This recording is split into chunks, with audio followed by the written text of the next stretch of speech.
Yeah, alright guys, welcome to this mega comp of every design delve of 2024 and 25, and this is going to be a long one, so if you're someone who likes to listen to me ramble about design as you work, or a long car journey, or while trying to sleep, I hope you all enjoy.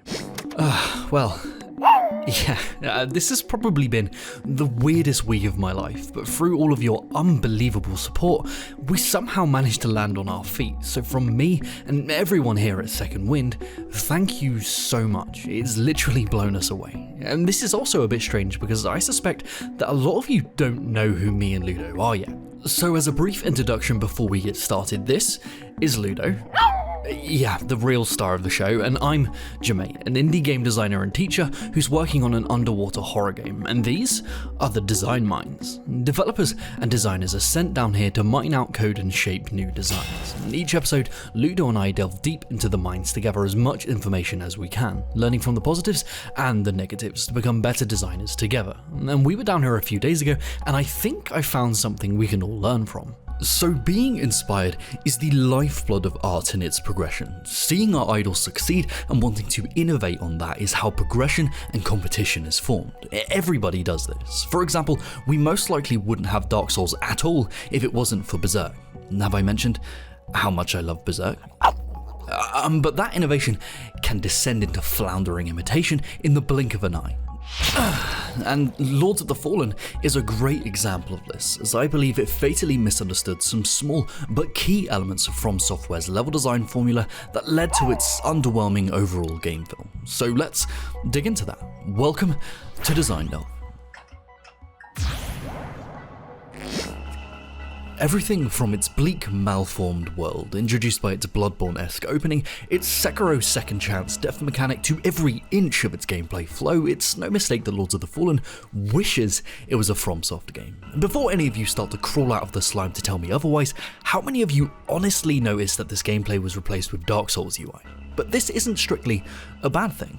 As much as FromSoft fans like to put down any game that attempts to replicate its formula, this is how genres grow, and Lords of the Fallen does attempt to do some interesting things with it. It takes the core, game-defining aspects such as its soul system, bonfires and punishing gameplay, and attempts to innovate on them, even going as far as to implement a scrap Dark Souls free mechanic of self-placed checkpoints, which incentivizes exploration and player choice. It's all fantastic stuff, but the one crucial area where Lords of the Fallen trips and falls is unfortunately the area that has the biggest impact, its level design.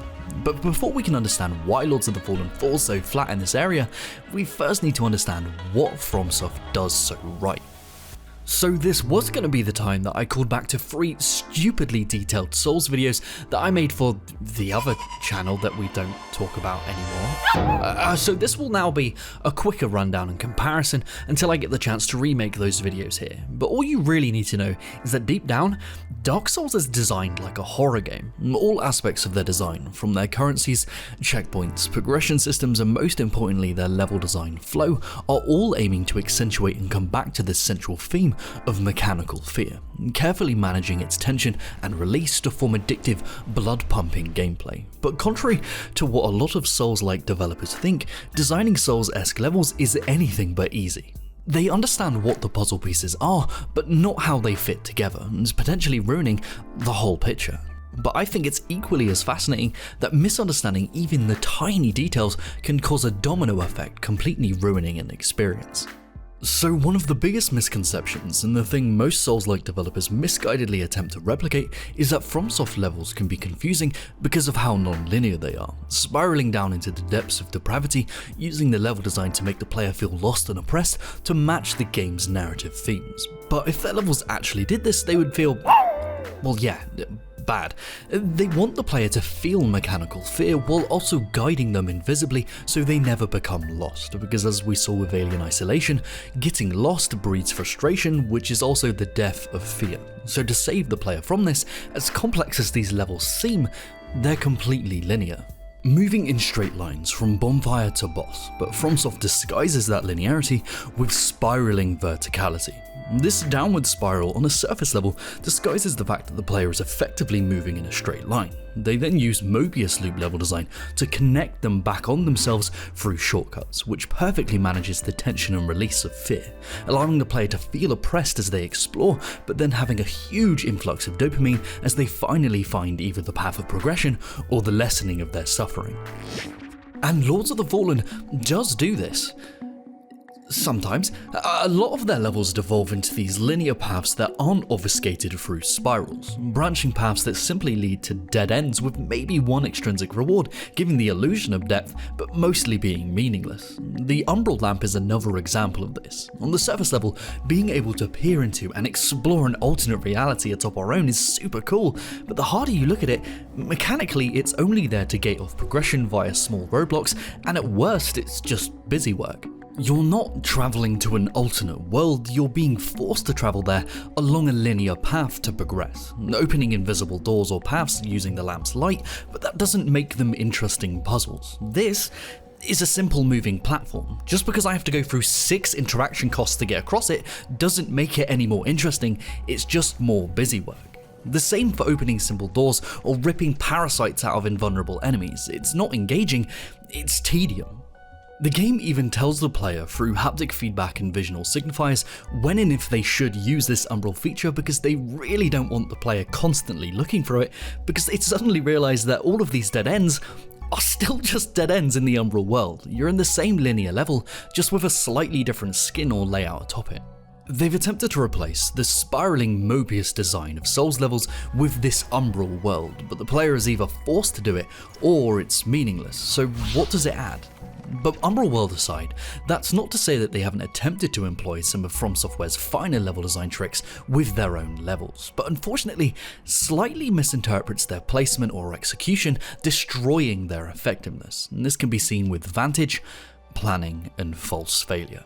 Firstly, Vantage. The verticality of FromSoftware's spiraling levels allows the player to look down on what's to come via strategically placed vantage points, seeing signifiers of alternate paths, enemy placements or items always being framed from on high. Lords does employ vantage points, but because the player is commonly ascending rather than descending into its levels, new vantage points allow the player to look down on where they've already come from, peering down on the wastelands of looted dead ends and defeated enemies, making this vantage useless, and as a byproduct eliminating another core aspect of Souls level design, which is planning. Most action RPGs simply consist of moving from room to room, tackling each threat as it is presented to you in that contained encounter. It's purely reactive gameplay, and ironically, the worst example of this was the old Lords of the Fallen game. I don't know why they have the same name, do I? But what made FromSoftware stand out so much in 2011 was that it was as much of a tactical RPG as it was an action one. Enemy packs and patrols are placed to be viewable from these vantage points to allow the player to plan, formulating ways to ambush and navigate to gain an advantage, which adds a completely new level of engagement and decision making on top of the moment-to-moment action gameplay. Lords unfortunately falls back into the RPG trap of having the player walk from room to room, tackling enemies as they appear, and I guarantee being ambushed at every single turn. Because Lord's usage of ambushes is super interesting to me. It's one of the clearest examples of misinterpreting a very simple idea. The developers understand that Souls has ambushes, but not why. We all know Dark Souls is known for its enemy ambushes, but what makes them work is how sporadic they are.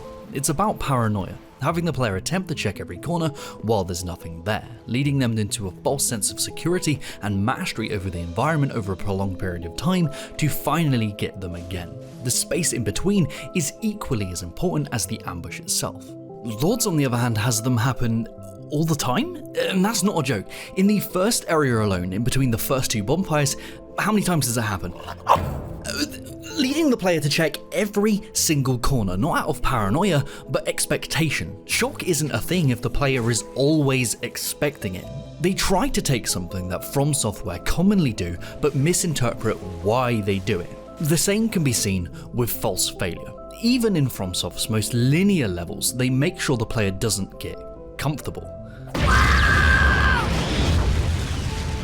A huge advantage to its spiraling level design is how it draws the player into high and narrow paths where traps, ambushes or simple failure will force them into lower points of no return, trapped in a now unknown area, allowing the player to build up confidence and then ripping it away, rebalancing this fear and tension. But this is only false failure, because these points of no return usually spiral the player deeper into its levels, taking them closer to their goal rather than pushing them away. Or in Lord's case, these traps lead to dead ends that then take you right back to the same path you were already on, so they feel like a setback, wasting your time rather than an opportunity of realization.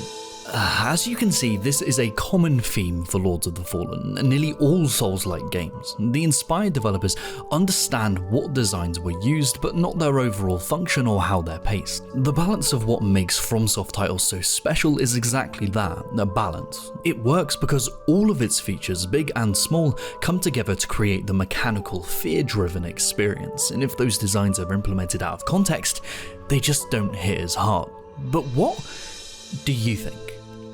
What do you think is the core element holding most Souls-likes back, and what truly makes Dark Souls so special mechanically? Let us know down below, because we would love to discuss this with you.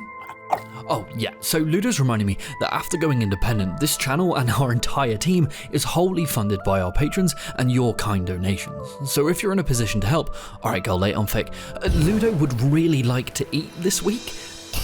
Nicely done, that's subtle. Good job. All jokes aside, we massively appreciate you supporting us making this weird ass content. We truly love this community. And also, if you're in the game design YouTube space and you want to collaborate in any way, just DM me on X and we'll talk. Alright, I'll see you guys in the next episode. Say goodbye, Ludo. Okay, see you later, guys. Right, have you got your pencil to write your notes down? Good girl. Oh, hey. It's good to see you again. Thank you so much for the overwhelming amount of support in the last episode. It was truly humbling. But that's enough of the savvy stuff, because today we've got a water problem to solve. So I'm a sound and level designer for an underwater horror game called The Bog, and the main issue we face is the fact that the entire game is underwater, and historically, all aquatic additions to games are just considered utter shite, and I need to find someone down here who can help me look at underwater level design from a different angle. Luckily, I came down here in the week and I think I found someone who can help me. This is Thierry, creative director of Sea of Stars, and they've managed to do the unthinkable. They've made an underwater temple that doesn't suck ass. And so today, we're going to sit down and see what we can learn from one another. And that means you too, Ludo. Sit. Okay, welcome to Design Delve.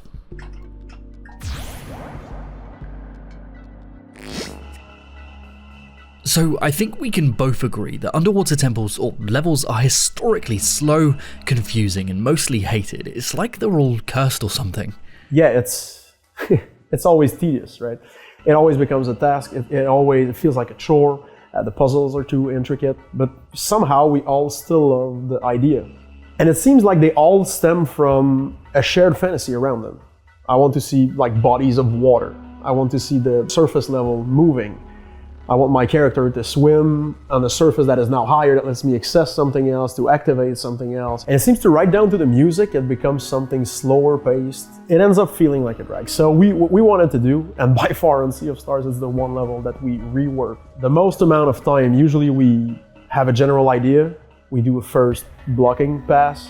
In terms of the water temple, we overhauled it completely 5 times. 5 times, Jesus Christ. That just goes to show how hard it can be to properly capture underwater designs that actually feel rewarding and satisfying without bogging down the rest of the experience.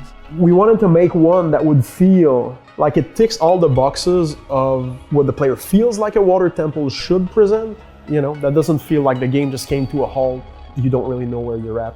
Yeah, because I feel like a lot of the issues with underwater levels stem from the fact that they were kind of built as an afterthought, not just with the core mechanics of interaction, combat, and traversal being designed to work on land and then just thrust into the aquatic space, but also narratively, trying to fit this square block into this cylindrical pipe, just hoping it's all going to work.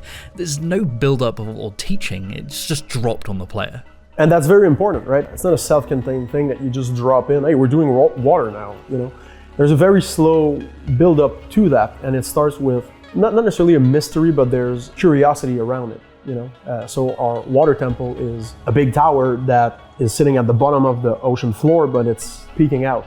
And eventually the narrative gets you to a point where you obtain an item to find a hidden village that is underwater, and by the time you get there, you're narratively you're invested in that place. And it seems to me that boredom and curiosity are mutually exclusive, right? And so if we invest you enough in the place, you'll be in this state of, oh, I get to see it now, I get to explore it now. And so everything that where there's going to be a tiny bit more friction or a puzzle or something that you need to solve to be able to progress, you feel genuinely invested. You genuinely want to overcome it. It's not just like, well, this door is locked and I'm getting frustrated, Well, yeah, Ludo notices this all the time. That frustration is a huge part of why most underwater levels fail. They commonly use such isolated mechanics from the rest of the game, and because they were an afterthought, there's been no effort to properly condition or teach the players, so it leads to their puzzles to be difficult to understand. The things you'll go up to the third floor, activate something, and then it does something in another room that you're unclear, was that on the first floor, the second floor, the seventh floor, and just this finding your bearings and ending up going back to the same rooms over and over again. And so what we did is we presented something where the effort to reward ratio that you get in terms of your progression through the dungeon, whenever you enter a room, it's always a self-contained thing to solve. And it always looks fairly complex with like all the glass pipes and you start driving the liquids through and all of that. And it's always, at least what we were shooting for, is for it to always feel like a relief instead. See, now it's really interesting that you use that term relief there. Absolutely, yeah. Because a lot of what we usually see in underwater temples is that friction and frustration, but you've aimed to counter that with a constant sense of relief, making challenges seem daunting through visual and mechanical design, but that complexity is an illusion, isn't it? The 101 of difficulty, right? And after a boss fight, you make your game deliberately easier for a little while so that the player feels, oh, I'm that much more powerful now, because it seems like the subconscious assumption is it just keeps getting harder, but no, there are moments where on purpose the game is made easier so that you feel better, and then we slowly ramp up, And so I think the same thing applies to velocity in the traversal of the world, also in terms of how much meat there is to every fight, and then yes, also in the complexity of the puzzles that you have to solve. And so sometimes we just like to peak in the middle. So instead of difficulty or complexity going 1, 2, 3, right? Well, really often we like to do 1, 3, 2, so that you learn the mechanics and then you play with them in a way that's more intricate, and then you have to play with them again. And as a player, you just expect that to be the hardest version that it's going to present. And visually, it can feel more intricate when you first walk into the room. But the way you resolve it is actually simpler than the second iteration that you saw. And instead of feeling like, it just got easier, that's weird, you really just feel like you have this velocity. And again, it feels more satisfying and more empowering. Your small actions are doing great things because you've now mastered, these contraptions. Yeah, and why I think that's so fascinating is because it works on either extreme. It allows the timid players to feel as if they're actually mastering something complex to get that relief, but for players that are just full of themselves, it makes them feel as, I'm hot shit. Oh, yeah. It also, like, instead of, oh man, it's challenging, but now I'm finally off the hook, I'm finally done with it, is that by the time you overcame the bigger challenge, you get to just show off and play around with those things. So we let you like experience that mastery, right? Yeah, I guess it's about like presenting that feeling of things being daunting, which comes naturally with water temples, but then using tricks to make the player feel as if they're overcoming it through skill. But in reality, it's just designed that way. Oh, for sure. Well, so the first thing about the daunting thing is, if it were in combat, we say like, oh, you're gonna fight a titan, right? So it feels daunting, but it's really easy. Okay, so what is it? That's a titan that you kill in a single hit. Like, it loses all its credibility the moment, like maybe you get a laugh out of it because it looked big, but it really was weak. But if it's in the exploration, if it's in the level design, and you don't lose that sense that it felt intricate, you just feel like you did it easily, but it doesn't devalue the initial impression that you had when you walked in. If for some reason, Because that's not logical, right? Nah, I think it makes sense. There's this certain level of expectation with bosses based on how they're rendered. Small things are weak and big things are strong, and if we break that expectation, that juxtaposition can be really jarring or funny, like you said. But the expectation with puzzles is so subjective based on the player's skill level. That's why the 1-3-2 puzzle design works so well, because it affects so many players from experts to, well, dogs. Yeah, but looking at your water temple, you still ended up doing that classic water temple thing of different floors and water levels rising, but this time it doesn't actually suck, and I think a lot of that comes down to the hidden linearity of the temple itself. It looks incredibly complex with all its moving parts, but the puzzles themselves unfold in a way to guide the player naturally, eliminating any of that frustration or confusion. Yeah, absolutely. The high-level vision for puzzles was we don't want to block or stop the player. And so when it comes to puzzles, we're more thinking about not so much puzzles in terms of you need to figure out something complex that has only one solution out of 27 things that you can try. And there are usually very few steps to the puzzles that we have in the game. Whenever you enter a new dungeon, you get a new set of gameplay ingredients, and the way that they activate and the way that they interact is bespoke to that dungeon. Yeah, and I've noticed that that isn't just the case for your puzzles, but also all of your art assets. I couldn't find a single repeated sprite in your many different biomes, and just as the player would start to get familiar with a zone or its puzzles, they're whisked away to these completely new diverse areas. And this pacing has a huge impact on the perception of the underwater temple, or any area that the player could become frustrated with. The one thing we always say is that the game should be done before the player is, on all things, at all times. You will feel like there wasn't a moment where you went, I'm never playing that again, because of that labyrinth thing, that was so tedious. It's also in the same vein of feeling like everything is bite-sized, and you're always opening up something, and nothing is ever like daunting, You don't enter a dungeon that you're like, oh man, I'm just gonna be stuck here forever. So everything is always kind of like a welcome surprise that it resolves fairly easily and you move on to the next beat. Yeah, for sure. What I'm going to take away from all of this as a level designer is how tight not just your water temple is, but the entire experience. You've made each distinct aspect of the game feel so fluid and cohesive to the core experience rather than them being an afterthought. Luckily for the bog, our entire game is underwater, so mechanics are never going to be an afterthought for us, but because it's a horror game, that daunting feeling of dread but the player always overcoming it is incredibly important, and the 1-3-2 design theory is a wonderful way to accomplish that, but in a different way. Well, honestly, thank you so much, Thierry, for lending us some of your time. You've really opened our eyes into other ways of looking at level designs, but what do you think? What do you think has been holding underwater levels back, and what do you think we can do to combat this as designers? Let us know down below, because we would love to discuss this with you. Thank you so much for joining us on today's shift. I really hope you got just as much out of it as we did, and it's time for me and Ludo to head off, get some food and compile our notes. So say goodbye, Ludo. Alright, bye guys. Oh, I've got a really bad feeling about today. Did we have to go down, Ludo? Ugh, if you say so. Looks like the lights are broken. Make sure to keep your torch on, Ludo. Oh, hey, it's good to see you again. So I'm working on an underwater horror game, right? Well, it came to my attention that we haven't gone into the design mind specifically looking for what makes games scary, and I've been putting it off for obvious reasons, but today's the day. So fear is a powerful emotion that we all feel in many different ways. For example, I'm scared of deep ocean waters, and Ludo is scared of... Wait, what are you scared of again? Nothing. Alright, badass. But because so many people are scared of a wide variety of things, it's important for designers to cast a wide net of fear to affect as many people as possible. See, we can't induce all of the fears. Spiders, heights, clowns... Failure? Jesus Christ, you're on one today. But the trick is to manipulate natural human instinct, because what has the biggest impact on the largest number of people is xenophobia, the fear of the unknown. So what game can we take a look at today that has mastered xenophobia? Oh, Alien Isolation. Well, that's convenient. Welcome to Design Delve.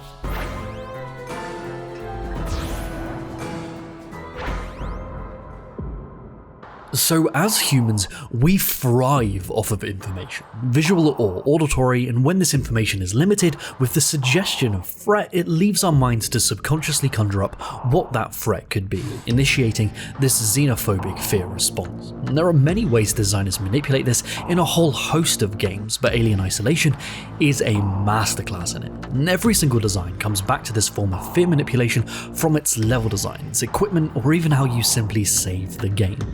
To begin with, the maze-like corridors of Sevastopol Station. Sharing this spectral space with the skulking shadows is an obvious way that the game limits the player's information visually.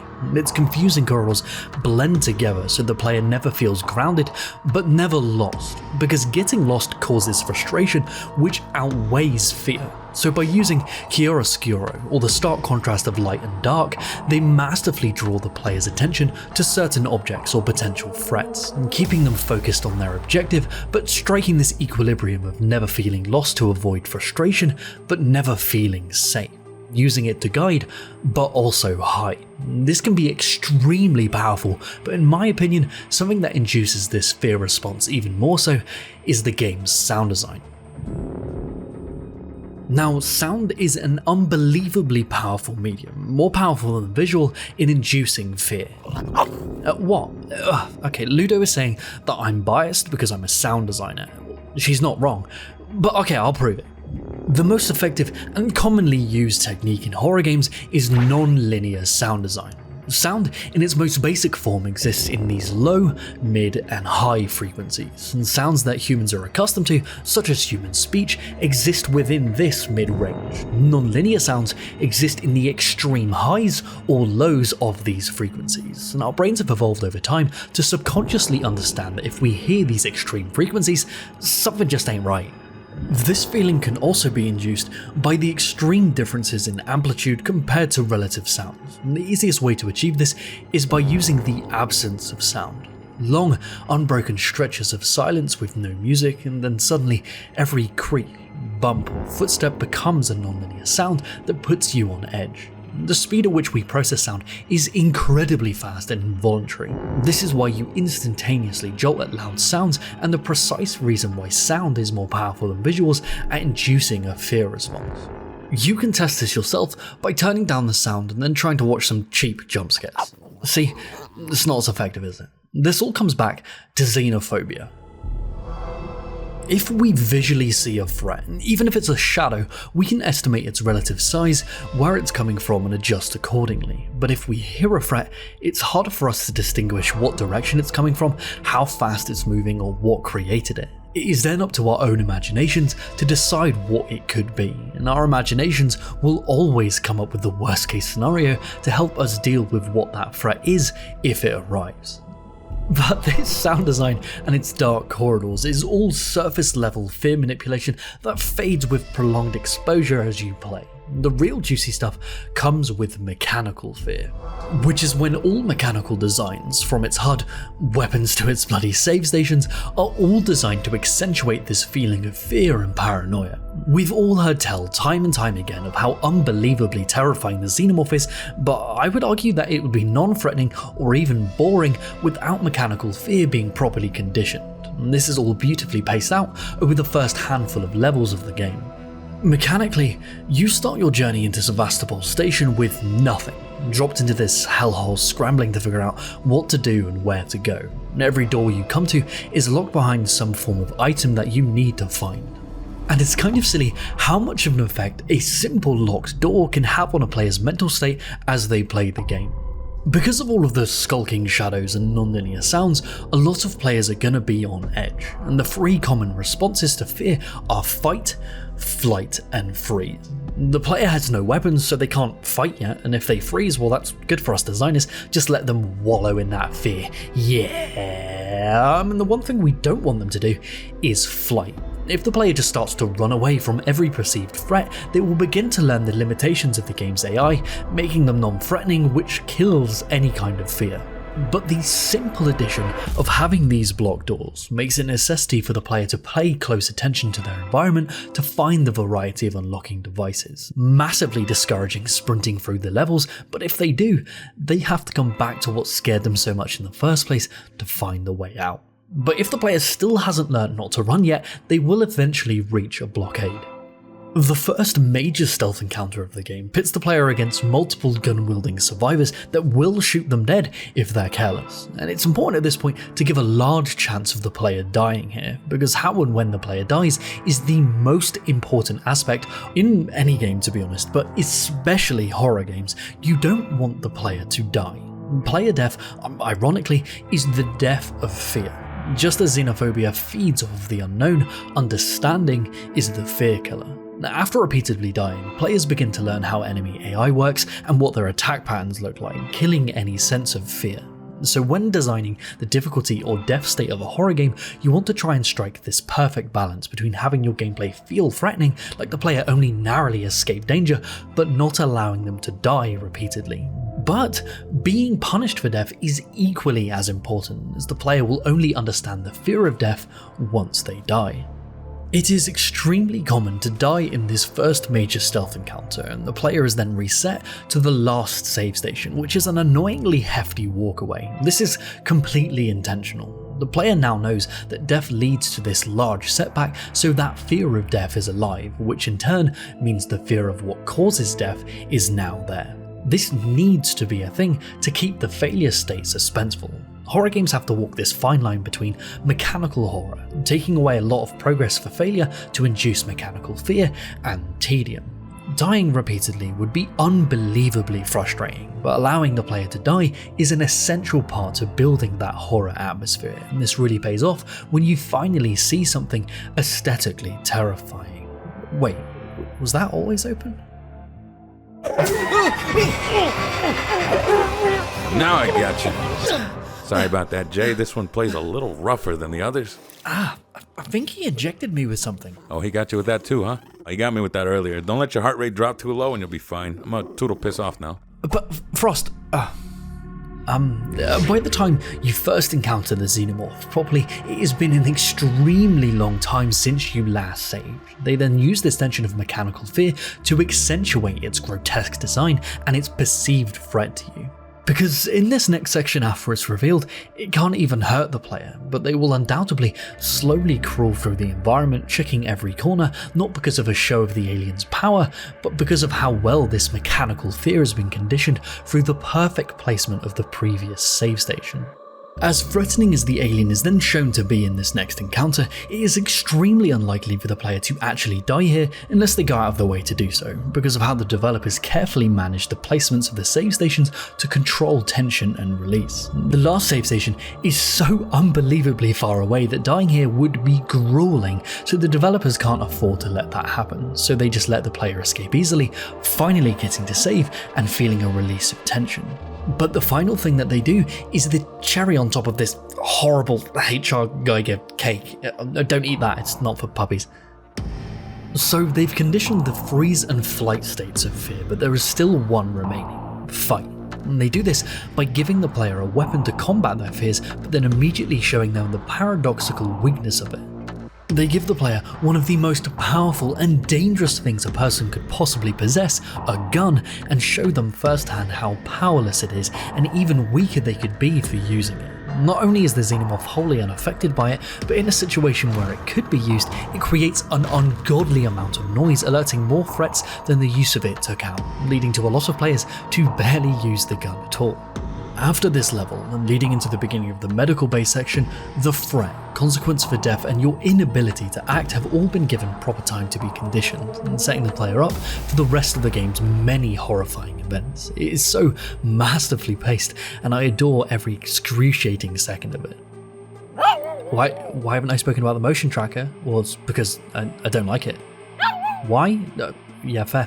Well, as iconic as the motion tracker is to the movies, I think it does add some positives and negatives to gameplay. For stealth, it allows players to track motion through walls, which ties into the exact same xenophobia management of information as shadows and sound. We know something is there and where it's headed, but what is it? It's beautifully done, but I think there are some drawbacks. Not with the tracker itself, but what the developers decided to add to it. Not knowing where to go and how to get there is an integral part of xenophobia management, but the map and motion tracker telling you exactly where to go is not ideal. I completely understand the decision to include it. It's there to guide the player around these mazes to avoid frustration, but I think that cuts into all of the amazing work the rest of the game has done to build up that fear and paranoia, and I think just following a compass really eats away at all of that hard work. But what do you think? What are your thoughts personally on the way Alien Isolation manages fear, and do you think the motion tracker negatively impacts any of this? And can you think of any examples of other horror games' use of fear management that had a really intense effect on you? Let us know down below, because we would love to discuss this with you. Well, thank you so much for joining us today. I really hope you learnt just as much as we did. Maybe next time we should try and find something a little less spooky, Ludo? Oh, shut up, I wasn't that scared. Oh, whatever. Say goodbye, Ludo. Okay, see you later guys, bye. Oh, it's alright Ludo, I'm here now. Oh, hey, sorry you have to see her like this. She was down here in the design mines without me, and she delved too deep and too greedily, awakening something. After investigating, I think we found it. The worst puzzle of all time. Well, yeah, I know it's scary, Ludes, but like with anything we fear, to get over it, we first need to understand it. So come on, let's take a proper look at this. Welcome to Design Delve.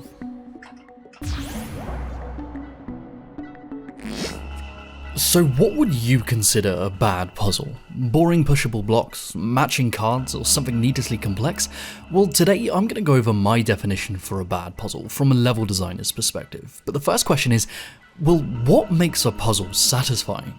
All games have these moments of intrinsic reward, the point where your brain releases all of those happy chemicals because we achieve something. And for most games, this moment is tied to an in-game event, when you finally beat a boss and finish in first place or sell your harvest. These reward moments happen upon the completion of these planned out events. But puzzle games are strange, because the moment of intrinsic reward is detached from anything real happening in-game. Instead coming from the moment you mentally solve the puzzle, when you know for certain what the solution is. This makes the time between this lightbulb moment and actually implementing the solution a little bit awkward, because any length of time between them diminishes the overall satisfaction of the puzzle. There is no second reward moment upon completion, because in the player's mind, they've already completed it. Puzzles can obfuscate and hide their solutions as hard as they want, be insanely complex, but as long as the distance of time between the solution's discovery and the end of the puzzle is as short as a gnat's dick, that satisfaction has a higher chance of staying with us. That distance can be the difference between a satisfying and arduous puzzle. This is one of the many facets of puzzle design that we're going to be focusing on today, due to its relevance to it. Now it's probably time to stop teasing you all and actually mention what game the worst puzzle of all time is actually from. So it's from Abduction, which might shock some of you because this game is from the same team that brought us Myst, which has a very intense legacy in the puzzle design space. And to explain why, we first need to understand the environment Myst was released into way back in 1993. The majority of point-and-click adventure games at the time, like Monkey's Island or King's Quest, often involved simple lock-and-key puzzles. First collecting items, then backtracking to the correct location to correctly match items together to progress. The logic of these puzzles was also all over the place, like placing the donkey's hoof in the lemon curd opens a door in another town in another game. Point-and-click adventure logic is a bit of a meme for this reason, requiring such a crazy leap in logic that devolves into simple trial and error. Myst and Riven were like beacons of light for logical puzzle solving at the time. Very little backtracking, no fetch quests, just seemingly complex and intense logic puzzles that took a lot of understanding to solve, but all of the information was there right in front of you to digest. The complex visual nature, combined with the quick solutions once discovered, made the reward moments experienced while solving a Myst puzzle incredibly gratifying. Well, for the first two games at least. But Abduction attempts to carry on this legacy.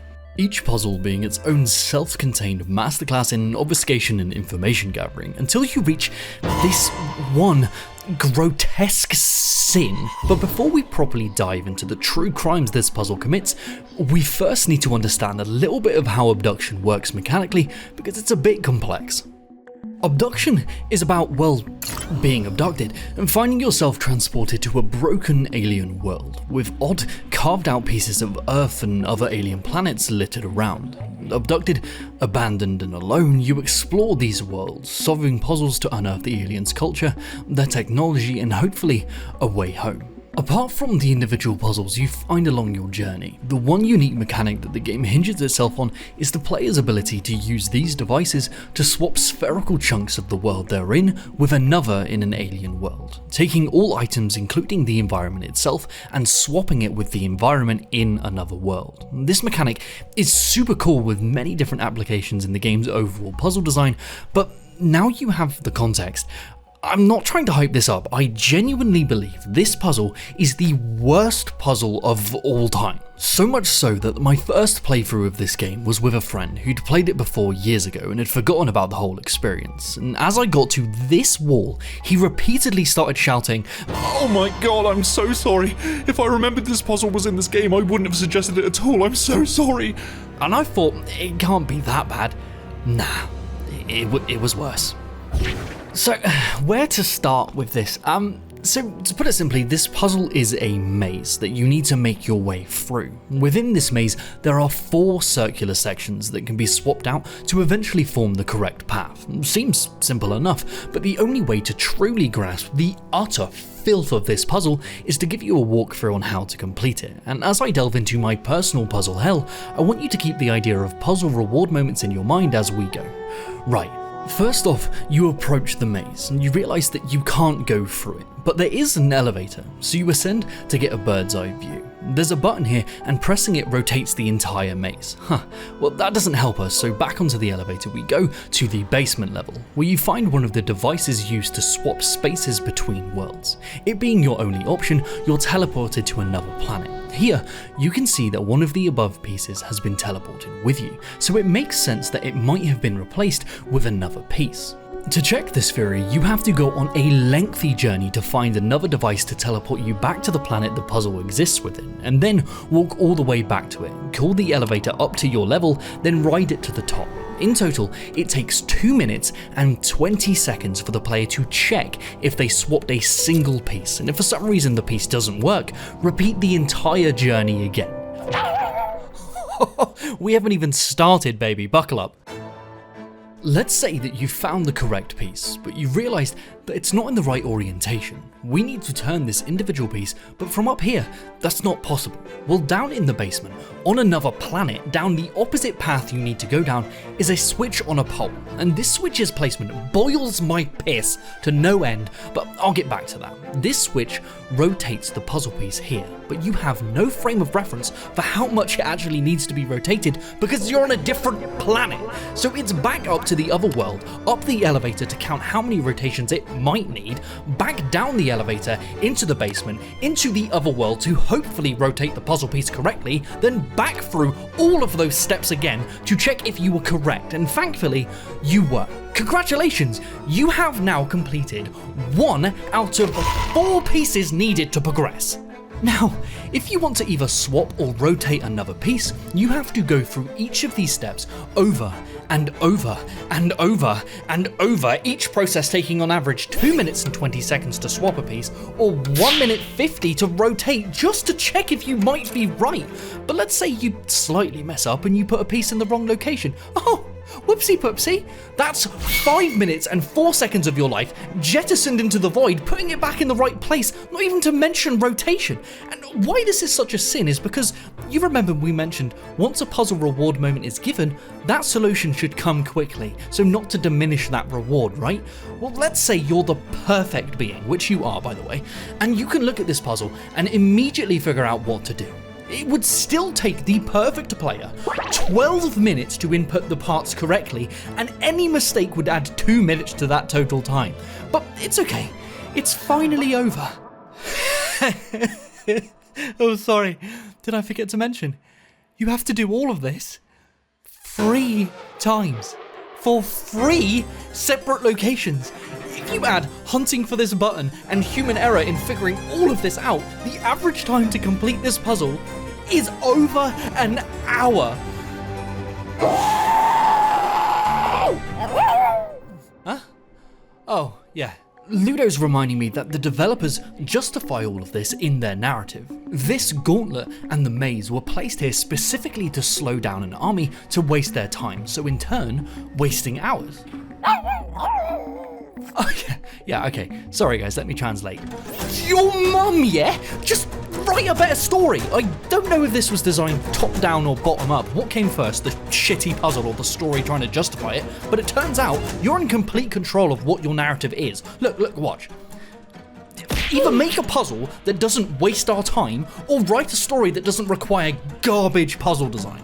Now, I'm not trying to point any fingers, but Cyan Worlds knew what they were doing. They have proven they know what they're doing. So what was it? Negligence? Hubris? I refuse to believe that a QA tester looked at this and thought, yeah, that's not terrible.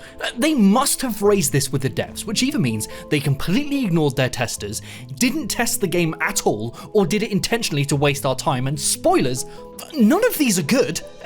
I'm sorry to get worked up, but this is just mind-blowing to me. I'm more curious than anything. In the same game that goes from perfectly placed puzzles to an hour-long ordeal where 1/5 of the entire process is taken up by bloody loading screens, where every mistake takes away minutes of your life, going up the same goddamn elevator and not quite knowing if what you're doing is working because the information you need is on a different planet.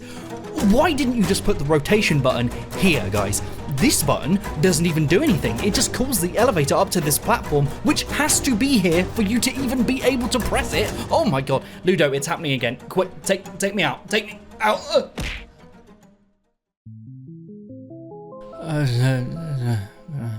But what do you think? Is this the worst puzzle of all time, or can you think of another example? I hope not, because I'm not sure I can take it anymore.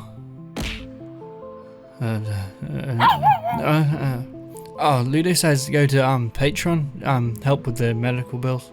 See you next week, guys. Bye.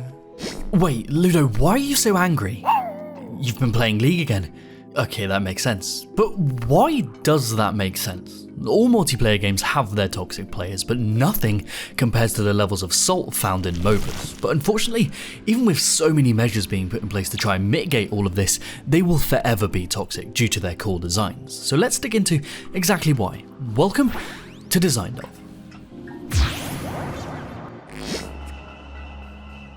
So before we dive in, we first need to realise that MOBAs are a really complex genre, regardless of how popular they are. With over 3 million active players across the 2 of the top 5 games, there still may be some people who are unfamiliar with the genre, and to understand why this genre is so inherently toxic, we first need to understand how to play. So to do this relatively quickly, a MOBA is a multiplayer online battle arena. 2 teams of 5 players progress down 3 distinct lanes, which have defensive towers on either side.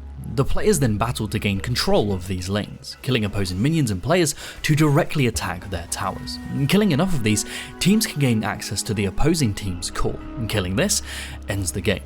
Now this is a very simplified version of how a MOBA works. Matches are these swings of power and critical decision making that take place all over the map simultaneously, and this is one of the many reasons they're so engaging and popular. But the question is, what makes MOBAs so much more toxic than other multiplayer games? Because yeah, toxic players exist everywhere. There's always bad apples in whatever community you go to. Even competitive knitting has its dickheads, but MOBAs are infamous for their flaming. In an unofficial survey, a staggering 94% of players have claimed to have been flamed in-game, and a ridiculous 79% of players have claimed to have been harassed after the game itself. But why is this? Well, the problem begins with MOBA's core design. From League of Legends, Dota 2, Pokémon Unite, Smite or Heroes of the Storm, these games are all very different from one another, with their own unique characters and objectives, but they all share some specific design traits inherent to the genre itself, namely laning. The problem with laning specifically is that all the players on your team are reliant on one another, but at their most critical moments are playing completely alone. Excluding bottom lane, which commonly has 2 players on each side, each player in top lane, middle lane and jungle for the first 15 minutes are effectively playing a solo game. And this first 15 minutes is the most impactful time period in any match because of the game's stat permanence.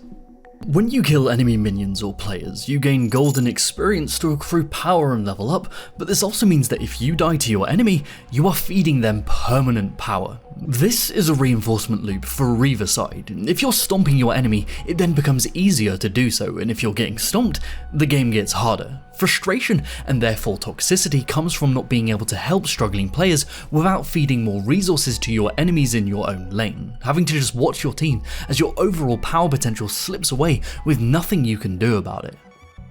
This kind of specific frustration doesn't exist in other multiplayer games. From Valorant to the finals, if one player is struggling, it's natural to divert resources to focus and help them.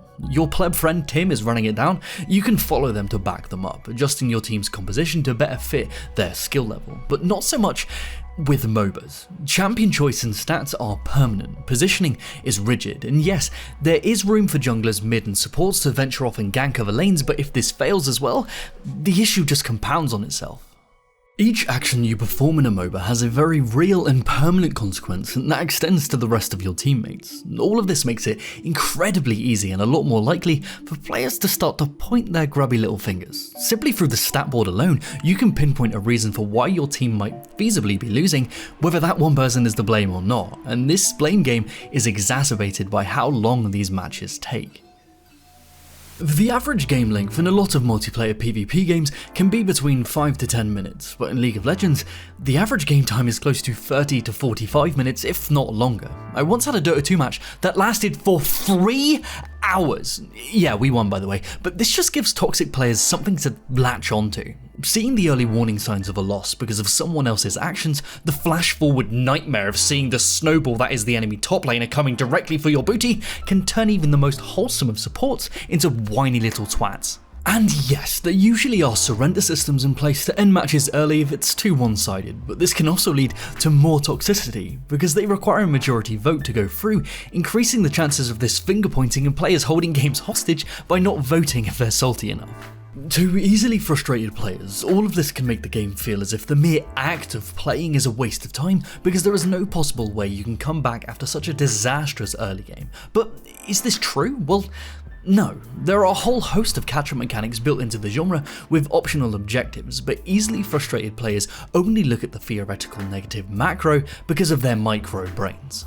Speaking of objectives, because of the reinforcement loop nature of laning, objectives have been put in place to allow players to catch up, like Dragons or Baron. But because these are so valuable, the teams need to coordinate on capturing these objectives together. This requires a leader of sorts to tell their team where to go and what objectives to push to ensure victory. The game forces this kind of communication to see success, which I think is fantastic. We want our players to communicate and engage with one another, but now add anonymous users and an open party chat to friends and foes, it's a petri dish. But when you zoom in, it's just some dude saying, "Your mum, fat bum, wide tum," which is poetic, but vile. There are so many avenues for analysis where players can attempt to figure out why they're losing, who's not pulling their weight because they understandably don't know what to do, which comes to another core issue with MOBAs, which is their difficulty curve. Yeah, I agree. MOBAs are probably the most difficult genre to master. Scrap that, even begin playing. Having to learn map awareness, last hitting, wave management, denying, objective timing, jungling, simply understanding how the 55,000 characters work, their matchup strengths and weaknesses, all of this to just play at a basic level. I have thousands of hours of play split between Dota 2 and League of Legends, and I still barely know my meepos from my teamos.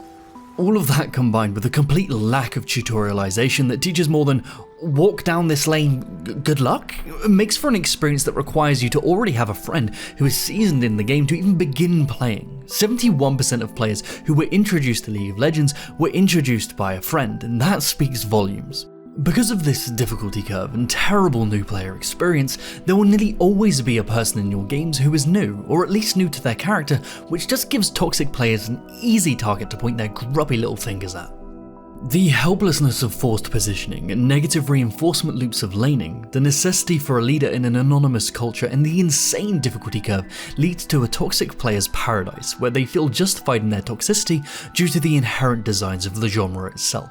And I am in no way advocating for the removal of these designs. The permanence of stats, laning, high-stakes objectives and enforced teamwork is what makes the MOBA genre so unique and popular, but it emboldens toxic players, which is just why the genre will unfortunately forever be toxic. Just mute the twats and enjoy yourself. But what do you think? Can you think of any other designs from different games that lead to toxic PvP behaviour, and can that be helped? Let me know down below, because I would love to discuss this with you. Right, what should we have for tea tonight then, Ludes? No, we're not having Wagamama again. We don't have the money for that. Not unless you guys go to Patreon to support us and Ludo so we can get those bao buns. I'm kind of joking, but seriously, thank you so much, guys. Alright, see you next week, pimps! I'm so hungry, Ludo. We've got no money, we've got no food. What should we do? We can't make an asset flip game, Ludes. We're better than that. You are right, we do need the money. Desperate times call for desperate measures? Okay, I'll help you make one, but we've got to be fast and we've got to do the least amount of work possible, alright? Okay, God, here we go. Welcome to Design Delve.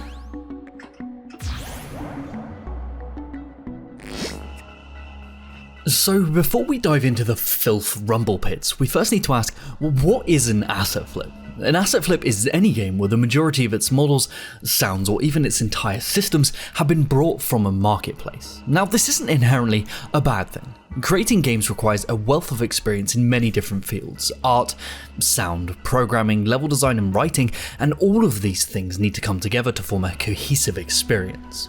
It's completely understandable that one person or a small team might not have the skills necessary to do all of this themselves, and asset stores exist to supplement this lack of skill and provide jobs for freelance artists. There are positives here, but the negatives begin where the assets flipped start to outweigh the original content.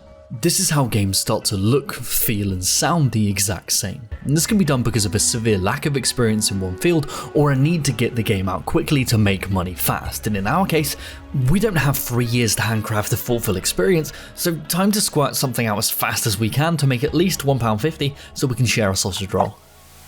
So to have the greatest chance of success while flipping, we need to pick a genre that people will religiously buy regardless of quality. So let's just combine the 3 worst offenders. So survival, zombie, shooter. Perfect. The next choice is going to be, what engine are we going to use? Unreal Engine 5, yeah, that's a good choice. Yeah, it's got a really good marketplace to kick flip off of, and UE5 will take care of most of the heavy lifting for us by default. Okay, so shall we get a quick grey boxed environment going so we can prototype some mechanics? Oh, you've already found a bunch of environments on a marketplace? Oh, actually, there's a lot of really good environments here, Ludes. We could spend a little bit of money and get this one. It's pretty good. It's got loads. Oh, you found another one for free. Okay, let's load it up and take a look. So this is an asset pack, Ludes. It gives us a bunch of models all textured and ready to go for us to build our own environment. I've never used an asset pack before, but I'm a level designer, so it shouldn't take me too long to get this done. It came with this default example level, so you can just take a look at that, get some inspiration. Just use the example level. Ludo, come on, that's low. Okay, I'm not happy about it, but we are on a time limit. Alright, what next? The character, the mechanics? Zombies. You want to start with zombies straight away? Jesus. Okay, alright, I found a bunch of zombie models. Surprisingly, there's a lot of them, so which one do you want to use? Specifically the Nazi zombie. Classic. Okay, let's just get it in engine. Ooh, I think we might have run into a problem, Ludes. This might be a weird hurdle to jump. I've got some experience with animating, but I'm a level and sound designer. It's going to take me a long time. Wait, what's this then?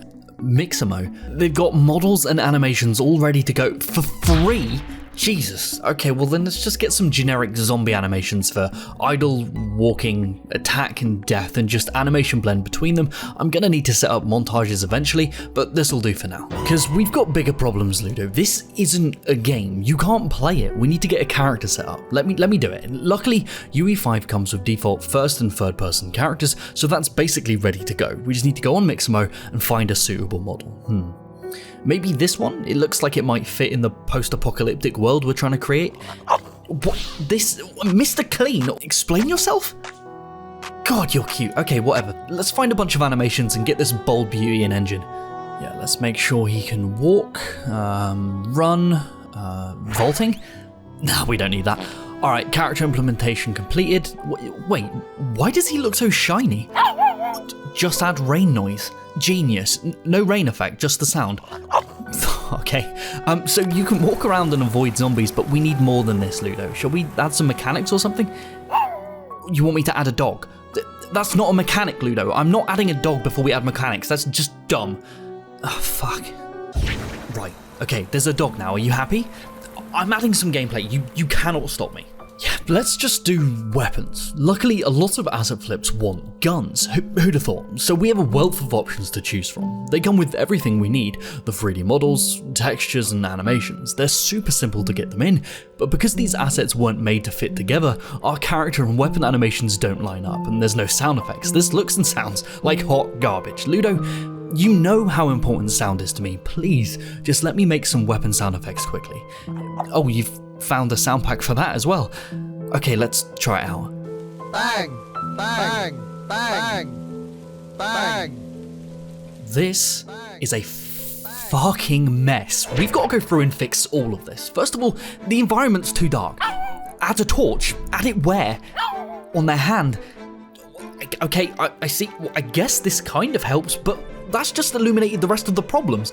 Did you realize that this asset pack was set in South America? That's the Brazilian flag.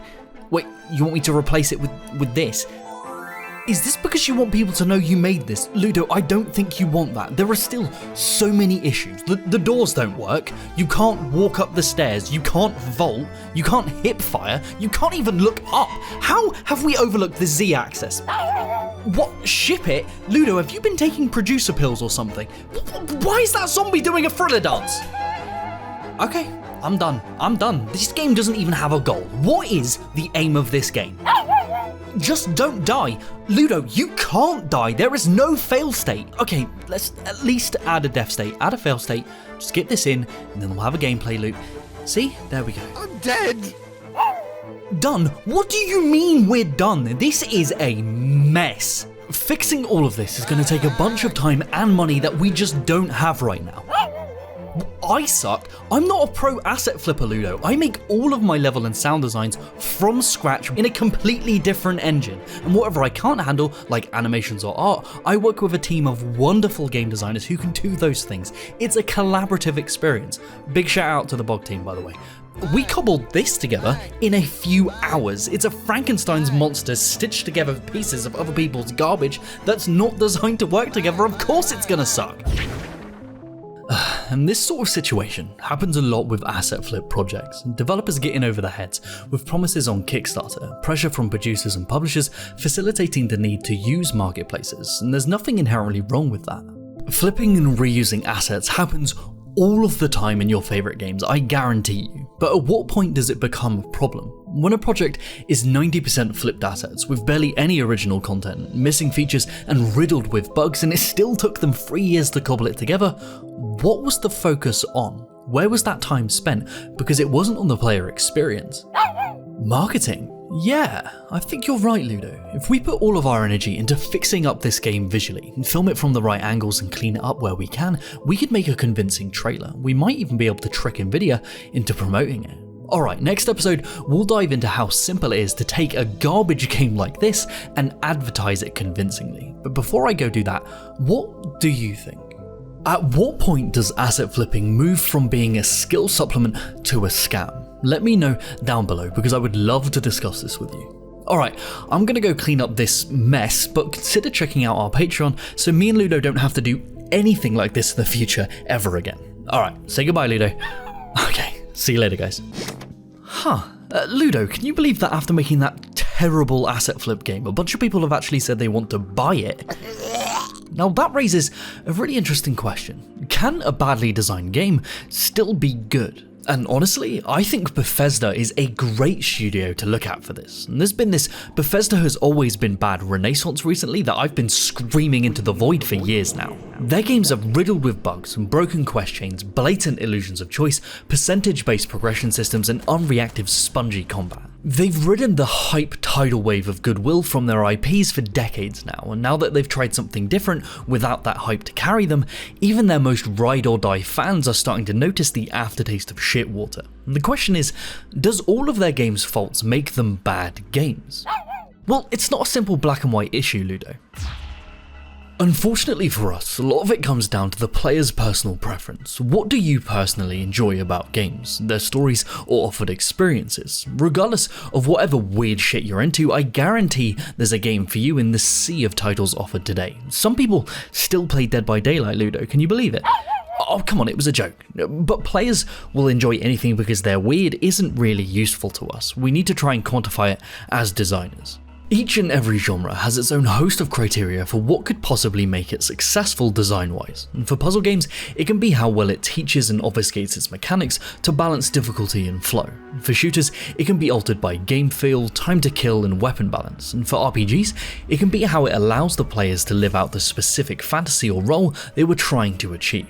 For example, when Hogwarts Legacy's mechanics are viewed in isolation, they're not ideal. Repetitive puzzles, spongy combat with run-of-the-mill level designs. It's just a game. A generic, average, mediocre experience. But personally, I bloody loved it. Regrettably or not, I'm a nostalgia goblin for Harry Potter, and Hogwarts Legacy allowed me to live out that childhood fantasy of getting to explore the wizarding world. The objective quality of its gameplay is secondary to that fantasy, so for an RPG, did it succeed? The same can be seen with Bethesda. They make capital G games, mechanically doing the bare minimum to scrape by, but this doesn't come from a place of negligence or lack of skill. Designs are commonly scaled back to focus on different areas to better reach their target audience, and this brings us to two different design philosophies. Now, to break down a complex concept into its most basic form, you can look at designing any game or system in two simple ways, top-down and bottom-up. Top-down design is where you have the concept or narrative you want, its world rules and restrictions, and then build mechanics to best fit those world rules. The priority is on the narrative and its cohesion in relation to those mechanics. Hogwarts Legacy was clearly designed top-down. They thought, how can we take the concepts, spells and abilities of the wizarding world and graft gameplay mechanics onto them, some spells slotting nicely into gameplay systems for puzzles, detective mode and stealth. The priority here is narrative first, not the story itself, but how those mechanics fit into the world's narrative. With bottom-up design on the other hand, these priorities are reversed. First you create interesting mechanics and verbs, things for the players to do, and then create new narrative concepts that fit atop those mechanics. You'll see this a lot in roguelikes or card-based games. During development, designers use a mix of these two philosophies to make the best experience possible. Each developer has their favoured method of focus, but neither one is objectively better than the other. Games related to existing IPs or movie tie-ins are nearly always designed top-down. They have a narrative they need to facilitate, and this commonly creates bland and generic experiences. They already have their narrative, they just graft gameplay onto it for it to barely be considered a game. But this isn't an inherent issue with top-down design. Some of the most cinematic and thrilling gameplay experiences we've seen in the last few decades have been designed from a top-down perspective, because the care was still put into making them engaging rather than just serviceable. When given these IPs, developers need to take special care of how they gamify those beloved concepts. Bottom-up design, on the other hand, can lead to some of the most mechanically interesting games you've ever played because the focus was placed on gameplay first, but this can also lead to their narrative through-line or mechanical cohesion, leaving a lot of players wanting. Endlessly engaging for some is mind-numbing for others. It's all about the balance between these philosophies to create the best experience for the players we want to attract. Now, here's a little thought experiment for you, Ludo. During the development, where do you think the focus was placed while they made Starfield? Neither, you cheeky bitch. But to be honest, you're probably right.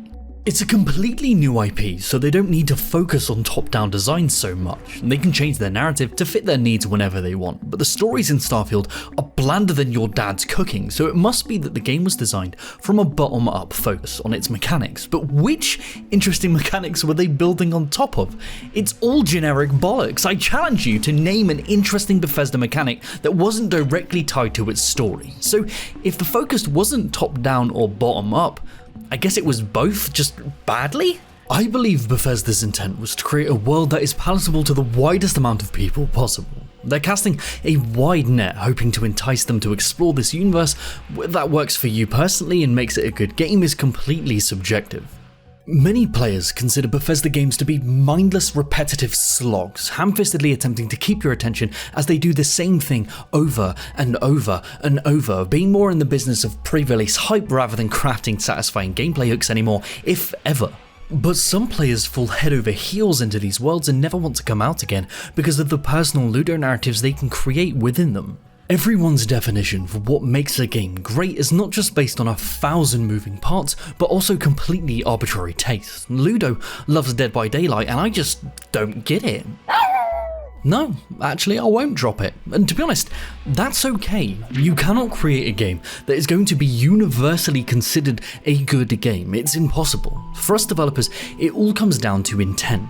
If, for example, our initial focuses are bottom up, intending for our combat to be impactful and rewarding but it's a slog, then we've failed. But on the flip side, if the intent was to make our players feel negative emotions like in Pathologic or Scorn, have we still done a good job? Are we crafting a world for our players to explore? Are we attempting to create a meaningful gameplay experience for players to return to time and time again, or tell a one and done story the players will remember for years to come? Each and every one of these focuses requires a different design approach and will attract differing unique players. It's up to us to guide that development focus to attract the players we want to play our games and make the best game for them, rather than just trying to make an okay game for everyone like in Starfield. Attempting to be a jack of all trades most likely turns you into a jack of no babes. And that's right, Starfield, you ain't got no bitches. Better to make a great game for a select audience than a bland game for everyone else. But what do you think? Can a game that is widely considered bad still be good if it pleases its desired audience? And what's your preferred focus, top-down or bottom-up design? Let me know down below because I would love to discuss this with you. Well, Happy New Year by the way, gang. We're still partway through setting everything up here at Second Wind, so if you want to help us out, we've got a new wave of merch on the store, and unfortunately, there's still only one Design Delve piece on there right now because we're working on some really special stuff for the future. Ludo plushies! Okay, that might be enough of a tease. Say goodbye now, Ludes. Okay, see you later, guys. Whoa, what's got you so mad, Ludo? Have you been playing League again? Mario Kart? I'd agree if you said Mario Party, but Mario Kart's pretty well balanced, right? You disagree? Alright, bet. I'll put 50 down on that, but if you win, you can't spend all your winnings on cheese again. Whatever. Let's dive into this. Welcome to Design Delve. Now, Mario Kart. We all love it. Your dad loves it. He's got to pick the boat so there's enough room for his ass, but he loves it. It's designed in a way to allow players of all ages and skill levels to have a relatively balanced experience, facilitated by its item system, but it's also well known for being frustrating when it attempts to do this. But when all said and done, is it actually balanced? Because Mario Kart isn't what we would conventionally describe as a balanced game. Well, that didn't last long. It's a party game. They're intentionally unbalanced to make the outcome unpredictable to cause friction, giving boosts to struggling players in an attempt to slow down the sweats. But if that is the case, what would a truly balanced Mario Kart look like? A race where every player has an equal chance based on their own skill? Well, I've got news for you, Ludo. That's just Mario Kart without the items or kart customization, which is just this. The item system is Mario Kart, so its balance has a massive impact on the game as a whole. Now, how Nintendo has altered its item balance over the series' lifetime will drastically change based on which title you're playing, but the one thing that is universal is its usage of feedback loops. What are feedback loops? Yeah, fair. Well, in general game design terms, feedback loops come in two simple varieties, positive and negative. A positive feedback loop is where the input matches the output. If you're winning, you will win harder, and Call of Duty's kill streaks are the most commonly used example of this. As the player begins to rack up kills, they unlock kill streak rewards to help them kill more efficiently, which leads to unlocking more kill streaks feeding back into itself. On the other hand, a negative feedback loop is where the output is the opposite of the input. If you're winning, a negative feedback loop is designed to make you have a greater chance of losing, and if you're losing, it attempts to give you the advantage so it can rebalance itself. This is commonly used as a multiplayer balancing tool, and our very own Blue Bastard is a fantastic example of this. Now, a little side tangent. I have always hated feedback loops, not their implementation, but just the academic description. They're so confusing to new designers because positive feedback loops can have negative connotations and negative loops technically aren't even loops. While attempting to begrudgingly teach this at uni, my students would just stare back at me, their befuddled gaze cutting deep into my soul like a hot butter knife through a baby seal. Yeah, I know, Ludo, but I didn't create these terms. Well, what do you want me to do? Just reinvent them in a way that's easier to understand, discuss, and with less syllables as a cheeky bonus? Alright, fair. Well, we're going to take the words positive and negative and just fuck them off, because in the grand scheme of things, they're just confusing, and we're going to replace them with reinforcement and balancing loops. A reinforcement loop reinforces whatever is put into it, be it positive or negatively, and a balancing loop attempts to balance to a desired status quo. Same shit, better names. Right, now that we've got the mini game design lecture out of the way, how does Mario Kart use these to balance its races? So Plumbercars is entirely based around balancing loops, utilised by these item boxes. What you get from them is based on your current distance from the player in first place. For example, when you're in second place and you're within 400 units of the person in first, you have a meager 5% chance of getting a red shell, but that chance is increased to a whopping 50% if you drop to 1000 units away. The further behind you slip, the greater items you receive, but the closer you get to first place and the closer the match becomes, it becomes more about skill rather than items. And this is how Mario Kart attempts to balance the game and keep races competitive and interesting for players of all skill levels. Because that's something that conventional racing games have struggled with forever. There always being this one skilled but sweaty player being so good that it ruins the race for everyone else. But how racing games have tried to combat this, it hasn't been ideal. Because of their lack of items, nearly all conventional racing games need to utilise a hidden mechanic affectionately called rubber banding to keep their races interesting. Imagine that your car and the AI racers have a rubber band around them. If you race ahead of the AI, the tension of this band will pull the AI closer to you. They do this by artificially increasing their speed and driving skill so they will always stay within a certain distance of you. The same can be seen in reverse. If you fall behind, the rubber band slows the AI down so you can catch up. This is another form of balancing loop, an artificial way to keep the race in a high-stakes situation for players of all skill levels. You hate it? Well, yeah, that's because you're good enough at racing games so you can actually notice it. 90% of players are oblivious to this. Now, you'd think with the balancing loop nature of items in Mario Kart, they wouldn't need rubber banding, but no, they actually go even harder with it in an attempt to keep these races interesting, but this just backfires based on the player's skill. Because Mario Kart 8's AI are programmed to race in predefined positions which they are assigned at the beginning of the race. They will then rubber band off of one another and the player to maintain these positions at all costs. This causes a few issues. One is that for casual players, this can make it feel like the AI is always on their ass, ready to use their items to knock them out of their position, but for seasoned players, it can do the complete opposite. Due to the AI's requirement to stay in their formations, most of them only attempt to slow down to stay in their predefined positions, making the racers feel non-competitive and slow, apart from the chosen one. There will always be this one AI that was chosen by the gods to be in position 1, the golden one. This is completely random, but for me, it's always Lemmy. Why is it always Lemmy? Fuck you, Lemmy! Yeah, you tell him, Ludo. Now, the advantage these chosen ones have is just silly.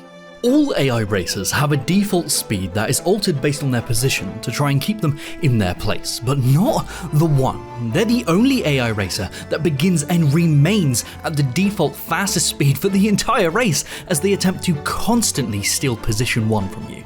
Now factor in the usage of the item balancing loop, abusing the rubber banding and their divine heritage to stay everlong on your booty, making them the fastest, dirtiest racer on the track that will snipe first place from you right at the last second if you let them. The single player, in terms of how the AI races, is not balanced at all, it's artificial. But what about multiplayer? As a party game, Mario Kart has been designed from the ground up to work within this space, but after taking a closer look, it's also a fucking mess. Firstly, real players can't rubber band off of one another, so if you're in first place, you can create an insane amount of distance between you and second, so this is where the balancing loop nature of items comes in to save the day, but because most items like bloopers or lightning affect the team as a whole, the only items first place truly needs to be worried about is the Great Equalizer. Oh, and red shells. But in first place, all offensive items transform into defensive ones. This ability to hold the items behind you to grant protection against incoming items is extremely powerful, but Nintendo knew this, so they countered it by giving them an insanely low chance of dropping if you're in first place. But Nintendo do repeatedly be making weird design decisions in the name of innovation for some fucking reason. Because in the original Mario Kart 8 on the Wii U, they only had one item slot, and they made the change to include two in the re-release for some reason, but this has a gargantuan effect on gameplay. The most common item to get in first place is a coin. It's a simple fuck you from Nintendo, but they shot themselves in the foot because the game doesn't allow the player to ever have 2 coins in their inventory at any one time. So by keeping a coin in an open slot, when you get a new item, the game has to pull from the only available table of items, which coincidentally is only defensive items, meaning players in first place can guarantee safety and maintain their lead, completely breaking the balancing loop. But it gets worse. I'm here to warn you all about a truly terrifying thing: the mug zone. I am warning you, at all costs, do not allow yourself to fall into what I call the mug zone. It exists between 3rd and 8th place, and if you find yourself here, kiss your first place anthropomorphic champagne lover goodbye, because within the mug zone, boxes have the highest distribution of items that can mess up multiple people near you, be it multi-red shells, piranha plants, fire flowers, or boomerangs. This means that all players have a myriad of tools to mess up each other multiple times, with multiple item slots to boot. This creates one of the most chaotic, violent, and perpetual prisons in gaming history. Iframes cannot save you from the mug zone. Falling out of it will basically guarantee a catch-up item, but that just brings you right back into the zone. Getting to second place will give you the chance to see first place's glistening cheeks on the horizon before being dragged right back down to the depths of depravity, forever a mug, left in the dust, your friends chanting, "It's just a game!" Nah, not for me, fam. It's a crime. You're a crim. Yeah, you were right. This game isn't balanced at all. Even with its attempted use of balancing loops, it just creates an environment of chaos rather than order, and that's the point. To be honest, the general consensus for balance is overrated in my opinion. Not just in Mario Kart, but for any multiplayer game. Perfected balance as an end goal for non-esports is not only practically impossible, it's just bad design.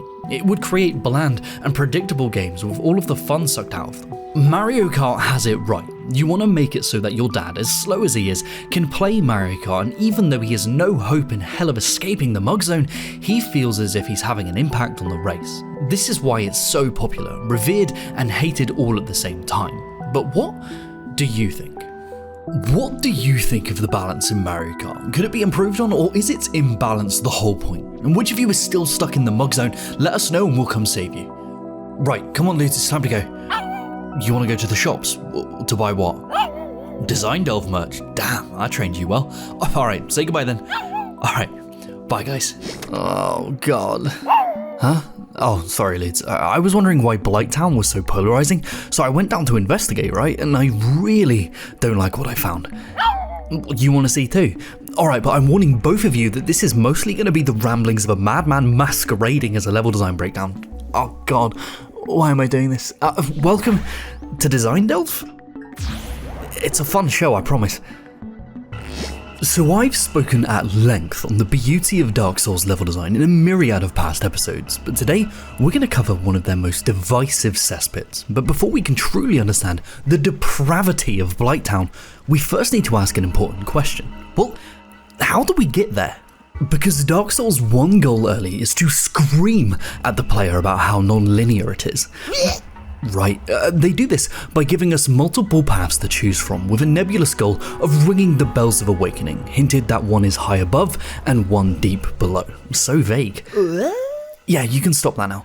So the journey to the first bell is famously a masterclass in level design pacing. The player is presented with 3 potential paths, and 2 of which they're discouraged to tackle due to skeleton and ghost outbreaks respectively, so the only reasonable way to go is to ascend into the Undead Burg.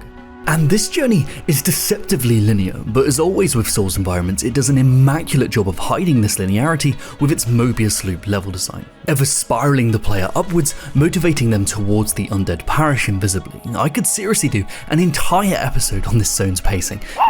Yeah, Ludo's right, we're not here to gush, we're here to flush. So now that we've rung the first bell, where's the second? Because it was mighty vague. Now, there's nothing wrong with having to figure things out and explore your options, and FromSoft even put a safety net in place for this by giving the players a whopping 3 different routes to get into Blighttown, but they're not perfect. Because of this shortcut from Undead Parish back down to Firelink Shrine and there being 2 unexplored paths coming off of it, it's only natural for the player to try and pursue the second bell from here. But these skellies are still slightly out of reach scaling wise, but deep down in New Londo ruins and off the beaten path there is a small room with a door which has a direct path to Blighttown. Wait, what? What, this door can only be opened with a master key that you can choose at the beginning of the game? Well, that just means that most players that wanted to choose any of the other starting items can't use this shortcut at all. They just have to stare through these bars, their goal staring back at them, or because they didn't take a simple key. And yes, I know you can get the master key later from Domhnall, but this happens after ringing both of the bells, which is just useless because the player would have already opened all the doors. Shortcuts are such an integral part of Mobius loop level design, and gating them behind optional items takes away power from the many for the easy satisfaction of the few. And FromSoft know this, and there's a reason they haven't done this kind of starting skeleton key again in any of their future games. So we've glimpsed where we need to go, but still, how do we get there? Well, the only option is to take the shortcut back to the Undead Parish, and luckily, both options here indirectly lead you to your goal. One path requires the player to go through the depths, which has its own items, bosses and lore, which is fantastic, but a design gripe I have here is again related to keys. Yeah, you're right, I might be keyphobic. For example, to begin your journey into the depths, it requires 2 simple keys. You can pick one up off of a corpse and then need to backtrack to the Dragon Bridge to unlock the door into Lower Undead Burg, and then need to find another key to get into the depths. Now the problem here is that all progression up until this point has been linear. Opening shortcuts has been directly connected to convenience rather than progression, and this is the first instance that the game wants you to backtrack into an already explored area in search of progression. And there is a stark difference between tentatively exploring a new area, Estus dwindling, and just running past all of the enemies frustrated about where to go. It completely kills any built-up mechanical fear, and this is something that FromSoft clearly realised themselves. In all future games, keys are used for additional content, not progression, to discourage aimless backtracking and simply use them as a reward, leading them to be utilised way less. Dark Souls 3 has only 9 keys overall, whereas Dark Souls has how many loots? 24, Jesus. FromSoft experiments with a lot of new ideas in the first half of this game, which is super admirable, but they then pivot away from them and never do them again in future titles. And we'll see that a lot more later on, and I find it utterly fascinating to see it play out in real time. But let's just say for example's sake that you didn't find this key or assumed you didn't need to backtrack, which is reasonable. Well, thankfully, there is a third path to our diabolical destination. Down past Andre, deep down in Darkroot Gardens and through the Valley of the Drakes, brings us to the back entrance of Blighttown. It ironically takes about the current length of this video to trek down here, but we've finally made it. I'm starting to regret this, Ludo. Well, yeah, why do you think I was putting it off with all that bullshit about keys? I'm not gonna have anything nice to say. Well, I guess these entrances are a beautiful example of birth canals? I promise this is related to game design. Coined by Wendy Despain, a birth canal is a linear claustrophobic space which funnels and constricts the player, creating tension, then finally releasing them from it into a huge agoraphobic space. This is masterfully used at either entrance of Blighttown to truly give a sense of scale to the world, and every step you take shows you just how deep this world goes, and this is only the beginning of that scale. It's the first place where the game uses its verticality to truly show the player that the distant crumbling architecture of vast lost cities in the distance aren't just set dressing, but attainable goals. Even being able to spot Firelink Shrine, all of this being made more satisfying due to these birth canals. But this blessing can also be a curse. Because of this skill, even while utilising LODs or level of detail models, which are lower quality 3D assets that are swapped in and out to be rendered at longer distances to give the hardware less to process, Blighttown still needed to render a lot of shit. Literally. Meaning that, especially on the PS3 version of the game, Blighttown ran as well as your dad when he runs. The joke is your dad's fat, making the level that was intentionally designed to be hazardous to navigate become unnavigable.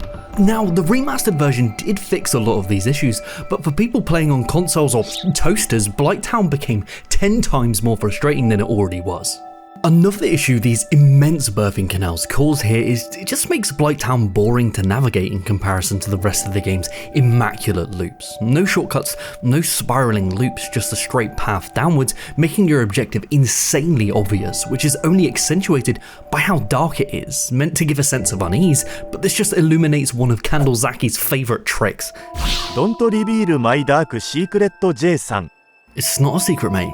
If you didn't already know, it's a commonly used level designer trick to use diegetic lighting to subtly guide the player in certain directions. It's incredibly effective, but Miyazaki is obsessed with candles. If you're ever struggling on where to go in any FromSoft game, I promise you, just follow the candles and you'll find your way. This is usually incredibly subtle, but it is especially egregious in Blighttown. Because the only way is to go down, and each and every single ladder is signified with multiple torches, the navigation question is already answered for you, completely eliminating what I think is the most interesting part of the entire series. So because they've eliminated the navigation question, looping shortcuts and false failure in service of spectacle, they need to replace them with something. And they chose unease. Due to the darkness, narrow and even swaying paths with the most jank geometry seen in the entire game, it is extremely easy to fall to your death, which for better or worse is unique. Intentional or not, this creates an intense added sense of unease while exploring, but nothing creates more unease than the enemies. Not just because they can spit fire, poison or knock you back, but because of how the game conditions its players to react to enemy encounters in its early game, which inadvertently makes this area 500 times harder.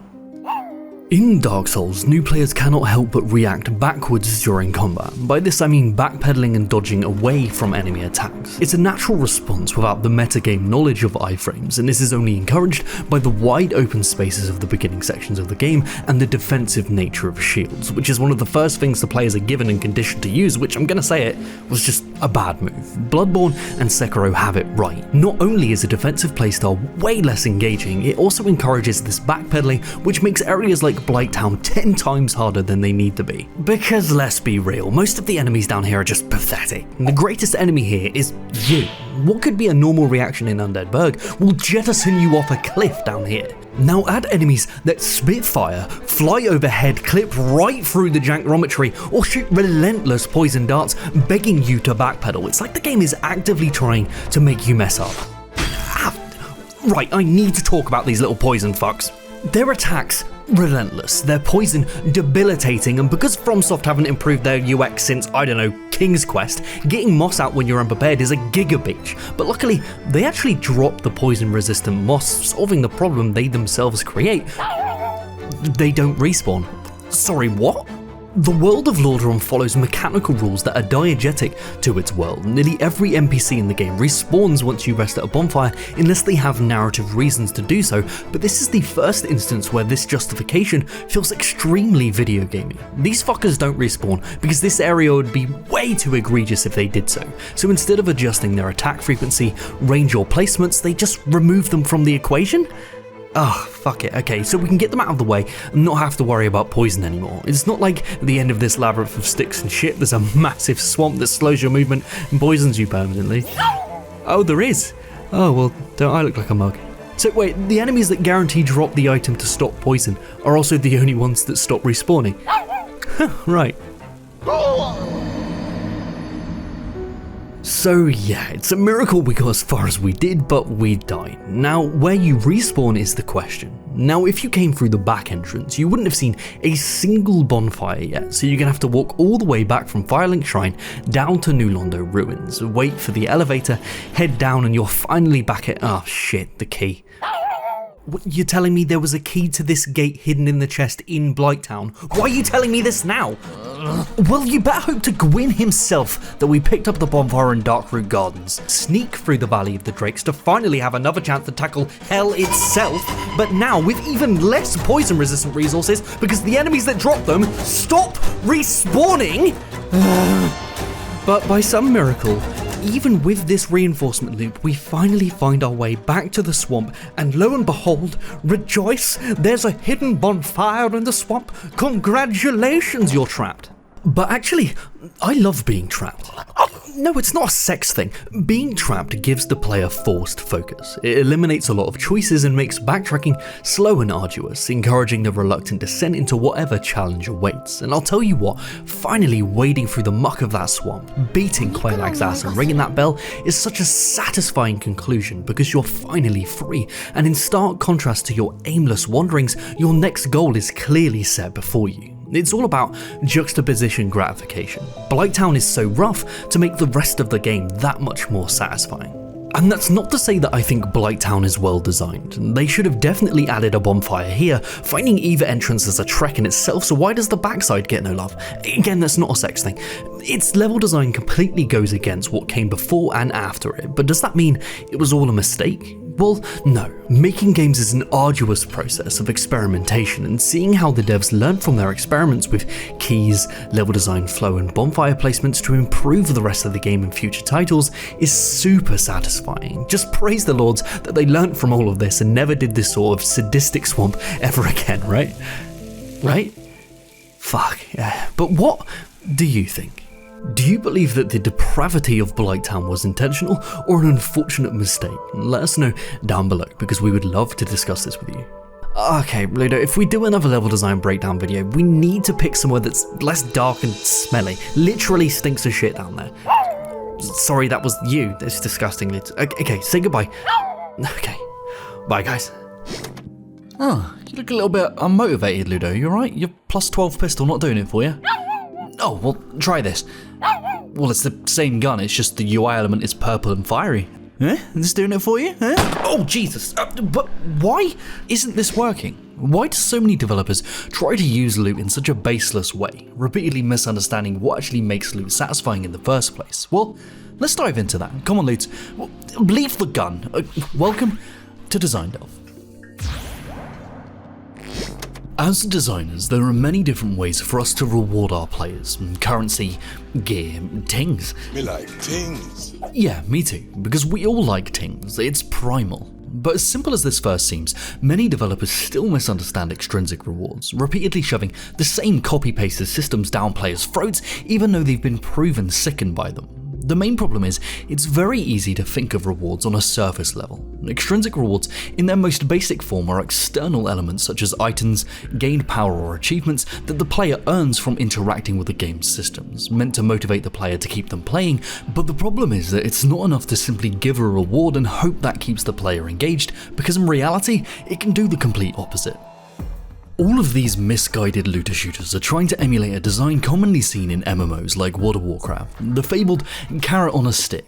As you progress and complete any form of content, you're rewarded with items with numerical stat bonuses to allow you to access harder content. This process repeats itself indefinitely in a loop as new content is released, the player never quite able to reach that carrot, forever chasing, but forever being incrementally rewarded, keeping them in this chokehold of gratification. This is a very cynical way of looking at WoW's loot systems, but it's what's kept it going strongly for nearly 20 years. So looter shooter devs look at this and think, wow, yeah, if we take this simple formula and then copy paste it into our games, it must work wonders, right? Well, without the correct context, this can cause a whole host of issues. For example, in the recent Unalive group Kill Your Childhood, they use this MMO gear system as their main form of extrinsic reward to try and hook players into this never-ending live service, and I'm sure you've seen this in many games before, but where all of these looter shooters screw the pooch is with their loot's frequency. You can't give the player a million weapons and expect that to be satisfying, because loot is about the journey, not the reward. For a reward to feel meaningful, there has to be a journey to obtain it.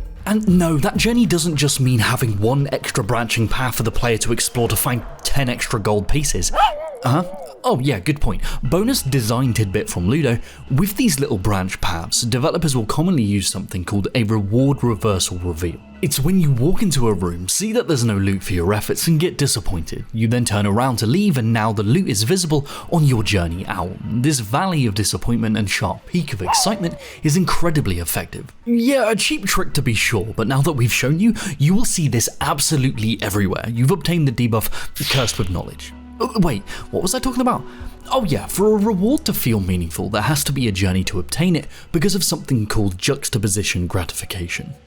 Juxtaposition gratification is a design technique where the player first needs to feel weak to eventually feel powerful or rewarded. For example, it would not feel satisfying to load into a game for the first time and just one-shot everything in sight. Regardless of how satisfying that game feel was, that feeling would quickly dissipate because there's no mechanical challenge. But if you first struggle against these enemies, then along your journey find rewards throughout the world, new weapon, levels, or even develop personal skill, you can come back to overpower those enemies that once gave you so much trouble. That juxtaposition of power is what makes acquiring new loot or overcoming challenges so satisfying. You must first feel weak to eventually feel powerful, and I honestly need to make an entire episode dissecting this concept because I personally believe it's one of the sole contributors to making any game satisfying.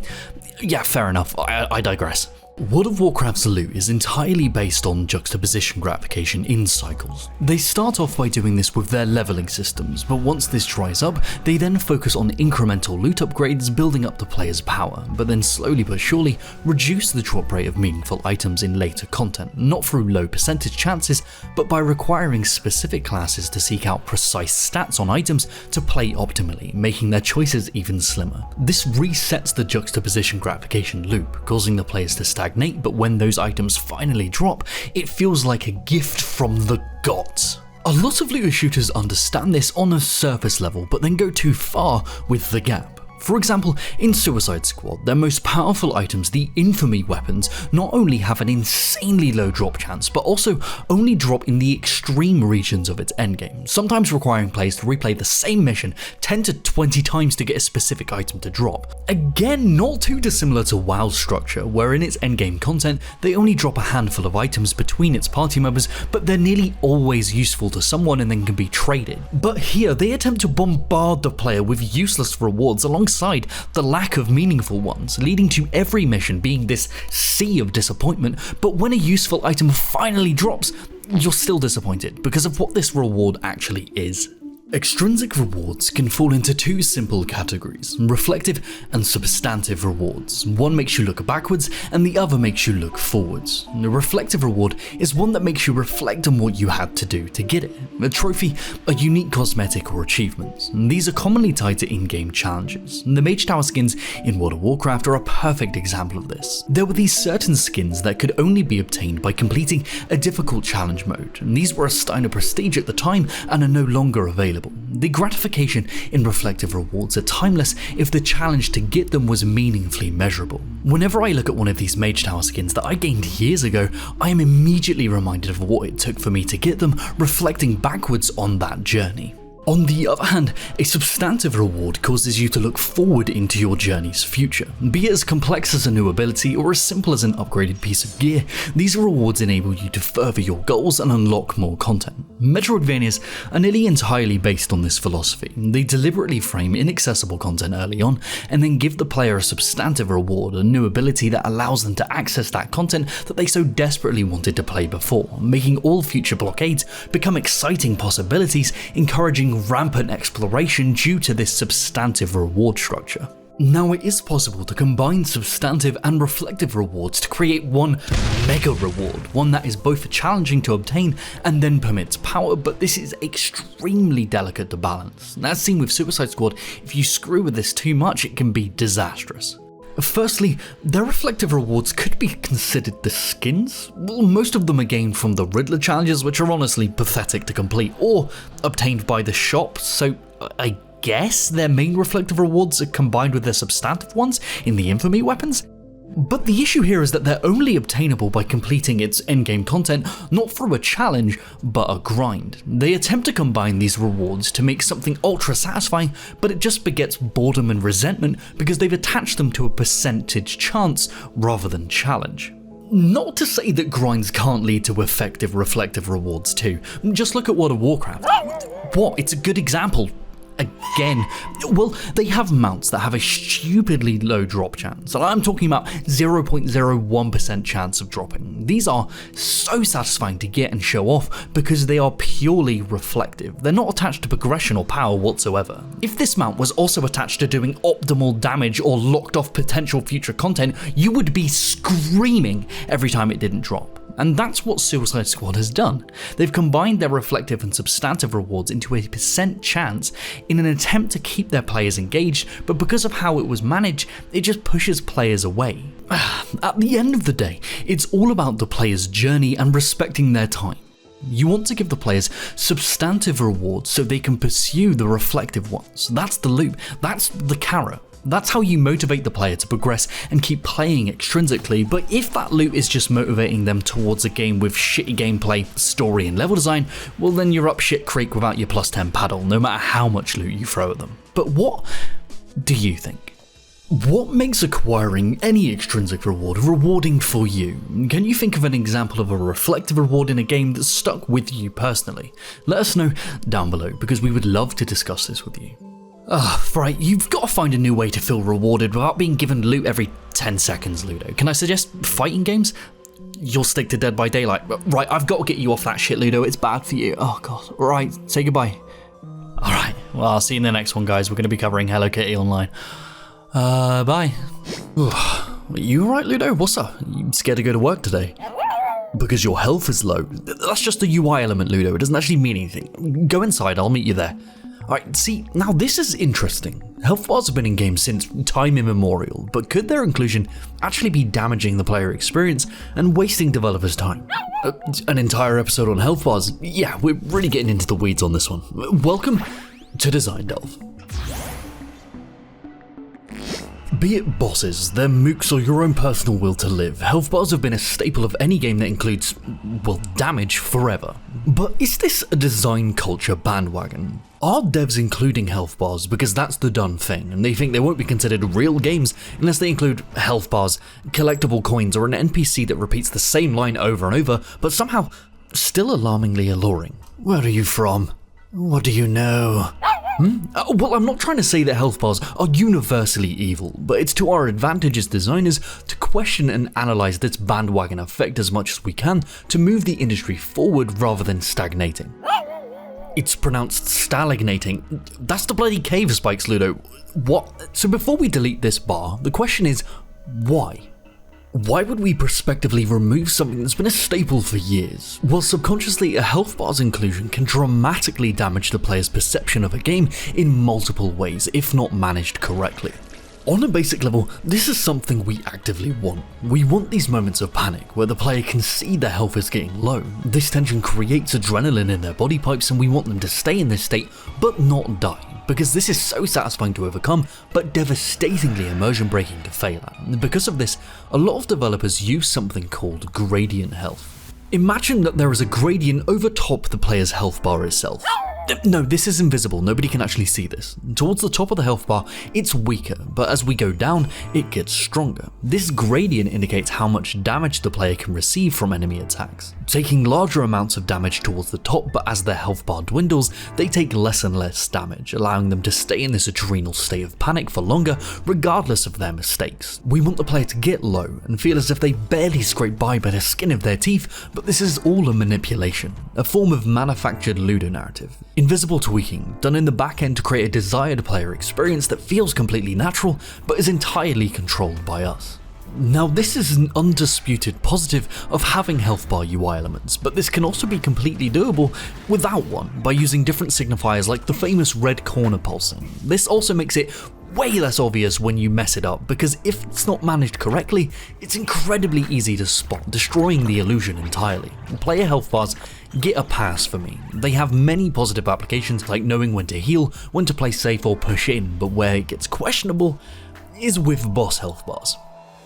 Now, they can be used for good, a sign of progress and power for the player and the enemy, but because of this, they're incredibly difficult to balance correctly. Not balance in power, but balance in perception. Seeing a health bar slowly tick down from your pathetic plinks can make the player feel weak and ineffective, which is great if that's the desired outcome, save for a low-level character to create juxtaposition gratification through power increase later on, but if that is not intentional, it can cause a dump truck load of ludonarrative dissonance on either side. A boss can look imposing as fuck but feel like a wet blanket simply because their health bar depletes slightly too fast. This can be used for comic effect, but in reality, it makes the game feel shite.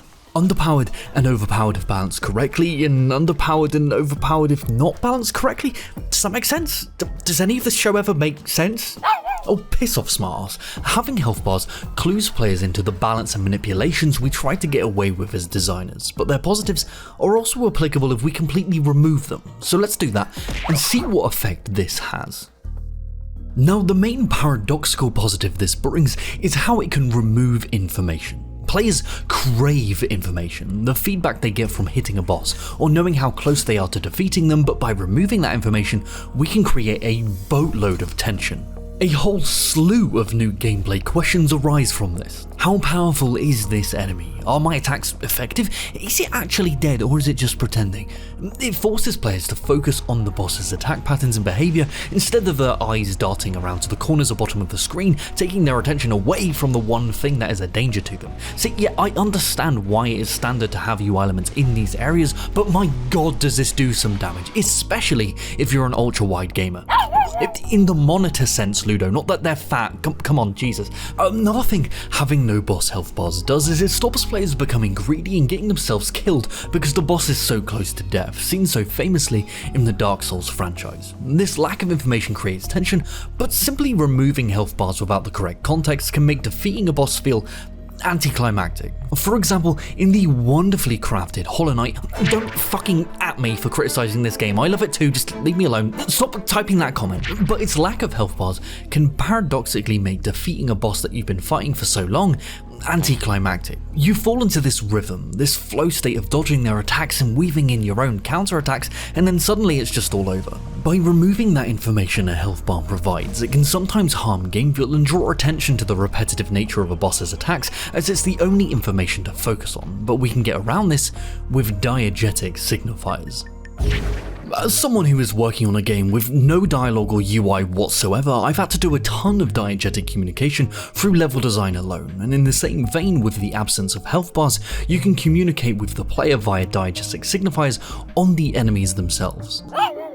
So when something is considered diegetic, it originates from within the game world itself, and when it's non-diegetic, it's from outside the game world. Dead Space Spine health bar is diegetic, baby, because it's actually on the character's back, but the floating UI elements above the characters in League of Legends, well, they're non-diegetic, because they don't actually exist in the world. Well, at least I fucking hope not, because that'd be a nightmare to go to sleep with. Now, instead of using health bars, we can use diegetic signifiers to give the players the information they crave, but in a way that is way more immersive. Like armor falling off as the battle progresses, or the enemies beginning to limp, bleed, or lose entire limbs as their health total depletes. That's the exact same thing as this, but eliminates UI elements and forces the player to pay attention to these bosses.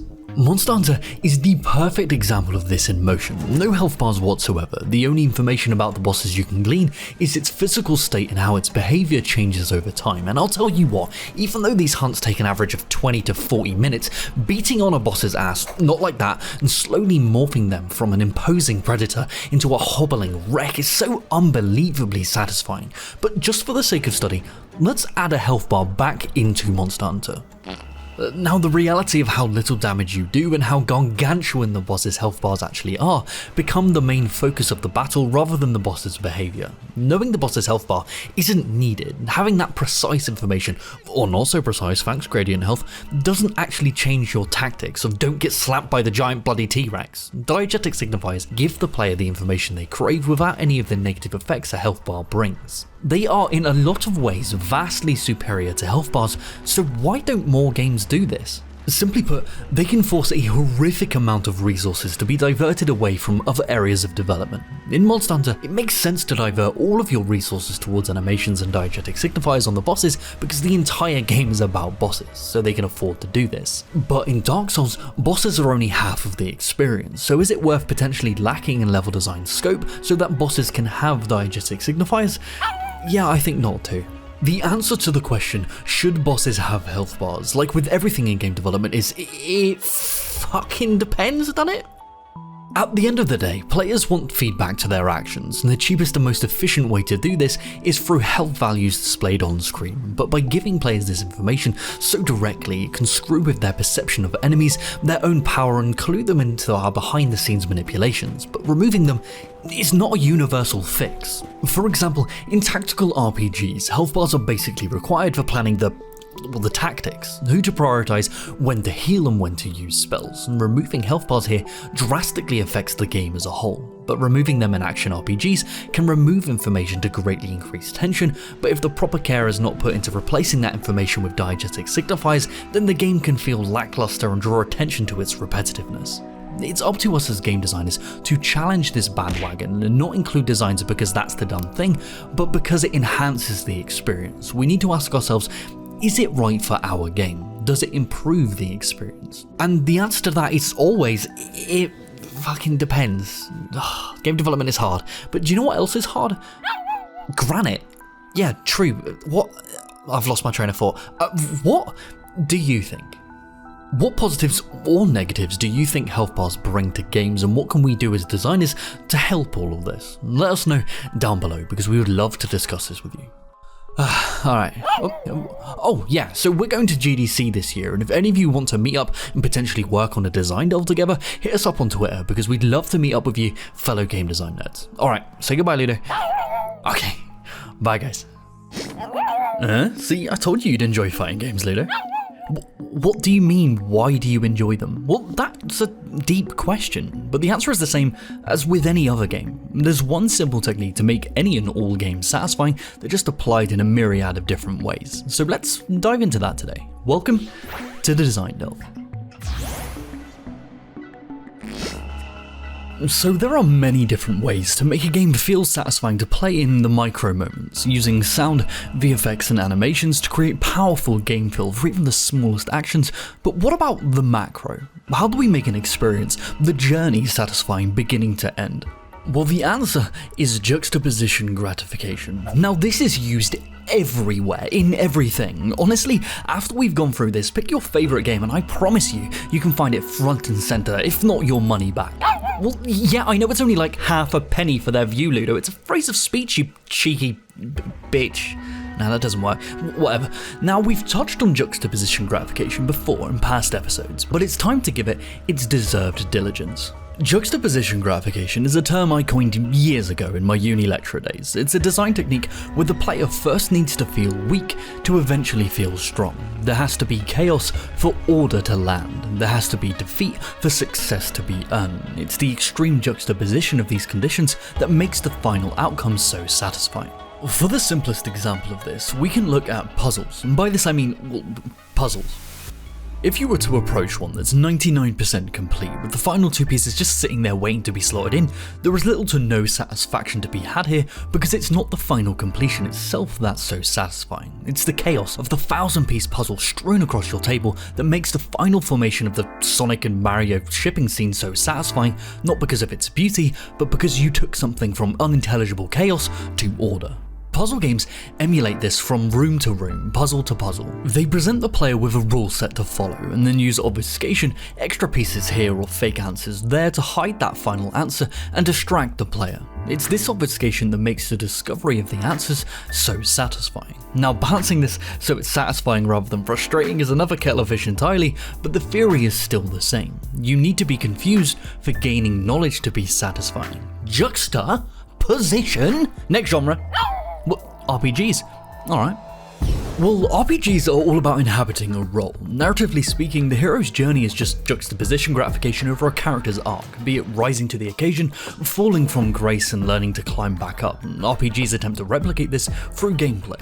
For example, as I've mentioned before, it would not be satisfying to load into a game for the first time and one-shot every enemy you find. Regardless of how satisfying the game feel was, that feeling would quickly dissipate because there is no mechanical challenge. But if you first struggle against these enemies, barely scraping by, but along your journey find rewards throughout the world, new weapons, levels, or even develop personal skill, you can come back to overpower those enemies that once gave you so much trouble. That juxtaposition of power is what makes acquiring new loot and overcoming challenges so satisfying. You must first show the player weakness for them to truly understand the weight of power. Like with Stardew Valley, everyone's favourite cozy game, the player's journey from grubby father to factory father is ruined if you remove the hardship of tending and nurturing your farm. Imagine loading into the game and simply just choosing the perfect farm. Imagine not having to actively learn about the NPC's wants and needs, and instead everyone instantly loved your himbo farmer Johnny Longcock. No hardship, no satisfaction, juxtaposition gratification. What about fighting games? Well, they're skill-based, so the gratification loop is a little bit more complex to quantify. Because of the nature of 1v1 fighting games, we have no level increases or extrinsic rewards to give the illusion of power. There are no stats to increase apart from your own, in the grey. Here, the gratification comes from increasing your own skill at the game over time by mastering its systems, and because of this, those systems have to be complex, the depth of the skill ceiling being just out of reach to motivate the players to keep playing. Thinking about it, this might be why those games that utilize auto combos are so controversial in the fighting game community. It takes away from that built-up gratification of mastering these systems by making them more accessible, but is that worth it? Yeah, we'll let them decide. In general, it gets super tricky to manage all of this when you add more players. The two most common ways you see juxtaposition gratification implemented is either through complex systems or incremental substantive rewards to make the player more powerful over time. But in PvP games, like competitive shooters, giving players meaningful incremental power increases by their very nature make them more powerful than their lower level counterparts who've just started the game. This is a reinforcement loop, making the rich richer and the poor dead. Yeah, eat the rich. Gratifying for some, but frustrating for others. And yeah, it's true that these new players could overcome this, grinding and leveling to overcome this adversity, making that juxtaposition gratification even stronger, but in reality, it just leads to a lot of players quitting. So PvP games tend to rely on skill generation gratification instead. All games do this, just in slightly different ways, but they all do it. In their systems, items, narrative, or skill development, it all comes back to this. Seriously, pick your favourite game and look.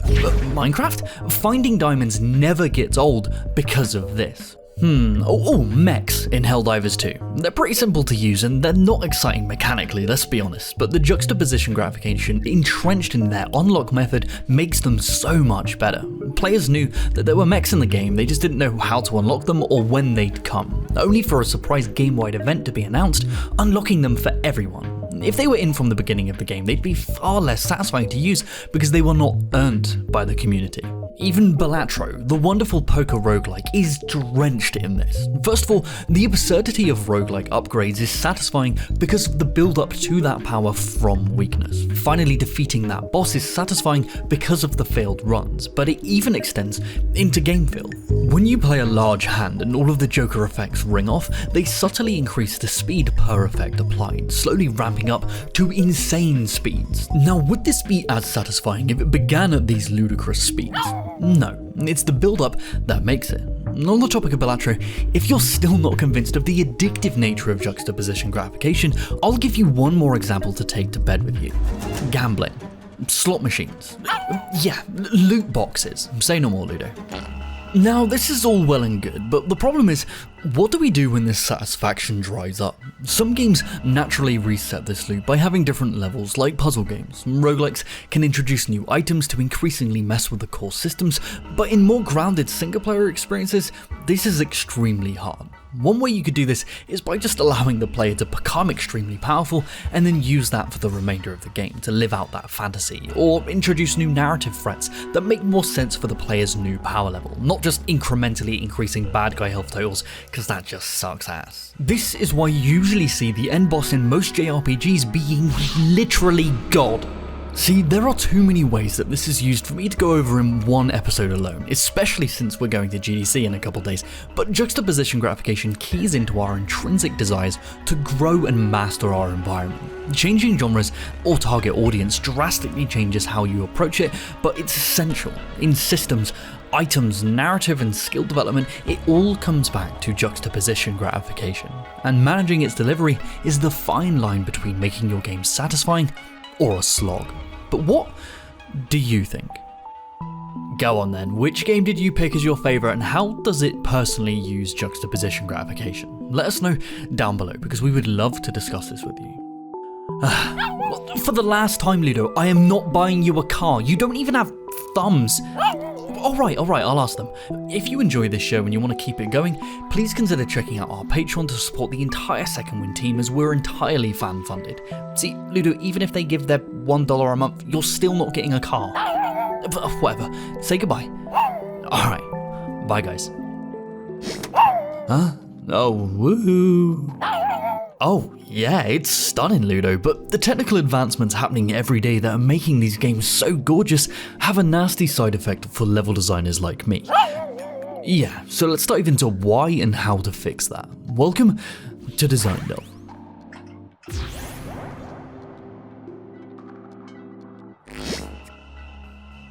As the game industry has grown, the reach for realism has grown with it. Not just with realistic simulations of facial spasms or physics systems, but also with how realistic our environments appear. Densely populated, lush environments for our players to explore, and this type of environmental detail has never been easier to achieve. By using middleware such as World Machine, entire continents can be generated procedurally and then molded to your liking. By using Speedtree, these valleys and empty canyons can be transformed into lush, dense forests at the click of a couple buttons, and these are used everywhere. Speedtree alone was used in a lot of your favourite games over the past few years: Elden Ring, Dragon's Dogma 2 or Forza Horizon 5. Dynamic lighting, volumetric fog, procedural generation and new AI tools are allowing environment artists to generate ever bigger and densely detailed scenes faster than ever before.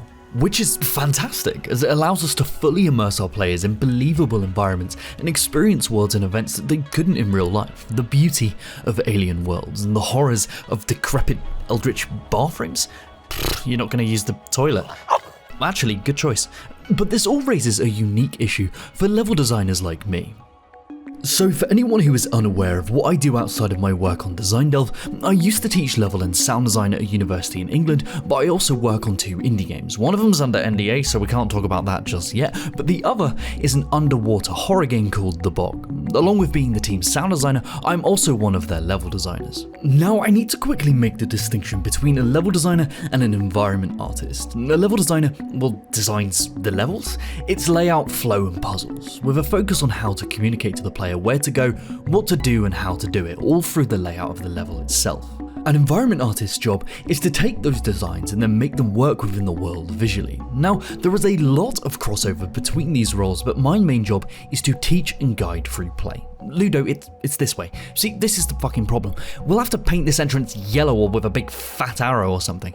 See, because good level designs don't sell well in trailers, a lot of resources and time have been diverted to packing these levels with stuff. Modern games are so densely packed with foliage, broody lighting and volumetric fog, it's become increasingly difficult for our base teachings to shine through or even be noticeable at all. For example, it's a little difficult for us to use framing to guide the player when there are 5 trees, a barrel and a glowing fucking pig sitting in the way.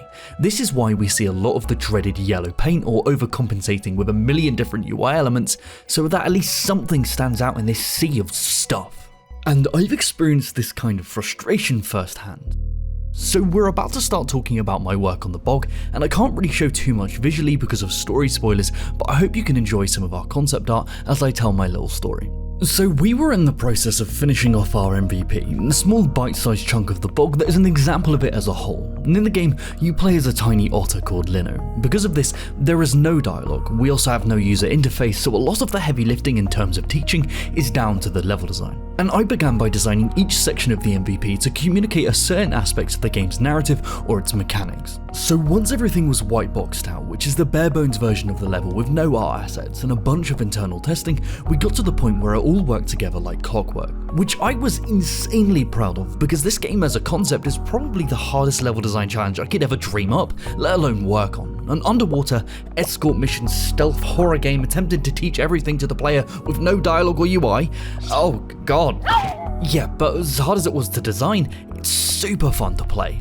So with our white box levels completed, it was now time for our amazing artists to come through and turn our designs into a living, breathing world. And this process is incredibly rewarding. Watching our levels turn into these breathtaking environments is so satisfying and takes a whole team to realize, but it muddies the waters. Sometimes the art is so good that it distracts from what needs to be seen. Something left as a key aspect of the room gets lost behind the beauty. Attempting to make our water more realistic, densely packed with particulates and mud, adding complex backgrounds or foreground elements to give depth draws away from the actual play space and what needs to be seen to understand how to play. Taking these designs that we slaved over and hiding them because ironically, the artists are too good at their jobs, in turn ruining mine? Yeah, I'm being a little bit dramatic, but fortunately, we rarely experience this on the bog.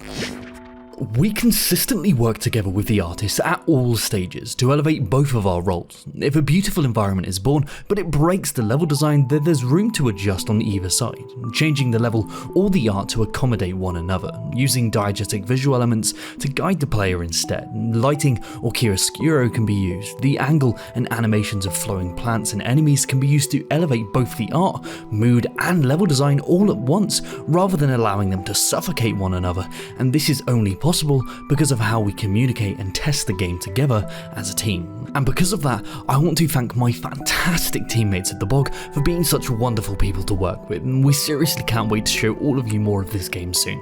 But as much as we've gotten past this limitation within our own team, this is still a problem within the wider industry as a whole. Because level designers and environment artists in bigger AAA companies are kept segregated, along with other aspects of game development such as sound and systems engineers, and doggy developers too, different priorities come down from different team leaders looking to keep their own individual jobs in this horrific climate of layoffs. Clear communication between teams becomes so much harder to achieve when you have a bunch of office politics hoops to jump through first, and unfortunately, this has a drastic effect on the game as a whole. This is something I got to hear firsthand from so many industry friends at GDC this year, and it's so refreshing to hear that our story at Second Wind is inspiring many teams to go independent to escape their corporate overlords, giving power back to the people and in turn making better games because of it. I'm one of the lucky few to overcome this issue of games being too pretty because the team I work with is so wonderful, but not everyone is as lucky, so don't be too quick to judge yellow paint or hand-holdy UI because the landscape these developers might be navigating behind the scenes is less than ideal. Well, yeah, I know it's not the player's fault, but it's good to keep it in mind because we're all human too, come on. But what do you think? Has the game's visual clutter ever made it hard for you to even play the game? And have level designers' forced attempts to try and fix this, like yellow paint, ever taken you out of the experience? Let us know down below because we would love to discuss this with you. Ugh, well, actually, Ludo, I feel a lot better. That was like therapy for me. No, that doesn't make you a doctor in any way, shape, or form. You diagnose me with dickhead. You seriously push your luck sometimes, girl. Okay, say goodbye. Alright, see you later, guys. Huh? Oh, hey Ludo, you've got me in a state of unease, delirium, befuddlement. This bloody thing, I just don't get it. Every design decision they've made utterly confuses me. Oh, no, I don't hate it. In fact, I actually like parts of it. I just loathe the others. So this episode's going to be a little bit ranty, so strap yourselves in and welcome to Design Dump.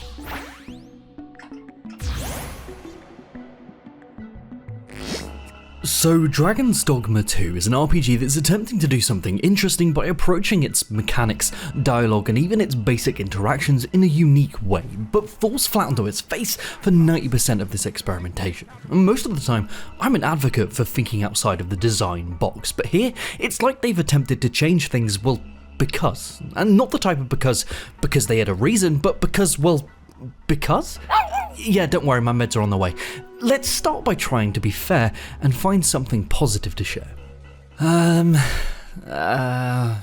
Character creation is incredibly diverse, allowing its players to craft the likeness of practically anyone they want. Look at this, or even this. So, for my artistic endeavours, I wanted to create a cat that had been stung by a bee in the chest. My main goals were to capture its pain and swollen top half.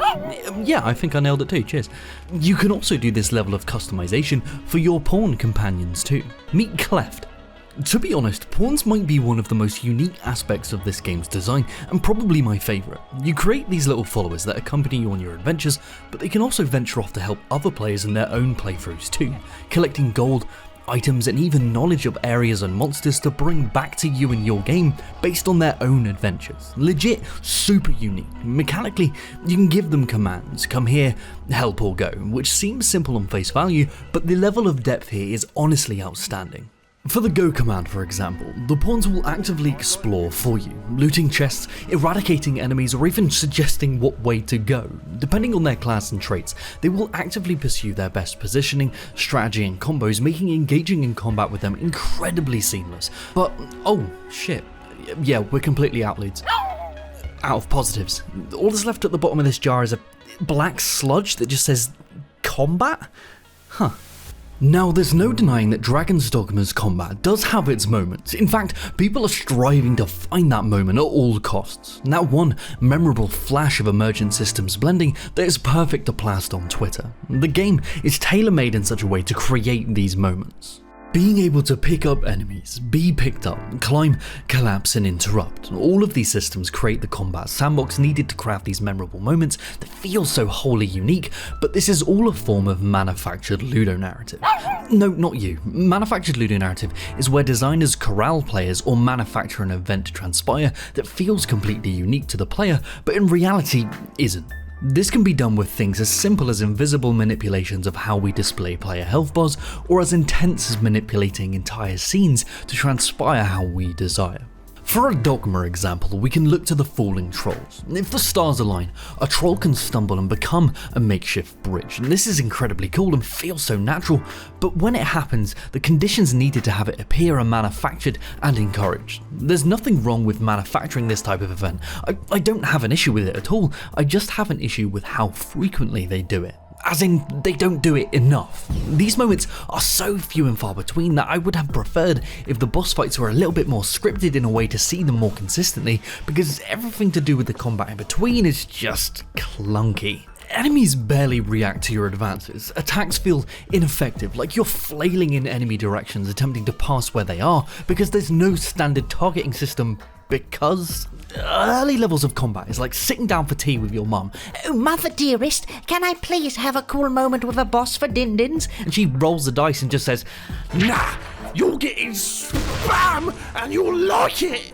well, I didn't know if this level of spammage was due to the melee system, so I wanted to try out the magic system, and that was a mistake. You can freely switch between these vocations, but certain armor can't be used by other vocations, so when you switch, the game gives you new armor needed for that class. But now, you're over encumbered, so my pawn politely offered to sell off some junk so that we could free up some space, and I thought she'd sell, the bones and rags I got off the many goblins I killed, but she sold everything. The bitch sold my shoes! And after all of that, the magic system didn't fare much better. Buffing my pawns was an interesting addition, but the moment-to-moment gameplay was somehow even more spammy. This seems to be a running theme with how Dragon's Dogma controls. Something just feels off. There seems to be a lack of conventional design, such as targeting or universal dodge systems, because not wanting to be compared to other nameless titles, or just to be different. But this leads to even the most mundane tasks being made needlessly difficult, even down to how the controls are mapped to the controller itself. For example, unsheathing your weapon takes up the entire L2 button, while it could just be tied to combat initiation, whilst also giving some actions 2 buttons based on context. For example, running, Y is sprint on the left stick in, but also B, which is also the same button used for all interactions, meaning once I've killed an enemy and I want to loot them, I just end up sprinting into Oblivion if I'm not perfectly still. Now, I sympathize with compartmentalization, trying to condense controls to make them easier to comprehend, but why have 2 buttons for it then anyway, and then not compartmentalize the other controls like sheathing? Everything from the combat to how the player controls just feels distant, disconnected, and this horrible feeling extends into how the narrative is delivered as well. When interacting with NPCs, it's a dice roll between what flavour of jank you'll receive. Sometimes it puts you into a basic, uncontrollable cutscene that leads straight into a chase sequence without warning, but most of the time it puts you into these weird dialogue-centric cutscenes where you can't control anything, but you have to press next whenever someone has finished their sentence, regardless of whether there's a player choice or not.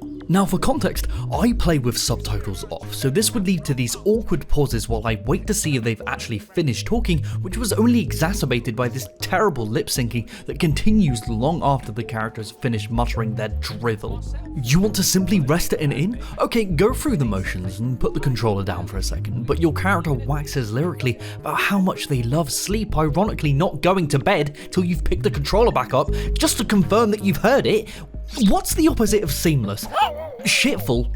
Yeah, right, that's this. It really doesn't help matters that you're going to be hearing these same lines over and over and over again because of how this game manages its save system. Anyone who is familiar with this show would have instantly seen this save system and thought one thing: motherfucking reinforcement loop.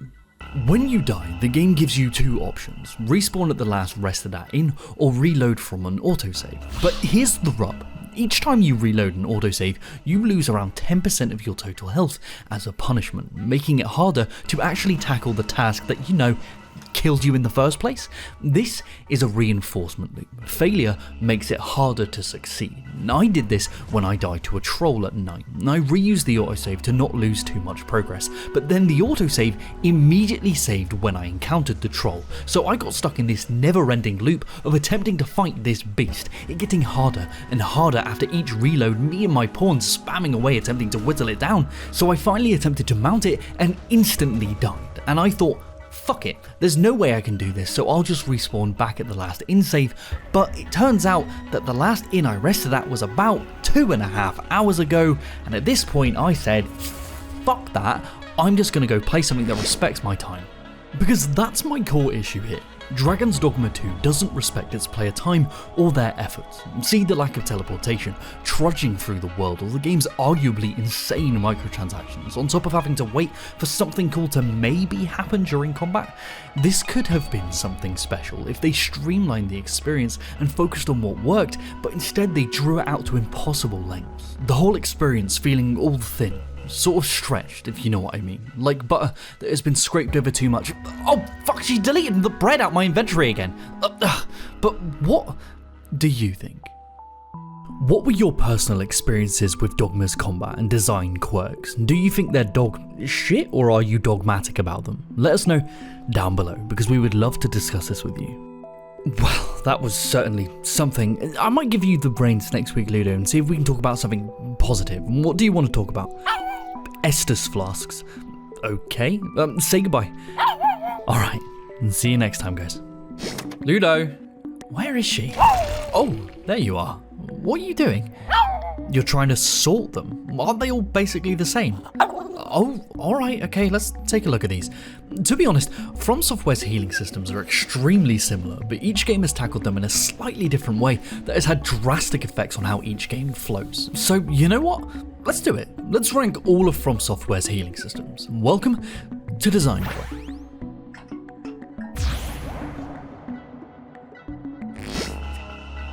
So we've never really done a ranking episode before. How are we going to tackle this? It's not like we have a massive ranking board down here or anything. You've built one? Yeah, right, come on. You don't even have thumbs, Ludo. Oh, well, that's convenient. Alright, let's get some criteria sorted then. How are we going to rank these? Based on usage, upgradability, speed, taste, how they feel in the hand? All of the above. Okay, so to begin with, it's kind of a necessity for us to pay our respects to the OG Sunny D, Estus from Dark Souls 1. As relentlessly regurgitated as this type of healing system is today, having 5 items that replenished on rest or death was a huge change over the common regenerative systems and floating health packs seen in most action games in the past, and this had a huge impact on the game's level design and player mindset. Having a consistent but finite amount of health items gives weight to every single mistake the player makes. Everyone waxes about how punishing Dark Souls is and attributes that to its bonfire respawning system for the player and its enemies and their erratic attacks, but I believe the entire experience would be nothing without Estus. Just think about how trivial the entire experience would be if it was replaced with a regenerative health system. The tension, mechanical fear and elation of finally overcoming the world's hardships would be gone, being able to simply just wait these enemies out. Estus is responsible for so much of what this game is known for and is a stunning design choice, but Ludo, get down, we're nowhere near done. Because just like with the finite nature of their uses, the amount we can do with this system is also finite. Yes, you can upgrade the strength of them, but to do so, you have to collect Firekeeper souls, and in some cases, having to kill to obtain them, removing NPCs and also destroying certain bonfires in the process, and negative for some, a positive narrative-driven world-changing event in exchange for power for others. But something that drags all of this down is these blooming bonfires. Alright, let's say you're struggling and need more Estus. The only way to do so is by kindling a bonfire with humanity, which increases your total amount from 5 to 10, which is simple enough, but I just don't like this. Upgrading your Estus by killing Inferno wenches encourages exploration, but kindling a bonfire requires you to give up humanity resources. Narratively, this is beautiful, but mechanically, regressive. For example, what's the internet's main advice for struggling players? Farm baby rats to harvest what little humanity they have left. No offense, mate. Future iterations solve this issue in different ways, but unfortunately, it's gonna cause me to bumpy roost it down a tier. Right, so what's next, Lids? Dark Souls 2, eh? The ugly stepchild of the franchise, but to be fair to it, it's improved on its predecessor in many ways, mechanically at least. One area they've improved is how we upgrade these flasks. They've introduced Estus shards to increase the amount you can carry and bone dust to upgrade their potency. Yeah, I agree, like while taking a narrative dip in quality, like what are you doing, just putting shards of glass and ashes into a cocktail to make it through the day's hardships? But mechanically, this is vastly superior to humanity. If you're struggling, instead of finding unwilling female flame-keeping sacrifices or turbo-dunking rat babies, you're actually encouraged to delve into previously unexplored areas that the player may have missed, leading to more souls, more items, more narrative hooks, and more gameplay, rather than just mindlessly farming. This is vastly superior, in theory, because they completely fucked it up with life gems, didn't they? Alongside normal Estus charges, life gems can provide a heal over time effect that can be bought practically infinitely from this hag, and you can pop them like a diabetic on Skittles whenever you want, which just trivializes the entire healing experience. And to make things worse, because of these gems, areas are balanced on the assumption that the player will use them, so if you don't realize this, it can cause each area to feel extra punishing. Relentless enemies that chip away at your health, areas with forced fall damage to progress, and because of this, it encourages players to seek out these life gems and their spammage, taking away from the beauty of the newly formed Estus upgrade system. So because of that, chuck it in B tier, Ludo. Oh god. Right, now to continue in chronological order, next up is Bloodborne and Blood Vials. Now let me preface this, I love Bloodborne. Yep, starting off strong. Every inch of it drips with superb design decisions, from its rally system, trick weapons to its level design, but I have a massive, gargantuan issue with Blood Vials. You can carry up to 20 of them at once, and they heal quickly and efficiently, but once you use them, they're gone forever, either having to spend a resource that you lose on death to buy more, or hopefully farm more off of enemies. And the problem with all of this is that it's a reinforcement loop. Reinforcement loops are where a system will take the input and double down on it. If you're winning, a reinforcement loop will make it easier for you to succeed, but if you're losing, it will increase your chances of failing. Consider any healing item you have a counter for how many mistakes you can make during combat. For any previous system on death, you have the same amount of healing items and even the chance to obtain more by engaging with new content. But here, the system punishes its most vulnerable players by making them have less chances to make these mistakes on each subsequent attempt. Now let's look at the game's solutions for this. Buy more or farm more. Now from a designer's perspective, fuck both of these. Just buy more. Well, if you've completely run out, that means you've just died. And remind me, Ludo, what happens when you die? Yeah, that's right, you drop all of your souls. So how the fuck are you going to buy more? Trudge back into the depths attempting to find the souls you dropped, but now with 0 healing items? Or pop a soul Capri-Sun or just go farm more? Oh yeah, farming. Let's not encourage our players to engage with previously unexplored areas. Let's encourage them to farm the same enemies that are guaranteed to drop files over and over and over again, not learning how to play or fight the enemies they've just struggled against, but find the path of least resistance as this system encourages. The only people I ever see praising this system are the get good players, and why is that? Because this is a reinforcement loop. It actively helps the people who are already succeeding and punishes the struggling players. If you get excess files above 20, they kindly automatically go into your storage, practically giving succeeding players infinite healing items akin to life gems, but giving its even moderately struggling players practically none unless they are willing to farm souls or vials. I can't. This system breaks all the progress they have made. Yeah, exactly. Let me translate. There is no pit deep enough to house the beast of loathing I restrain for thee. Begone, vile creature, to the swamps with you! There you go. It's like watching the devs take 2 steps forward and 1 step back from Dark Souls 2, but the guy they got to take those steps had fucking giraffe legs because it took them all the way back to Demon Souls. Oh yeah, as a cheeky bonus because it does not bear repeating, Demon Souls did this exact kind of filth. So here you go, a friend to contemplate sins with. Right, what's next? Well, this is refreshing. In stark contrast to the regression of Bloodborne, Dark Souls 3 is where everything comes together. They learnt from their experimentation, taken what works and iterated on what didn't. They've taken the beauty of the Shard and Bone Dust upgrades from Dark Souls 2, but completely removed any kind of reinforcement loop resource such as life gems. Because of this, the level design really encourages its players to seek out these major rewards through its balance of difficulty and non-linearity, and it's so effective they've incorporated it into the entire magic system too, being able to choose if you want more power or safety, both choices increased by the hunt for the same upgrade items. This is outstanding. It's no question S tier. I honestly don't see much more room to improve on this, but FromSoftware did. Because in Sekiro, instead of prayer beads and gourd upgrades being strewn across the ground waiting to be found, they gate the majority of them behind mini-bosses. Now this is a small change with massive implications. Once one of these upgrades drops, the excitement you then feel when you spot another mini-boss gives drive to defeat them rather than avoid them.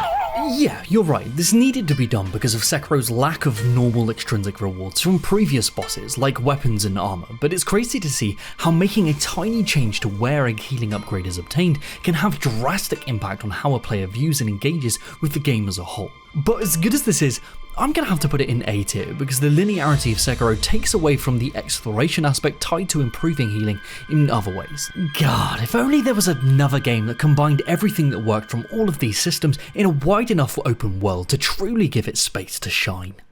So Elden Ring slaps. It takes what works with the previous upgrade systems and instead of having them in random locations, which would be an absolute nightmare in a world as large as this, instead places them at targeted locations to encourage targeted exploration.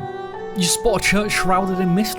That's an upgrade. You spy a sliver of an Erdtree sprout? That's an upgrade. And it doesn't stop there. From the mage towers to specific mini-bosses, each recurring spot upgrades the player healing, magic or flash systems, and on top of all of that, because the devs know these targeted points of interest are desirable, they're always strategically situated right next to the new narrative or gameplay hooks, constantly driving its player to more compelling gameplay as they upgrade their power throughout the game. But feels completely player-driven because of this open world. It's fucking perfect. It's S tier for sure. Look what we have wrought. You know what, Ludo? It's actually crazy to see how all of these small changes to a healing system can have such a drastic effect on how the player perceives and engages with a game's systems and world. But if we've learned anything, it's that any system in a game, from healing to combat, should be designed in a way to encourage the players to keep engaging with the game. Not regress like with Blood Vials, but to get back in there and overcome the challenge. See more, do more. Something can be challenging, but simultaneously not encourage its players to give up, and it's been so entertaining to take a look back and see how FromSoftware have iterated to reach a system that perfected that. But what do you think? What systems do you feel best fits narratively, and which one best fits mechanically? Let us know down below, because we would love to discuss this with you. Alright.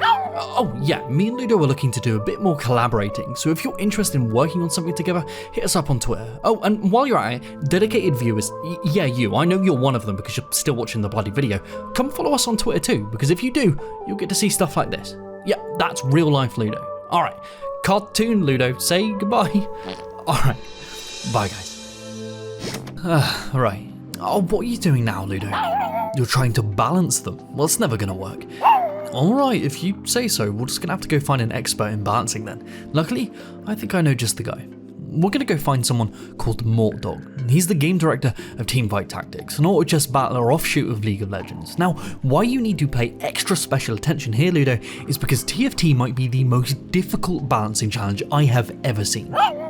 Well, it's because in a game like League, if there's an egregiously unbalanced champion, there is only really one chance for that champ to be played. Only one person can play them, and it could even get banned. Because of this, it's difficult to abuse these imbalances. But in TFT, all champions and items are available all at once, creating this whirlwind of possibilities for players to abuse these imbalances, so the game has to be super tight.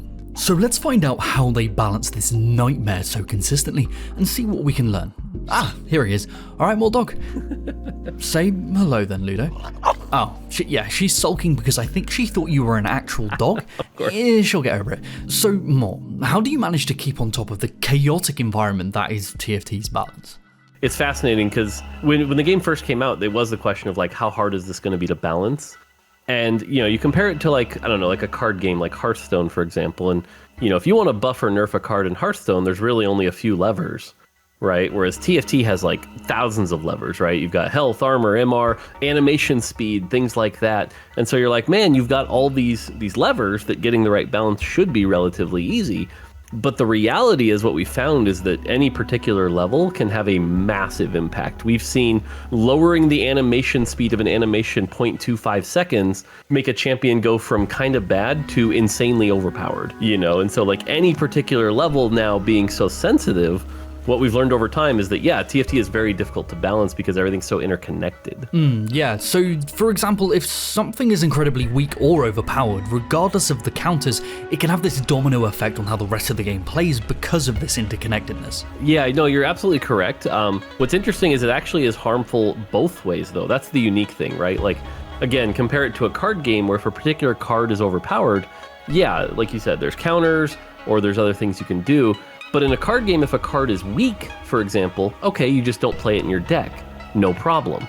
But in TFT, if a champion is weak or something like that, anything connected to it, right? Like all of a sudden the trait that champion has is also weaker because that champion exists and they have to play it, which then connects to all those other champions. Now they're weaker, which is absolutely a problem. And so that interconnectedness can get really tricky. A mental problem, but still a manageable one because you get access to so much data to apply these changes if needed. But something that I think is super interesting is the player's perception of balance because of this data. Yeah, exactly. Our mutual friend Riot Feral Pony told me a super unique story the other day. Storytime leads, settle down. Back in the ancient times, the champion Vladimir was super overpowered, absolutely dominating in the meta, so they planned some small balance changes to bring him back down to a reasonable level. And once this patch went live, the Vladimir mains were seething endlessly that they had just nerfed their precious Vladipoos, making them practically unplayable. But here's the twist. Due to a mistake, they never actually pushed this Vladimir nerf to the live servers, so this change the Vladimir mains experienced was entirely placebo based on what they have read in the patch notes. The Vlad players were playing scared because of their perceived nerfs, and the players going up against them were playing aggressively for the same exact reasons. Perception is reality, Ludo, and I find that absolutely fascinating. But even though TFT is an auto-battler, does this kind of perception play a part in perceived balance as well? Well, right, and something I taught the team early on is that the reality of data is that it only tells you what is, not what can be. So like you said, perception is sort of reality, right? And especially with a game like Teamfight Tactics, if it's not solved, people don't understand how to use it. In set 5, we had a champion, Vayne, who was a 1-cost. And, the set had just come out. It'd been about a week. And in all of the data, all the public sites, people had seen it. She's bad. She's like the worst 1-cost. Nobody wants to play her. And so even internally, we were sort of like, okay, we don't think she's that bad, but, it looks pretty bad. So let's give her a small buff, just a real small one. Thankfully, before the patch shipped, though, but we'd already locked it in, we get a message from some of our China players. They're like, yo, I think we found a really big build. To the point where by Monday, all of a sudden, she was not only the best champion, but possibly one of the most broken ones we've ever released. And again, that was in the span of 3 days. Yeah, I guess that's the trouble with solely relying on data from a player or developer perspective, that there could be a lot more underneath that you're not seeing. One of the interesting things about balance is that generally your players will perceive it to be very binary. It's either strong or it's weak, right? And so it has been nerfed or it has been buffed. People don't really see the nuance, the in-betweens, the small fractions that can make massive differences, right? And you look across various games and you can see tons of instances where the tiniest change into like how many frames of downtime in a fighting game or, animation speeds can just really make or break characters and allow those windows of weakness to help that balance state. So, because of this perception, low-rank players tend to have a completely different perspective on what is broken in comparison to, say, pro players. So when you set out to balance TFT, do you tend to do that from a casual or a pro player perspective? So this is an interesting question because I think you look at a lot of competitive games like, say, League of Legends, and there are clearly different balance parameters for different levels of play, right?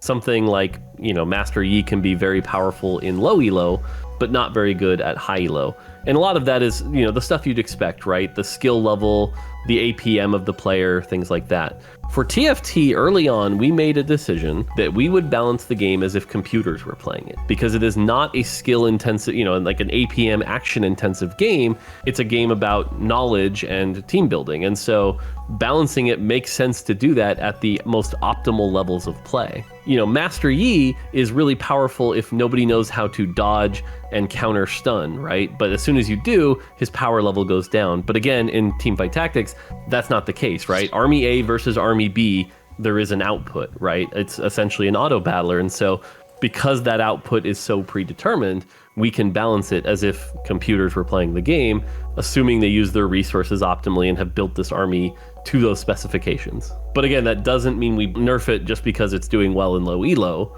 It's more like, hey, if you guys want to get better, here's an opportunity to learn, and here's a way to get better at the game. Okay, interesting. So in some instances, you can leverage the perception of imbalance as a teaching tool instead. Exactly, and you're sort of acquiring more knowledge as you play and more things you try. You sort of, hey, I tried this comp with these items and it didn't go very well. Either I did something wrong or something happened. What did I learn? Oh, that champion doesn't use that item well. Great, I'll take that learning into my next game. And even players who have been playing for thousands of games, they may have their lines that they prefer and they feel like they've really learned and mastered. That's the trick, right? That's the depth of the game. That's the discovery that as you're starting to get really engrossed into the game, you're sort of like, oh, wow, there's a lot more here to uncover and master. And for players who really like that level of depth, that's what lets TFT be like this 1,000-hour, 10,000-hour game that you can keep playing and sort of really mastering that skill.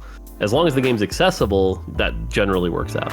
Yeah, it's super unique because there's so much to learn and abuse, if that's the right term, because just like with roguelikes, you guys leverage juxtaposition gratification to create these exciting rare gameplay moments. There being builds that could drop which would practically break the game if you get the right combo, and this is all well and good in roguelikes as they're single player and becoming overpowered is the goal, but how do you manage to balance having these types of builds to allow for that fun, but also make it so that they can't be abused at the same time? Yeah, of course, absolutely. So part of balance isn't just, hey, Army A versus Army B fights, therefore let's see how they go, right? Part of it is the risks you take within the game to reach that point, right? And so if there's an army that you can only get 1 in 10,000 games and requires the stars to align and everything to go right, that army has to end up being more powerful than an army you can do every game, right? And so part of the balance equation of a game like TFT is taking that relative power and that relative chance of acquisition and making sure that those are equal to the point where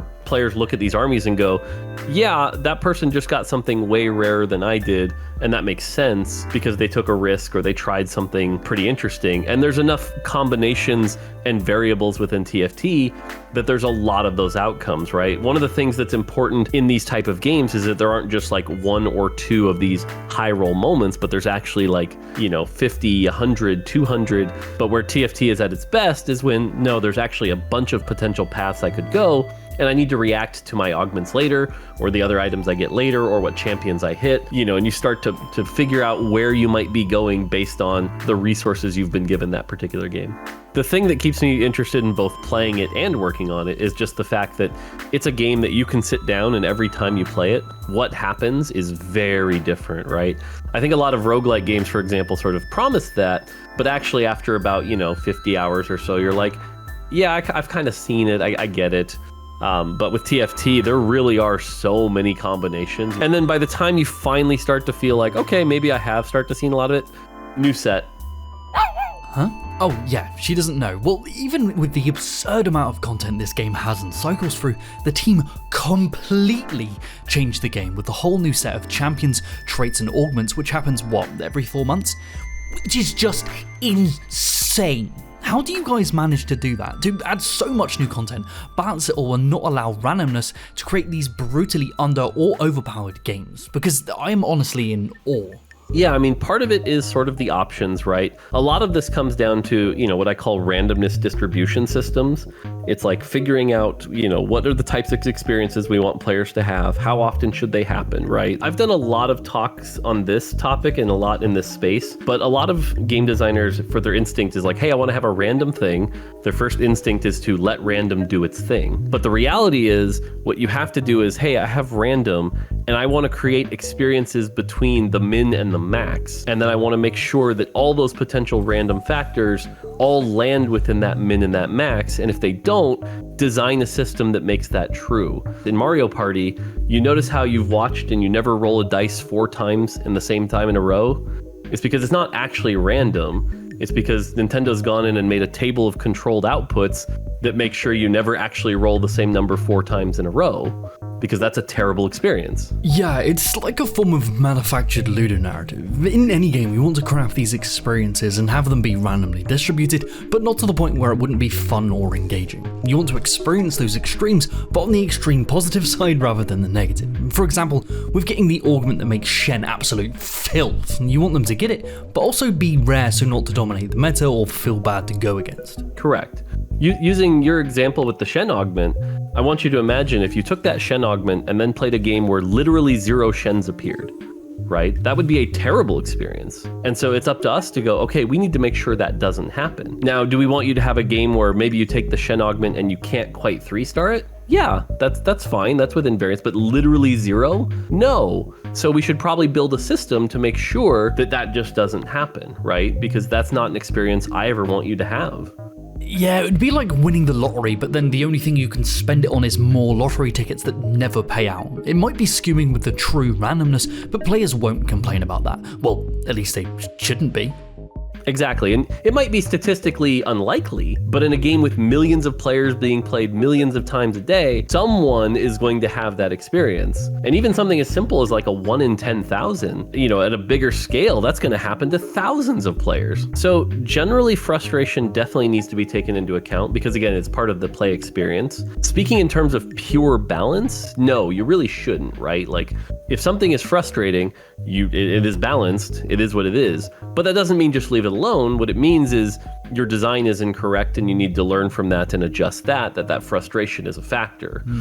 Yeah. Balance is this amorphous blob that devs just keep prodding in hopes that the players will like looking at it, but regardless, someone will always complain about what hat it's wearing. It's maddening. The reality is also that when you talk about balance, because perception is such a big thing, it's interesting. If you go look at any game community, there's a lot of people that will say there are no balanced video games out there, right? Some players will put that pedestal so high that it's almost unachievable. What's important is you set up a foundation for how you expect your game to play out. So for example, in Teamfight Tactics, we want rounds to last between 18 and 25 seconds. And like that's how a normal fight should play out. And then use those anchor points to balance your game to that goal state. As long as you're doing that and generally following that guideline, you will get your game to a really good spot. There will always be dissenters that will tell you you're doing it wrong and the game's not balanced, but just stick to the path, make the game towards that goal that you've sought out to, and I think you'll end up in a pretty good spot. Yeah, have a balanced mission statement and then stick to your guns, but I honestly don't envy you and your team. Not only is balance such a difficult balance, it's an ever-shifting form to not just adjust around data, but player perception, frustration, and their play experience. Prodding that blob is difficult at the best of times, but yours is wearing 7 different hats and spinning at Mark 10. But honestly, that's why TFT is so fun. Honestly, thank you so much for joining us in the Design Minds today, Mort. It's been a pleasure to peer into the balance process for such a complex game, but here's the question: what do you think? What do you think makes balancing games so difficult, and have you ever experienced balance perception misconceptions that you've eventually learnt from rather than just complaining about? Let us know down below, because we would love to discuss this with you. Well, that was insightful. Big shout out to Mortdog and Kenobi for their wonderful insights into TFT. Oh, yeah, so if you enjoy these types of dev interview style episodes, why not watch them live on my new podcast, DevHeads, which debuts, today. So check that shout out live here on Second Wind, and we'll see you in the chat. Alright, say goodbye, Ludo. Alright, bye guys.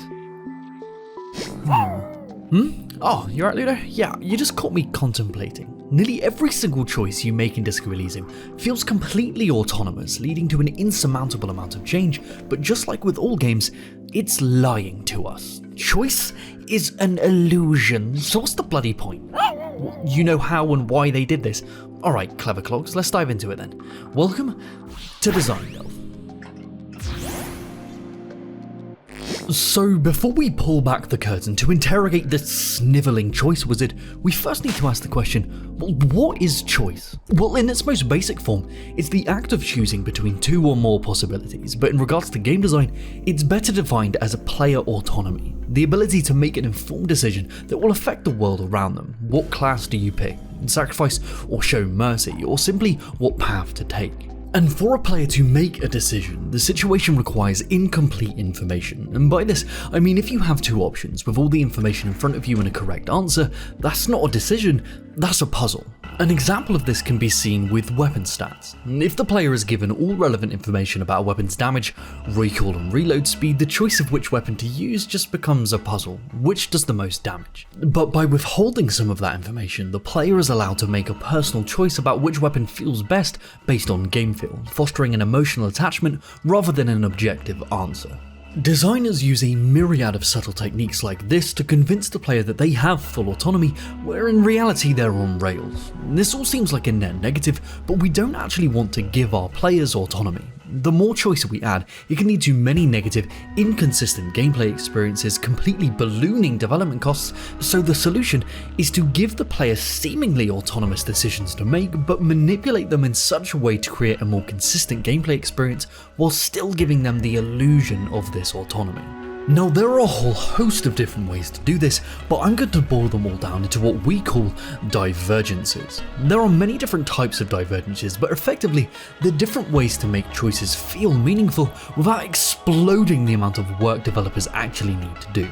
Even in a game like Disco Elysium, which has over 1 million words of written dialogue, the developers still need to deploy these divergent tricks to make it all work. And because of this, we're going to spend a lot of time discussing divergences in dialogue specifically, because Disco Elysium is 95% dialogue and 5% wandering around looking for fuckers to talk to. But all of these techniques can be applied to any form of choice in games, and dialogue, traversal, weapon upgrades, take your pick. Oh yeah, okay, so for anyone who doesn't know, in Disco you play as a detective of your own design, solving crimes and paranormal mysteries in a myriad of ways to suit your personal playstyle to alter the story. And as designers, we want our players to feel as if they have control over what is happening in the narrative, but this is immensely difficult when you consider the inherent linear nature of games. Imagine your journey through any game as a train on a track, moving from point A to B. Regardless of what we're doing, we're all hurtling down this linear track, seeing the same sights and being served the same food. As the player journeys down this track, they're often given choices. Some are simple, some are dramatic. One choice keeps them on the main track, but the other diverts them, leading to a shift in the narrative. And this, by all definitions, is a choice, but making two completely unique tracks for the player to follow for every single choice they could possibly make is expensive as fuck. So instead, we employ parallel divergences. These are short sections of parallel content where the player can make a dramatic choice in the narrative, taking them on a wild ride, but regardless of the outcome, it eventually brings itself back onto the main track, giving the illusion of player agency. An example of this done poorly is in Telltale's The Walking Dead. There's this moment where you choose which character to save from death. This seems like a significant choice, but regardless of who you choose, the role they take in the story and the actions they take are completely identical. And then shortly afterwards, the surviving character dies anyway, so none of it mattered. But when this technique is masked properly, it is the single greatest asset in a developer's toolbox when it comes to player autonomy, and no game does that better than Disco Elysium, because it doesn't just employ this trick here or there, the entire experience is the trick. Every choice you make drives you deeper into a twisting narrative of wild possibilities, but all roads lead to Rum. What's behind the ethereal locked door in the bookshop, and why is the shopkeeper so scared of it? You delve into these mysteries, gathering information, finding more threads to pull, but at the end of this path, it literally brings you back onto the main road. No matter what you choose to do, it all leads back to what you're meant to be doing to progress the story, but feels as if you're free due to these hidden parallel divergences. This feeling of freedom is also bolstered by another divergent trick we call cross divergences.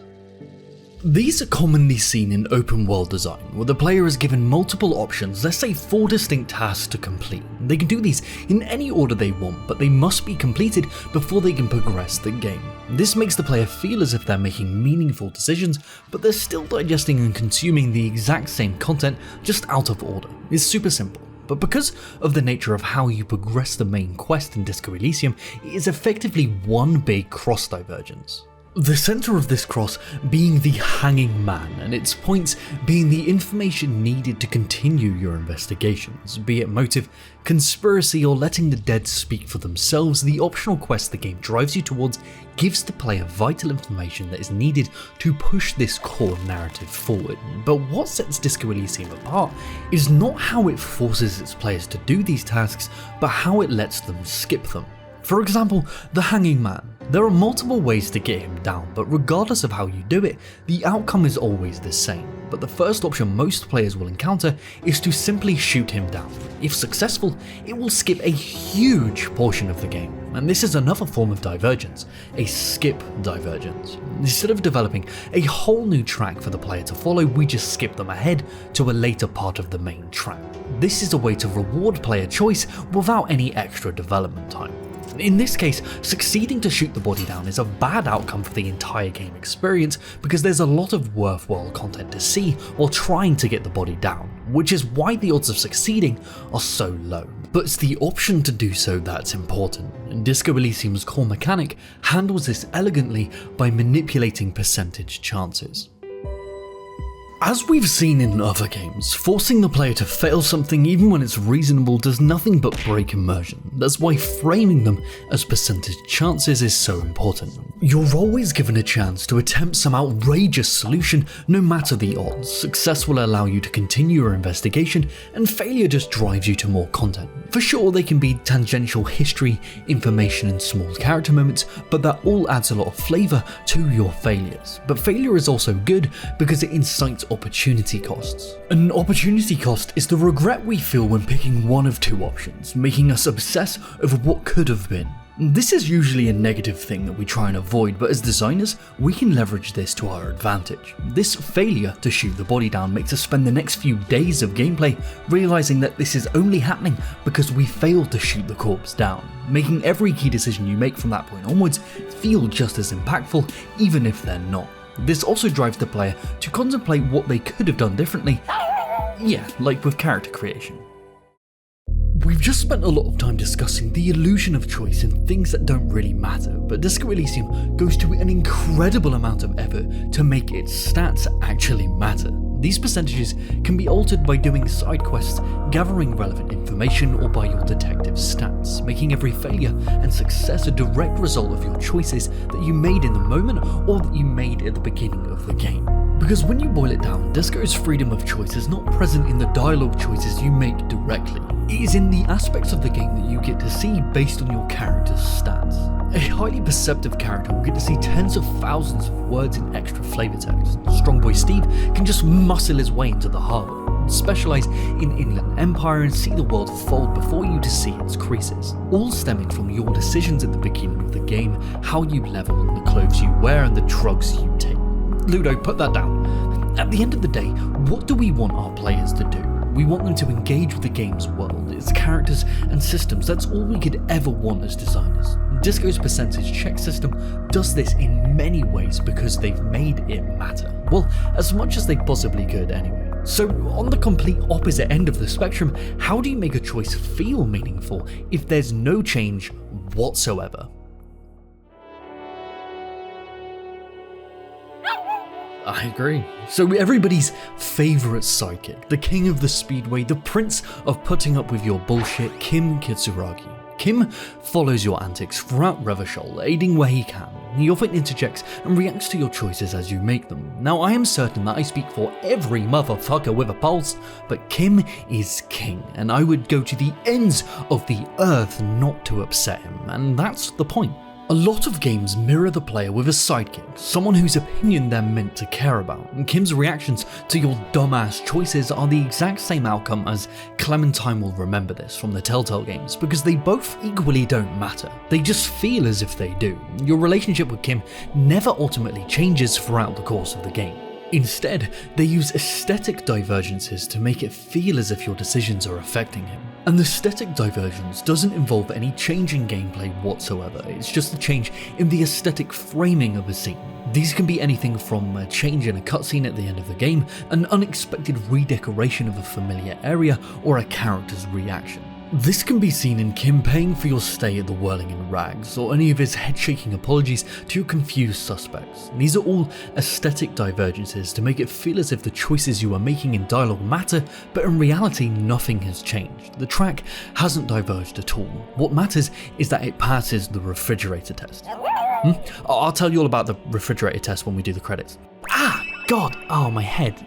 This episode was so dense. We went over what? Parallel, cross, skip, and aesthetic divergences? And any and all decisions you make in Disco Elysium, and any game for that matter, are just variations on these. And like I said before, these can be applied to any decision you make in any game. Consequences, where to go, what to do, you name it. But what do you think? Does your choices having the appearance of meaningful consequences change how you view a game, or is the illusion of choice enough as long as it's telling a cohesive story? Let us know down below, because we would love to discuss this with you. Alright. Oh yeah, good point. Another plug for our other outlet. Why not swing by the DevHeads podcast here on Second Wind every other week, where we sit down to discuss the ins, outs and goings on of game development with other fellow unhinged devs. We'd love to see you there because we have some absolutely insane guests lined up. Alright, say goodbye, Ludo. Alright, bye guys. Alright Ludo, come on, I need your help hunting for something, or someone. I've become hyper obsessed with this game called Animal Well. It's all about secrets and I need to find the solo dev so I can pick his brains, but it turns out he's pretty elusive. See, I've narrowed it down to this cave system, but he's just not here. There has to be some kind of secret to uncover, but where? Oh, wait, hello? Hi, I'm Billy Basso. I'm the solo developer of the game Animal Well. Yeah, in hindsight, it kind of does make sense for you to be in the walls. Regardless, thanks so much for coming down to chat with us today, man. I've got so many questions, but firstly, Animal Well is so large, with so many secrets to uncover. What were you thinking undertaking such a gargantuan project all by yourself as a solo dev? It's hard to describe. I always try to remember that the project didn't start with this scope in mind, that it was just like a personal project that I worked on after work, and at first I thought it was going to be, pretty small, and early on just like the scope of the game just kept kind of growing each passing year that I kept working on it.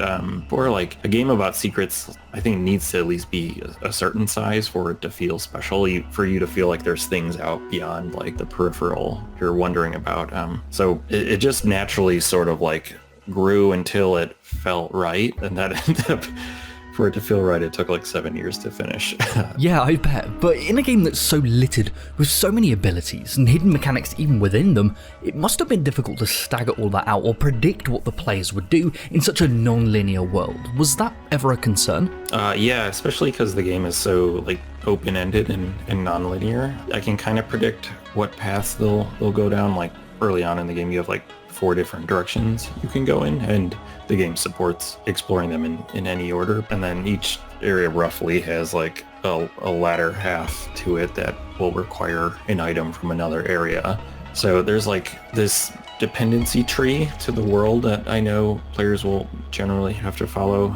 Even like little bits of information where it's like, do they know they can do certain things with the bubble wand, and if so, then they can like engage with this puzzle. And then later on, even in like other parts of the map, I'll try to give stronger hints that they can do certain things. So it's like if they didn't figure out the first time, if they keep playing in another direction of the game, they'll get like a more obvious like hint that they can do a thing. So eventually they'll figure out all the things they need to, but they might be stumped a little bit and have to like backtrack. And there's like multiple layers of hints, I guess, depending on how far they get in the game. Oh yeah, good point. We think one big advantage to the Metroidvania/Brainia genre as a whole is its usage of the map as a core tool for the player. Was the map a big part of your design philosophy to give those extra hints to specific secrets, or just to simply guide them? Yeah, the map was something I definitely thought about a lot. Early on, I wasn't even sure if I wanted a map, because I played like all the FromSoftware Souls games, and they don't have a map, and yet you can still navigate the world. So I knew that they weren't strictly necessary, but that you could potentially get by just designing a unique world with enough like landmarks and, guidance indicators, and maybe that would be enough. So I wanted to at least do that, but then I eventually realized that a map is maybe more necessary in a 2D game versus a 3D game, because you can't see as far off into the distance. You don't have these like sort of landmarks that you can orient yourself relative to. So I think with the 2D game, I decided like, okay, there should be a map, but I still want to restrain it in certain ways. And I don't want it to just be a big checklist of, quest markers to go to. So I still wanted the player to feel like present in the world and sort of have agency in where they go, but then, still give them a useful tool. The stamps and the pencil in the game are kind of ways to sort of facilitate that and encourage players to like make up their own goals and use the map in whatever ways they feel appropriate. But yeah, and then the way it like fills itself in, it does like leave gaps in the walls to sort of indicate unexplored areas. So I think learning to take advantage of the map is just like a skill players can get, and you can go into a room and there literally might be like invisible walls that have secret passages, but they'll be visible on the map. If you open the map and all you have to do is see that some of the pixels are missing where the walls are, and then I did also have to be pretty careful to make sure that there weren't any gaps in the map that led to dead ends. There are still some cases where there are like stalactites you can break or vines. So a lot of players do take it very seriously, and they'll be literally pixel hunting and staring at like, is there a 1 pixel gap here? And if so, I'm going to spend like 45 minutes like trying to get into it.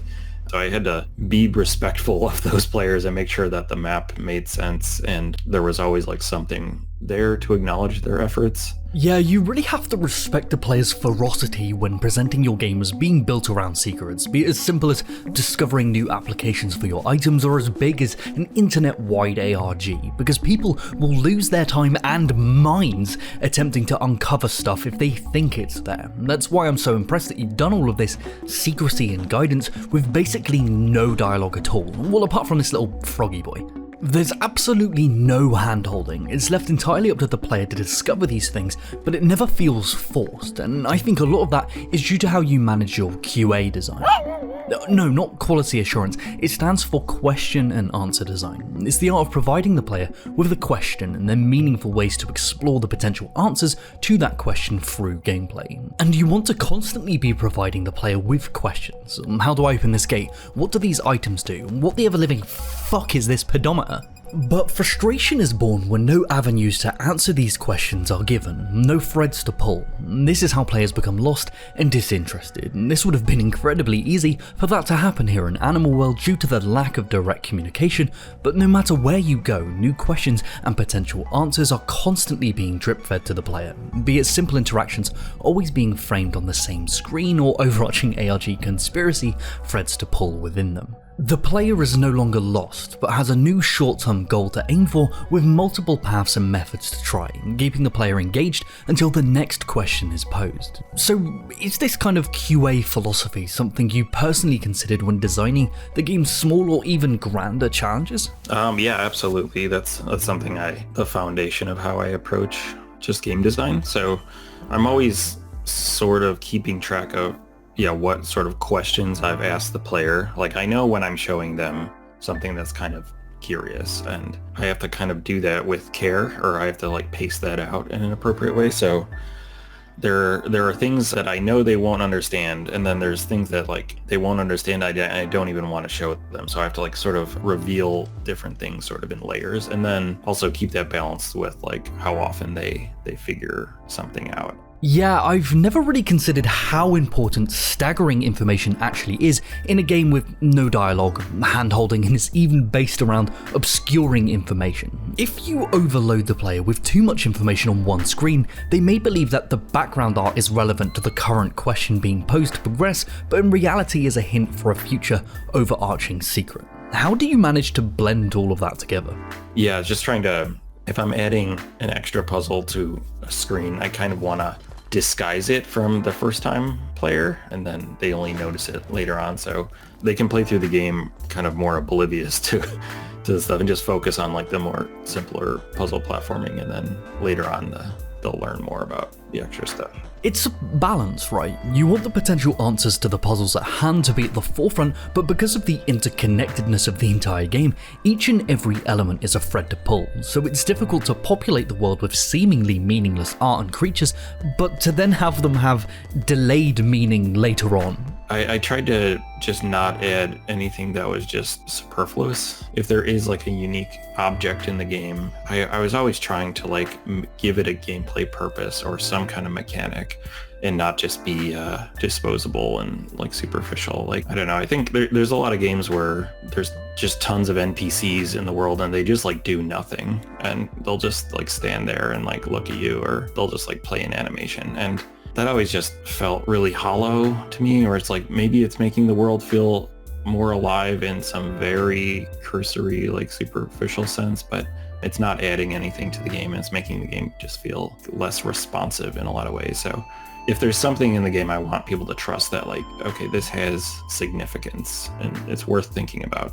But I think, yeah, for the whole time I was developing the game, I was sort of, I don't know, just kind of having this like hypothetical like conversation with the player in my imagination of what they would be doing. And I was sort of, trying to put myself in their shoes and just do what I thought would be cool in the game. And a lot of the puzzles, especially later on, and that I really didn't intend people to like find them, but I was still like hoping they would get noticed, and not only did they like get noticed, but like people got like extremely obsessed with a lot of the stuff. And I like to think that you can trust people to care. If you care about the world, like they'll care, and that's like certainly been the case. Players have been very, very smart and clever, and they're finding things that I just didn't ever expect. It's a different level of satisfaction when you respect your player's intelligence and allow them to figure things out without having an NPC to give them hints while they're mid-thought. Not naming any names, you have to figure it out yourself, and that frustration is a part of that process. Yeah, I think I can see from a business perspective, or from like people in charge of these AAA games, where like if you watch a playtester and they're stuck, oftentimes they will seem like unhappy. They'll be like frowning and frustrated, and prior to like them figuring out, they'll look bored, but it's like inside they're thinking. Eventually when they do figure it out, they're like very, very, very excited. And we've seen that a lot where we've like playtested things. But I could see early on you're tempted to be like, oh, just like, I'll just give you the answer, and then you'll move on and keep seeing the nice art or whatever, and you'll just have this like, you know, vaguely pleasant experience the whole way through. And there's no high highs, but there's no like low lows. So, but I think ultimately, like for the health of the long-term experience, you need people to like be challenged and like to grow and have those moments of understanding. And it's really important that you preserve that. That's like maybe the most important part of the experience. You've got to feel challenged for that satisfaction to have time to cultivate, but some of the game's puzzles are extremely difficult. Yeah, and we unfortunately live in the day and age where you can simply just look up things on Google. The days of exchanging rumors on the playground and hearing of the wild new cheats through word of mouth are mostly gone. Is it difficult to design a game around secrets, but to know that once it's out there, there's going to be a wiki and thousands of guides online? Does that take away from the design philosophy? I think it's an interesting thing to think about. I almost think of the later game, the really secret puzzles in Animal Well as almost like multiplayer experiences, because I designed them where it's like maybe an individual player may find one or two of them on their own, like they might just get lucky and stumble upon them, but I didn't expect one person to find them all. So I envisioned them from the beginning to be like community collaborative puzzles, and I really wanted people to talk about the game. I wanted them to have conversations and get in touch with like the broader community and sort of build those connections. So it's actually, yeah, it's an interesting thing there. In a lot of ways, there's a push from tech companies to take that away or like sort of make that unnecessary. Like the PlayStation hint system is one thing that early on we were considering doing, where it was sort of pitched as like, oh, you can stay in the game and just get a hint when you're stuck, and you don't need to go on a wiki or a forum, and you don't need to look things up, and the game will just sort of tell you what you need when you need it, and you just stay in this experience. Or I just think that's like a very isolating experience. I think when a game is hard, it's actually an opportunity for people to bond with each other and like have this shared experience, and I think that's a cool thing that I want to like design around. Interesting. So you've taken the perceived loss of the playground conversations and just designed the game in a way to create that discussion space online with the broader community. Huh, that's fucking sick.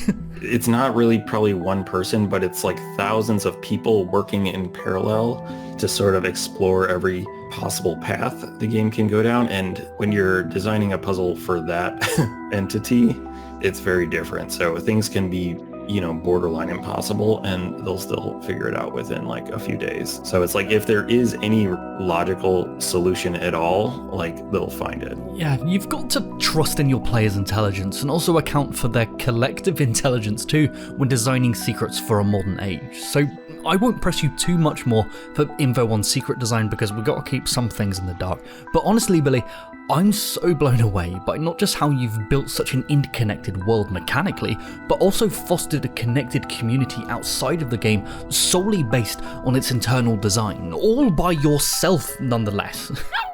Yeah, it's honestly an inspiration. I'm so happy that Animal Well and Big Mode for that matter have seen the success they have. It's so well deserved, and thank you so much for coming to chat with us today. Oh, thank you so much. Well, I'm honored that you wanted to have us, so thank you. Yeah, but the question is, what do you think? Do you think there are still secrets to be found in Animal Well, huh? And do you think combating this wiki game syndrome by creating community-driven puzzles is a good solution? Because I do. But let us know down below, because we would love to discuss this with you. Yeah, my head hurts too, puppy. I can't imagine creating something like this as a solo developer. It is actual madness. But do you know what else is madness?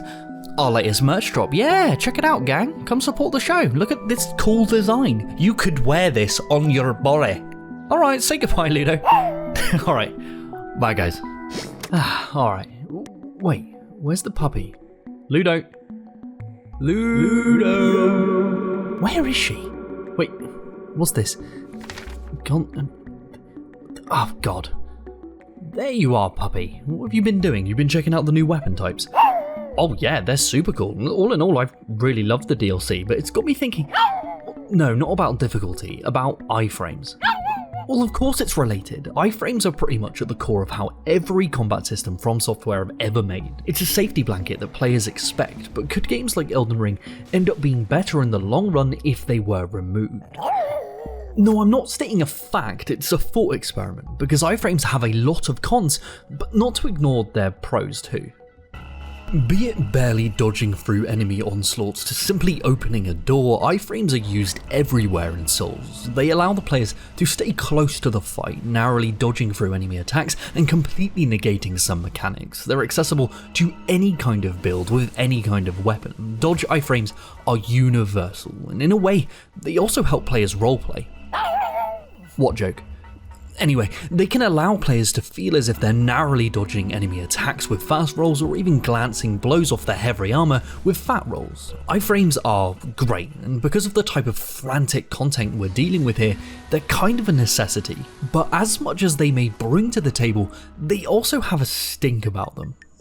Having a boss's gigantic weapon clearly phase through your body could lead to a break in immersion. The same for getting absolutely slammed by something that should have killed you, but you miraculously did a roly-poly, so now you're alright. It becomes more of an abuse of systems rather than a mechanical expression of a character's specific trait or move.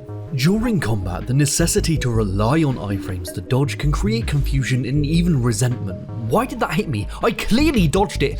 Or did I? Who fucking knows? The only option is to try again. Now account for variables that make it even harder to tell where this arbitrary window even is. Different armor types, items and upgrades altering how your role performs. And some bosses having attacks with different active damage states based on their animations that the devs want the players to either run from, jump over or avoid, but have been conditioned to do nothing but roll. This can lead to players constantly questioning the mechanical legitimacy of enemy attacks and even their own dodges, breaking immersion. If a large percentage of your player base immediately reacts by blaming the game for their failings, it's not a skill issue, it's a frame issue. But what would a game with such frantic bosses at this scale look like without iframes? It's not possible, is it? Well, it's already been done. Just look at Monster Hunter. Well, that's not Monster Hunter specifically, that's just like a transition. You were meant to fade me editing this? What the fuck is this joke? Monster Hunter has the same kind of frantic, relentless and imposing bosses, but they don't rely on traditional dodges or iframes. Well, actually, they do have them, but they're so minuscule that they might as well not be there, which is a common complaint from Souls players who come to dabble in Mon Hunt. Another point of proof of this toxic dodging conditioning. How they get away with having basically no iframes is a few things. First of all, the bosses attack differently. Bosses in Monster Hunter attack in cones. They charge and begin their combos relative to your player's position at the time of beginning their combo, and only slightly track the player's new relative position, allowing for players to quickly move or sidestep out of this cone of attack preemptively. This is completely different from how it works in Souls, where the bosses will actively track the player mid-combo aggressively, which might feel cool and make the fight feel frantic when it works, but this tracking relentlessly punishes the player for mistiming a single input. Monster Hunter is more about avoidance and Souls is all about timing, which is where this frustration and confusion comes from. I never questioned why I got hit in Monster Hunter. The boss was very clearly preparing a cone for me, and the flavor I asked for was fucking pain. But in Souls, it's always a question of, well, was that me or is the boss just jank? Well, spoilers, they're not janky, but it feels like they are because of the ambiguity of iframes. Another thing that Monster Hunter brings to the table is the many other ways the player can avoid damage because of their weapons' movesets, building dodging into their attack combos to allow them to effortlessly continue attacking and evading at the same time. This can be seen with the entire Wirebug attack systems and even baked into the core movesets like the Twin Blades side swipes or the Insect Glaive's ADHD pole vaulting. It's a stark contrast to constantly backpedaling, abusing iframes and waiting for a single gap in the enemy's chain of assault for your one opportunity to tickle their taint. It's a dance between you and the boss as you both go for the kill, both never relenting. Man, I fucking love Monster Hunter. More of you Souls players need to actually give it a go because you'll be blown away. But don't get me wrong, this series does have its own problems, but that's another episode entirely. In terms of comparison, I do think Monster Hunter does do large-scale boss fights and combat better than FromSoftware, and the thing is, I think FromSoftware agrees. Elden Ring has done a lot of things differently from the usual FromSoft formula, which has worked in its favour massively, and one big shift in the new DLC, Shadow of the Erdtree, is that they've introduced more weapons that are comparable to Monster Hunters, in the sense that they have movesets that physically move the player during their attack animations that could be utilised as alternatives to dodging. For example, the Black Hand Blade or the Smith Script Circs that allow the player to keep running an attack at the same time fluidly, just like with Monster Hunter's Dual Blades, or access to the Deflecting Hardtail from this large fuck, which allow players to play a more defensive playstyle, making retaliating after blocks a more viable playstyle, like with Monster Hunter's Lances, or with any of the many new weapon arts that allow players to stun, fling, and dodge. You cannot look at this and tell me that they were not inspired by Monster Hunter. The devs clearly have a love for it and are taking notes on what they think works. And this can also be seen with how they've altered multiplayer.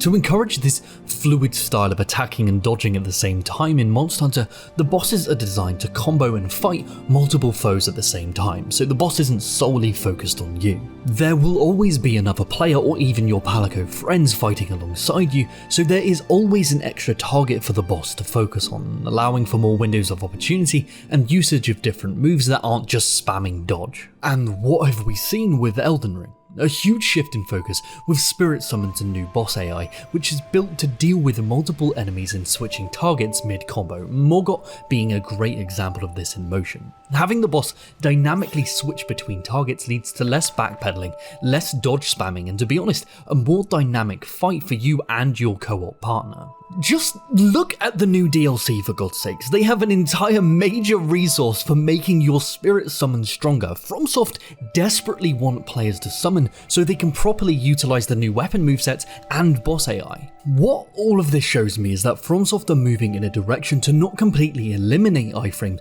but reduce their necessity by taking inspiration from similar titles and giving players other options to stay on the offensive while avoiding attacks, and therefore increasing immersion and mechanical expression at the same time. But even with this shift, I don't think FromSoft ever will or even should get rid of iframes entirely, because in reality, I think they exist because the players expect them to. For example, doors. When opening a door, you have iframes, and this might seem like a general convenience, but it's born from a technical limitation. This is a massive understatement, but doors are horrifically difficult to program. For example, if the player was hit and they were opening a door, they would be knocked out of the animation. The door would either then have to snap back to being closed to reset that animation, or would need to stay mid-animation state to then be continued at a later date. One of these is jank, and the other one is complicated, needlessly so. So instead, you have iframes to eliminate that issue entirely. Now, could FromSoft use their infinite money and put their resource into fixing this limitation? Yes. Should they? Fuck no, because the players expect it. It would annoy so many people if this convenience was removed, so they keep the limitation born from the game's history because that's what the players are used to. Now, this can be for good or ill. Iframes on door? Thumbs up. Clinging to an archaic summon sign system for multiplayer that barely works just because that's what's been done since day one is... oh, what's the word? Yeah, wank. I'm sorry, I saw red there. Back to iframes. No matter how immersion breaking or rage inducing they can be, they have been here since day one, so the players expect them. It would be disastrous to remove them. It's not about reinventing the wheel or removing something, but encouraging the usage of new systems simultaneously, be that with new movesets, arts of war, jumping, distance, gap closers, parries, defense counters, multiplayer, and dodges all at the same time. Moving away from a focus on iframes leads to more interesting weapons, bosses, and a play experience, but it's just going to take a lot of time for FromSoft to teach players how to get over the years of conditioning to do nothing but roll. It's been so stunning to see FromSoft move in that direction with Elden Ring, and especially with Shadow of the Erdtree. This is nothing but a positive for all players, and in my opinion, I'm willing to put money down on the fact that we'll be seeing a lot more of this kind of design philosophy in whatever FromSoft do next. But what do you think? What do you think of iframes? What are some of their pros and cons? And does this shift in weapon and combat design excite you, or does it make you wary? Let us know down below, because we would love to discuss this with you. Right, well, that was fun. I really can't wait to read the comments on this one. Bet they're going to be civil and well adjusted. Oh yeah, if you dig this show, please consider checking out our Patreon to support more dumb deep dives into minuscule mechanics like this. Alright, say goodbye, Ludo. Alright, bye guys. Oh, hey Ludo. Yeah, I'm just reminiscing. We've had a game that just takes you back to your childhood. Oh yeah, right, you're 2 years old. You're in your childhood. Anyway, I have that game, and it's Beyond Good and Evil. It's my favourite game of all time. It fundamentally changed how I viewed games as a medium, and ultimately led me to becoming a game developer myself, and even starting this show with you. I owe a lot to this game, but in making this episode, I found something in the recent remaster that is driving me insane. I need answers to questions that I've been asking for over 20 years. Oh, you'll see. But firstly, you need a bit of context. So to set the stage, it's 2003 and I'm 9 years old, and 9-year-old Jay is a dumbass. Like most kids growing up in the 90s, I adored games, but we lived in this minuscule village in the heart of England, some real bag-end type shit, so much so that we had only one tiny shop to supply the entire village with essential supplies, so getting new games was a rare treat for me when we'd venture to the big city. But one day, in our tiny village shop, on one of those spinners usually used for porn or sweets, there was a game being sold for one single British pound. Now, even for 2003 standards, a PS2 game for £1 is an insane deal, especially considering it was within a few months of the game's release. Was it a pricing mistake or divine intervention? Well, regardless, little did my dad know about how much that decision to spend that £1 would impact my life and its trajectory. So just remember, when I go into all of these tiny details on how this game changed me, I was 9 and a dumbass. Still am. Yeah, fair. So Beyond Good and Evil follows the adventures of Jade. After her orphanage is ravaged by intergalactic invaders, she becomes entangled in a secret military conspiracy suppressing the planet's people, feeding them eagerly to what lies in the stars. Now, I was used to playing games like Crash Bandicoot, Pokémon, or Beetle Adventure Racing for God's sake, which are games where platforming, collecting and racing all happen in isolation along linear tracks. So to open Beyond Good and Evil and find out that it's a story-driven, espionage, photography, stealth, racing, puzzle, platformer all rolled into one just blew my tiny socks clean off. Yeah, now not all of these mechanics are created equal. Some are just there as little side tangents, but they all progress the narrative and feel holistic. So much so, they even went as far as to change how I viewed games as a medium. For example, Jade can use her camera to snap pictures of animals indigenous to the planet Hylas, which can then be sent off to be processed and documented. She's then paid for these with new camera upgrades and pearls. Now these pearls are the game's deterministic currency that can be spent to upgrade your main mode of transportation, the hovercraft, which is an integral part for how the game gates off progression and exploration. The cost of these upgrades are introduced to the player early on, conditioning the necessity for pearls and therefore the importance of the photography mechanic. And why this was so impactful to me as a child was how it changed how I viewed the game's world. Because of this lust for pearls, every animal you now see becomes important. That simple seagull in the sky, the school of fish playing beneath the waves, to the violent ambushing predators, what would usually be fluff in any other game is an integral part of the progression for Beyond Good and Evil, encouraging the careful study of the environments, sights and sounds to find these creatures during play. And this was a stark difference from how I was usually conditioned to play games in the past, going down simple tracks in one direction, taking in the sights but not mechanically encouraged to pay any attention. The simple addition of the photography mechanic and a meaningful deterministic currency completely rewired how I viewed games, their level designs, and in turn their stories. Because as your espionage escapades progress, protests and military presence increases as your investigations and reporting affect the world and its people. Now in hindsight, with 10 years of game design knowledge under my belt, these NPCs and animals are just cycling through contextual animations and they're just aesthetic divergences to the world. But to 9-year-old Jay, this world was alive and my actions were affecting it. It made me care about this world and its characters because of their designs, and there is no greater example of this in motion than with our boy Paige.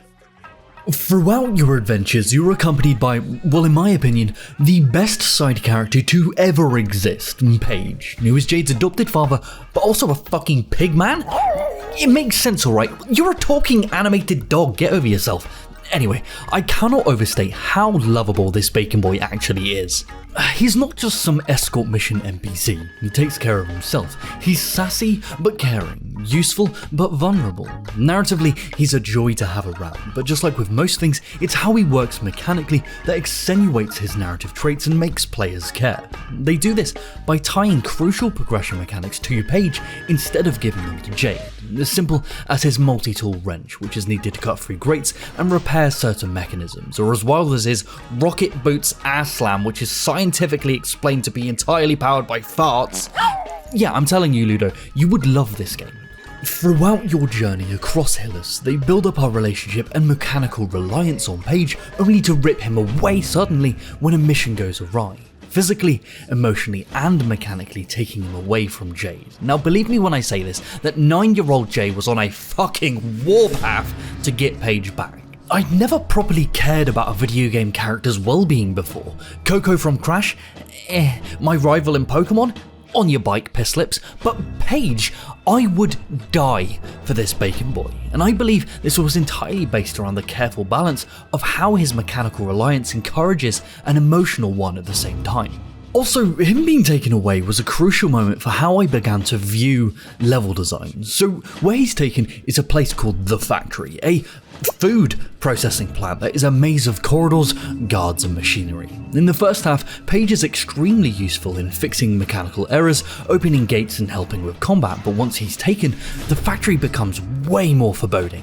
Because your goal is to get photographic evidence of the crimes being committed here without being detected, you have to crawl through its vents and underbelly, venturing down paths that seem like progress but loop you right back to where you began. These aren't paths of progression, that was just a vent.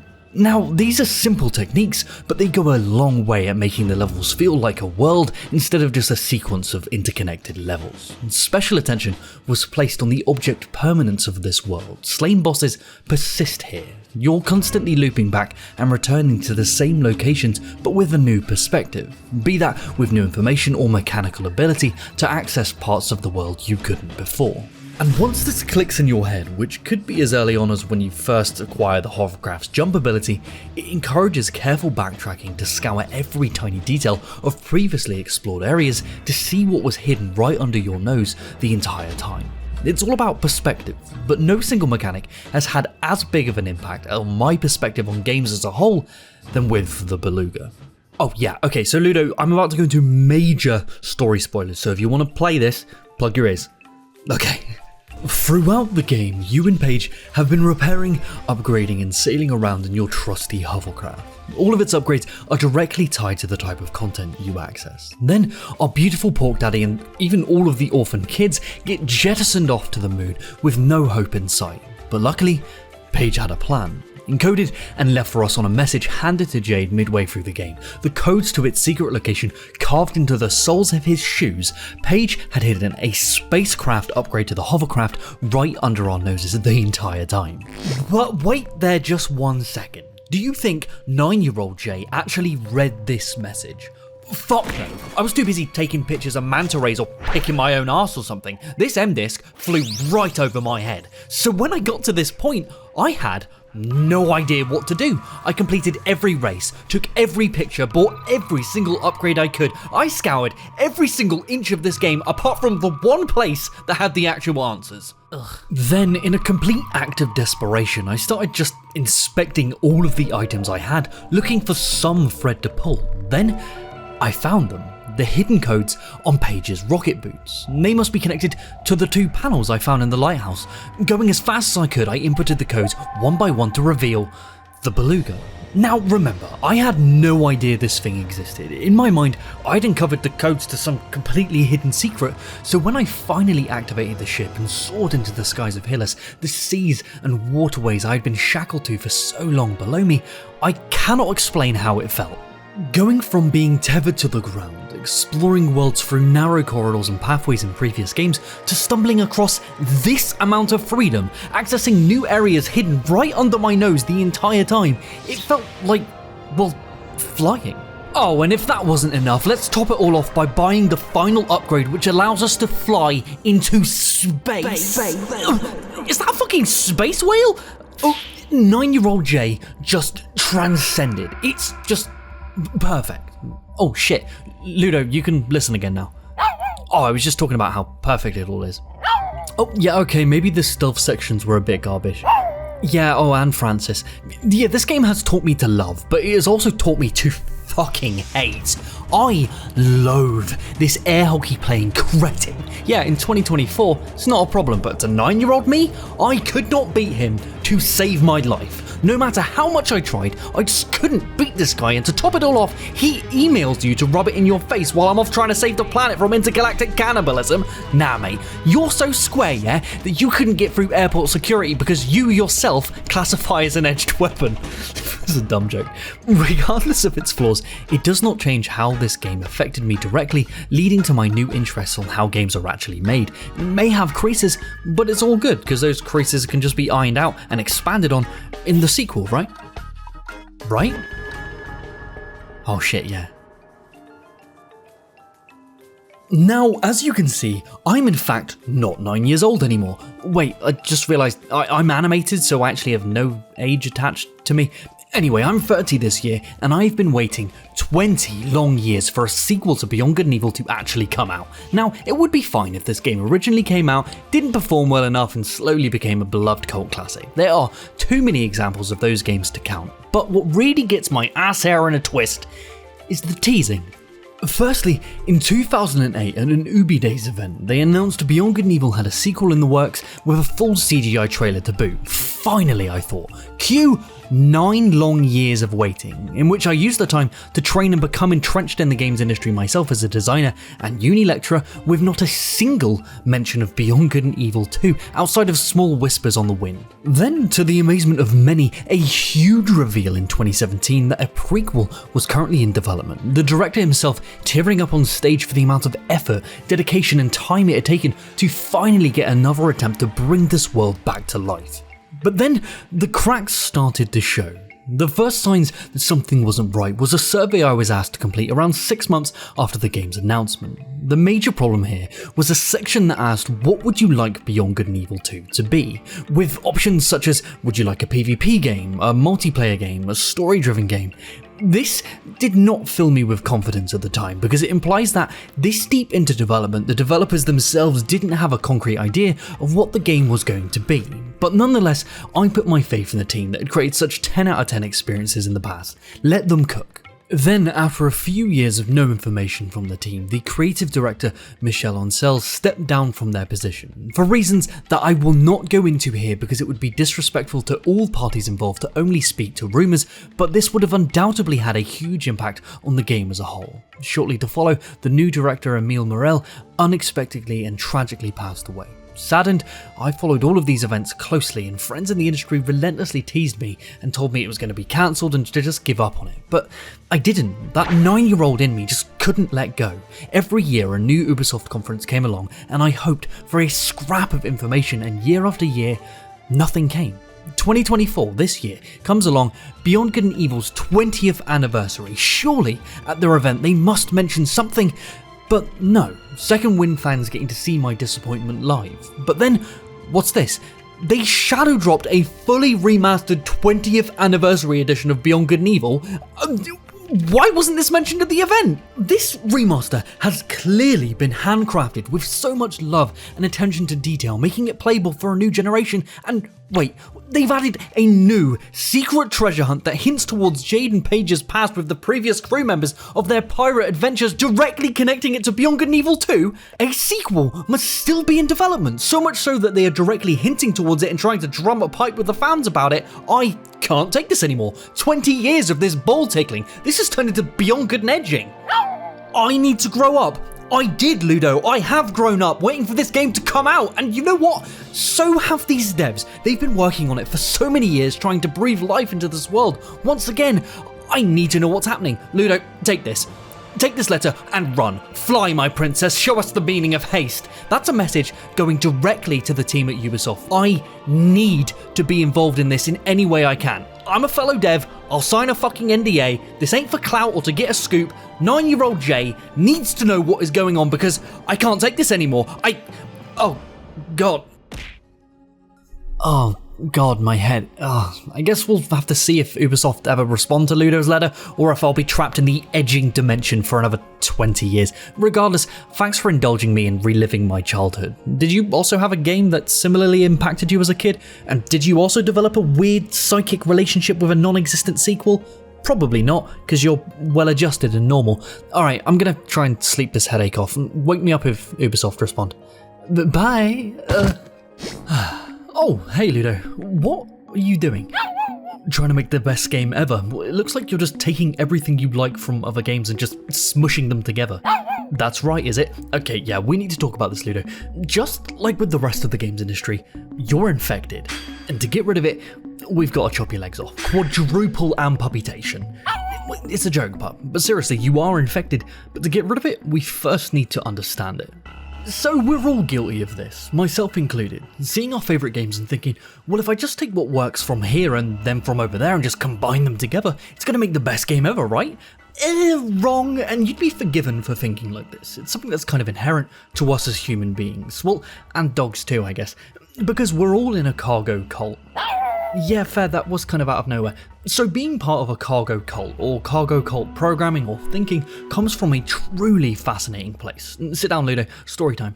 During the conflicts of World War II, many small Pacific islands were used for US military purposes and refueling ammunition storage and such. And on these islands, there were indigenous people who had little to no interaction with Western culture, their technologies or customs. While stationed here, the US Army would use boats and planes to drop cargo to these islands, bringing clothes, food and entertainment, which these bases would then share with the island's people to keep relations good. But then the war ended, the US completely abandoning these islands and destroying the military bases. But this is where things get interesting.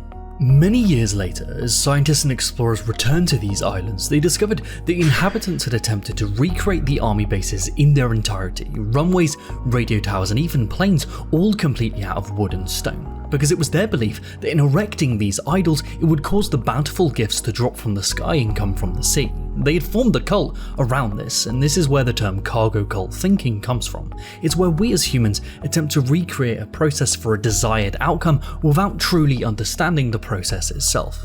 This can be seen here with the indigenous people's attempt to summon the planes without understanding what planes actually are, but for a simpler example, let's look at it from a gamer's perspective.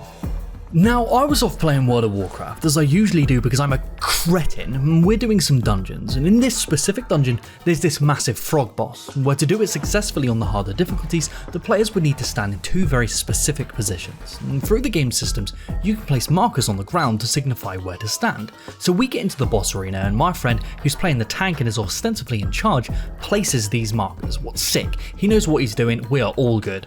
Oh gosh fuck!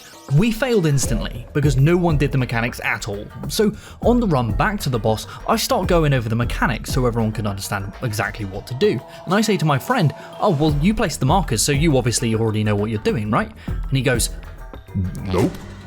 What do you mean you don't know what to do?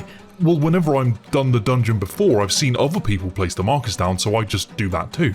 Mate, that is one of the most sponge-brained things I have ever heard in my life. You're imitating the only superficial part of the process without understanding exactly why they're done in the first place, not moving yourself or your team forward, but giving you this false sense of knowing exactly what's up.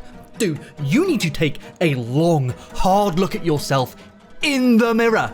Not only are you in a cargo cult, you're a dickhead. Now, the problem is, we don't just see this in weird World of Warcraft edge cases, we see it everywhere, from politics to programming. But the biggest sinners of all are game devs. Alright, firstly, let's get this straight, you sensitive bunch. Not every game dev is guilty of this kind of mindset, but it is extremely easy to fall into. The biggest places we see this is in the perceived success of a certain game and the systems responsible for that success. And for an example, Breath of the Wild. It's a critical and commercial success, so game devs go, well, it must be the climbing mechanic, that's gotta be why, so they copy that one system verbatim without fully understanding the minutiae of why that mechanic worked within the context of the rest of its systems. Some devs are stuck in this never-ending loop of building those runways and radio towers, waiting for the foretold planes to drop that cargo, and by runways I mean copying anything FromSoftware have done in the last 15 years, and by cargo, I mean waiting for anyone to actually give a shit. And no, contrary to what the internet will have you believe, it's not all about bonfires and Dark Souls. Well, yeah, fair, it was just a good example, alright? But for a broader example, let's look at the cancer of the industry, the RPGification of games. By this, I mean that devs, well, actually executives, saw the addiction loop nature of certain games like, say, World of Warcraft, and how they handled loot and levels, causing this seemingly never-ending loop for players to get hooked on. The executives then forced that into their games without understanding exactly what makes those systems so engaging. Those games then do well in spite of these systems because of their strong intellectual properties, which causes this trickle-down effect where other games start to copy those games because they think that levels and loot is what made them so popular. It's this never-ending loop. This kind of cult worship is the exact kind of thing that led to the bastardization of the ass-in sequel to Rocky's franchise, and I'm sure you can name a host of other series that have been tainted by this. But this taint wasn't caused by leveling systems, they're not the enemy. Cargo cult thinking is, not understanding where and why certain mechanics should exist in your game, and to be honest, I don't even think it's the devs' fault, because I think the games industry is uniquely cursed in this regard. No, not a literal curse, like a metaphorical one. Now, there is this wonderful learning technique coined by the legendary jazz musician Thierry, which says to successfully learn and grow, you need to do 3 things. The first is imitate, copy the pros to emulate their success. Then, assimilate, understand why they did the things they did and why it might not work for you. And then finally, iterate, find the nuances and develop your own unique strategy that works for your vision. Now, going through these 3 processes is how we learn and grow, but what really sucks is that game developers commonly get stuck at this first stage because of the cutthroat nature of the industry.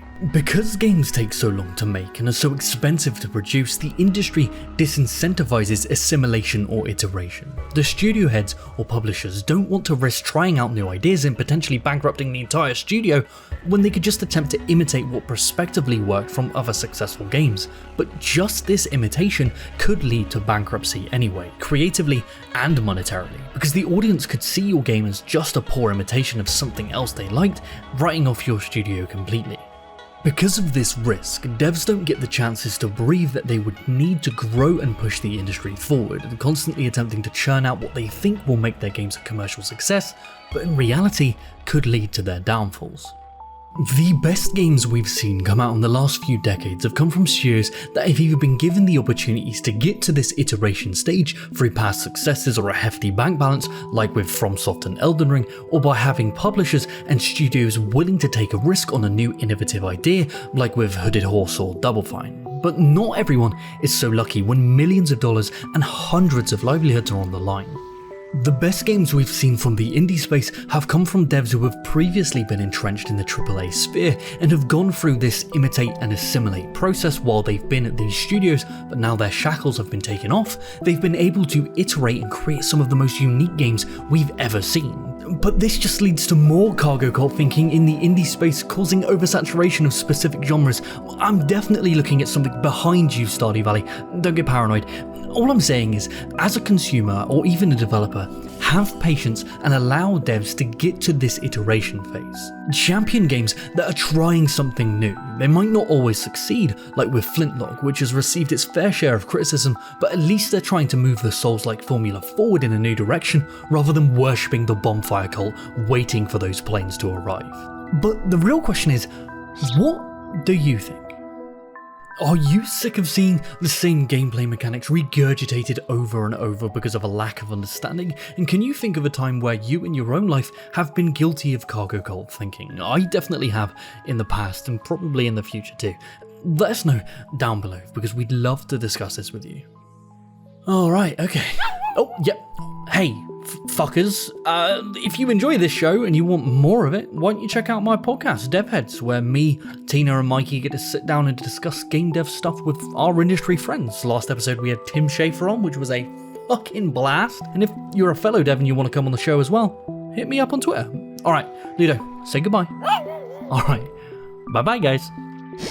Oh, no, whatever shall I do? She has perished? Yeah, alright, Ludo, come on, we got a lot of work to do. You died, but now you're back, but with zero consequences.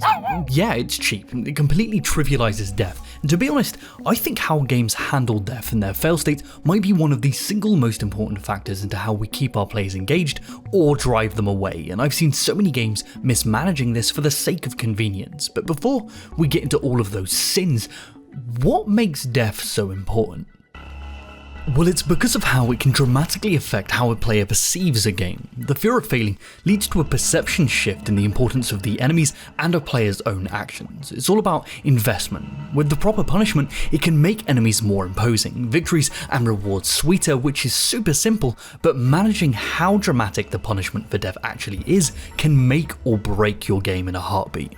If the punishment is too harsh, potentially setting the player back hours worth of gameplay, it can immediately turn them off, leading them to blame the game's systems for being too harsh and encouraging them to quit. But on the complete opposite side of this coin, if the punishment for death in games is too light, it can lead to players feeling apathetic to the game's challenges and thinking, well, why should I bother? It's all about creating this Goldilocks zone of pressure, punishment and relief that keeps players engaged, and I have a few examples of this done immaculately and strangely, but to begin with, let's start with the game that kicked off this entire episode being made in the first place. So I was hanging out, you know, as you do, like a confused dragon sitting on a horde of unplayed games, and I feel this itch, so I peel this game off my scaly arse, and lo and behold, it's Little Nightmares 2. Well, I enjoyed the first one, so I decided to give it a go. Now, I want to preface this, I do like this game. Its art direction, atmosphere and puzzle designs were incredible, but the way it handles death really got under my skin. No, not in a way that I think they hoped. Because it's a horror game, they want the fear of death to be palpable and a driving force to avoid enemies and solve puzzles hastily, but instead of doing a system similar to most horror games like Alien Isolation, where save stations are separated by large gaps giving this rise of tension and release when you finally find one, they decided to respawn the player immediately and most of the time directly in front of where they perished. Now this just completely destroys any sense of fear the game could cling to. Those enemies that are intimidating and mysterious on first approach become simple mechanics and animations as you experience them over and over and over again without any sense of consequence. But the question is, why would they do this? Well, first and foremost, Little Nightmares 2 is a puzzle game, and being punished and having to go through multiple puzzles many times over yields no repeated reward moments and would suck an entire ass. So instead, they use death as a way to allow players to experiment and engage with puzzles repeatedly. But you really have to pick what you want. Do you want fear and tension or easier puzzle accessibility? Because I actually think this leads to worse puzzle designs overall. Because the devs know that they can kill the players repeatedly without consequence, it turns puzzles into complete trial and error. You walk into a room, get insta-gibbed by a falling trap, and go, oh, well I guess I just won't walk over there then, I guess? It's not driven by decision making at all, it's a bait and switch, and you're the bitch. It's a bait and bitch. And repeatedly experiencing this made me question why death even exists in a lot of instances. And for example, in the game there's this gauntlet where you have to run through a bunch of enemies, and this is a pretty lengthy section, and when you get to the end of it, the game autosaves. But as you continue running as most players would, there is a trap that immediately kills you, but then respawns you directly in front of the trap again anyway. So the game builds up this tension, giving you immediate release when you succeed, but then instantly kills you afterwards unless you know what's coming, but then the kill has no consequence. So why is this trap here? And these kinds of cheap kills were everywhere, repeatedly dying to the point where I just stopped caring. And for a more specific example where I am definitely just being a salty bitch, we can look at this rope, which honestly drove me a bit insane. See, now all you have to do is walk around these little broken boards and jump and grab this rope to go upwards. It's super simple, right? But no, I jumped and fell. I thought because of the 2.5D perspective that this rope was all the way to the left, but it clearly wasn't because I fell. So as usual, I respawned at the entrance to the room, walked around and thought, well okay, maybe the rope is a little bit more to the center of the room. I adjusted my aim and fell again. Respawn, adjust, fall. Respawn, adjust, fall. Why can't I grab this fucking rope? Why is this a problem? Why can't we just have a trigger volume here that says if the player is midair and they're grabbing, they attach to the rope? You use similar conditions to manage throwing objects, so why not here? What does the possibility of me repeatedly dying here actually do than just add frustration and lead the player to questioning why some of these things are designed the way they are? This isn't some intense chase scene or a puzzle to solve, it's a fucking rope! This honestly broke my brain. This, along with the flippant disregard for death at every single turn, made me want to do anything else. Now, would I have done any of this different? Probably not, because I guess that's just the way you need to tackle puzzle horror games. You're stuck between a rock and a hard place. No, this isn't just a problem with horror games. Yeah, they're always the prime example because they use fear in such a tactile way, but it extends into all games. It's not about a player feeling scared, but a sense of pressure and a mechanical consequence for their actions, and for some players, if they don't have that, well, why play? Now, for an example of how we can manipulate this thought process in real time, we can look to Dark Souls' soul system. As the player spirals ever deeper into these levels, their healing items dwindling and the amount of souls they've accrued increasing, the consequence for death grows with your progress, because if you screw up, all of those souls are lost. And if you remove this consequence for death, you no longer have this tension, and you also eliminate the release you get for when you finally find a bonfire. This rise and release are both intoxicating factors that keep players so engaged, but sometimes players have to die, I guess because they're just shit, which sucks for us because once the player does perish, this tension is killed as well. The player is no longer lost, they know the locations of traps, ambushes, know exactly where to go, so instead, FromSoftware replaces it with a completely new way to build tension while also giving them a second chance. On death, instead of immediately allowing the players to blame the game for their failings or deciding to quit because of its harshness, they give them another chance by dropping their souls on the ground. And this seems small, but giving this chance for redemption also gives us a second way to build tension anew. You're now in a fight for survival as you make your way to your lost souls, knowing exactly what dangers lurk around every corner to rob you. The soul system keeps the player in this tension Goldilocks zone for as long as they can, and it alters how the players view the game as a whole because of how this failure state is managed. Removing any one of these things and the game would immediately suffer. Could you imagine if you dropped your souls permanently on death every time? Could you imagine if you didn't drop them at all? Both of these things would dramatically affect how the player viewed the game's world and its challenges in either direction. The tiniest details in how we manage this can completely alter how a player thinks. Actually, interestingly enough, I was in Prague last week discussing this very topic over a couple beers with Andrei Bidner. He's a senior game designer on Kingdom Come Deliverance 1 and 2, and the way they tackled this exact issue completely fascinated me. So in Kingdom Come, when you die, you are set back a large portion of gameplay, but through alchemy, you can brew something called Remedium Save Gamium. Yeah, absolute twats, which on consumption allows you to perform an autosave. These aren't hard to make or accrue, but it is a thought out process to actually do so. Bittner then explained that this all has an interesting knock-on effect on altering how a player approaches the game's challenges. Its inclusion forces players to think, oh well, I should probably brew some potions to be able to save the game before this big battle that I know that's coming. Oh, then if I'm going to do that, I might as well repair my sword and scout out the environment more. The simple inclusion of a punishing failure state encourages players to actually think before diving headfirst into whatever challenge they face, which makes each task more satisfying to complete and increases immersion at the same time. It's the same amount of gameplay, just framed in a player-driven way because of how they manage a failure state. Because let's be real, that's all we could ever want, our players to become immersed with all of the systems they have available to them to avoid failure, but to have that fear of death, it needs to be punishing but not enough to break that immersion, encouraging them to quit. It's all about implying that sense of danger. Oh, well, what I mean by that is, in an ideal situation, what we'd want to do is introduce the player to the concept of death and its harsh consequences to allow that tension and fear to build up, but then have them go into situations where they narrowly escape from death by the skin of their teeth, keeping this tension alive but not allowing them to die if they're playing to any reasonable degree.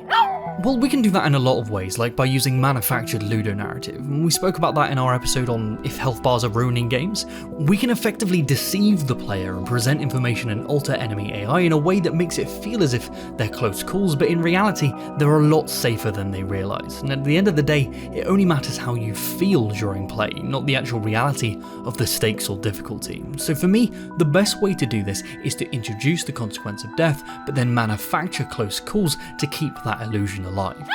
Isn't that lying? Well, yeah, it is, but I'd argue that that's actually a good thing. Yeah, fuck it. Next episode's going to be called Why Game Devs Lying to You is a Good Thing, actually. Let's see how that does on Reddit.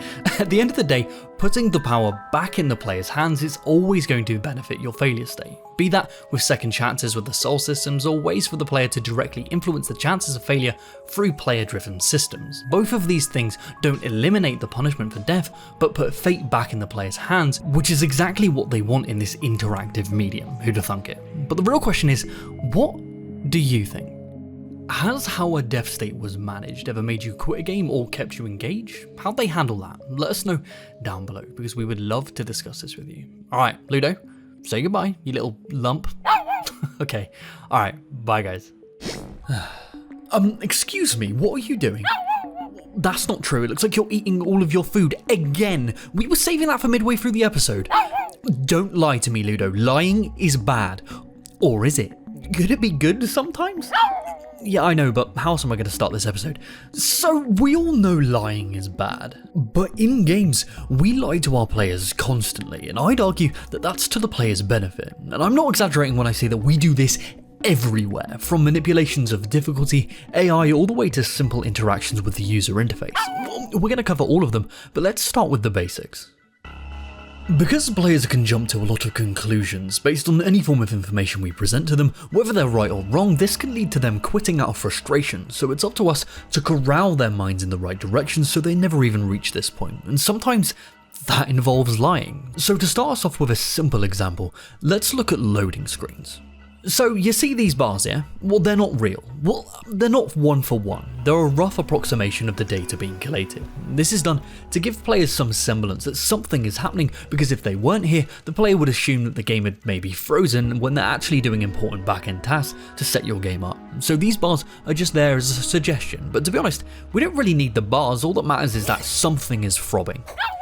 Yeah, you heard me right. These little moving thingies, yeah, they're called throbbers. They're the simplest way for devs to signify that a process is in progress. And this is also why you commonly see slowly zooming images of hunky, stoic NPCs here too. They truly do be throbbing. Kind of like our players' brains, because let's be real, you're all idiots, myself included. We all make mistakes through misunderstandings or lack of skill, which inevitably kills us, and we don't really want our players to die, as we covered in our last episode on death as a mechanic, so we want to manipulate the playing field so it appears as though the odds are stacked against our players, but in reality, they're way safer than they think. The most common ways we do this is with logarithmic or gradient health bars. We've covered this twice before, Ludo.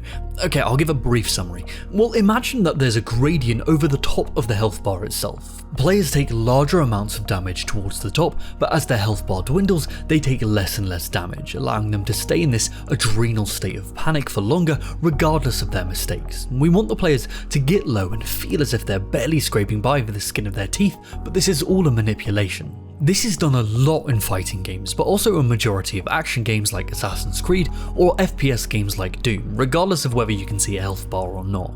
But regardless of all of this, sometimes players just die, it can't be helped, but even here we're lying. You might select one difficulty at the beginning of the game, ready for the challenge, but if you repeatedly die, we just adjust the variables of enemy health, aggression, and even entire difficulty settings in the background to find a sweet spot that keeps you in this flow state. And this was perfectly seen in all 56,000 versions of Resident Evil 4.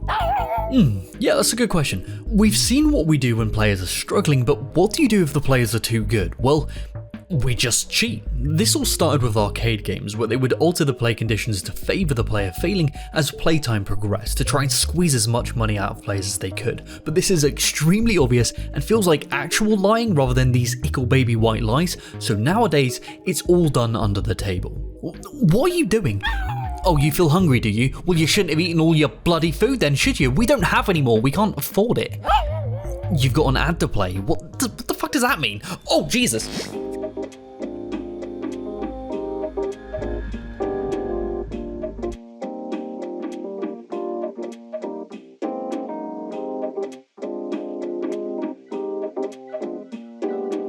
Oh my god.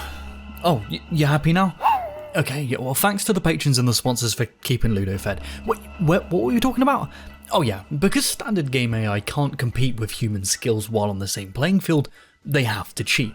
Racing games will rubber band their AI racers to stay within certain positions to keep the race exciting for slow players or allow them to push their vehicles to impossible lengths to catch up with skilled players. First-person shooter AI literally has wall hacks to better track the player and not to waste computational resources on them actively searching for you. They just feign this search. Real-time strategy AI is the worst for this. At their higher difficulties, they cannot compete with players' macro or micro skills, so they cheat by giving themselves resources and build times that the player could not hope to achieve.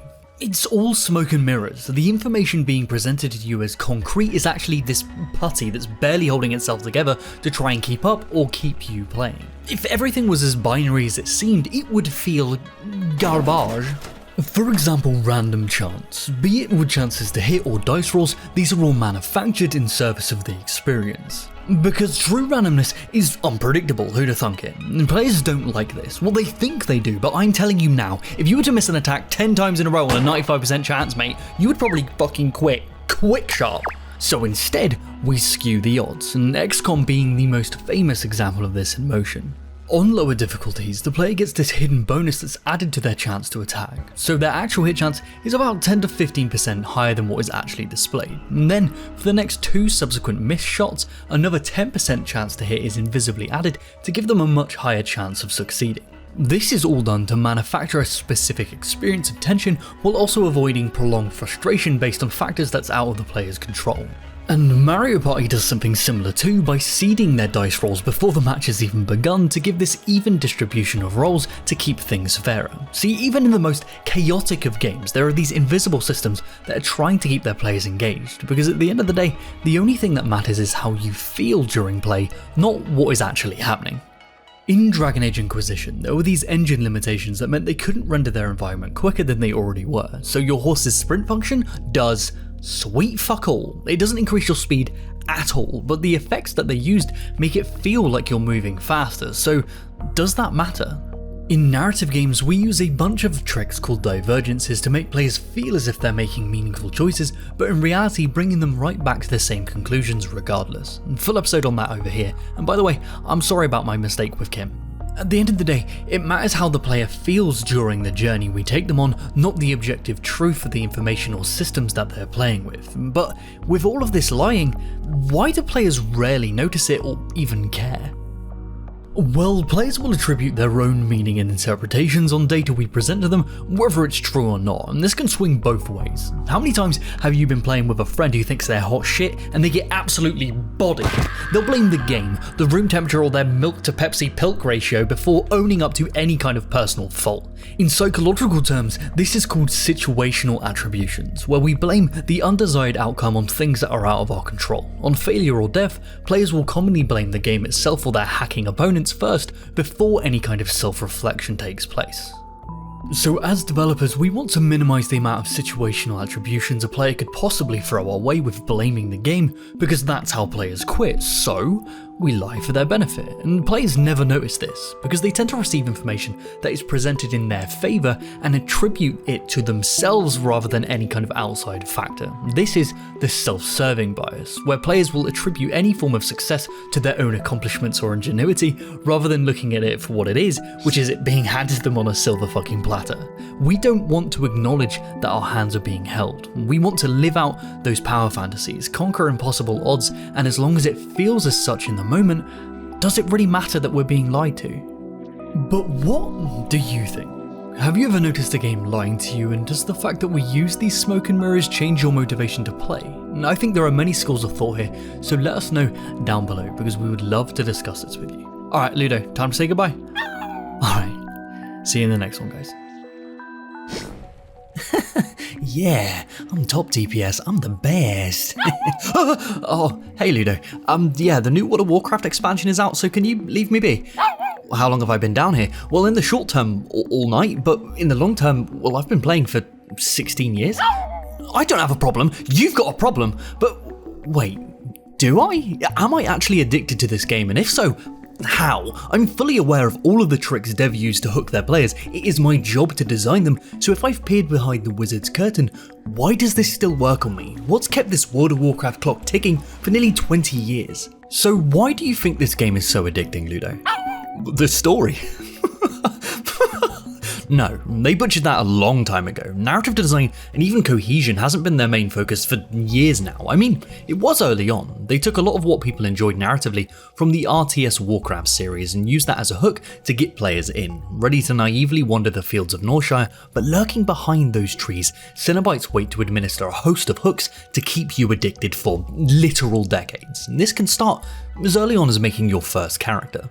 So there's a wealth of choice here, with what race you pick ranging from fantasy minorities all the way to literal war criminals, but even when you've chosen to play as a mana-huffing crack addict terrorist, you get to select what class you play, and the level of complexity here is overwhelming to say the least. What are you going to be? A paladin? A mage but dragon flavoured? There's something here for everyone, even people with slow reflexes and terrible morals. Yes, I'm looking directly at you, hunters, and you know exactly why. Anyway, each one of these classes has their own suite of complex and interwoven abilities to craft their own unique playstyle, but to mimic what the game does to not overwhelm, first we need to level. Now, as my viewers will know, I usually despise leveling systems, how they gate off and bog down progression just for some artificial sense of pacing just tacked on because of some cargo cult thinking bullfuckery of how and why they exactly work. But World of Warcraft is the exception, because leveling here is a necessity of design.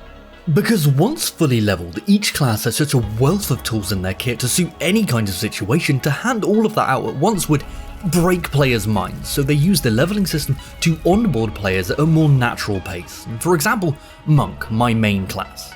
You start off with some simple damaging abilities, how to build up and spend your main resource chi, and then through each level they introduce new abilities to slowly get the player comfortable with a larger array of skills to use in their rotation to damage enemies more efficiently. And combat isn't just spamming the same button over and over, it's this dance that completely changes based on whatever situation you find yourself in, and for me, Monk is the perfect example of this because they have a passive that means they get increased damage if the next ability they cast is not a repeat of the last one. This encourages this flow in your rotation between skills rather than just sitting there spamming the same ability, picking your own arse. Yes, I'm looking at you, hunters, again. Throughout the leveling process, you gain this mechanical mastery of your class, so this visual noise of abilities comes into focus, knowing exactly what to use in any situation, be it to kill, stun, evade, heal, or manipulate. And it's so unbelievably rewarding to reach this point, feeling like a one-man Swiss Army knife that can also ride a fucking skeleton dragon. Now, take this feeling of mastery and then go back and look at all of the available classes and know that they all play completely differently. It is intoxicating. This hook is firmly in, but it goes deeper. As you progress through the game, you gain access to a variety of dungeons. They're like these little pocket instances with their own sets of bosses and quests that can be repeated. Now, dungeons are a huge part of why I and many others are still addicted to WoW so many years later, but it might not be for the reasons you think. Well, no, it's not just about loot. We talked about WoW's gearing system in our episode on how looter shooter devs misunderstand loot, but I'll give the viewers a brief summary. Now, we all know this as the fabled carrot on a stick. As you progress and complete any form of content, you're rewarded with items with numerical stat bonuses that allow you to access harder and harder content. And this process repeats itself indefinitely in a loop as new content is released. The player is never quite able to reach that carrot, forever chasing, but forever being incrementally rewarded, keeping them in this chokehold of gratification, which on a surface level could keep players addicted to completing dungeons, but alone that isn't enough. For me, the real trick is what's required to complete them. To do them, you need 5 players, 3 to do damage, 1 to heal the party, and 1 to tank, and taking all of the enemy aggression and brunt of the damage. Now, each class has a set of distinct specializations they can pick from that completely alters their class to fit one of these 3 roles. And for example, Monk can pick between Brewmaster to tank, Mistweaver to heal, or Windwalker to DPS. Yeah, I know it's complex, that's why I've been drip feeding it to you. Anyway, each one of these specific roles has their own complexities and and things to enjoy. For damage dealers, the enjoyment comes from performing your rotation and abilities as flawlessly as possible to compete against the other 2 DPS to see who can outperform the other. Doing dumbass shit like standing in enemy AoEs just to get a % more damage, even though they're a ranged class. God, I hate hunters. Healers, however, have to navigate the ever-shifting environment that is the team's health bars, attempting to keep them alive, always on their toes. And tanks, yeah, they're just glorified babysitters. And I'm saying this as a tank main myself. We lead the party around, keeping enemy aggression on us as we attempt to mitigate as much of it as possible and corral the party into not being absolute twats. We control the overall pace of the dungeon, pulling larger and larger amounts of enemies based on what you, your healers, and the DPS can handle. Now, yeah, the infinitely repeatable projectile loot machines that dungeons are is a contributing factor to their addictive nature, but the real kicker for me is the social aspect. It can be as simple as filling a very specific role and feeling, well, needed, as sad as that sounds, but in other games that try and emulate this, you don't really need your teammates, but because of how complex WoW's endgame content can be, it makes communication and teamwork a necessity. You need to strategize and utilize the skills of each one of your players to succeed, and because of this, if you perform well, you very quickly start to make friends, people who want to continue playing with you because of how you play or what your specific class can bring to the table, and the deeper you get, the harder the content gets and the more of a necessity this all becomes. For example, raids, which are like massive dungeons that require at least 10 or upwards to 20 people to be present, performing and playing optimally. Entire guilds of players are formed to create teams to tackle this content, and these guilds become families that always come with their own sense of drama, betrayal, and abuse. Shout out to Drama Time from Breach Gaming. Anyway, Ludo, what do you think MMORPG stands for? Yeah, that's right. Your mum is massive online role-playing game, and the important parts here are online and role-playing. World of Warcraft perfectly emulates an environment where you get to interact with other players on a massive scale and perform a role that makes you useful. That's what keeps players coming back. It's not just the loot and the dungeons design. Do them completely by yourself and it can lose all of its luster quickly. Humans are social creatures. It's the interactions this game fosters that keeps its players coming back time and time again. Other people are a huge factor to why this game is so addicting. Or not. Do whatever you want. You just want to farm old content for cool ass outfits? Knock yourself out. You want to hunt extremely rare mounts? Each to their own. Want to destroy other players in PvP? Shoot for the fucking stars. Want to play Pokémon, but in WoW? Fucking go for it, mate. The game can be as complex or as simple as you want, as solo or community driven as you see fit. The longevity of this game can be attributed to this and the horrific amount of difficult work the WoW team has put into making this game accessible and attractive to as many types of players and foster a space that encourages community and communication. That's what's been bringing people back for nearly 20 years. But let's not discount some of the, let's say, nefarious things they've done over the years to try and keep their players hooked. Like constantly attempting to add entirely new mechanical systems each expansion, which can be great like with artifact weapons, or a total mess like Covenant abilities. Trust me, you don't want to know.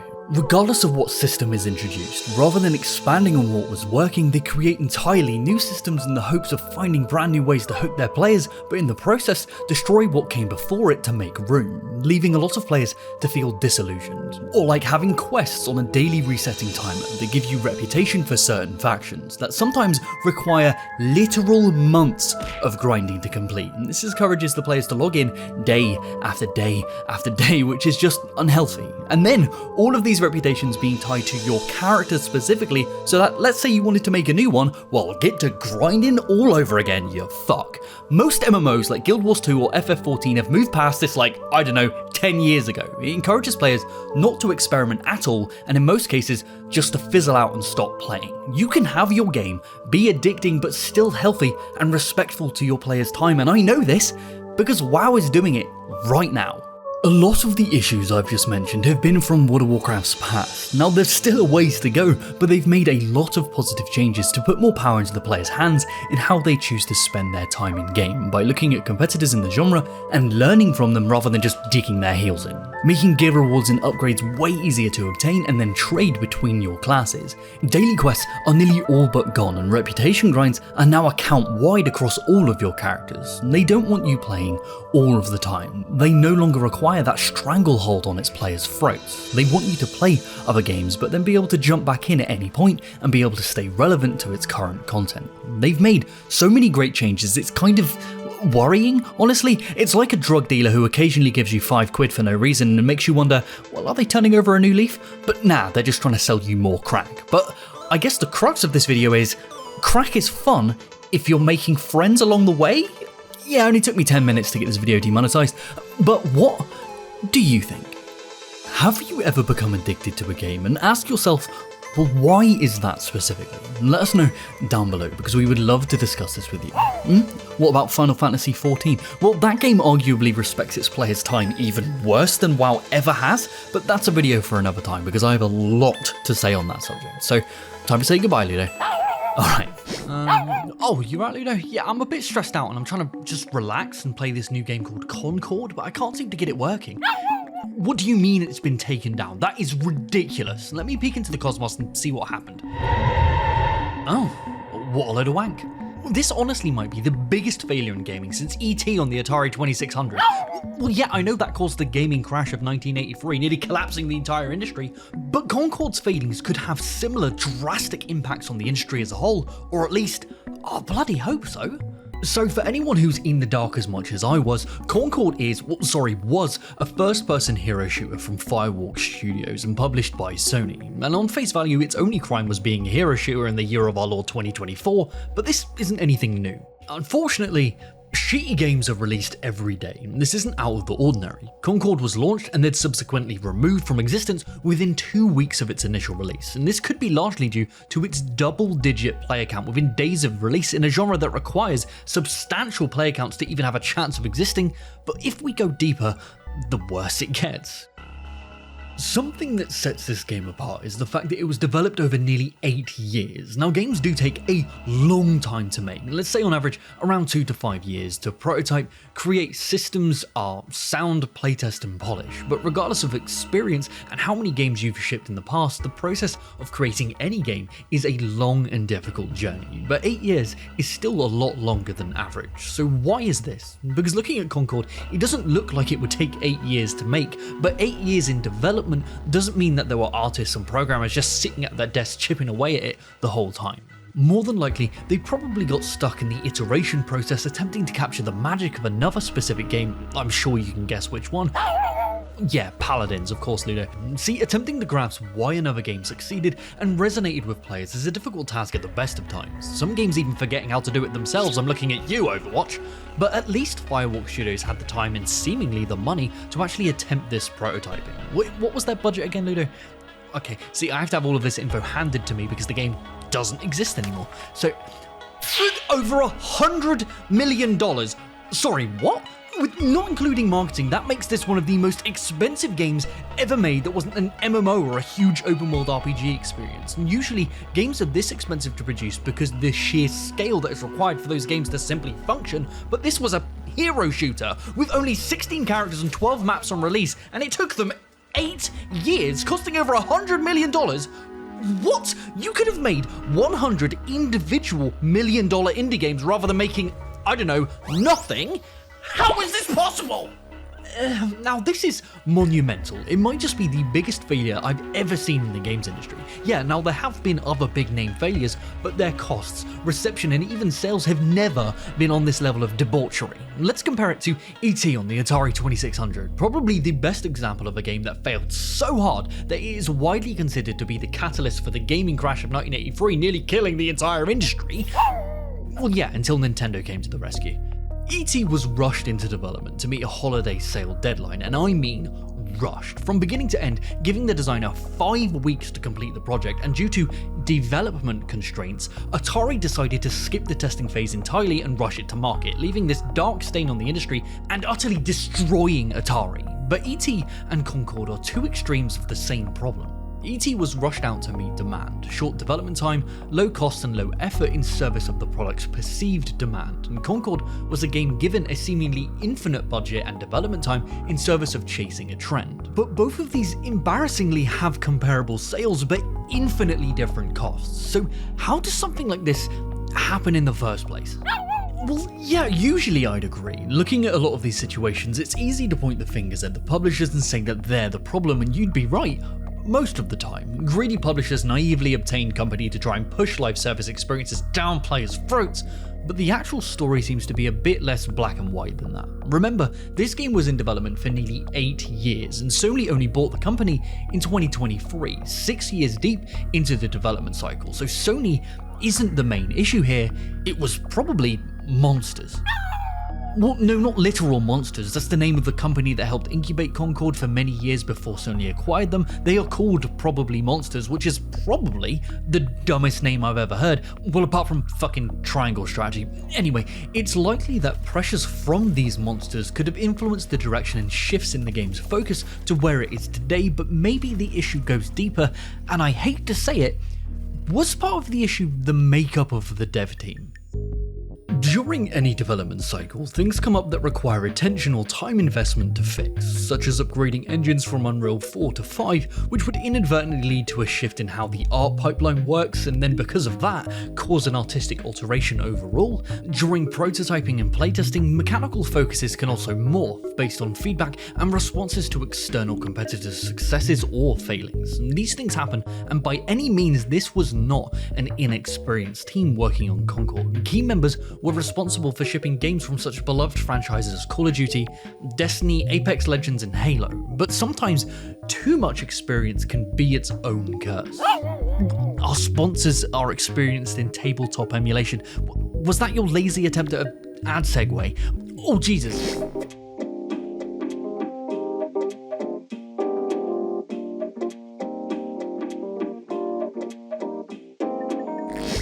Yeah, alright, fair. That segue, like, halfway made sense, kind of. Anyway, with so much pedigree in a startup, it's common to just assume that your idea is correct, and due to the dev team's size, which was reportedly at least 150 people, each department would have needed their own lead or producer who would have been undoubtedly just as experienced and talented. Now, a handful of talented people in charge of their own subdivision of the team that equally think their decisions are the correct ones is a recipe for disaster. People can be overruled, coerced, or even outright ignored in service of their lead's vision that might not even line up with the whole, causing delays, infighting, and needless back and forth. Office politics can crumble any project in a heartbeat, and in this case, kill it slowly over a decade. Now, I wasn't on the dev team for Concord, and understandably these devs are being quiet about anything internal, as they should be. It's none of gamers' business, but I've seen this and have friends in the AAA space that see this happening upon the daily, in projects big and small. Ego can be a terrible thing, and I honestly feel that every single person involved in this project, I think it's impossible to put the blame on the developers and artists themselves, as they were probably just following orders, but for the people helming the project, it can be a different story. Now, I'm not trying to throw any shade at all, but the common excuse of meddling from publishers will only get you so far. At the end of the day, the project was kind of doomed from the start because of how nebulous the goals were. Trend chasing in AAA is nothing new, but Concord was especially in trouble based on the specific type of game it was trying to emulate. Hero shooters, or any game that includes FOMO-style battle passes, thrive off of making that game your one and only game, and their systems are designed to encourage that. Even if Concord came out 2 months after Overwatch, it wouldn't even stand a chance in competing because they have to compete. You have to effectively steal players from those other games, and to do that, you either need a strong IP or creative gameplay elements, and Concord's standout back-of-the-box selling point was, what? Weekly in-game CGI cutscenes. Right? Players are invested in these other games, and to top it all off, they're all free to play. Why would people drop 40 quid on a game that none of their friends want to touch because they're too invested in the latest Hello Kitty online cosmetic drops? Trend chasing in the AAA market due to their cost to develop and subsequent pricing never works. Look at Marvel Avengers, Suicide Squad Kill the Justice League, or Anthem. And the worst thing about all of this is just how much it wastes, not just money and time, but the potential of these insanely talented developers and artists to churn out middling, mildly infuriating nothings rather than allowing them to take a percentage of the budget and produce some truly incredible things. But no, big business is choking the art out of this industry, and I'm not just talking about big megacorps like Sony. The pursuit of profit over progress is not just starving players, it's also killing developers. Success in the games industry is all about timing and luck, and chasing trends just shrinks that window for success to an infinitely small point if you're not timely, and game dev is anything but timely. This is just the gaming crash again, but in reverse. It's not churning out games in a few months to the point where consumers can't trust whether a game is good or not. It's watching a studio take 8 years to make a game that effectively doesn't come out at all and is targeting an audience that no longer exists. Both of these extremes lead to consumers losing faith in the art form they want to enjoy, and hopefully Concord opens the eyes of a lot of devs and publishers to the dangers of chasing trends. But the worst part of all of this is the games that would benefit the most from these lessons are likely stepped in so far into development that should they wait no more, returning would be as tedious as goer. Yeah, it was Macbeth. I can be cultured, you tit. But what do you think? Did you actually manage to give this game a go while it was alive? The fucking thing crashed my PC 3 times and then was removed from stores, so yeah. And what do you feel is the biggest gaming failure in gaming history? Let us know down below, because we would love to discuss this with you. Alright, Ludo, say goodbye. Okay, bye guys. Ah, God, with all this moving house business, Ludo, I'm getting really stressed out of my mind. Marty suggested that I try out this Megacorp shill simulator Astrobot to try and relax. Oh, you've played it? Well, yeah, it's super refreshing to see a game that isn't trying to manipulate the player into becoming addicted or pay for more gacha. Well, real money gacha, you get what I mean. Astrobot is just a good old capital G game, and seemingly because of that, it's done really well. But why? What makes this game tick? I know I'm meant to be relaxing, Ludo, but I can't help it. I have to dissect. And ironically for this game, I think Astrobot has done well because it practically plays itself. Because mechanically, it's super simple. You jump, punch, collect, repeat. The added complexity of the majority of its power-ups basically operate on timing alone, and that's about it. What I mean by this is that they feign complexity but effectively operate themselves. For example, these frog arms will auto-target enemies while you're in combat, and then when latching onto these grapple poles, they'll automatically do that when in proximity of them, and then detach you in the correct direction relative to where you should want to go, effectively taking away all nuance away from the players. But I don't think this is a bad thing whatsoever. See, Yahtzee and I were discussing the other day how to do controls, and you want to minimize how much brain power is needed for people to interact with the game via the controller itself. And in an ideal world, you would want the player to think about something happening and then have its translation in-game. And as much as I think Astrobot does this amazingly, it also has some of the worst examples of it at the same time. For example, you walk up to a puzzle and you try everything the game has given you as a tool. You spin, jump, hover and punch, and nothing. What do you want me to do? Oh, blow on me, why don't you? No, these haptic motion control gimmicks might be an interesting exploration at first, but if the player gets stuck looking at a puzzle and either has to be told what to do by a tutorial pop-up or look down at the controller itself, this entire flow state has been completely broken. You want the path from the player's intention to the controller to be as seamless as possible. We can try to emulate this by compartmentalizing or combining a lot of button presses into one action to minimize how much brain power is needed to perform similar actions. For example, the jump and hover abilities in Astrobot could be on separate buttons, but why would they? They effectively serve the same function and come from the same family, so they're utilized on the same button, making both of their functions second nature. And that's what all of Astrobot's systems are aiming for, not mechanical complexity, but flow. When latching onto these grapple points, you have an intention of what you want to do and where you want to go. The developers know this, so they guide the character in those directions preemptively to make failure extremely difficult to maintain this flow. This makes playing the game feel incredibly satisfying, as if you're breezing through its challenges, but if you just got to skip through the entire game effortlessly, it would not be satisfying. You need the juxtaposition of death to make those successes feel good, and to do that, they need to kill the player a lot. Yeah, we've spoken about how to deal with death in a previous episode where we focused on how Little Nightmares 2 killed its players too much, which ran the risk of ruining the game for a lot of people, but here, death is needed. Most enemies one-shot you, and the game throws an onslaught of them at you on a regular basis, but through its checkpoint system, it respawns the player right back into the action with lessons learned. And not just at these weird checkpoint nodes, in situations where this would be frustrating, they place specific conditions to spawn the player directly back into the action where they died, like in the sprawling underwater level or in specific tricky platforms. And yeah, these things are small, but the dev team have taken the time and gone through to skew with their own rules in service of a smoother play experience, and I think it's fascinating that with a similar system that was used in Little Nightmares 2, that was potentially ruining the entire vibe of the game overall, but here, in an actual platformer, the very same system can make it. The Astrobot team are trying to balance frustration to juxtapose it with smooth, guided gameplay to make their players' brain boxes swell and make them feel smarter. But Ludo, do you know what also makes you feel smart? Having a master's degree. No, I was going to say supporting your local indies, like in today's sponsor. You have a master's? Ugh!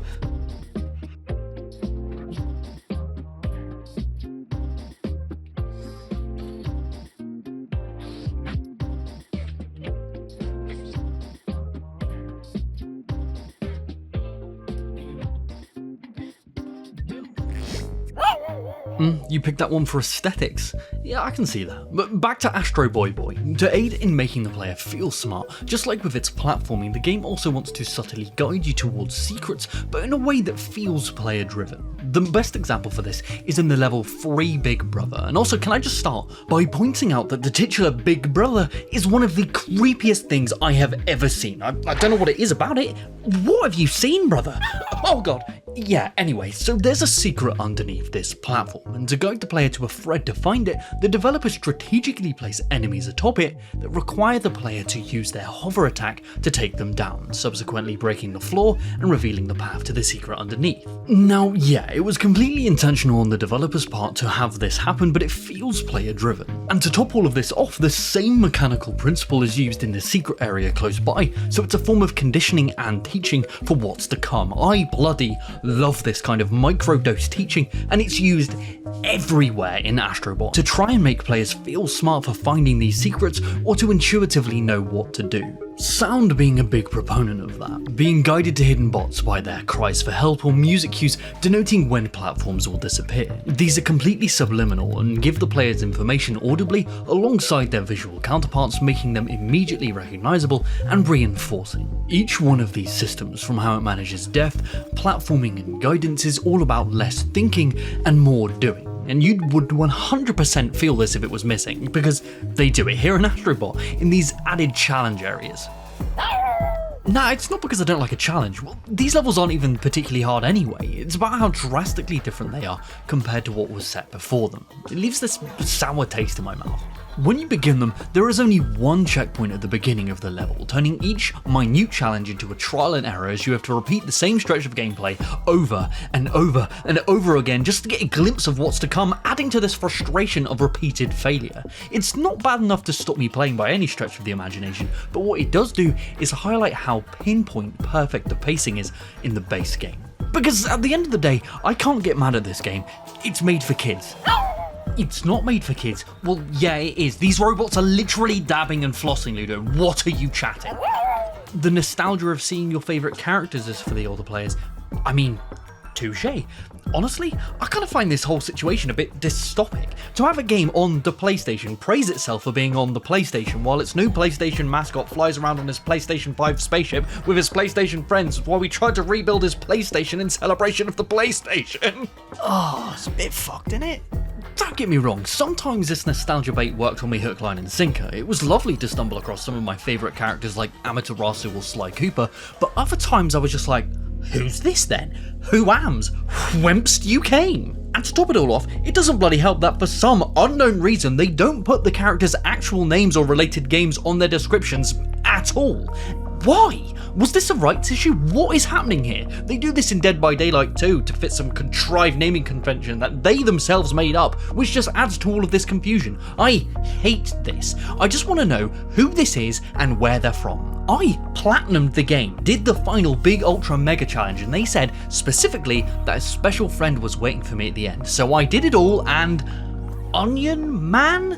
Who is this? I'm not bothered that it's from a game that I haven't played. I'm bothered that my final ultra mega reward for this game I can't even look up. No, I loved this game. I won't let these tiny stupid details take that from me.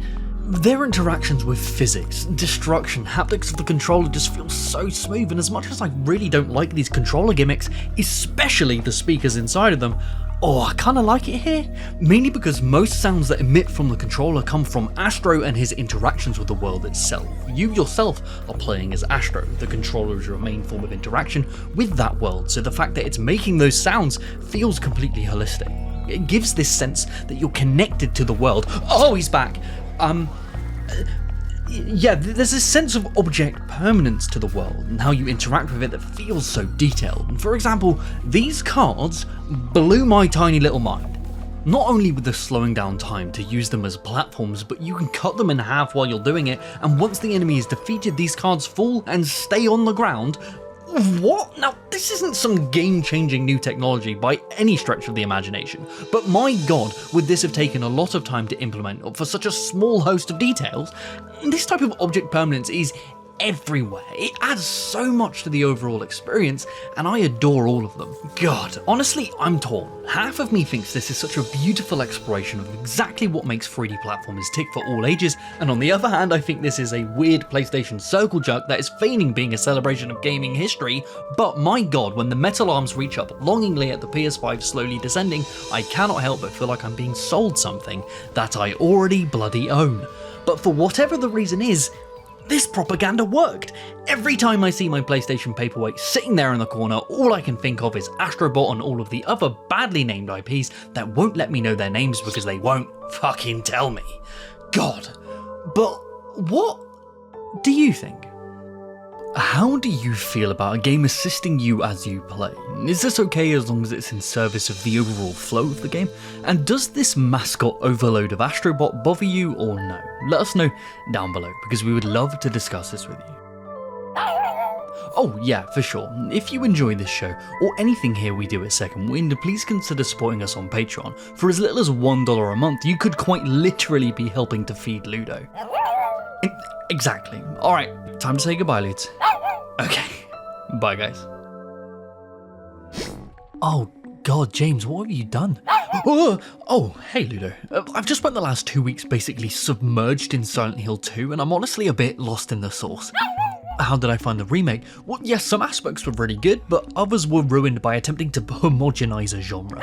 No, I'm not nostalgia blind like Yahtzee. I've played through the remake first and then went back to tackle the original for the first time ever, and honestly, it's got me a bit confused. Now, Silent Hill 2 is arguably one of the most iconic and impactful survivor horror games ever made, and Bloober Team had the unenviable task of attempting to tackle a remake of it, which is tricky to say the least. Do you attempt to stay faithful to the original, or make adjustments to attempt to improve? And Bloober certainly attempted, changing a lot of things in the process. Like with an increased focus on combat, redesigning and adding a whole host of new puzzles, all in all making the game about 3 times longer. But the main thing they changed, which is seemingly small but I find infinitely fascinating in its ability to ruin or make the remake, is the camera. So, for context, the remake utilises an over-the-shoulder third-person camera system that the player has full control over, but in the original, the camera angle would change based on what environment you were entering, utilising a fixed-point camera that stays static but can rotate based on the player's position. Now, why this is so important is how this form of camera can utilise framing. As designers, there's a lot of information we need to effectively present to the players, where to go, what to do and what to focus on to give the players the threads needed to solve puzzles and even progress. The most basic way we do this is through framing, which is the placement, colour, lighting and layout of the environment as you enter it, which is carefully designed in a way to draw the player's eye in certain directions. Think of the first time you see a room as a snapshot with all of the information needed to progress in this one frame. The advantage of Silent Hill 2's original camera is that each room is a unique opportunity to frame whatever information needs to be delivered, be it any items that are needed to progress or where to go, but its most noteworthy application is in how it frames horror and suspense. Super Eyepatch Wolf did a fantastic video breaking down how Junji Ito, famed horror manga author, uses the medium of manga to deliver horrifying moments through the action of a page turn itself, building suspense carefully to line up with the act of turning a page so that the reader has a horrific expectation and its reveal is up to them. This is such a beautiful way of utilizing the medium itself to deliver horrifying moments, but I believe something similar is being done here in Silent Hill 2 through the usage of its camera and room transitions. Utilising different camera techniques to build suspense, like the aforementioned fixed point camera to give this sense of the player being watched or observed. An orbital camera that follows James can be distanced to emphasise the wide open spaces to trigger agoraphobia, or placed to follow in front of James, like in the apartments after you first encounter Pyramid Head. The player should be expecting to run into something horrific, so they utilise the orbital camera in front of him so that you can't see what's coming. Or utilising a truly fixed camera perspective in specific situations to force framing and create anticipation of a reveal. You enter a room, radio blaring anticipating the horrors to come, and entering that next room is, in effect, the page turn. The camera is just a tool used to shape how the player should feel and manage the pacing in any situation, and the suspense this camera facilitates is intoxicating and only intensifies the further you descend into James's psyche. Well, how does the remake handle this? Poorly?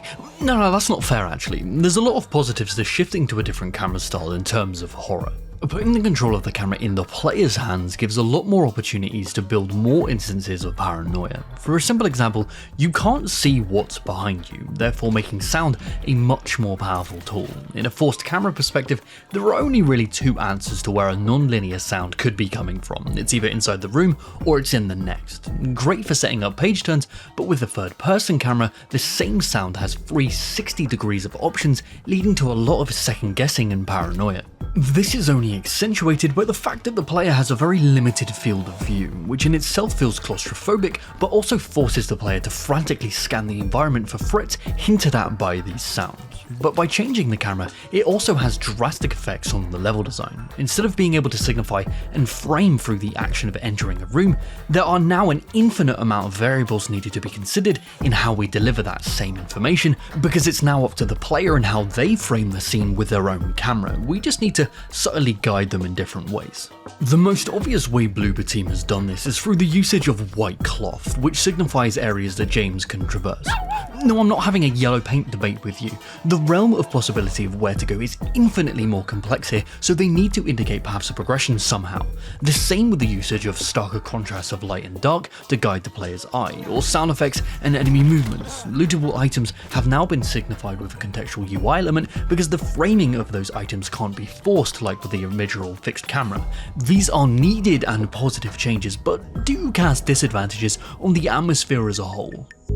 For example, in the original game, the flashlight and mannequin are framed in a way that creates the impression of being watched. The focus is on the mannequin's clothes and its relevance first, and the flashlight being a surprise reward for that curiosity. In the remake, they require the lighting of the torch to guide you, where the focus is now reversed, flashlight over mannequin. Hence, why they have James mention its relevance in dialogue instantly to bring the focus back to it in comparison to the original, where this happens organically. How information is framed, be it narrative or mechanical, loses a lot of its kick because of this, and this is one of my main issues with the remake. The pacing and sense of suspense has been completely tampered with, and speaking of tampering with pacing, here's today's sponsor.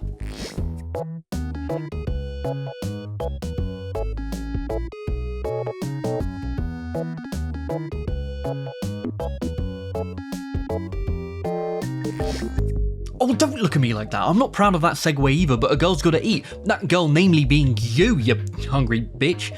Anyway, the destruction wrought by changing the camera is that they've had to add a gigaton more enemies in an attempt to achieve the same suspenseful effect, but because of this, the pacing and tone of combat now, kinda sucks. But isn't that the point? Well, yeah, for the original, it was designed that way to be clunky to aid in suspense. Having to reload through menus, the amount of ammo needed to take down enemies made every encounter tough and a chore in a way that was intense, but the amount of enemies were limited to accommodate for that. But here, as much as combat does feel a lot smoother, every corner you turn is a gangbang of symbolism that loses all of its meaning through repeated bombardment. Yeah, it's nice that they're a lot easier to kill, but they multiply the amount of them tenfold to accommodate for that. Everything is just fodder, and yeah, I know these enemies are meant to signify the mental turmoil of James, but this James is in mental turmoil because I'm bored of seeing the same enemies over and over and over again. Let me do these interesting puzzles and digest the story and stop making me smack the same gimp to death for the 50th time in a row in one solitary hallway. The sense of suspense is just gone. It's evaporated. I honestly don't think I was scared once during my playthrough. No, it's not because I'm a big manly man, it's because I'm drowning in ammo. Now, okay, I get that you need to provide each player with excess ammo relative to the median usage from testing, leading to a lot of players to have more than the average. But, because of how easy it is to beat a gimp with a stick, I never needed to use my gun, so I could hoard ammunition, which just meant that no matter what the threat, I could handle it. In the original, I didn't find any ammo in the apartments before I stumbled upon the gun. It was a surprise reward. But in the remake, I had enough ammunition to take down a fucking elephant before I even set eyes on a gun. This, in combination with the amount of enemies here, just obliterates any kind of suspense, but also messes with guidance. For example, in the original, when you find the key for the Woodside's apartment, the area is already marked on your map previously, so you head there quietly contemplating what's to come. But in the remake, you pick up the key and before you have a chance to read what's on it, enemies appear, encouraging you to back out. You're then surrounded and need to run. They then have the genius idea to add wind and howling effects and litter the streets with enemies. What did that key say? Where am I meant to go? Well, good luck finding a chance to look with all this shit going on. What were they thinking? It's this weird notion that, oh, we've got to add more combat or the players are going to get bored. This is some real ADHD gamer pandering and I hate it. If you're going to make changes, at least have it motivated by wanting to improve on the original's flaws, not what made their suspense so good. Like trying to improve their puzzles. Because a lot of them were not ideal. The leaps in logic James was expected to make were pretty wild. Like, mate, why is your first instinct to put your hand down that bloody toilet? Or push soda down a chute to get a coin? It's meant to be surreal, yeah, but not to the detriment of logic for your logic puzzle game. See, I understand why Bloober made a lot of these changes to the puzzles for a smoother experience, but what I don't understand is adding a litany of new puzzles that are equally as baffling. I'd do a puzzle in the remake and think, oh, that was a bit wank, but it's fair, you know, it's an older puzzle. But then go back and play the original and that puzzle was completely missing. I then realised that they basically added 3 times the amount of content and moved things around. Because? Like, they added an entire new half to the apartments, moving most of its items and narrative beats, where a coin for a puzzle would be in the original is now replaced with a key to access more corridors to beat up more bloody gimps. In the original hospital, there was a sequence of puzzles needed to unlock a box to get a single strand of human hair, and this had a lot of narrative implications and is used for a future combination puzzle to fish something out of a drain. This has everything. It contextualizes narrative, it motivates exploration and provides progression. Cool, but this same locked box in the remaster has been moved for some reason and contains nothing. Why? Bloober Team do this thing where they reference the original's more tedious and confusing puzzles with a wink like, oh, we wouldn't dare do that. Well, that's cocky, mate, considering what you've replaced it all with. I have a lot to say on how puzzles are designed in these Resident Evil remake clones, but I honestly think that deserves its own dedicated episode. Yeah, I called it a Resi remake clone. That's what it is. It's a third-person shooter with over-the-shoulder camera controls. Level designs have been altered to facilitate said camera change and a huge shift in focus to combat between puzzles. Now, this works in Resident Evil because of its tone, but here it just obliterates any kind of suspense the original had, which was undeniably its focus. Don't get me wrong, I think this game might be one of the best Resident Evil remake clones out there today, and if that's what you want, more power to you. But honestly, I'd prefer to vacation in Silent Hill rather than Silent Kill to many enemies. Yeah, it was a stretch. But what do you think? Do you think that the remake is superior for making all of its changes, or was the jank of the original not just its charm but also the driving force for its impactfulness? Let us know down below because we would love to discuss this with you.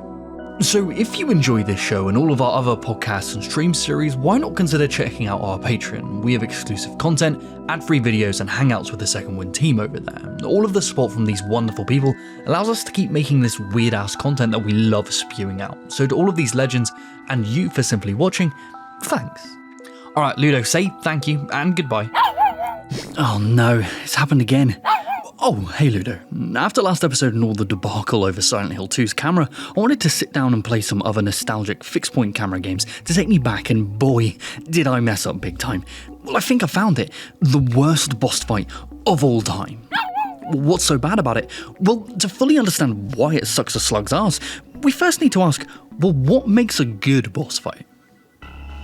Well, a boss boiled down to its most basic form is a narrative or mechanical climax, testing the player on mechanics they've been taught previously throughout the game, or a dramatic conclusion to a conflict in its narrative, or ideally, both. And no, this doesn't have to boil down to simply being locked in a room with a big dude beating him with a stick till he drops dead. Whatever your mechanical expressions or verbs are, then the boss should be testing their execution, or at the very least, encouraging their usage. And Ori and the Will of the Wisps has some of the best boss designs I've ever seen in this regard, testing its players on 4 aspects simultaneously, with platforming, combat, individual area mechanical expression, and also having narrative meaning set up throughout said area. The bosses chase players through an environment, testing their platforming skills, which also encourages or even requires the usage of abilities that were recently acquired, eventually cornering them in an arena to test their combat skills, making these incredible mechanical bosses, but also standing tall narratively as well.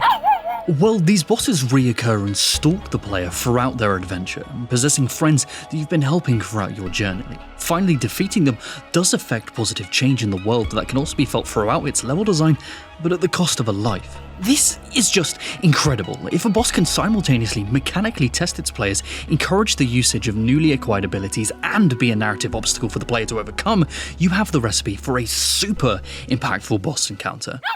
Well, what would a bad boss look like? Well, just remove any of these aspects. Well, no, actually, you can have a boss that is underwhelming mechanically, that hits hard narratively due to its build-up, like the Divine Dragon in Sekiro. Would you consider that a bad boss because it lacks the same mechanical complexity to its predecessors?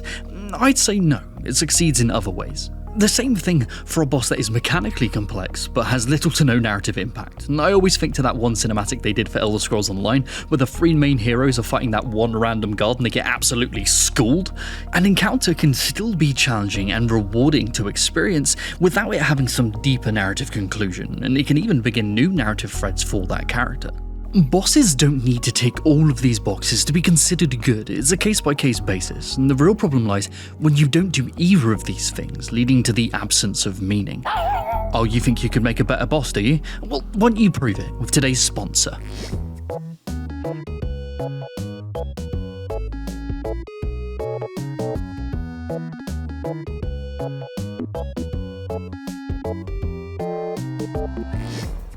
Alright, Ludo, show me this boss you've cooked up then.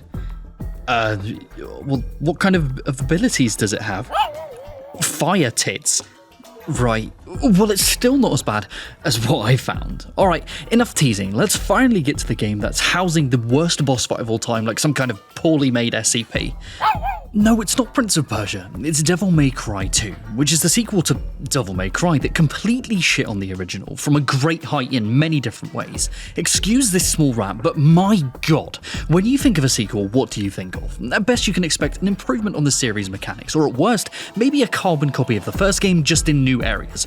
Well, DMC2 removes mechanics from the first game. The original had such a diverse range of melee weapons, and each one having their own unique movesets, but here, there are only 3, and their movesets are all completely the same, apart from attack, speed, and damage. And this just makes combat feel so formulaic and stagnant, destroying any excitement of finding new melee weapons. And this is made 10 times worse by the fact that in the shop you can spend a currency to upgrade your weapons. But if they all have the same moveset and I've just spent a fortune upgrading the first sword for half the game before I found the next one, what motive do I have to switch in the first place? Because of all of this, combat just feels so clunky, and this isn't helped by the ever-shifting camera angles. See, it's fascinating to me that in my previous episode, I was raving about how the fixed-point camera was arguably the driving force for the atmosphere of Silent Hill 2, but this same exact camera system viewed through the lens of an action game can completely mess up the experience. Schizophrenically switching between different camera angles as you jump around attempting to relocate the same enemy 50 times in a row because your controls are constantly being reorientated. Yeah, okay, the rant's over. Actually, they also completely bastardized Dante's character, taking him from a quippy, kinda cringe at times badass to a stoic, arrogant dickhead who, when presented with the opportunity to save an entire village from destruction, he flips a coin for it. I am fucking Yeah, me too, coin wench. But back to the bosses, most of them are extremely basic, not just mechanically, but also in how they attempt to give them narrative complexity. For example, we are introduced to this brooding demon man after fighting his 2 dogs, who then just disappears. Well, okay, they're setting up an overarching villain watching us from afar. No, I dig it. But then 2 areas and 1 hour later, down some hole in the ground, he turns up again, says nothing, and dies. Oh, and he's not done. 2 hours later, it turns out actually he's not dead, and he just dies again. What? A percentage of setup with negative payoff, but this is nothing compared to the debauchery of this next boss, which I consider to be the worst boss of all time. Oh god, okay, so this boss is encountered 5 missions in, and narratively isn't some brooding mystery villain or the over-the-top underlord, it's a helicopter. Nah, that's it. And the most egregious thing you'll notice straight away from initiating this boss fight will be the fact that you cannot even see the boss itself due to the opening camera angle, which does not move and does not improve as the fight progresses.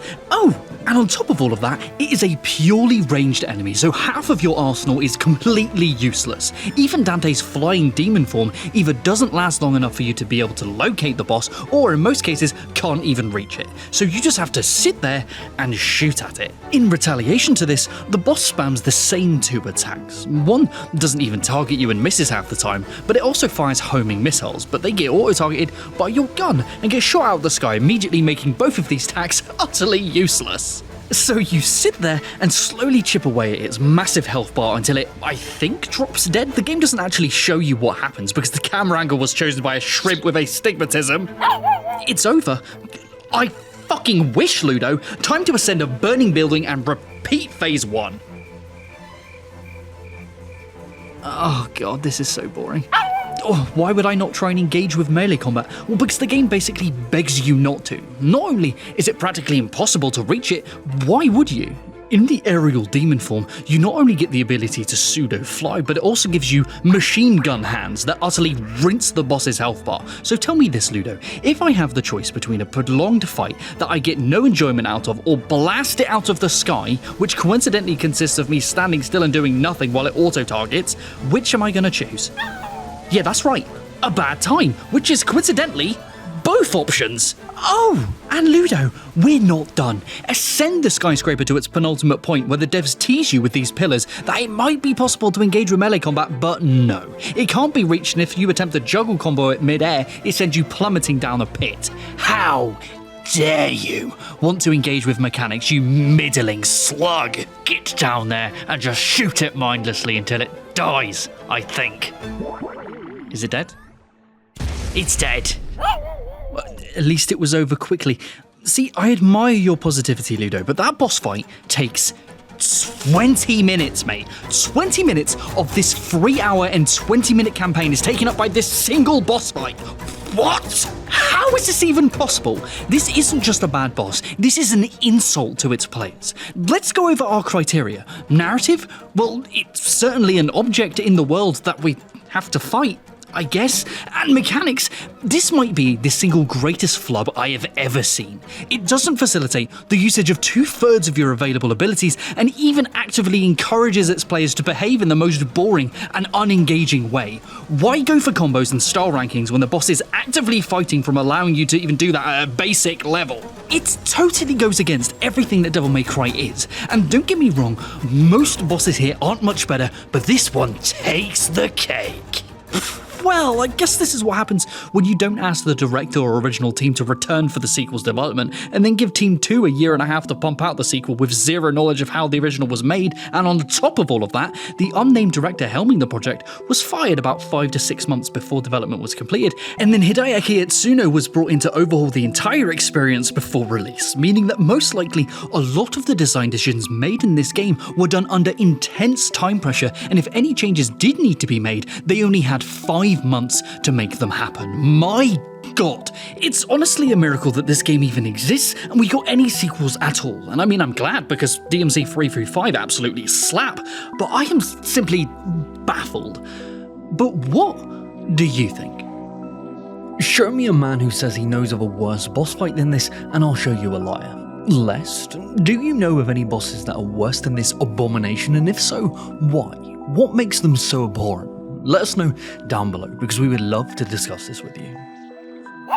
Oh yeah, so tomorrow is the 1-year anniversary of this Second Wind community, and we're so eternally grateful for all of your support here on YouTube and Patreon, and to celebrate that, we're going to be streaming all day with lots of fun announcements, so come hang out, have fun, and celebrate this wonderful community with us. Alright, Ludo, time to say goodbye. Alright, bye guys. Oh god, yeah, I've been on a bit of a negative streak, Ludo, over the past few episodes, so I want to take this opportunity to gush about something I think not enough people are giving a chance. Is it the best game ever? No, but is it doing something insanely interesting design-wise that I think should be held up and shown to the world so it can become more popular? Yes. What is it? Oh, it's Hunt Showdown. Now wait there before you judge, and you, because nothing gets my blood pumping to my feet quite like this game, and a lot of people have misconceptions about what it actually is. Because a lot of people think that this is a battle royale or extraction shooter, which is kind of true, but I think it's much more than that. Instead of the goal being to hunt down every other player on the map with an ever-encroaching kill zone, players are tasked with locating and banishing one of 2 eldritch horrors hidden around the map and extracting with their bounty. But as soon as you start the ritual of banishment, it alerts all other players on the map to your location. If you manage to defend your riches and escape unscathed, you're rewarded handsomely. No, you don't have to fend off hundreds of other players, that would be fucking wild. There are only 12 players. Wouldn't that make it a lot less intense? Nah, for a lot of reasons. In Battle Royale games, it's common for players to spam emotes or switch their weapons in some show of churlish skill, but this would get you killed in Hunt. Because even simply swapping your weapon makes the subtlest of sounds that can and will give away your location to the dastardly bush bandits. Because at its core, Hunt Showdown is a multiplayer stealth game, and the strongest driving force for that is within its sound design. So I'm a sound designer, so pardon the extended biased gushing, but I think Hunt has some of the best utilised sound design I think I've ever seen. Sound itself is such an important but subtle aspect to game design used to guide and inform players subconsciously, but it's even more of a necessity here because of how reliant the game is on information gathering at every single turn of its gameplay loop. Through the use of their proprietary systems within CryEngines, such as CrySpatial and their head-related transfer functions, it allows them to mimic realistic propagation of sound bouncing off the environment, giving this near one-to-one recreation of how sound works in real life, allowing its players to pinpoint the most subtle of sounds directly, or as well as they could in real life anyway. Which is important, as every single action you take in Hunt Showdown produces sound, from the subtle snap of twigs beneath your feet to the bombastic single shots of your rifle that can be heard, quite literally, across the map. The ramshackled buildings are strategically littered with broken machinery, shattered glass, the flesh-picked bones of animals and hanging chains to act as auditory obstacles for you and your enemies to navigate. Based on how you move, your speed or lack of care and awareness, every action you take gives information to your enemies on your whereabouts and intentions, but the reverse is also true. Every creak, bump in the darkness or subtle change in moans from the surrounding enemies can alert you to encroaching danger, and once this clicks in your head, the game becomes this paranoia generator. Skulking through the environment, not seeing a soul for an age, and then suddenly hearing a twig snap, the muffled scrapings of a revolver being reloaded, or a gunshot that's a lot closer than you first thought. And the most interesting aspect of all of this to me is how this reliance on sound design impacts your playstyle over time. For example, running and gunning is common in nearly all shooters nowadays, but here, well, unless that's your plan to divert enemy attention, it's just a terrible idea. It draws enemy and AI attention, putting you in needless danger. Rushing and sprinting creates a gigaton more noise, giving away vital data to your foes, and repeated shots from larger weapons makes you go temporarily deaf, eliminating one of the most vital advantages you have and punishes players for going loud in a very sim-like way. Once you get one shot out of nowhere for stupidly giving yourself away by simply sprinting needlessly, you slowly start to realize that this isn't that sort of game. Take it slow, gather intel through sights and sounds, and attempt to get the drop on your opponents through this ever-shifting exchange of subtle clues. And this information gathering even extends further into how the AI enemies are designed. On a simple level, there are static enemies like dying horses and cows that will scream for help if you get too close, and they need to either be put out of their misery or avoided altogether. Or crows that when startled fly away in the opposite direction of your approach, all giving your enemies vital auditory and visual intel. These are hazards for the unwary, but on the flip side, there are enemies that are a more direct threat roaming the environment. Packs of rabid dogs that bark and bite, immolators that burn, leeches infesting the waters, and bug bitches that bug and bitch. Not only are they noisy, but they also require to be killed in certain ways, like spotting the partially detached head of the bug bitches to kill them cleanly, but requiring a well-placed single shot. The trade-off is securing a safe passage, but alerting other players to your presence. Their combined behaviors and variable danger levels force you to traverse and make measured decisions as you skulk through the environment, but my god, do not underestimate them. I learned this the hard way with a friend when we were about 20 minutes into a round. We hadn't seen a single soul as I caught the attention of some rogue zombied wench. I ran her through with my sword, but lo and behold, she was holding a Molotov cocktail, and we were standing on a pile of oil right next to an explosive barrel, so yeah, you need to pay attention to all of the sights and sounds in the environment because they can and will get you killed. You start to twitch, is that someone spying on me on the hill? No, just some dickhead has put a hat on a stick. You get this slow realization of what should be solid walls of security have these ramshackled slats missing, turning even your hiding spots into ever-shifting mazes of interconnected sightlines for yourself, but also those who hunt you. Woodland groves, a watchtower, a bloody cornfield. What is benign in other games becomes terrifying for what they could possibly conceal. What secrets do you hold, Corn? Oh, alright, that's enough. Oh god, you know what? This is probably the only shooter I've ever played where getting one shot from half the map away or gunned down by a conventional camper actually feels well deserved because of what it takes to get into those positions or what it will cost you if you fail to land that vital shot. Oh, you missed in close range? Mate, you are getting bum rushed and you will die because it takes about 2 to 5 business days to reload your gun. Yeah, that's right, no reloading on weekends. This sense of build-up and intense release from counting shadows and mouse farts building to this climactic engagement that is often messy and fast. I hated other Battle Royale games for this exact reason, but the way Hunt frames it changes everything for me. It's paradoxically about not engaging with everything shooters have taught us to do over the last 3 decades, and I think it's better off for it. Sprinting, engaging with fights, or simply shooting your bloody gun can be a terrible idea. Which isn't for everyone, but this kind of stealth experience is some of the most fun I've had in a shooter in a long time. I think a lot of this has to do with the fact that I've been entrenched in game dev for so long, I've just become numb to a lot of games' tricks, especially stealth games. I can see how the enemies are programmed to work in my mind's eye, and overcoming that becomes a matter of begrudged patience rather than problem solving. Hunt gives me that feeling I had when I was a kid. Playing even the simplest of stealth games terrified me, and here, each new match I play is its own miniature stealth experience that is driven by unpredictable players, not AI simply patrolling corridors. Honestly, in hindsight, I think I might be subconsciously coping a little bit. Ever since I landed in the US, all I've played is Red Dead Redemption and Hunt Showdown. Am I just a Westerboo?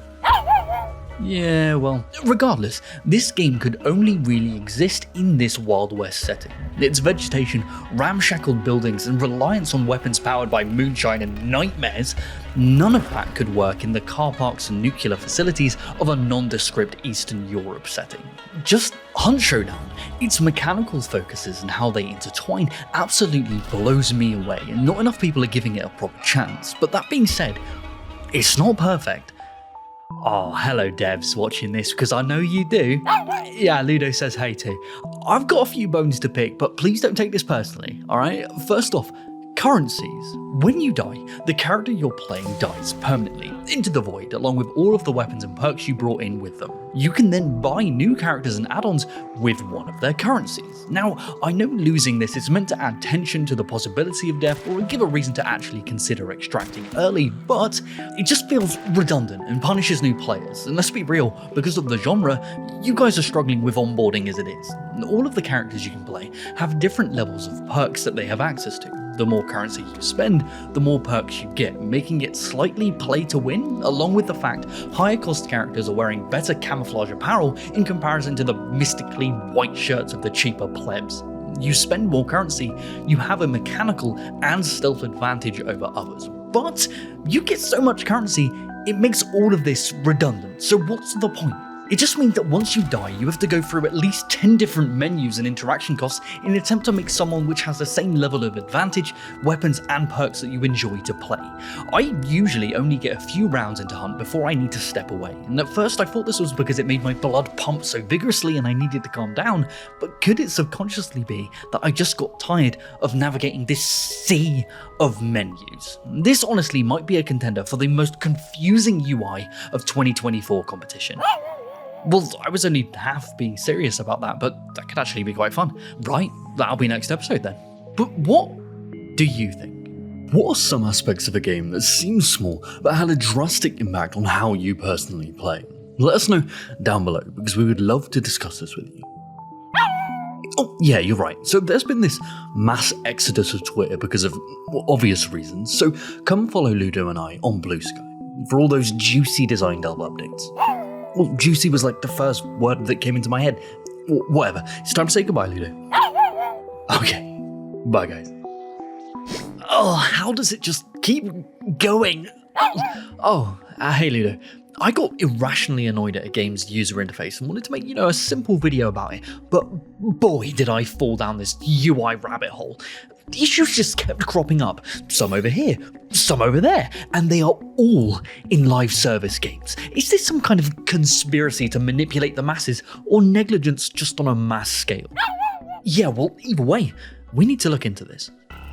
So before we start ripping into some truly heinous UI, first we need to understand what it even is, because I know you get really confused about this, Ludo.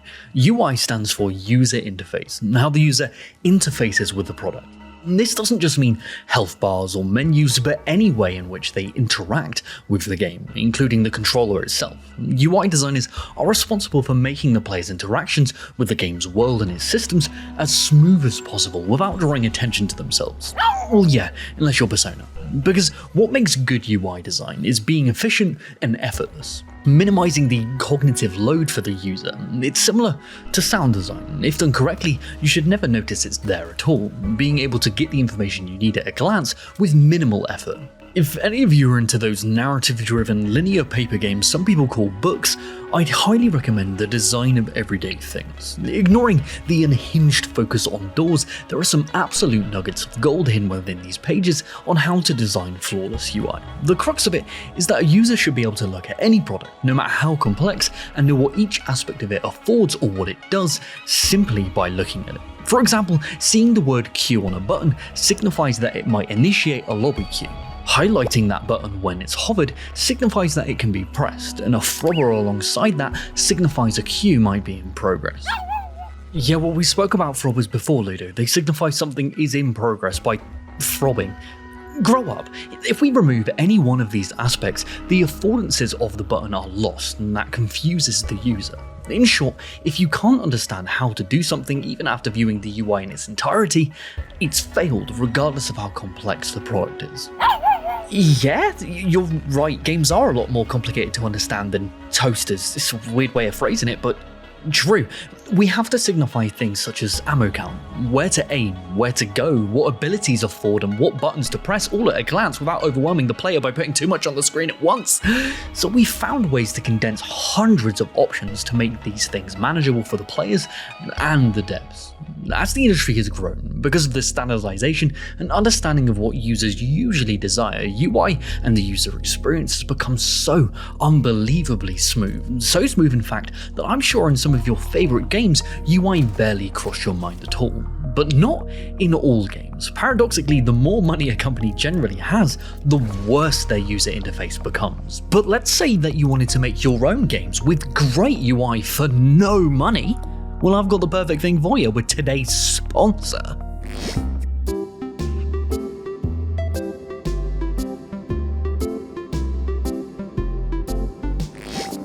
Alrighty then, Ludo. Pick a popular game series that you think has a lot of money in the bank and will prove this theory. Call of Duty?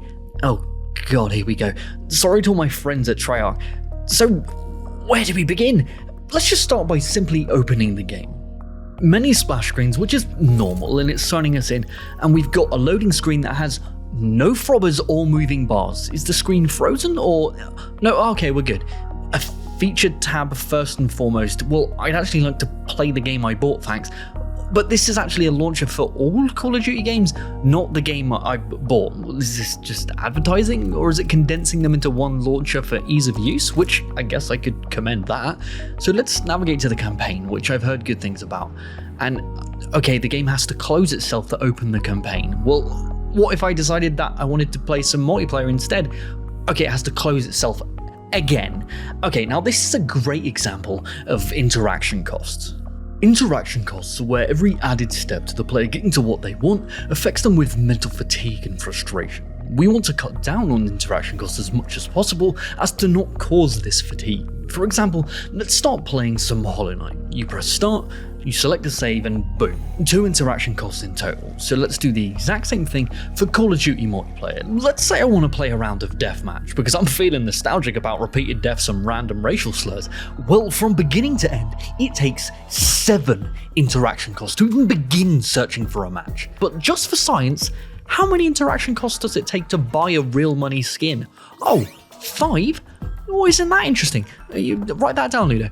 Oh, look how the currency's ordered as well. Very telling. And this doesn't get much better in-game either. Nah, actually, no, that's not fair. Even with its insane pacing, its in-game UI does a great job of communicating team and enemy interactions, ammo counts and kill streaks, all at this insane pace. But it has a great example of inconsistency right down here.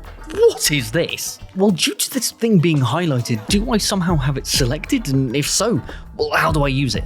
Because of how it's housed next to them, is it in place of my grenades? Well, I use the grenade button and it throws a grenade. So what button is it? It doesn't have any signifiers like the rest of the buttons. Oh wait, no it does, but it only appears for half a second when you spawn in, when you'll be understandably looking around at where you have spawned. So what? This is a great example of how inconsistency can cause confusion in a fast-paced game like Call of Duty. If you hesitate, yeah, you'll end up dead. By Daylight. That's a great transition, Ludo, well done.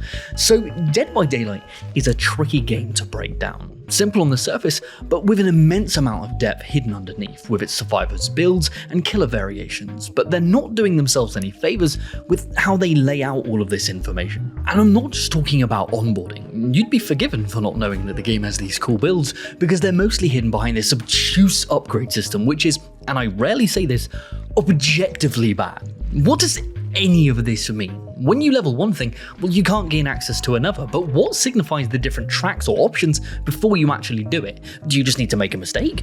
Well, why not lay it all out on different tracks, like vertically or horizontally, to choose from based on their rewards, so you know exactly what you'll be missing out on by progressing towards another? Even the devs know that all of this is needless and obtuse because they give you a dedicated skip this bullshit button. Then do that for multiple characters, then go back and upgrade your previous desired character, which will cost you, and I'm not joking, multiple millions of one of the free currencies just to unlock some skills to have a chance at sampling a new build. Oh, and you could select and buy a random skill from a set each week with another one of its free currencies, but you'd be forgiven for missing out on this option because it's hidden 3 menus deep in the play menu rather than with everything else in the store. Speaking of the store, in the skin shop, Ludo, when you press the B button on your controller, what is the assumption?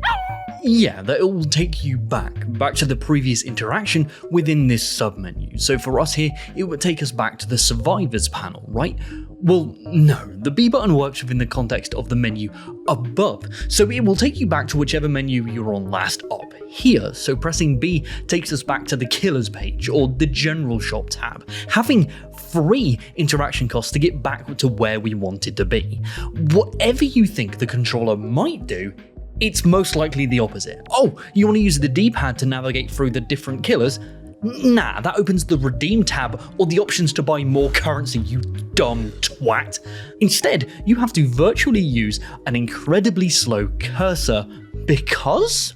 Speculatively, about 70 to 75% of this game's player base are on consoles. So why are the menus optimized for PC? What, you don't want to implement analog or D-pad navigation, but you can add 3 different ways to buy currencies? If any aspiring UI designer takes anything from this episode, it's that consistency is king. All of the challenges that you can complete in-game are all located here within the archives. Any and all variations, even from years past or the battle pass, but not daily challenges, no. They're all the way down here in the main menu, housed with the options, friends inbox and credits for some reason, the weekly gifts of the blood currency. They're not handed out in their relevant menus, but instead inside the shop where there's nothing to do with buying or spending blood at all. But do you know what is here? Multiple ways to buy real money currency. It's like it's designed to confuse, and when that confusion settles, you're perfectly placed to view what they want. Is this on purpose? Well, that's a good question, because the same in Hunt Showdown, Fall Guys, any and all gacha games, and these are all live services. In theory, each having an insane amount of money pumped into them, which would mean wanting the most optimal and polished UI to make them more seamless to use. But that's working under the assumption that the goal of AAA studios is to make the best possible game, which it usually isn't. There are 2 reasons for this, and the first is cold but true. They're businesses. UI design can often be intended to drive users to the store. Hearthstone's store is terrible, one of the worst I've ever seen, and I'm willing to bet money that that's on purpose, because it forces users to scroll past the real money options first before they can buy individual packs with their in-game currency. The options menu isn't even on Overwatch 2's main menu, but the Battle Pass and shop are. When it comes to AAA UI, playability is secondary, monetization comes first. The second issue is that minor UI improvements often don't translate to increased sales. A dev might be paid $25 an hour for multiple days to fix a tiny UI bug that will on face value result in no increase in player retention and therefore revenue. But diverting that money to say new cosmetics and optimizing player time spent looking at those skins does generate revenue. The same with new gameplay features or maps. UI designers are underfunded, underappreciated, and in a lot of cases forced to prioritize things that are bad for the overall user experience because of what that does for the bottom line. I've done a lot of shit talking about UI in this episode, but I am not trying to slate the actual UI designers themselves. I don't envy their struggle. These guys know what they're doing, they're just encouraged and prodded to prioritize their time elsewhere. Don't blame them, blame greed. But what do you think? Is this all intentional on the developer's part, or is there just so much to do for UI designers that sometimes these things just fall through the cracks and unfortunately they just don't have the budgets to go back and correct them? Let us know down below, because we would love to discuss this with you.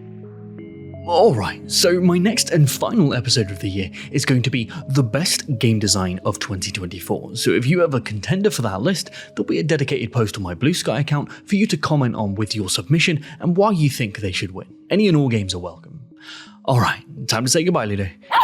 Okay, alright, bye guys. Oh god, what a year 2024 was, Ludo. What was your favourite game of the year?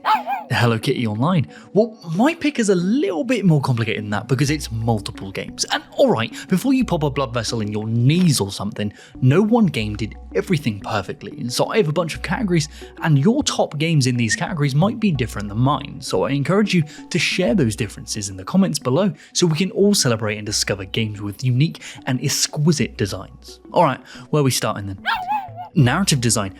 Starting out strong. Well, for me, the best narrative design of the year goes to Cryptmaster. It's a type of dungeon crawling adventure where you use your own words to progress the narrative and even engage in combat. And these types of games have always really excited me, which kinda sucks because I'm a heavily dyslexic pleb. So I have always calmly watched from the bushes, vicariously living through people with much better word engines in their skulls, like Yahtzee, Marty, or Jess. But due to its intense praise, Cryptmaster is the first game of its type that I've actually attempted to delve into, and oh boy, was I glad I did, because I've stumbled upon one of my favourite games of this entire year. It's kind of broken that curse for me. Well, no, it didn't cure my dyslexia, but the way its narrative interactions are designed and the pacing of unlocking new phrases during moment-to-moment gameplay felt so intuitive that it encouraged me to push through. All interactions, puzzles, and combat are entirely delivered through wordplay in real time, and it's amazing how fluid and free this actually feels, like you're actually talking to these characters. Now, we're not actually talking to them, they're still using divergences to guide the narrative in its predestined directions, but the amount of responses the developers have accounted for makes your experimentations or mistakes feel so much more concrete because the NPCs nearly always have something to say about it. Now, were the actual words of the game's narrative the best writing I've seen this year in gaming? Not necessarily, but it has to be the most innovative and effective execution of player interaction with said narrative. For the first time ever, I think, it felt as if I was actually conversing in-game, because that was driven by me choosing and typing out my own responses and getting responded to. And on a personal note, the wordplay and sarcasm of the Underworld's inhabitants really reminded me of Jim Henson's Labyrinth, extending all the way to the fretless bass solos of its soundtrack, which really just tugged on my neuron strings because I'm certifiably obsessed with that movie. Yes, I'm obsessed with it. Ludo, you're half named after one of its characters, you twat. Alright, that's enough of that. What's next? Best puzzle design. Animal Well? Alright, only minor spoilers if you haven't picked this up yet, but this was an extremely easy pick. The way it unfolds naturally, entirely through gameplay interactions, and makes its secret discoveries feel player-driven is just art in motion. Through context clues, pattern recognition, its use of colour and chiaroscuro to guide the player's eye naturally, so your hand feels ice cold for how little it's being held, but you never feel the need to alt-tab out to look up exactly what to do. I mean, I personally got every single egg in the game without looking a single thing up, so I felt so big-brained I nearly fell over, but the beauty of this is that I'm not actually that big-brained. Billy designed the game in a way using question and answer level design to guide the players with an invisible but firm hand. Containment is the conventional name of the game with puzzle design, a singular room with a singular problem, and there's nothing wrong with that at all, but Animal Well allows its players to explore and learn through their journey and then apply that knowledge to the past unsolved puzzles in a way that is extremely addictive. I could talk about this all day, and I mean I did. I don't want to linger on this too much because Billy actually came on the show to discuss all of this with me when the game first came out, so if you want to learn more about how all the secrets of this game were put together, you can check that out here. Wait, yeah, we also have an entire documentary coming out on Second Wind about Animal Well, so stick around for that too. No, documentary, not dogumentary. You're so self-absorbed, Luda. Yeah, I guess it's warranted. Alright, for the best multiplayer design, we're going to have to go with a late December bloomer with Marvel Rivals.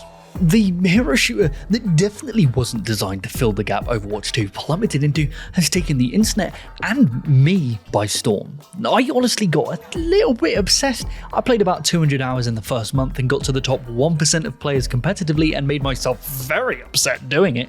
But my god, do I love the design of this game.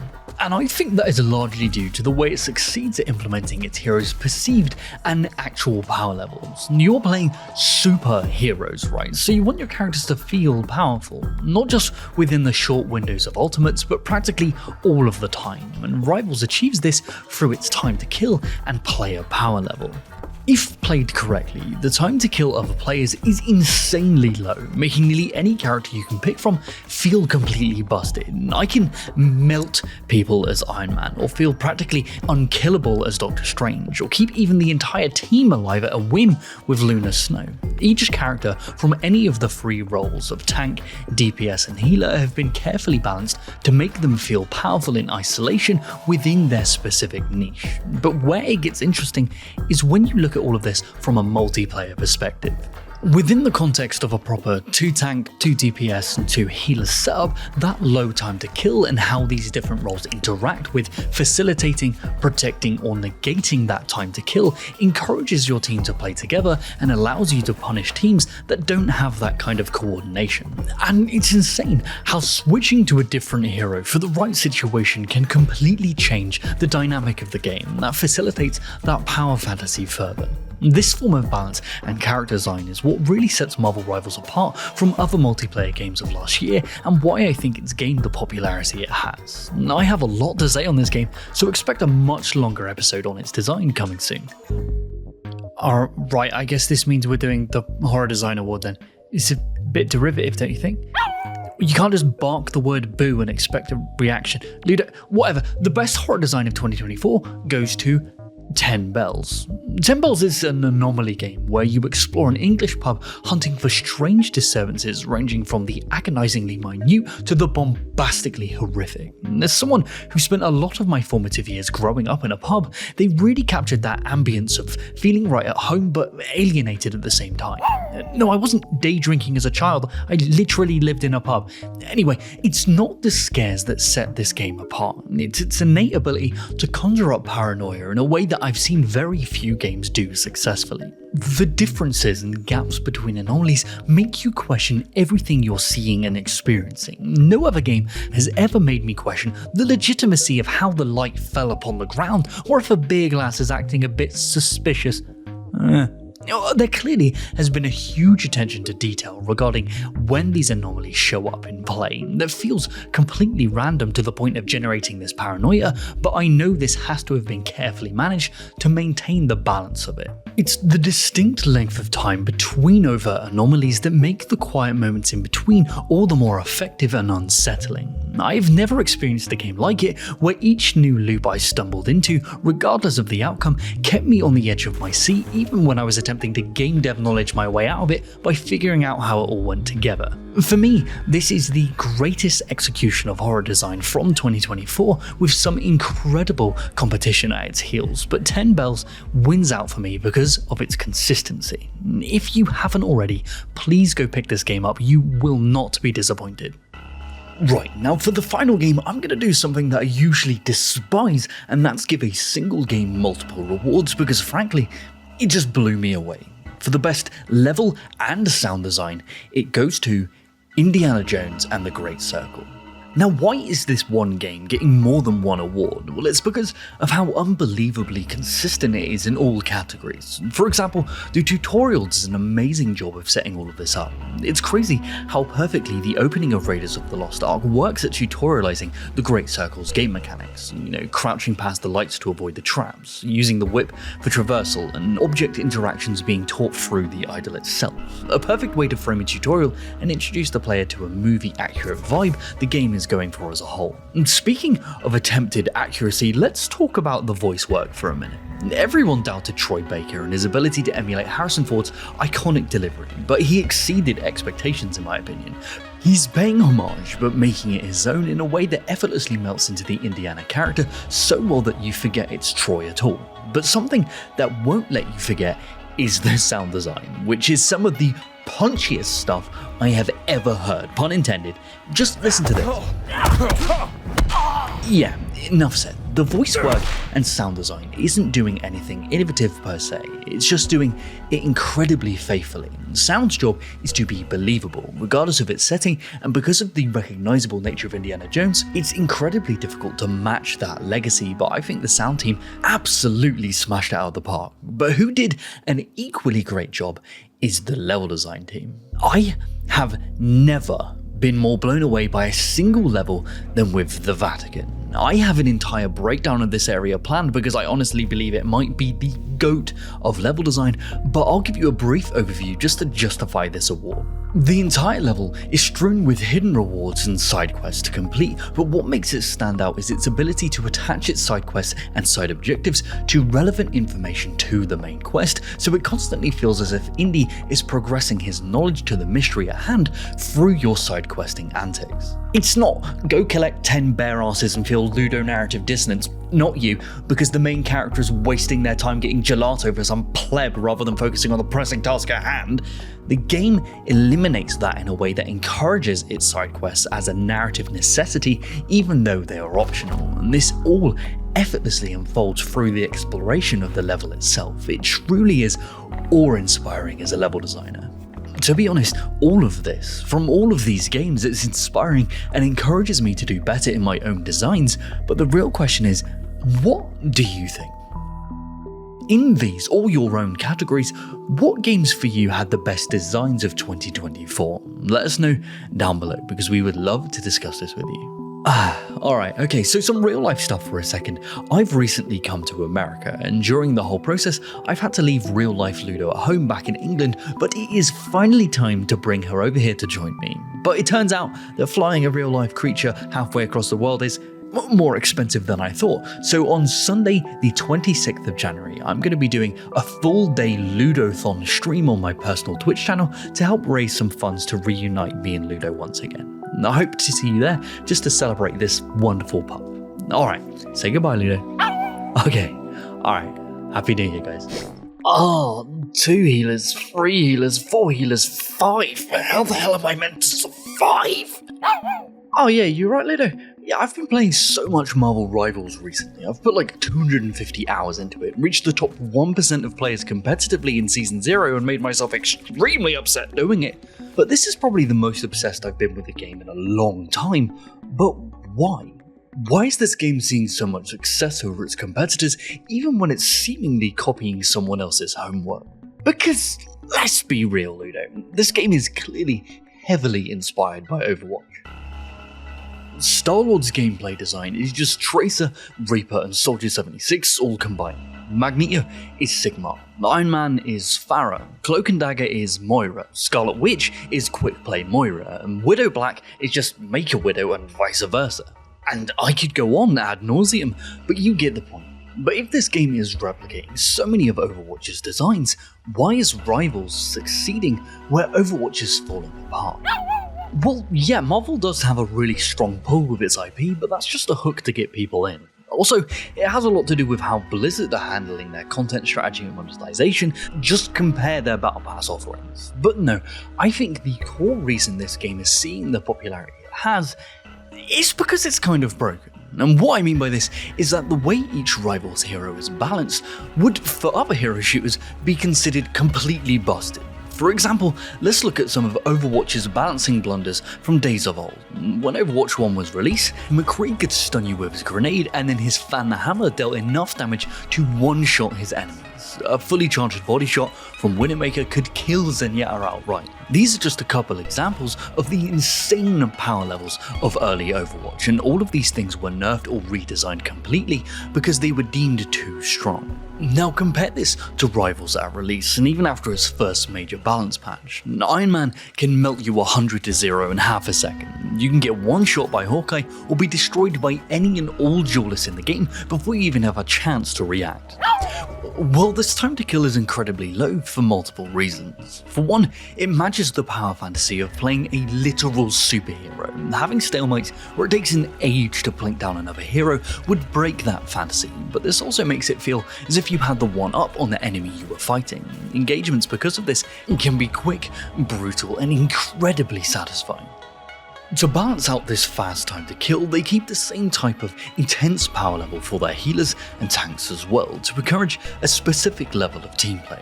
For example, Iron Fist is busted in most 1v1s and can seemingly melt any squishy, but if a single healer is on them, Iron Fist is physically unable to do enough damage to kill them at all. Through team play, it allows these engagements to go from one-shot skill checks to complex exchanges of poke, push and pull until someone slips up or ultimates force certain situations. The souped-up nature of any and all of these roles and how they interact with one another on their own teams allows them to balance each character individually for fun in a way that would seem completely busted in any other game like Overwatch. For example, Farah is balanced in a way that she cannot fly infinitely and has to use a fuel meter, because allowing her to effortlessly fly around the map finding the perfect off angles to pounce on supports would be too powerful. But Rivals is just like, fuck it, that's fun. Give Iron Man the ability to fly infinitely and be the messed up pigeon in the corners waiting for his prey. Is that balanced? Well, yes and no. The idea of balance is kind of nebulous because you have to think of it of what you're balancing for.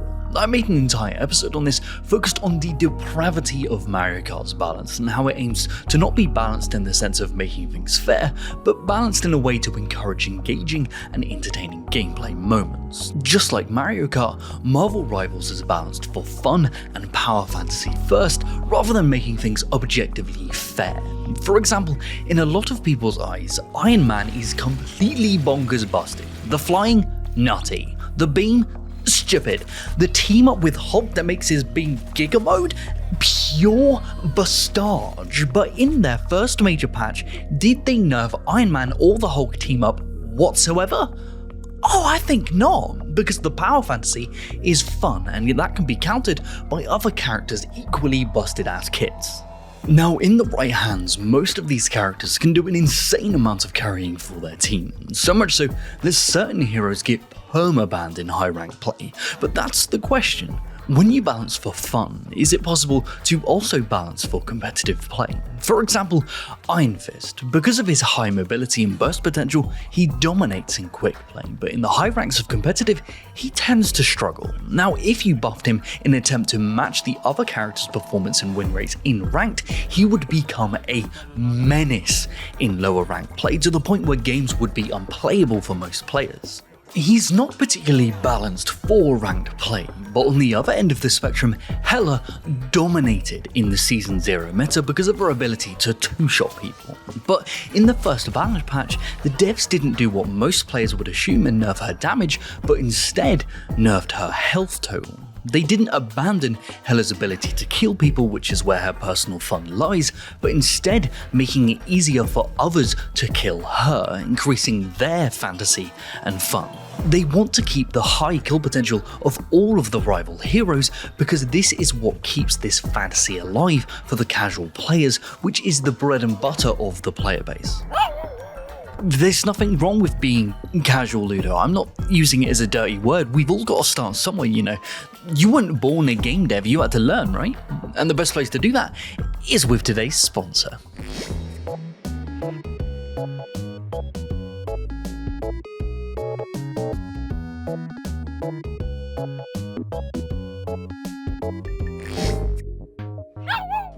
Why not just make your own engine? Gatekeeper. Well, as much as I've been praising Rival's approach to balance, it does have its hang-ups. The devs have expressed their aversions to roll queue, and this is where the game forces you to pick between a healer, a DPS, or a tank before you even search for a match. And this can be done to create a smoother experience for players, as there will always be a certain amount of supports in every game. But the devs have expressed that they would like it to be a free-for-all so players can play what they want at any time, but also have the opportunity to create unique team compositions from match to match, and this is commendable, but the issues arise when you combine it with the low time to kill and balance of the game. People have found out that healers are so powerful that if you put 3, 4, even 5 in a match together, if they're playing to any reasonable amount of skill, the team is practically unkillable, and each one of their ults basically makes the game unplayable for the opposing team. Oh, side tangent, Luna Snow's ult lasting for 12 seconds is actual madness, and then times that by 2 because Loki copies it, nearly half a minute of not being able to play the game. Piss off! Back to the balance talk. Because the entire team could play healers, it makes it incredibly hard to balance the game for those specific situations. Ways to solve this do exist. One is adding role queue, but they've already said they're not going to do that. And the other is adding characters that have anti-healing properties, and mark my words, I would not be surprised if an anti-heal adjacent character is introduced real soon. Notwithstanding, all of this is just fun, chaotic, but fun because of that, and that's why I think Marvel Rivals is succeeding. Overwatch 1 in the early days was balanced for this kind of fun. Overwatch 2 is balanced more for competition. You can never keep a game like this truly balanced. Instead, you attempt to keep the fun level where it is. If a certain hero is overperforming, you don't nerf it, but instead buff that character's direct counters. Those counter picks then become strong and appear to be dominating the meta, and then the counter to the counter starts to get more play because of that, and then the cycle continues. balancing for fun actively encourages diverse play while also allowing players to stay at the same busted power level to live out that fantasy of being a hero. Marvel Rivals is balanced for fun engagements first overall. Now add the team-ups, sick-ass skins, and the generous free-to-play model. Damn guys, I think NetEase knows what they're doing. But what do you think? Is Marvel Rivals seeing the success it has because it's balanced for fun, or do you think it's due to other reasons entirely? Let us know down below, because we would love to discuss this with you. Well, thank you all for... Wait, wow, nice t-shirt, Ludo. That's real nice. Where'd you get it? Don't forget to be awesome.com/secondwind. Wow, oh yeah, can I get one too? Ooh, and you can get one as well. Hit up the Don't Forget to Be Awesome store and represent Ludo to help support the show and everyone here at Second Wind. Alright, time with the bounce, Ludo. Say goodbye. Alright, bye guys. I truly can't believe you've done this. Oh, you're right, Ludo. So yeah, everyone's been dogging on Ubisoft lately. No, it means like taking the piss. Anyway, they've hit some hard times recently, and people are theorizing that they might be getting close to their final days if things don't turn around soon. And yeah, it's easy to laugh at an industry that never learns, one that repeatedly churns money into projects players never asked for in the first place, but honestly, their biggest crime of all was shutting down the team that made one of the best Metroidvanias in modern memory. So I have an extremely special place in my heart reserved for the Prince of Persia series and also Metroidvanias as a whole. So when Prince of Persia The Lost Crown was announced, I was simultaneously excited and dubious. But then I saw that the team that was making it was made up of devs that had previously worked on Rayman Origins, and my worries evaporated. They managed to take the formula for the beloved IP, you know, rewinding time and monarchy angst, and then transition it effortlessly into the 2D Metroidvania formula. Now, it works really well. In a way, it kind of feels like Prince of Persia was destined to be viewed through this lens the whole time. And the beauty of working with a well-established genre with dozens of great examples is you can pick and choose what to steal. I mean, draw inspiration from. I mean, steal. Copy. Shit. Just look. All jokes aside, taking inspiration from innovators in the genre allows trends to be set, which is just a net positive for the player. It's kind of like the only positive of cargo cult thinking. Having so many amazing games to draw inspiration from allows you to map your controls and interactions in a way that makes it effortless for players to interact with the game, as they can intuit what they can and cannot do from previous experiences in the genre. For example, when the game started, I was not taught I could do ground or charge attacks through gameplay, I just intuited they could be possible, and the devs obliged. This kind of genre compliance allows players to immediately start their journey on creating a flow state. Also, utilizing the same mechanical interactions like wall jumping, double jumps, and even dodging all on the same button configurations as previous games in the genre frees up so much mental space for the more unconventional and experimental mechanics down the line.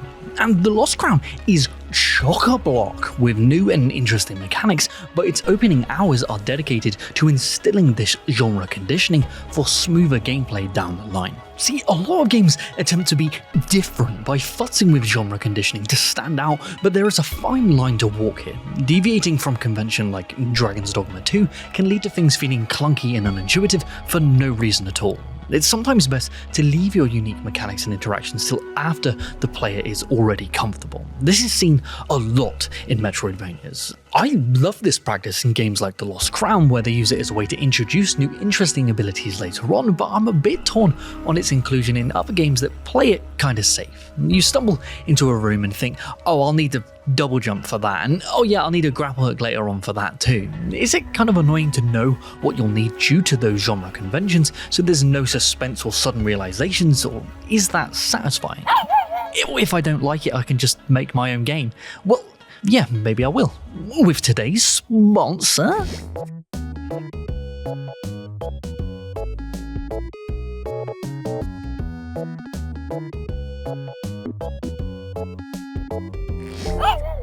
Oh, if Lost Crown is so good, what else would I steal from it? Well, just like with most Metroidvanias, I'd keep wall jumping. It's a beautiful level design trick where you can effectively set up the early game to be accessible with only wall jumping, but then later on when you add the inevitable double jump, the previous level design still works. You get that beautiful juxtaposition gratification and keep all the level design functionality from the early game. That's pretty much universal in Metroidvanias, so what does the Lost Crown do well uniquely?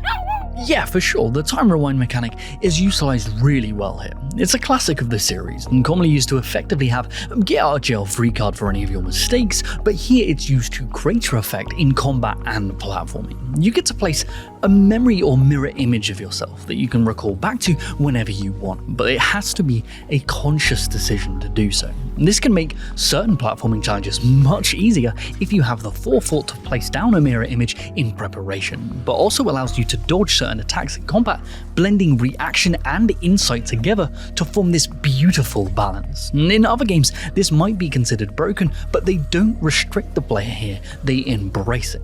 The same can be seen with all of its platforming. In other well-known Metroidvanias, once you leave the ground, you're only allowed one double jump, hence the double, so you're not allowed to chain them together after wall jumping to gain infinite height, because that would just be busted, right? Yeah, but do you know what else it would be? Fun, and that's exactly what the Lost Crown does. Because you can chain your jumping inputs together infinitely, it allows the designs to take the extent of player expression and turn that into the height of its challenges rather than constraining them. The levels can be designed early on to stop the players from abusing this and then go mad with it towards the endgame once they've gained all of their abilities. This then allows the devs to make their platforming challenges extremely difficult later on in their challenge rooms, and I don't think I have ever experienced anything as satisfying as chaining some of these 100-button combo extravaganzas together. It is extremely rewarding. And do you know what else is rewarding? The thrill of the hunt. What? No, the actual extrinsic rewards in the game. What was that? Along with the aforementioned abilities for completing certain combat and platforming challenges, you can get a suite of rewards for your endeavours. All the way from upgrades to your health, to charms that alter gameplay to your preferred style, to a currency to spend how you want on any of these upgrades. It's very easy to have your rewards feel meaningless in your game based on individual players' desires or how they scale into the endgame, but Lost Crown manages to make its rewards always feel rewarding because how they're nearly always useful to the player. All but one. Probably the one and only issue I have with this game is the one reward that made me sigh every time I saw it coming out of a chest, which is the upgrade to your map markers. They're these counters that you can use to place markers on the map, denoting where treasures or secrets might be for you to come back. You place these yourself and you only have a certain amount of them, and I hated finding upgrades to this counter because you just don't need them. The map itself does a fantastic job of using Fog of War to pinpoint areas of the map you have not explored yet, and this is nearly always good enough to denote where you need to return to. See, it's kind of funny that the part of the game I dislike the most is only a problem because of the rest of the game unfolds so effortlessly due to its impeccable design that it makes one of its systems just redundant. Because every other aspect of this game, the blending of platforming and combat that plays off of one another like a dance, the way its narrative unfolds through its areas in a seemingly linear fashion, even though you can explore non-linearly. Its narrative, rewards and pacing through its skills felt so homogeneous, and it's honestly one of the best examples of what a Metroidvania should be that developers are going to be taking inspiration from this for years to come. So let me ask you this, if this game is so goddamn successful at what it does, why was its team disbanded and relocated to other projects? Yeah, these devs were reallocated instead of being fired, which is good, I guess, but that's basically like being fired at Ubisoft because they lay off so many devs upon the regular. I mean, just last week they axed 185 people to prioritize projects. What, more live service games that don't sell instead of the games that actually move the industry forward? God, the Lost Crowns team was disbanded because the game supposedly didn't meet financial expectations. Well, okay, let's actually take a look at that. Now, we don't know how much this game cost to make, or exact sale numbers, because just like with all big corpo bullshit, they hide this information, but I've managed to dig up a few things, but take all of this with at least one grain of executive tiers salt. First of all, it had 300,000 players in its first week, which might not sound good to executive ears, but is insanely respectable. And to date, according to a now deleted LinkedIn post from a previous dev on the game, it has sold over 1.3 million copies across multiple platforms. Now, the game costs $40 at full price, so even accounting for sales and the percentages that platforms take, that is still between $35 to $45 million generated. Didn't meet financial expectations? What were you expecting? Yes, the game didn't sell as much as it probably should have, but that's not due to the quality of the game or the IP, but based on the mistrust you have instilled in your audience because you've spent the last 5 years producing broken, regurgitated slop and then getting mad when the punters ain't eating it, leading them to be dubious about anything you produce, even if it's the frontrunner in the genre. So instead of allowing these obviously insanely talented developers to cook on another project to regain and bolster that new trust, they reallocate them to the slop mines because $40 million just ain't enough. Yeah, I do need to calm down a bit. At the end of the day, I'm just so happy that this game exists and we get to play it, and I'm just sad that we won't get to experience more of what these devs could have done. Making a good game just isn't enough for Big Corpo anymore. But what do you think? What do you think of the Lost Crowns designs and how it's been treated by Ubisoft, and do you feel it deserved more than what it got in all aspects? Let us know down below because we would love to discuss this with you. Well, thank you all for... Wait, wow, nice t-shirt, Ludo, that's real nice. Where'd you get it? Don't forget to be awesome.com/second wind. Wow, oh yeah, can I get one too? Ooh, and you can get one as well. Hit up the Don't Forget to Be Awesome store and represent Ludo to help support the show and everyone here at Second Wind. Alright, time to bounce, Ludo. Say goodbye. Alright, bye guys. Yeah, this place stinks, physically and mechanically. But what FromSoftware Swamp is the worst of the whole bunch? And we're going to go through them all, but we're not going to allow DLCs, because if we did, we'd be here all day just on Crown of the Sunken King. But before we can truly debate what swamp is the worst, we first have to ask ourselves the question, well, what is a swamp? Knee-high liquid that slows and poisons you. I mean, yeah, you're not wrong, but as we go down this list, we'll see that swamps can be more than that. I like to think about what Miyazaki would call a swamp. His God-given right. True, but I also bet that he might consider it an area that applies pressure. The entire ethos of Souls games is that you have resources that dwindle as you explore. Estus Flasks are in essence a counter for how many mistakes you can make between bonfires. And swamps are just this philosophy boiled down to a viscous sludge, constantly applying pressure to the player, designed to consistently drain their resources regardless of their skill level, and make the chances of them making future mistakes even greater. Yes, poison and knee-high piss are examples of this, but it's more than that, and the best example of this is Blighttown. So I already made an entire episode on Blighttown, so I won't go too hard into breaking this area down, but to give you a little refresher, Ludo, thematically, you don't really get to the conventional swampiness until the section at its base, where its blow-dart enemies and mosquitoes apply pressure on your descent to that. They attack from all directions as you navigate this stick prison of pain, attempting to find a way down. These enemies don't respawn, so you can alleviate some of this pressure by overcoming its challenges, making subsequent journeys into its depths slightly easier. And once you get to the bottom, the sparse bonfire placement leads to this climactic scramble through the muck to find respite, and once you've found it, you're basically done with the whole ordeal. There's no repetition, no fumbling around looking for bloody chimneys. Yeah, we're skipping the gun a little bit there. Do I like Blighttown? No. But do I think it does a great job of applying that pressure I think the devs were after? Well, 100%. You're not meant to like these areas, that's the whole point. And speaking of not liking something, let's move on to Dark Souls 2.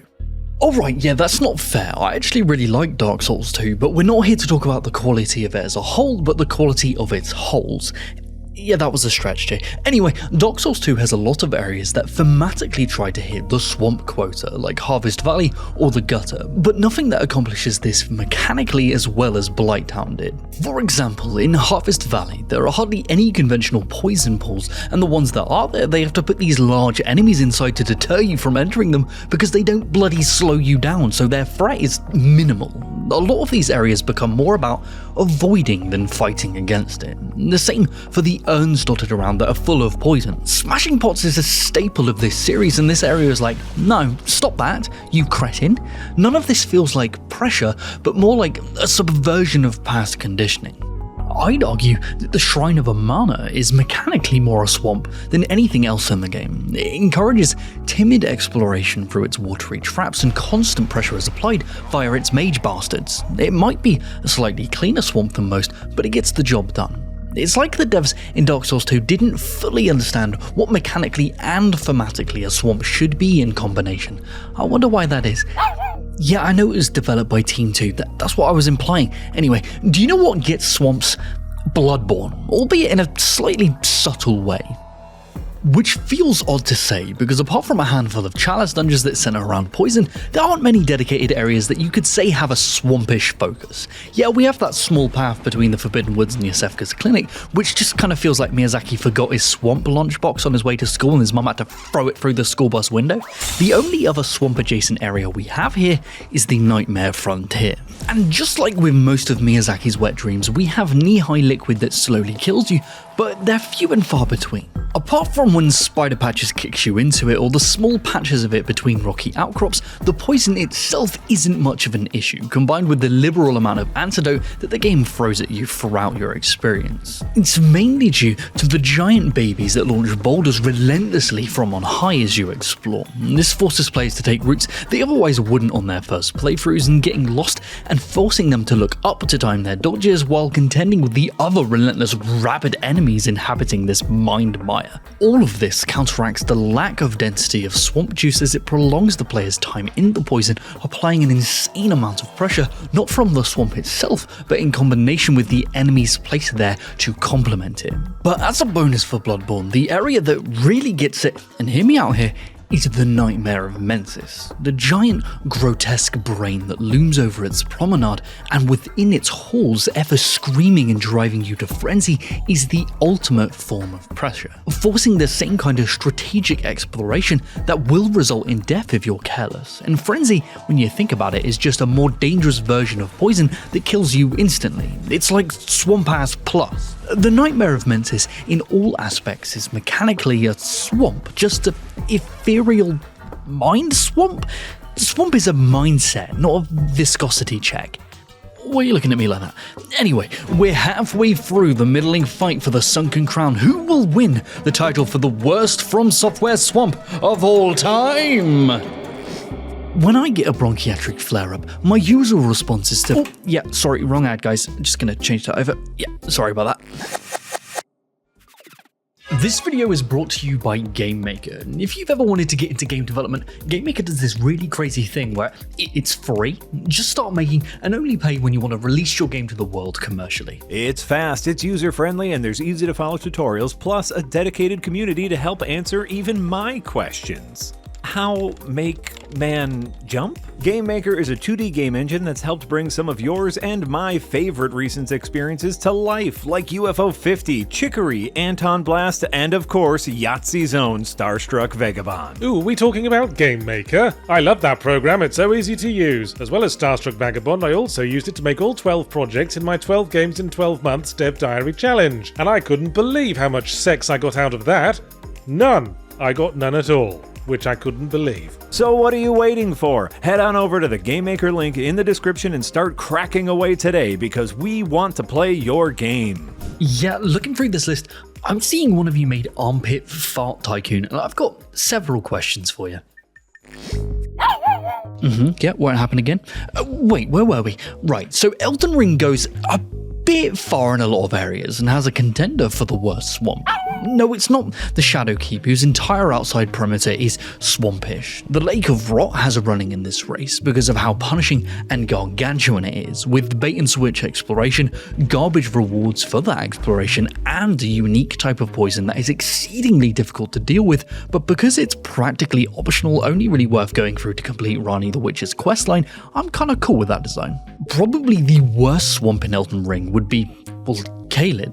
Its vicious putrescence seems foreboding at first glance, this endless mire of death stretching as far as the eye can see, but as soon as you realise Torrent can just clip-de-clop through it without a care in the world, those worries disappear, and as we'll see later on, when you imply this pressure and danger but subvert it with trivial ease, it just feels bad. Not difficult, nor interesting. If it wasn't for these giant bird dog things, I think this area would be awash. So be honest, Volcano Manor does a better job of applying this pressure through its enemies and lava than anything else in the game swamp-wise. But wait, what is lava but just a hot swamp? If we have psychic swamps, why can't we consider hot swamps? Both serve the same mechanical purpose, a body of liquid designed to deplenish your resources during further exploration. The only difference is that one is a slow buildup of pressure and the other one is immediate. Yeah, is magma mechanically a swamp?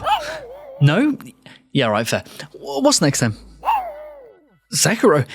Yeah, this might be the first time I've seen a FromSoftware swamp that's just there because the Ashina depths might make sense narratively, just like a lot of our previous examples, but mechanically the use of the grapple hook and reluctance to stay on the ground makes a lot of this area trivial.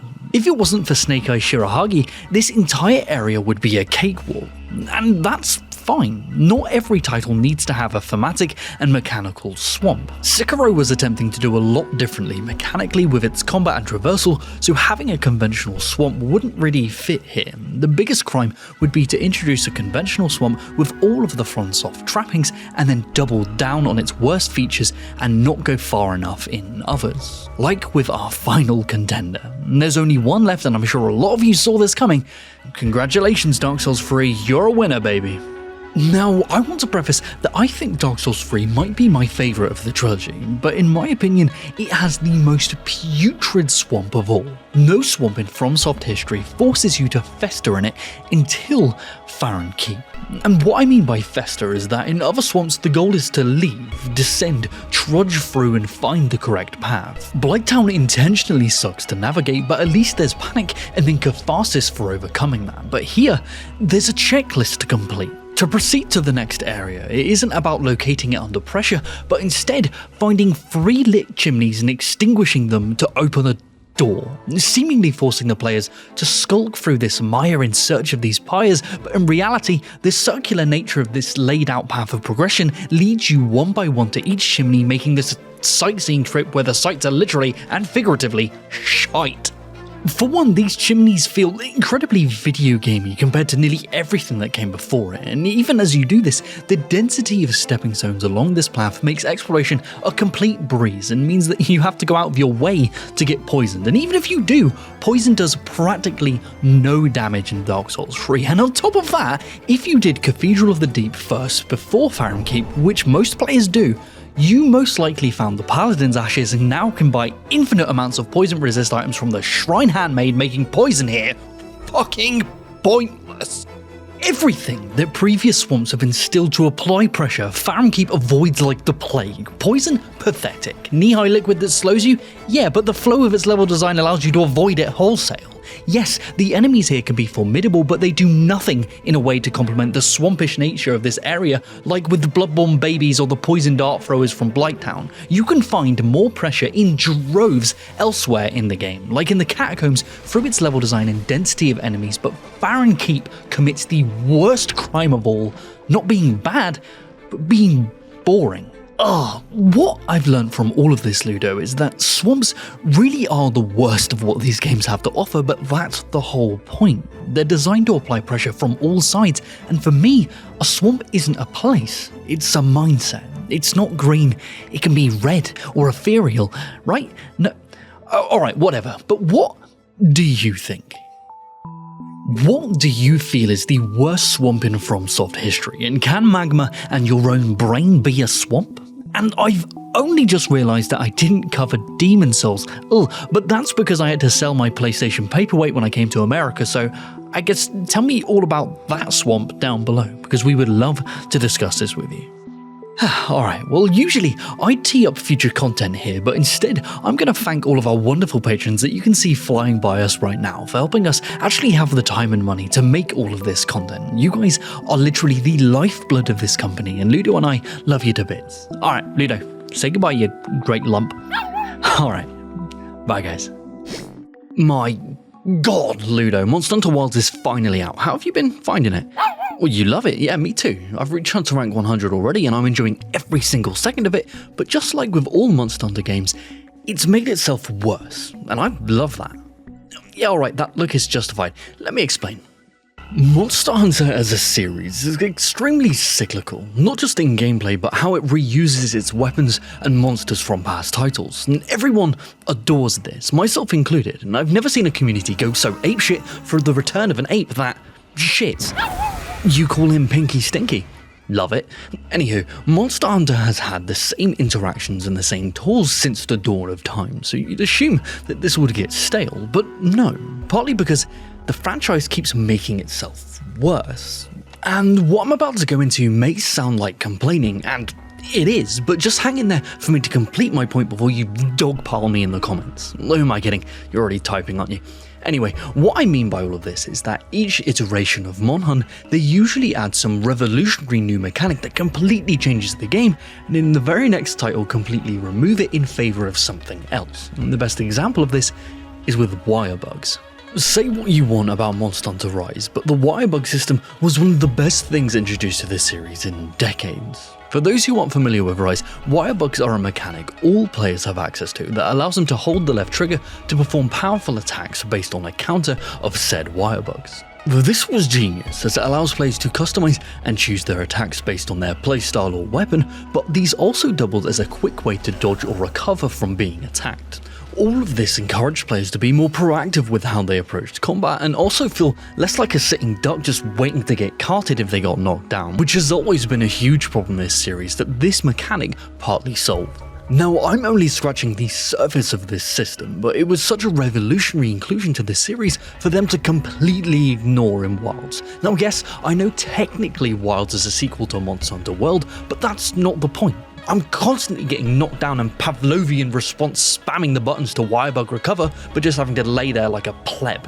Why didn't they bring it back? Yeah, well, I'll get to that. I've got some more incoherent complaining to do. Thank you very much. Alright, let's talk about mounts. In Rise, they introduced Palamutes, dog-like companions that could help you in battle while also being able to be mounted for quicker traversal. In Wilds, they were clearly inspired by this and have dedicated mountable birds that I am a bit conflicted on. Their main feature is that they will automatically run to your target without your input, which is sometimes great when I need to make a coffee and it will walk me to a cutscene, but most of the time I return to find it mindlessly running into a wall because it has no idea how to navigate this labyrinthine cavern of bioweapon dragon eggs. I'm gonna assume that they're using nav mesh calculations for the mounts to help them find their way around, or following the spline of the scout flies that also leads players to where the monster is, and either way, their navigation gets caught up on all the bullshit clutter in the world. Constantly feel like I'm fighting against it and the environment, struggling to find the often hidden context climbing spots to simply attempt to go down or come to a stop as it constantly attempts to move. Maybe this was done to make it feel more like a living creature, but the fact that they barely react to the flaming octopus about to rain down on them strikes a real harsh juxtaposition. Am I done ranting? You wish, mate. I've still got one more thing to get off my chest. Now, Ludo, what is objectively the best thing about Monster Hunter? Correct. Watching cute cats cook me food. Their food animations are arguably better than their monster animations, and that is saying something because just look at these turf wars. Prepping for a hunt and sitting down for a meal was a ritual, not just to mechanically gain stats, but a treat for the soul. Just look at this. In Wilds, and I'm sorry to say this, Ludo, Palicos don't cook your meals anymore. They just give you rations so you can do it yourself.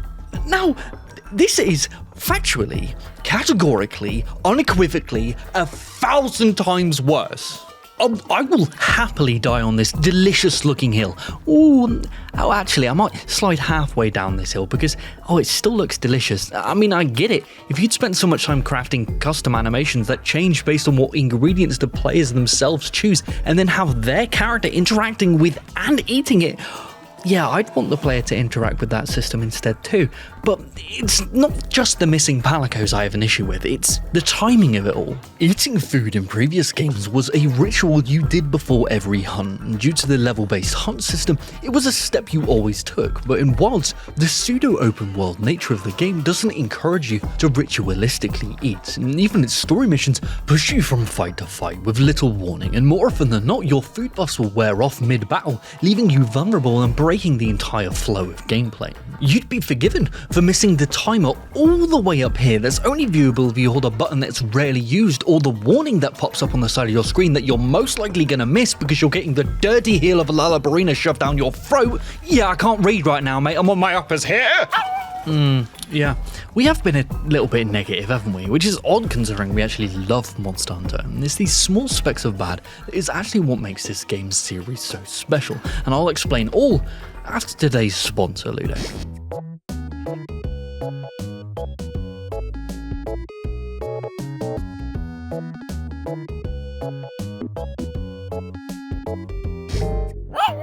Exactly, Ludo. Now our chains are also freedom did too. We can now talk about why the bad leads to the good. Monster Hunter is this paradoxical cycle of reusing old beloved monsters and mechanics, but at the same time removing others for something completely different. And that's the crux of what the Monster Hunter devs attempt to do with each passing title, and that's innovate. With every single complaint I could glean from any Monster Hunter release, there are 10 times more things to praise. For example, I can only speak from the perspective of someone who uses one of the 14 different weapon types, otherwise I'd be here all day. But from the perspective of the best weapon, which is razor sharp wit. No, it's the insect glaive. So Wilds has, in my opinion, drastically improved the insect glaives. When people see you spinning in the air like an ADHD-riddled mosquito Beyblade, they think the weapon is simple, but they don't really understand the lengths it takes to get to that point. Sounds a bit obnoxious, but to be able to let it rip mid-air, you first need to collect extract from different parts of the monster's body. To do so, you fire out your Kinsect out in hopes of making contact with the correct body part as the monster flails around. This is tedious, repetitive, and annoying to do under pressure, but the reward for doing all of this is the skybound Beyblade bullshit. In Monster Hunter Rise, they used this same system, but for some reason, they made the Kinsect you fire out automatically target body parts it thinks you want to collect from, but it's nearly always wrong. And yes, you can use the powder melee attack to guide it where to go, but this just adds even more tedium. There has always been this ramp up to actually having fun with this weapon, and I'm happy to say they vastly improved the insect glaives in Wilds by changing a simple few things. The simplest improvement is how it now shows you what extract is going to come from each part, so you don't have to play this ping-pong guessing game with a monster's ass. You can now build up extract too from focus attacking their parts, allowing you to engage with combat and build extract as you do so. And to top it all off, if you break one of the monster's wounds directly, it gives you all free extracts immediately, encouraging you to engage with its new core feature, which is just amazing. What's a wound? Yeah, you wouldn't have seen this because you don't have thumbs to press the buttons, right? Okay, so wounds. After attacking specific parts of a monster, you can open up a wound. When successfully destroyed, they grant special effects or a unique attack depending on your chosen weapon. Getting all extracts was the example for the insect glaive. The beautiful thing about this is how it encourages a whole bunch of interactions that enhance the Monster Hunter experience naturally. For example, it encourages communication on where to attack to better focus on creating wounds, then different weapons are better at creating wounds in different areas, causing synergies between weapons that didn't exist before. For example, me going crazy on the monster's back with the insect glaive opens wounds up there that are easily accessible for dual blade users when they activate their wound tornado spin bullshit. And because they've amped up the drop rate by granting specific parts from wounding specific areas, it creates this targeted frenzy that can alter the challenge of a fight and make it feel more like a hunt. Every single driving force of this game is attempting to get you to engage with the wound system and rewards you for that. The endgame armor set has a specific bonus that directly heals you when you attack a wound, which is just busted and beautiful. This mechanic just makes sense for this series. It might be the best system they've added ever, and this only really exists because of experimentation and then iteration on a mechanic they introduced in Iceborne. This is what we want from sequels. I'd much rather experimentation that leads to innovation with a couple stumbles here or there over regurgitated slop for the masses that hasn't changed in 10 years. I'll let you guess which series I'm on about. As for the tiny nitpicks I have for Wilds, I'm sure they will be improved upon, not even in the next title, but most likely in the next DLC. Just like you gotta crack some dino eggs to make a monster omelette, sometimes you need to add radical new systems that might not work out. What? Like swimming? Yeah, well at least now we know. And I'm personally grateful that the Monster Hunter team has the courage and honestly financial stability to be able to experiment just like that, and we should be encouraging more devs to do that too. But what do you think? What do you think of Monster Hunter Wilds, and what is the most radical sequel change you can remember that didn't quite work out? Let us know down below because we would love to discuss this with you. Alright, so I'm going to be at GDC next week, so if there are any devs watching that might want to meet up, I'd love to bounce some ideas off of your talented brain boxes on my latest indie project that I'm working on. So hit me up on Blue Sky or email me directly at jamate@secondwindgroup.com. Alright, Ludo, say goodbye now. Alright, bye guys. Yeah, I missed you too, puppy, but I'm back from GDC and the drive to make my game is more powerful than ever. We're currently diving into making our own tutorial, and that really got me thinking, what is the worst tutorial of all time and what can we learn from it? Because tutorials are something people commonly plow through, glance at, or entirely skip over, and part of that is because learning isn't fun for a lot of people, but it's also about how we present that information. Because most tutorials are slow, tedious slogs, which is a bummer because it completely futzes with the FTUX. Oh yeah, so the FTUX is the first time user experience, which is monumentally important because if you don't capture your audience narratively or mechanically entice them, they'll usually just put your game down in favor of whatever the latest hentai extravaganza Steam is pushing this week. We need to hook our players, and that's extremely difficult to do. If you want to focus on introducing the narrative through a lengthy cutscene, you're going to lose a lot of the impatient gameplay-focused players who are going to skip it out of spite. And if you jump straight into gameplay tutorials, you're going to lose those thespians asking, "Pray tell, whence the plot?" And that's why the best tutorials are like broccoli covered in cheese, where you don't realise that what you're doing is actually beneficial to you. It's possible to unfold the narrative and teach the player how to interact with its systems all at the same time. For example, Breath of the Wild's The Great Plateau is a microcosm of the greater game at large, giving the player all of the information they need to tackle the rest of the game's challenges while also giving them the freedom to explore and keeping them centralized so they don't become overwhelmed. Each one of the 4 shrines is set up as an introduction to one of the game's mechanics and its uses, a small taste, but enough for the player to understand how to apply its function creatively so they can figure out its greater complexities themselves when their shackles are undone via the glider. Mechanically, this tutorial is flawless. Narratively, it leaves a bit to be desired, but the perfect unified example of a tutorial in motion is found within Ghost of Tsushima.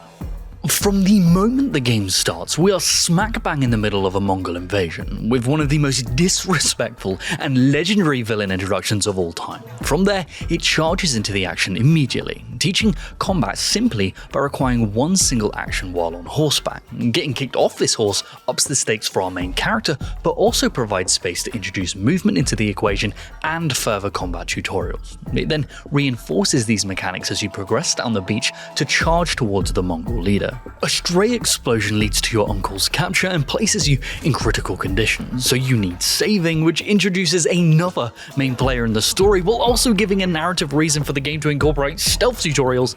This small 15-minute section introduces everything from narrative hooks to basic mechanical interactions simultaneously. This might be the greatest tutorial of all time. but it only works as well as it does because of the game's simplistic nature. Because how effective your initial tutorial is depends on the complexity of the base game. Yes, introducing combat and stealth mechanics is way easier to do parallel to the narrative compared to conveying the immense complexities of a MOBA. In a lot of cases like this, your entire play experience becomes the tutorial. But for me, the biggest sin comes from tutorials that simultaneously waste the player's time and don't say a lot when they're doing it. Oh, ad break time. Yeah, just give me a second, Ludo. I'm just gonna try and find the right channel. Have you got endless diarrhea? Yeah, well, have I got the thing for you, Kart? Oh, yeah, sorry about that. Now, where were we? Yeah, the worst tutorial of all time, Ludo. What is it? Ghost of Tsushima. Have you been eating paint again? No, it's Bethesda's Starfield. When it was released, I cannot tell you how baffled I was by what I was witnessing in its opening moments, and as a form of therapy for myself, let's break it down. It all begins not with us being smashed into the action or evolving intrigue, but standing still, unable to move as two miners exposit directly at us, and the worst thing is, this exposition isn't even directly related to the greater plot at hand. And yeah, this kind of lazy plot summary is used a lot in other Bethesda titles too, but at least when we catch Patrick Stewart talking about his wet dreams of Oblivion gates, it's directly related to what's going to happen in the rest of the game. Anyway, after this debriefing, we move on to the standard "this is how you move" tutorial. It's a classic, and it's followed by a riveting walk trailing your superiors as they discipline the other plebs. You have to follow them during this, because if you don't or get too far ahead of them, they will stop dead in their tracks waiting for you to return. But their default move speed is half of yours, so you have to do this awkward half-step march to follow at their pace, moving them and the plot forward. Wait, that's not plot, that's rocks. Now, it's really important what you show your player first in gameplay. The FTUX sets up their initial expectations. Think back to Ghost of Tsushima. Starfield opens its space cowboy adventure game by having you dig up rocks. And yeah, it's a mechanic in the game, but I'd go as far as to say that mining might be one of the least important aspects of the game, as it's only really useful for crafting, and crafting in Starfield is completely ignorable. Well, tell me this, Ludo, why would you spend your time collecting materials, researching crafting specifically to upgrade your weapons and gear, when you could just walk into some random pleb's room and find something twice as good just laying on the ground? Exactly. Conditioning this early is good, but having it be your opening act? It's something I've heard Yahtzee waffle on about for years. Is this the most interesting part of your main character's life? If not, why not? Sorry for misquoting you, Yachts, but I also actually agree with this fictional memory of the thing you once told me. Anyway, after some more half-step following, we're finally introduced to a plot thread. We attempt to mine it out and see lights in space and some music. We pass out at this revelation and wake up in character creation. Now, I'm not being facetious by explaining that what we saw was lights and music. That is word for word what the characters describe it as. I mean, these guys ain't got the answers, but some twat outside might. So we head out, and judging by the music that follows, this is the game's grand landscape reveal. We've all seen it before in many other games. It's this self-masturbatory moment of, look at what we've made and what you'll get to explore, you lucky bastard. But here, it's just a bunch of grey hills and, even for its own standards, an incredibly bland skybox. And from amidst this sea of grey descends the MacGuffin dealer's ship, who has come to greet us, or should I say, greet our babysitter, because even as he exits his ship, you have to wait for him to slowly walk towards our superior so you can be told it's okay to talk. This conversation is then rudely interrupted by potential plot, but it turns out just to be some space banditos here to teach us combat, so we need to get strapped up. Usually, when picking up a weapon, it's automatically placed into the player's hand, but due to the overly complex equipment interactions, the game wants us to pick up the gun, go into the menus, then equip the gun itself to replace the mining tool. And this feels clunky and kind of baffling that they focused on teaching mining first and expect the player to perform twice the amount of tasks under pressure of gunfire. What I can only describe as thrilling combat ensues, and then you're congratulated on your performance. Now, you can attempt to dig for more plot here, but then you're just told that's the $1 million question. It probably cost $1 million to produce this tutorial. Fuck, zinger. Luna, got him. Nice. Anyway, we're told nothing, but promised everything if we take this ship and try and find answers on another fucking planet. Let's hope the P in this planet stands for plot. Now, the ship's tutorial itself is pretty decent, I'll have to admit. A diegetic robot begrudgingly and sarcastically explaining the ropes is neat, and it has a pretty interesting power management mechanic, so I'll give that a pass. But our journey to find answers is put to a stop by more dastardly space pirates. Fucking blast. Let's hope the P in pirate stands for plot instead, Ludo. To find out, let's travel down to their base and ransack the place. Oh, what have we found here, Ludo? More confusion. What is an isotopic coolant? How am I going to switch weapons on the fly? Oh, I've picked up grenades, but I want to know how to throw them. Yeah, well, get fucked. Figure out yourself. Now, is there anything wrong with the player figuring things out themselves? Not at all. This can lead to a sense of discovery and can be really rewarding. But they just held me hostage in a cave for 10 minutes to only teach me how to move and mine, locking me into other tutorials for some, but giving me zero information for others. In this daze, we somehow fight our way to the pirate leader himself, and after some relatively decent dialogue system introductions, he proclaims that the plot is in fact not here, and we better be on our way. Right, let's get back to the ship, onto another planet to find the city of New Atlantis, so hopefully we can learn something about anything somehow. Yeah, well, I just chatted to these plebs, Ludo, and I've got some bad news. Turns out the P in planet doesn't stand for plot, but instead, please keep playing our game. Oh, I promise it gets better.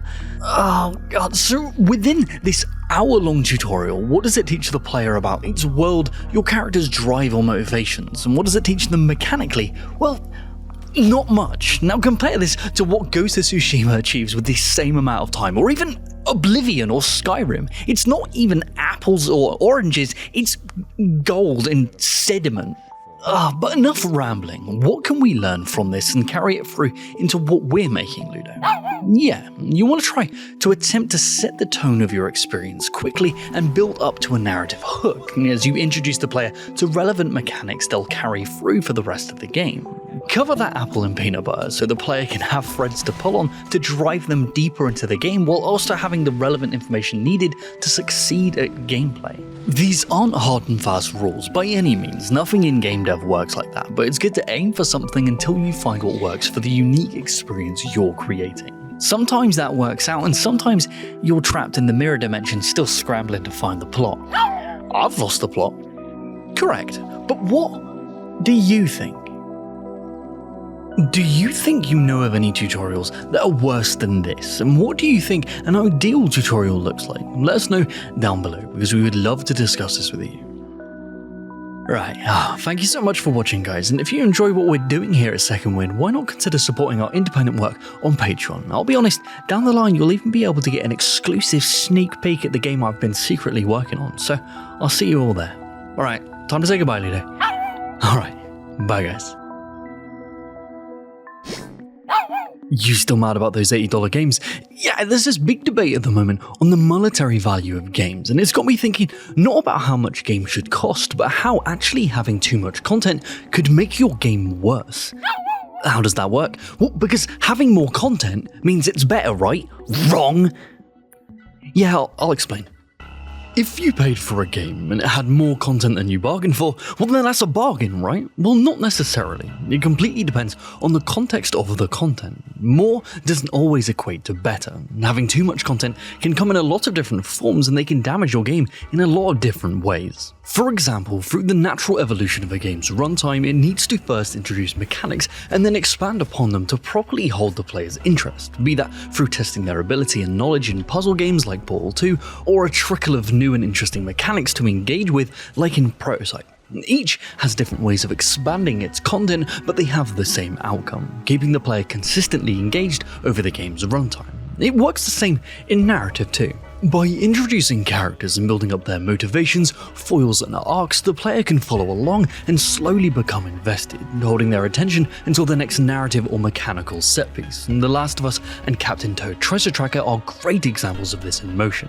Yeah, you're right, that is a dumb example. Alright, scratch that, remove The Last of Us from that Hall of Fame. Narrative and mechanical interactions are what maintain the game's flow and the player's drive to come back. Yes, they can work in isolation, but when designed to intertwine, that's where the real source is. Speaking of isolation, Alien Isolation is a game that excels in both its mechanical and narrative combinations, each one reacting to the other as you dive deeper into Sevastopol Station. But I know the majority of you watching this will agree that the one and only downfall of Alien Isolation is its length. It has too much content, taking roughly about 20 hours to beat, which is quite lengthy for a stealth horror game, and others are shorter for good reason. The longer you let your player fester in fear, the longer they have to become accustomed to the way your enemy interactions play out. The titular alien goes from a foreboding foe to lines of code playing out their rule set to seek you out, making the game easier to play but also infinitely less scary. Increased game length can also lead to narrative stretching. Adding side quests and busy work for the sake of padding a game's runtime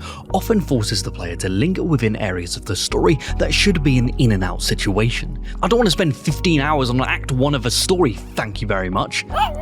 Unless it's Baldur's Gate 3, heyo! Now, this isn't a one-to-one issue with game length. Okami is a game that seemingly won't let itself end. When you think the game is finally wrapping itself up, a totally new story begins, and this happens 3 times.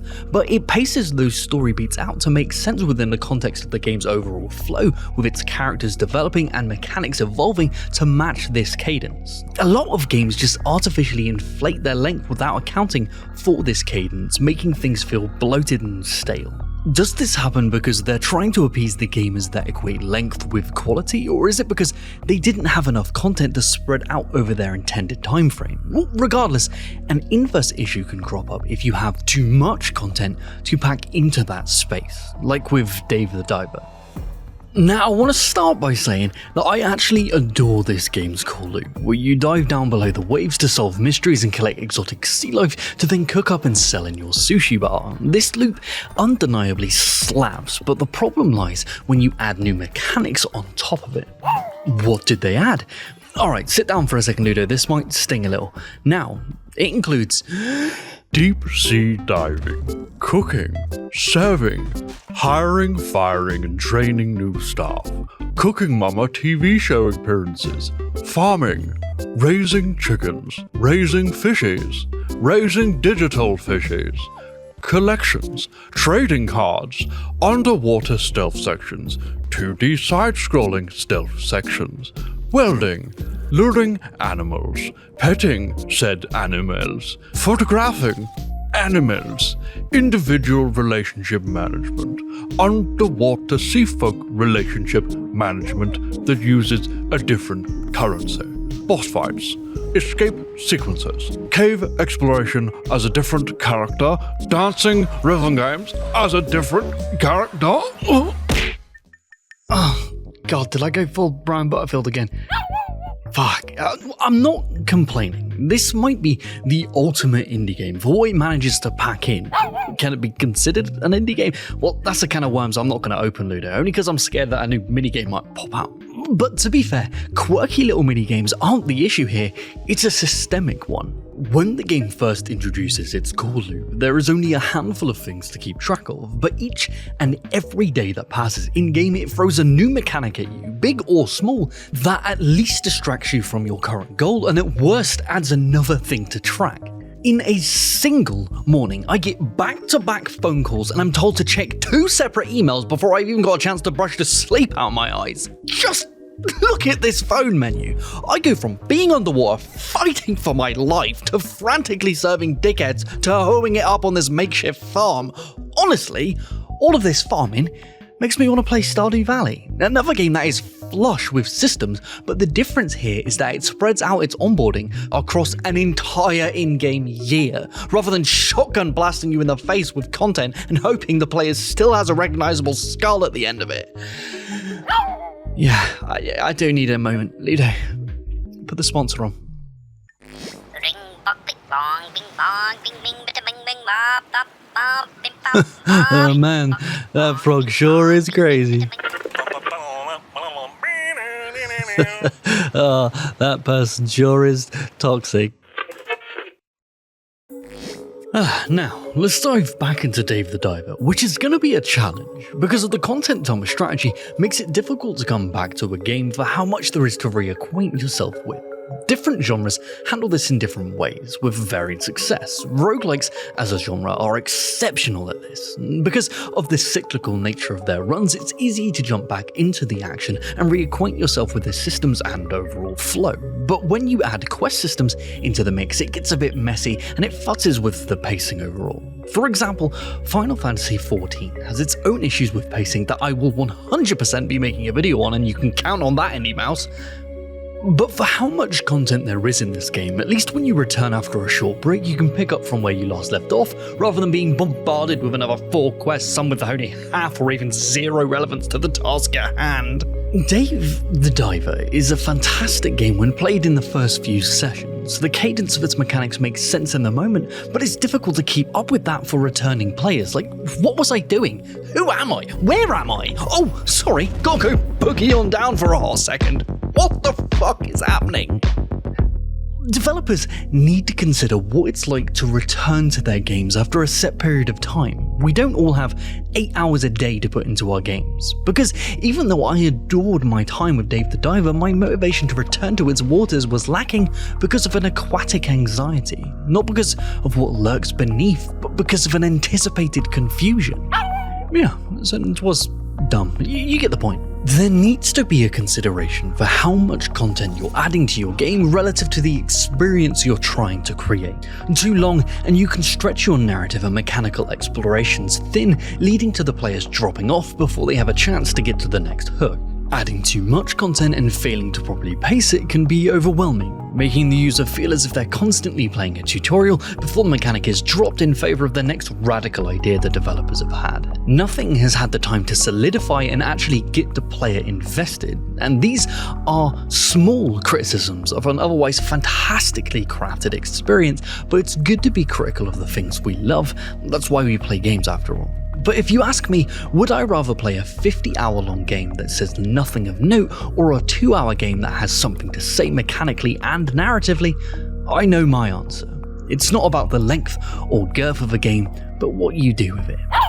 Yeah, that's another terrible sentence choice. Moving on. What do you think?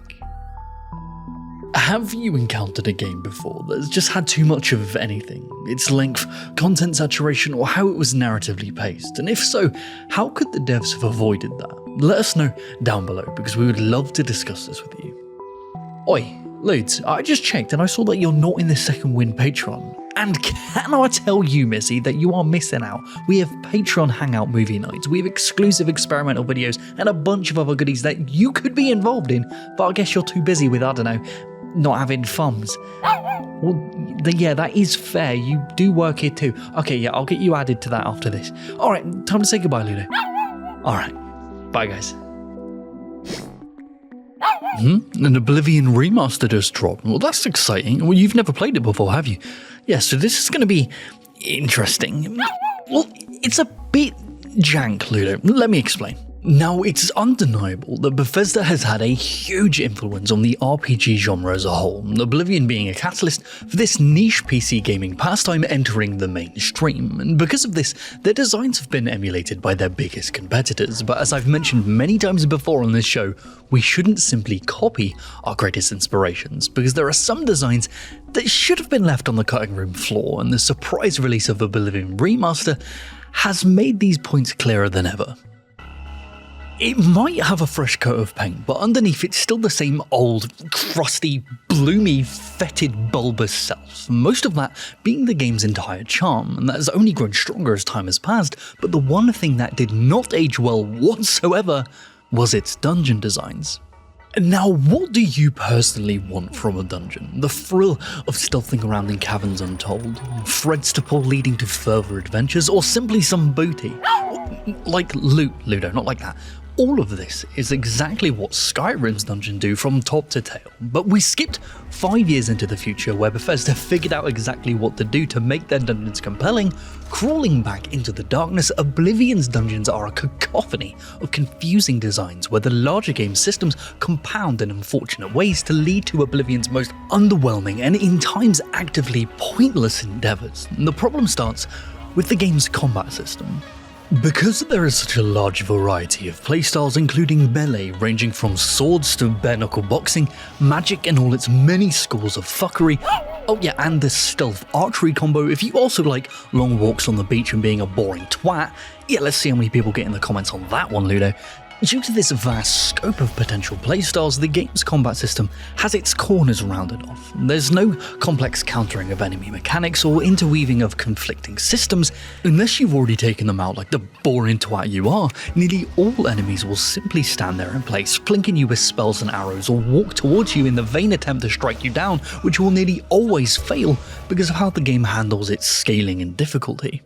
As you level up throughout your adventure, the world, its enemies and the loot you can find betwixt its crevices grow in power alongside you until roughly around level 30 where they reach their limit. And in theory, this is wonderful as the player will always have the potential for being equally challenged and then consistently rewarded throughout their entire play experience, but in reality it takes something that should feel epic and makes its average play experience feel like low-level quests. Enemies have no teeth, loot is only marginally better than what you currently have on, so entering some mysterious dungeon is neither mechanically interesting nor rewarding. There's a reason stealth archery is so popular.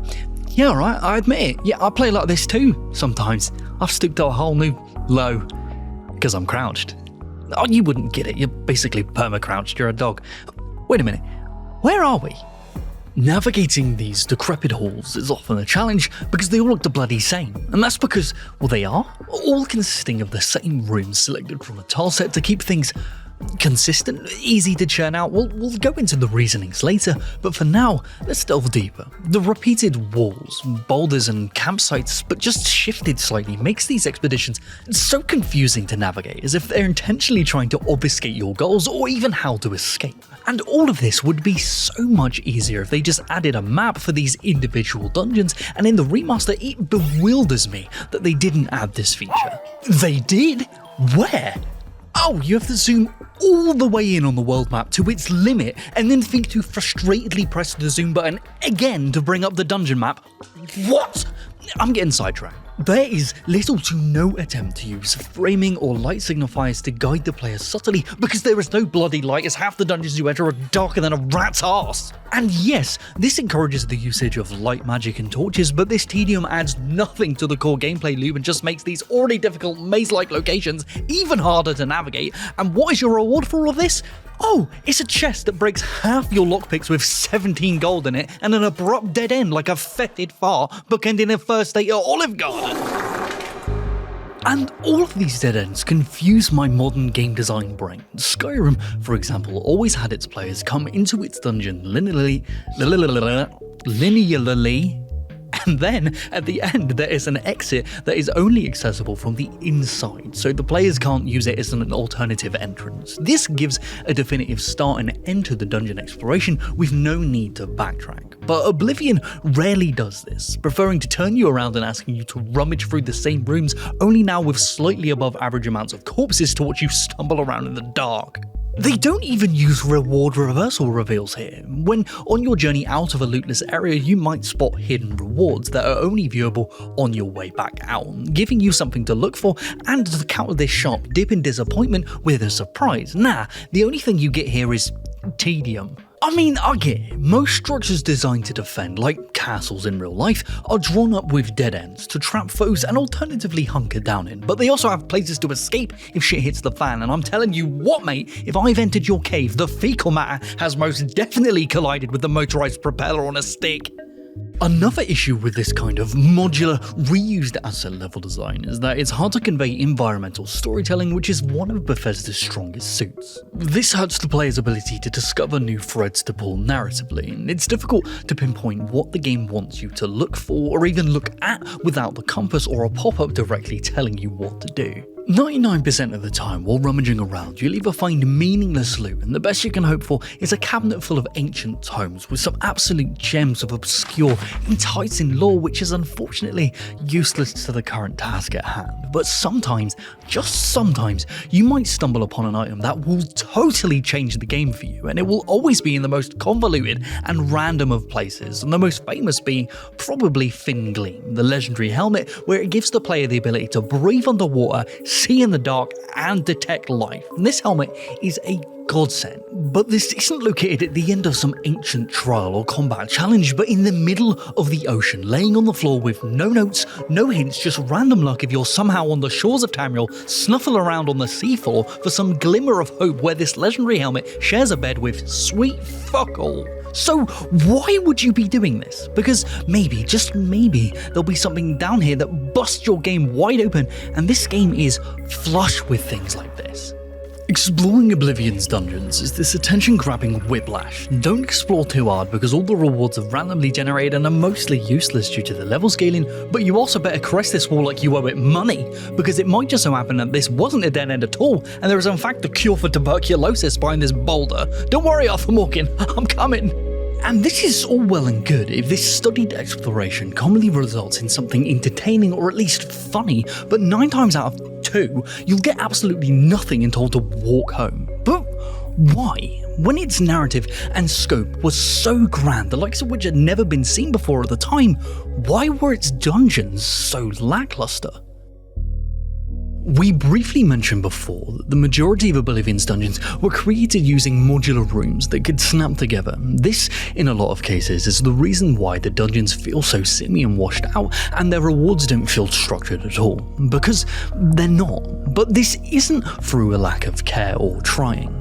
A lot of information I have on how the dungeons in Oblivion turned out is from this amazing article from For the Win, where they interviewed Joel Burgess, level designer on the project. For a deeper dive into the whys and hows, I cannot recommend it enough. It is an enthralling read, and I'll link it in the description below. Apparently, when Joel arrived on the Oblivion team, the game was mostly finished. After an hour of training, he was given 10 working days to finish 20 in-game dungeons. Now, the need to use modular rooms starts to make a little bit of sense. This clearly couldn't have been rewarding work, so Joel and his colleagues hunkered down to create a prototype dungeon that could incorporate some design principles they thought might entice players further, not just through gameplay, but also into the game's world and its narratives. After impressing the leadership with this prototype, which later became the Iliad Ruin Filth Ruin, a now beloved dungeon from the franchise, they were given a month to improve as many other dungeons as possible before shipping. In total, they did around 12.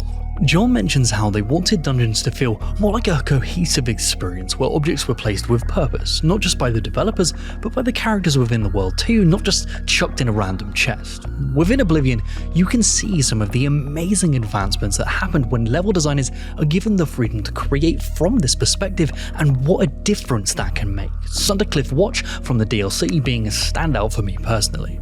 Now, we can sit here all day and wax about how crudely the majority of the dungeons are in Oblivion, but understanding why is where the source is. All game devs care about their games. They might just not have the resources, or in a lot of cases the permission, to do what is needed for the game. We should be raising up developers like Joel Burgess. Because of him and his colleagues fighting for better dungeon designs, it led to what we have in modern classics today, inspiring entire generations of game devs. Oi, Joel, if you ever see this, thank you for fighting the good fight. The restraints you were put under with the modular systems led to the innovations the industry needed to move forward. And honestly, mate, that's just beautiful. I'm really looking forward to what you're cooking up at Soft Rains. But what do you think? How was your experience delving into Oblivion's confusing caverns, and how do you think Skyrim then innovated on this design format to better engage its players? It's all the cheese wheels, isn't it? Let us know down below, because we'd love to discuss this with you. Oi, Ludes, I just checked and I saw that you're not in the Second Wind Patreon. And can I tell you, Missy, that you are missing out. We have Patreon Hangout movie nights, we have exclusive experimental videos, and a bunch of other goodies that you could be involved in, but I guess you're too busy with, I don't know, not having thumbs. Well, yeah, that is fair. You do work here too. Okay, yeah, I'll get you added to that after this. Alright, time to say goodbye, Ludo. Alright, bye guys. Oh, you're pumped for Doom the Dark Ages, are you? Well, yeah, you're the perfect demographic, aren't you? Well, no, I don't think you're dumb, but the designers of Doom might think you are. Let me explain.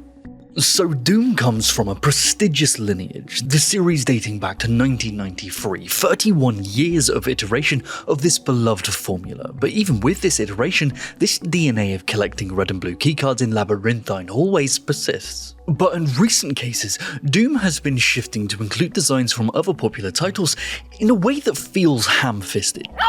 Well, no, they don't actually have ham for fists, Ludo. Food is later, calm down. In the Dark Ages, just like the developers did in Eternal, they've attempted to freshen up exploration between combat by adding platforming elements, but the problem lay in how these designs have been approached, because it seems as if Doom the Dark Ages designers think you're dumb. First of all, the game leaves nothing up to the player's interpretation. Paths of progression are clearly signified by non-diegetic symbols telling you where to go and even what mechanic is needed to get past it. Now, I can forgive this if it's on a map, but through all standard exploration, having the player see a key through a window, that's not enough. They need to have a floating line coming off it so you can see its location from all possible angles. Not only is what to do clearly signposted, so there's no sense of discovery or problem solving, but you can only climb what the devs see fit, only grapple where they tell you can do so. For example, these green corpses protruding from the walls somehow mean that you can grapple to them. They just yoink you up from point A to point B, and considering these are never used in combat scenarios, they might as well have just been stairs for what they do mechanically. And this extends to any and all interactions with traversal, all overly signified busy work that even at its strongest points when used to hide secrets, just break immersion. Do you know what really fucks with the vibe of the Doomslayer character as a whole? He has weapons that can rip through time and space and can punch through a demon's armored chest like it's a children's papier-mâché art project, but can't bust through 3 planks of wood. Can jump off a building with no issue, but can't clamber over this 4-foot ledge to get the item I need. These are examples of every video game essayist's favourite term to throw around, ludonarrative dissonance. Not you. They use these gaps to signify where the rewards might be, but do it in a way that breaks the verisimilitude of the world and believability of what the Doomslayer is actually capable of. By this logic, the best defense against the Slayer would be to fortify hell with a bunch of knee-high walls. And let's just say that you resound yourself to go around and hunt for these rewards. There is no challenge at all because everything is so heavily signified. You vaguely walk in the direction of the thing you want and wait to see a glowing symbol, and that will always be the answer. There is quite literally no challenge to be seen outside of combat. In fire trap timing challenges, you can simply walk around while they're still actively spewing flames. Projectiles slowly flying towards you that can be blocked with a single button press. Spikes protruding from the ground, static, motionless, that do nothing and can be destroyed instantly. If these things were introduced during combat as added challenges, I could forgive it, but they're all explored outside of combat, so what is the point? The absolute height of mechanical challenge outside of combat would probably be the doors you need to open by utilising your shield. It looks familiar, right? Yeah, it's because it's directly ripped from God of War. Just as similar to having locked items that require you to find 3 hidden objects around the map that you have to throw your weapon at. Someone on the team clearly loved God of War a lot, but completely missed what made these things so engaging in the first place. When you threw the Leviathan axe, it would embed itself in a mechanism to keep a contraption open. It then removed one of Kratos' most powerful weapons, and they would then introduce combat so he'd have to fight with his fists while the axe was inaccessible. Forced constraints and mechanical tests for the player to be able to progress. But in Doom, this isn't done a single time. You throw your shield, walk through the door, and then call it back to you. This might as well has been a keycard for all the complexity adds to the game. This isn't a test of strength of getting by without your most powerful weapon, but an annoyance for you to scour the environment for glowing symbols for you to bash and then move on. It's never, what do I want to do to get past this challenge? It's always, what does the game want me to do? And this extends now into combat. Just like with the players noticing how the devs have set up platforming to be clearly signposted over time, they've started to spot the tricks that they use to make them feel badass in combat too. For example, your shield is by far your most powerful tool, so players are going to upgrade it, and once this happens, you start to notice that a lot of shielded enemies that will cause your shield to bounce or explode on impact, they usually need their metal to be warmed up with gunfire for this explosion to take place, but certain variations of them will start combat with heated shields all lined up in a neat row. And once you notice this, the satisfaction of chain reaction destroying 20 enemies loses its luster because you've peered behind the curtain. This wasn't something you skillfully manufactured yourself, it was set up by the developers, and the enemies are destined to wait there indefinitely until you perform the requisite trick like the dancing monkey you are.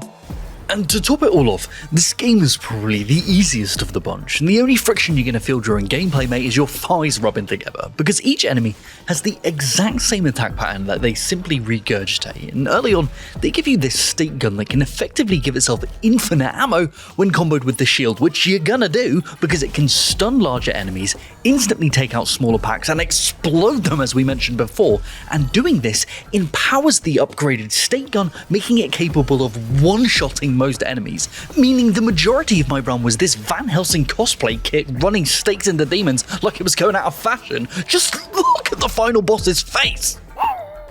Why didn't I use other weapons? Well, within a couple missions of finding this gun, I had it and the shield fully upgraded, so why would I intentionally make myself weaker if they're both capable of such brutality? This also had a knock-on effect of making the game's secrets and rewards less, well, rewarding, because I had nothing of consequence to upgrade with said rewards. This runs counter to previous games that required the usage of multiple weapons to get by because of how they managed ammo counts. Here, everything was doable with ease via the stick gun's infinite ammo, the shield, and parrying. Oh yeah, fuck, parrying. It's in so many games nowadays. I believe the catalyst for this hitting the mainstream was probably FromSoft and especially Sekiro, and this mechanic bleeding into other genres isn't inherently a bad thing. Its inclusion can make a project come to life, like in Expedition 33's case, but why is it so prevalent? Well, apart from them being player-driven and rewarding in their own right, the windows in which parries are available are so nebulous and invisible to players, it makes them exceptionally easy to adjust on the fly to create exciting moments that feel earned purely through skill, but in fact are manufactured by the developers. You have the player learn the mechanic and slowly introduce harder and harder parry timings as they progress through the game. Then in pivotal boss fights, you can adjust the timings of their flurry attacks to make it a lot easier for players to deflect them, but in their minds feel if it's their skill that's led to this outcome. This all being done invisibly by handling the parry timings and juxtaposing them against their harder inclusions prior in the game. Doom has parries, a lot of them in fact. It's probably the core mechanic of the game. And don't get me wrong, it's probably its best aspect, but just like with its platforming, it doesn't quite understand what makes parrying engaging. First of all, it's way too easy. Not just with its base windows, but also you can parry things when they're apparently off the screen, so your timing and even your positioning seemingly don't matter at all. To have the core manufactured moments we just discussed, you need to have areas where the player fails, and I never failed in Doom the Dark Ages. All enemies do the same exact parryable attack patterns throughout the game's entire runtime, which is all well and good if you have a vast enemy variety, but regardless of whether you're storming a medieval castle, in the pits of hell, in an eldritch nightmare realm, or inside the stomach of an old god, you'll be seeing the same suite of enemies over and over and over again doing the exact same attacks. Combo this with being able to one-shot most of them, and this takes combat from being a frantic fight for your life like in previous games to a slog that I barely needed to pay attention to. Mainly because there are no consequences. Most games that have an emphasis on parrying will include unparryable attacks mixed in to force the players to pay attention and reset their rhythm. But there's nothing of the sort here, unless you count the red attacks, but even if you try to parry a red attack rather than the correct green ones, your shield will still block it, so you can just spam the button and everything will be fine. I will say this though, the only time the game felt remotely challenging was during the final boss fight. Literally take the gloves off and show you what the game could be if they had doubled down on this parry mechanic. Relentlessly parrying his onslaughts is the kind of parry porn I want to see. But but barely any of the game has this level of depth. Now, full disclosure, I played on the game's normal difficulty, as I always do, to see what the developers consider a reasonable amount of challenge for the average player, and honestly, I don't know if they thought their target demographic was literally brain dead, but this combat in combination with its puzzles and navigation hand-holding, I honestly felt kind of insulted playing this game. Like it was designed for children, but in reality it's a mature 17+ bloodbath.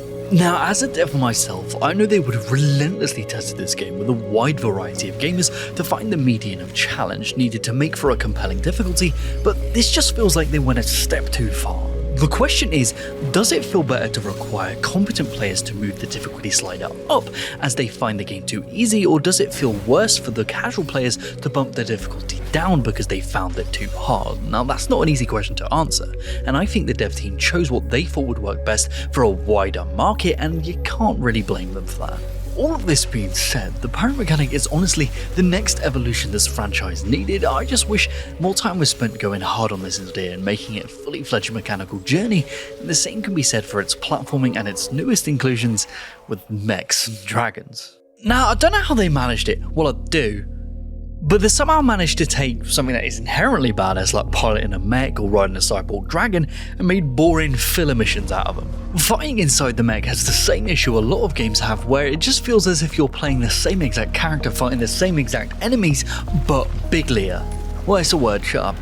Combat is a 2-button combo, punch and dodge until you can perform a finisher. It's also plagued with the same baby's first parry syndrome too. You can be pinned up against a wall by multiple giant demons and press a single button while their weapon is in a different postcode and still dodge successfully, meaning you are basically untouchable. Which is odd, because they go to such a huge effort to try and make these giant demons feel foreboding and badass, but once you get a single moment to 1v1 them, that illusion is completely shattered. There's no Worf moment here, where one of them defeats a powerful ally with ease to show us how strong they are, so that when we do fight them in a mech, we can understand its power. The only time they attempt to do this, it's immediately followed up by us shooting its dick off via a turret.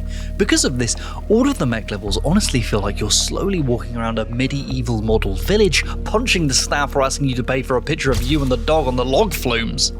Now, for the dragon riding, they slowly introduced parrying and dodging mechanics alongside its new mode of traversal, and just like with the mechs, I thought the level's simplicity might be because the game would expand upon these mechanics later on, but nah, the same Simon Says waiting game with the same animations and same enemies over and over and over again. For the majority of the dragon-based missions, which isn't many by the way, you're barely riding the dragon at all. It's more like a taxi with miniguns attached to it. Now that I say that, this sounds pretty cool, but in reality, all of this hopping on and off of the dragon to do the same task repeatedly really draws attention to that asset reuse. These badass moments like diving through the air to be caught by your dragon at the last second are awesome the first time you see it, but mind-boggling that this dragon has such a great sense of timing the 5th time this happens in the same mission. What should feel cool feels like repeated cheap imitations of better works. Bullshit. Derivative.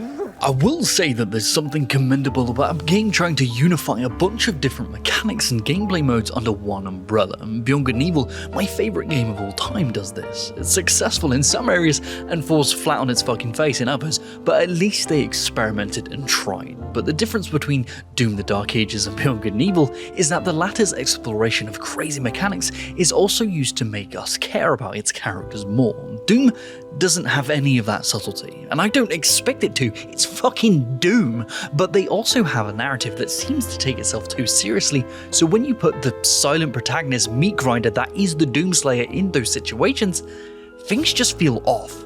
All of the plot seems to happen around him and not to him. 90% of it happens through cutscenes where he's not even present, so the plot then has to be explained to him again through more cutscenes. He has mostly no clue why he's doing the things that he's doing, which was fine in the earlier games where the minimal context was part of the setup for its jokes, but here they attach an overarching serious storyline. He ascends towers and delves into the darkest depths of hell, wading through seas of demons to walk into a cutscene, watch the plot happen around him, and then have it leap through a portal with no more context leaving the situation than he did coming in.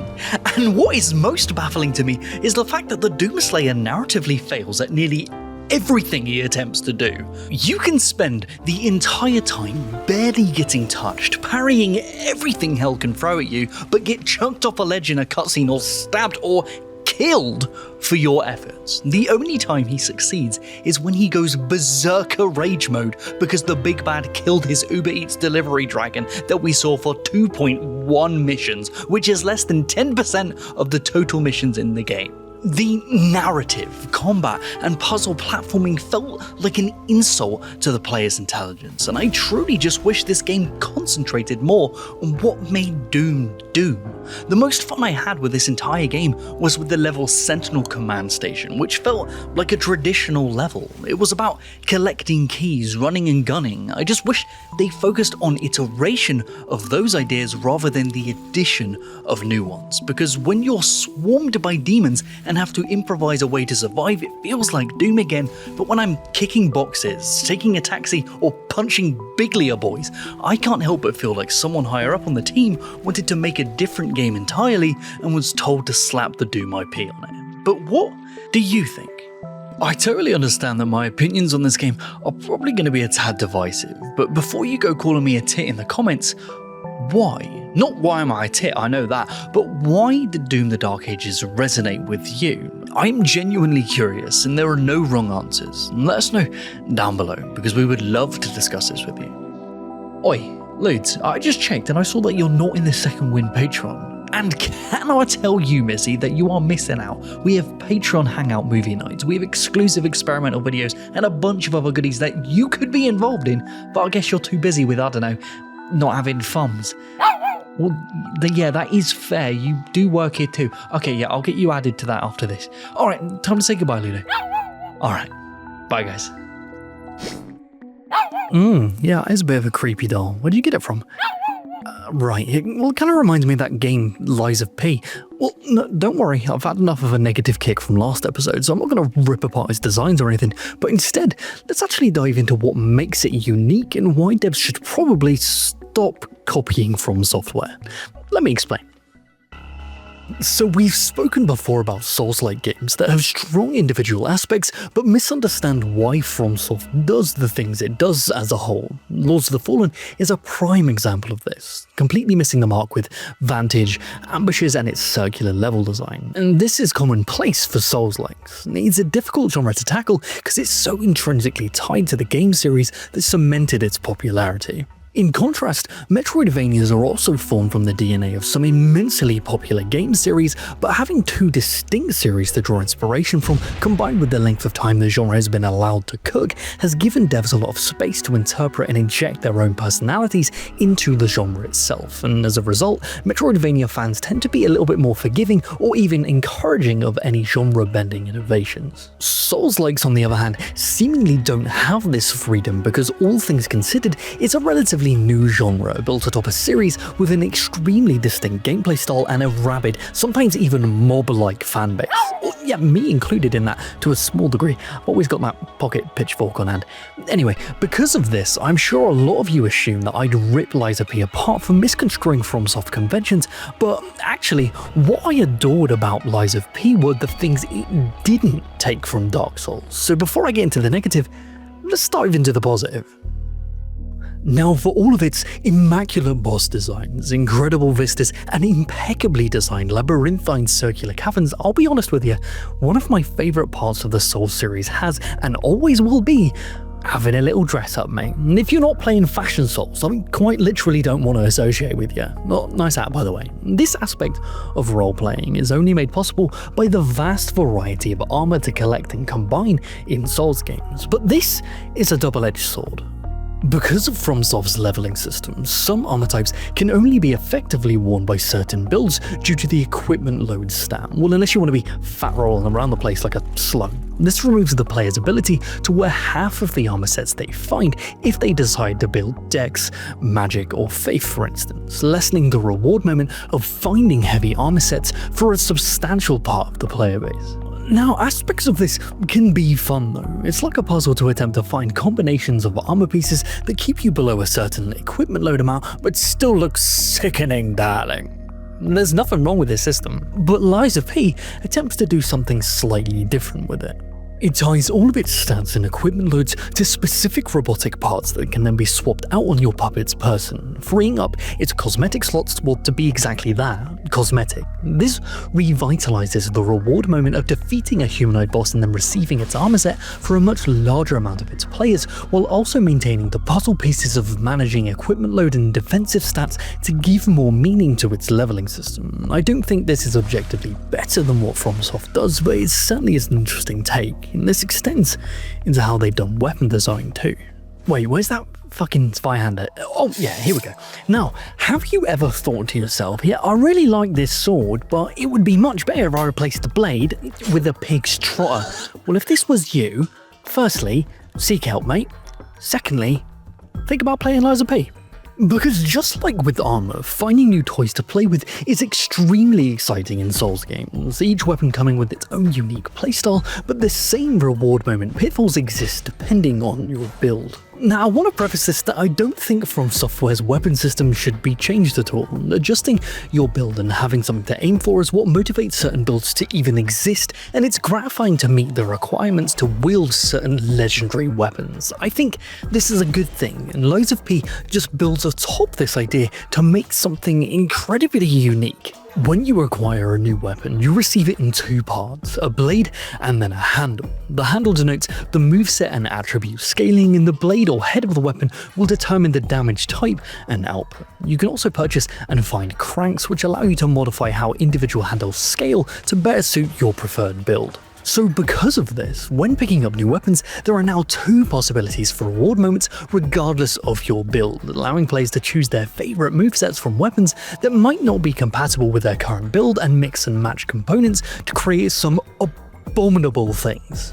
Like the combo of a spear handle with a rapier blade to create ungodly reach, or a greatsword blade on a kitchen knife handle so you can have the speed of a dagger but the devastating power of a greatsword. Now add this special move Fable Arts for each of the selected parts, and this system opens Pandora's box of the combinations that might actually break the game, but that's fine. Liza P is more concerned with freedom than it is with a strict balanced difficulty curve. If a player wants to break the game wide open so they can go see what Geppetto del Toro has been doing in Twink Puppet Dystopia, then more power to them. Because there is honestly a really compelling narrative underneath this porcelain shell. It deals with concepts of humanity, which should feel familiar to Souls players, but here it feels more like a question of what does it mean to love, want or lie to others, and the implications of something seemingly devoid of emotion exhibiting those features. Your choices in gameplay and whether you take the time to exhibit glimpses of humanity, such as listening to records, affect the narrative as it progresses and turn you into more of a real boy, which then affects how NPCs view you throughout the game. I could honestly talk about this all day, but instead I'll just point you towards our video on Liza P Makes Me Want More Games based on literature for more juicy details on how they've actually done this. The game is a lot more overt in how it delivers its core narrative and lets the players read into its themes in comparison to every FromSoft title coming with a free Vive video YouTube subscription, so you can at least understand the motivations of its main villain. Liza P isn't afraid to give you hints at all, seen most clearly in its quest item signifiers. If you happen to retrieve an item an NPC wants, it will then be depicted on the teleportation options visually to denote where the NPC is located. And this is visual shorthand for your puppet's memory of these locations, so the player can unburden themselves with these quests' ambiguity. Because, let's be real, FromSoft quest systems and even its entire narrative can be a bit needlessly obtuse. But you know what isn't needlessly obtuse? Using today's sponsor. Alright, I hope you enjoyed that little positivity break, Ludo, because it's time to discuss the trap that all Souls-like developers fall into, why it's so camouflaged, and why some devs might be intentionally dipping their little toesies into it. Because certain things seem to always be implemented into every single Souls-like, because that's just what FromSoftware did. Now, I'm not just talking about how its UI is laid out, or its obtuse naming conventions like Dark Moonstone of the Covenant or Workshop Union standard corrosion resistance converter. They're real, by the way. There just seems to be this overabundance with needless mechanical fluff, like with bonfires. When you start the game, you can level up at bonfires, stargazers, but this ability is then taken away from you as soon as you defeat the first boss and meet the first firekeeper, Sophia in Hotel Krat. This classic surrogate mother figure in the hub that you need to return to level up. Now, where have I seen this before? Bloodborne, yeah, that's what I was getting at. Anyway, this system comes with the same pitfalls that game was criticized for too. To level up and return to where you were, you have to go through 3 interaction costs and a loading screen and then find her because that twat keeps moving around the place just to have a chance of leveling up. Then 3 more interaction costs and another loading screen to get back to where you left off. Every single time you want to level up. This is immensely frustrating, and even Lies of P seems to have the anxiety about its inclusion because randomly, just at the flip of a switch, they allow you to level up at Stargazers again 2/3 of the way through the game. Because? What, because of lore? Yeah, they wrote the story, Ludo. Carla Collodi didn't write, well, you must only level up at the Blue Fairy, but only sometimes, mate, in the Adventures of Pinocchio, did he, you twat? It's something that they decided to do because it's FromSoft coded and just adds needless confusion. A lot of this is a form of genre cargo cult thinking, and I've spoken about cargo cult thinking before in my episode on there being a disease infecting the games industry, where developers will copy what came before them just because they assume that is what's meant to be done, even if there are superior alternatives. Cargo cult thinking isn't always a bad thing. Attempting to do something new against the grain will allow you to discover new things, but this doesn't always work out. For example, a lot of games will put the sprint input on the left stick in on the controller and the jump input on A for multiple reasons. 1, they're both easily accessible through a large range of gameplay modes, and 2, it's a unified input language that players can immediately understand and access. FromSoft bucked this trend in Dark Souls by having sprint on B and then tapping it again to jump, which is an interesting choice for sure, but then they iterated on this idea in Dark Souls 2 by keeping sprint on B, but then having the player press the left stick in to jump while sprinting. But in Elden Ring, they finally cracked it. They gave players a dedicated jump button on A, but they still kept the sprinting on holding down B rather than the conventional left stick in, and this has multiple issues. 1 is that having 2 inputs, dodging and sprinting on the same button, can lead to a lot of misinputs that could lead to the player's death. But also, while holding down the B button to sprint, your thumb is being utilized, making moving the camera and sprinting at the same time practically impossible, unless you're adopting the claw grip like the optimization freak you are. FromSoft have been experimenting endlessly trying to find what sprinting and jumping controls work best for their games. Have they landed on the perfect solution? No, but I welcome this experimentation. But even for all of the experimentation that Lies of P did with all of its other systems, it says, well, you know, the jumping system that's confusing to new players, has the same claw grip issues, but is familiar to diehard FromSoft fans.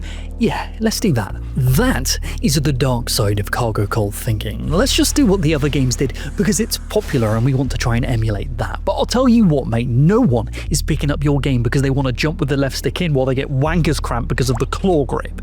That all being said, I honestly adore Lies of P. I think it's one of the most interesting games narratively and mechanically to come out of this entire genre. I just wish NeoWiz and Round 8 Studios, and all developers for that matter, had the confidence to double down on their unique aspects and stop copying the successful competitors even when it's a detriment to their overall project. But what do you think? What do you think sets Lies of P apart from the rest of the Souls-like slot being pumped out in recent years, and what FromSoftware designs do you think might need some more time in the oven? Sacrilegious as that is to say for some people. Let us know down below because we would love to discuss this with you. Oi, Ludes, I just checked and I saw that you're not in the Second Wind Patreon. And can I tell you, Missy, that you are missing out. We have Patreon Hangout movie nights, we have exclusive experimental videos, and a bunch of other goodies that you could be involved in, but I guess you're too busy with, I don't know, not having thumbs. Well, then yeah, that is fair. You do work here too. Okay, yeah, I'll get you added to that after this. Alright, time to say goodbye, Ludo. Alright, bye guys. What? have I seen Nightreign? Ludo, I've played way too much of it, and at first I was torn, but after fully completing it, I'll be honest, it might now be one of my favourite Souls things, which is odd. Because, face value, it seems like a weird copycat blend of other popular genres, but as I've mentioned in other videos, the very one before this actually, needlessly adhering to genre conventions without understanding exactly why those games did the things they did in the first place is a dangerous game to play. Ironically, most famously seen with the Souls-like genre, with devs attempting to copy FromSoft, but now it's FromSoft's turn. A huge perk of making more money than God on your best-selling game is that it affords your developers time to experiment. A lot of people view Nightreign as this weird cash grab asset flip of FromSoft's own work, which is kind of warranted. The game is built upon years of development of weapon sets, boss designs and animations, but instead of using them as a way to regurgitate member berries, they've utilized them as a springboard to combine a bunch of genre conventions into something wholly unique. Because when you boil it down, this game is a multiplayer, roguelike, battle royale, Souls-like, and in combination that sounds revolting. But if you only take the tiny individual elements that work from each of these genres and bring them together, it can create something beautiful. So let's take a look at these design abductions. First of all, with multiplayer. So, FromSoft has a contentious relationship with multiplayer in general. Not only does half its audience think you're playing the game wrong if you summon friends or NPCs to help you, but also doing so is more complex than getting a mortgage on an interdimensional bungalow. Inviting your friends to play with you is like pulling teeth. But I'm happy to announce that they have finally implemented lobbies and Steam integration into Nightreign, making the whole ordeal much smoother, which was needed, because this game, more than any previously, hinges on its multiplayer functionality. The sheer amount of enemies and even their designs rely on there being multiple players, best illustrated by the Cerberus cosplayer. Not only does it rapidly switch targets to keep all players on their toes, it has intermission phases where it splits into 3 separate entities for the players to fight individually, and their core attack patterns are also designed to inflict damage in an AoE around them to engage all players at once in dodge timings, regardless of the boss's main focus, and I think this is a vast improvement on what we've seen previously. And this can only be done because of the game's entire multiplayer focus. But these are just improvements on previous designs with a new focus. But what did Nightreign directly take from outside genres? Well, from roguelikes, it took a few things, namely permadeath, power creep, and randomized loot. They maintain their usual Souls ecosystem of dropping your resources on death that you need to retrieve, but added permadeath during key boss battles, putting an emphasis on preparing for those encounters rather than repeatedly attempting them. This preparation is reinforced by its inclusion of permanent upgrades obtained during each run that can give you a greater chance of success through this slow power creep. And finally, they took one of the most famous aspects of roguelike design, which is randomized loot and power-ups. Well, no, it's not the only genre to incorporate random loot. Battle Royales, for example, do the same thing to keep their matches constantly fresh, but I think it can be a crutch to force variety in a frustrating way. The only aspect of Battle Royale design I think convincingly pushes players to new and interesting gameplay encounters is how its encircling ring of death literally pushes players to change how they approach each combat encounter due to its varied final locations. Nightreign incorporates this with its ever-present threat of its titular Nightreign. But the difference here is that in Battle Royales, the map may shrink to force this variety, but the layout is always the same, meaning the player can target specific areas to try and get an advantage, eventually making matches more formulaic. Nightreign, apart from some key areas such as the central castle, all camps, ruins, mage towers and bosses are procedurally distributed each run. This combined with the random loot and encircling danger makes for an incredibly unique and fast-paced experience. Sounds bloody chaotic. Well, yeah, true. It is to begin with at least, but the more you play, you start to see its hidden consistencies. Just like with Elden Ring attempting to manage its open world, Nightreign uses its thematic regularity to quickly denote the rewards present in any structure you spot. Churches will always have additional flasks inside, shacks will always contain holy weapons, and the castle will always contain a great boss in its dungeons and at its peak. And this is also signified on the map itself. Depending on what what type of damage element a camp has that you can see on the map, you can then deduce exactly what bosses will spawn there and then their potential rewards, meaning you can stack the deck in your favour depending on the paths and locations you decide to tackle, giving you a better chance of overcoming your chosen Night Lords and using their weaknesses against them. Because of this, there is a huge amount of planning involved in making a run successful here, and this is in stark contrast to what we see in Battle Royales. Yes, the pressure of the death circle coming in stages will alter your strategy, but because of the pure randomness of weapon distribution in Battle Royales, your route is simplified to figuring out what its final destination will be and then planning for that. When this is combined with the power creep nature of roguelikes with direct, targetable upgrades, this makes your planned routes hit specific areas, making the planning itself a lot more engaging. Yeah, exactly. It's quite literally not about the final destination itself, but the journey. Each match is unique, not just in the sense of the items and powers you'll obtain, but also the routes and strategies you'll employ. Most of this is done through the map. There are guiding lines to how the procedurally placed camps are laid out to encourage this chaining of them together, but the game also naturally leads you to the unique paths of progression visually, using the same motive design I've explored in my previous Elden Ring episodes, using vantage and verticality to frame motives to progress simply through its level design. If we want to get even more granular about this, it's even done with individual enemy placements. Here, at the edge of the volcano, directly opposite the church where most players will attempt to go, there are these enemies that are placed at the cliff's edge. And it just so happens that directly below these enticing enemies, the hidden path to the volcano's secrets is located. These enemies were strategically placed to draw the player in a certain direction, so this progression into the volcano itself feels player motivated. Volcano, yeah, I guess that was a bit of a leap. After defeating specific Night Lords, the map is altered for a time, introducing radical changes to the world. Venturing into these new areas poses unique challenges, and finding the secret within them can give powerful rewards, but at the cost of time and added difficulty. Luckily, at the start of day 2 of any run, the circle will always end within these challenge areas, allowing players to plan for them from the outset. More consistency, but regardless of this freedom to plan, the stark difference in the pacing at which Nightreign is played in comparison to the other FromSoft titles has also meant that they've had to adjust how their mechanics interact. This can be as small as healing and FP restoration happening as you approach a site of grace automatically with no interaction cost needed, or as big as a massive, sweeping changes to entire classes to make them work better within these contexts. And you know what also uses classes to construct its games? Today's sponsor. Wait, what did I mean by using classes?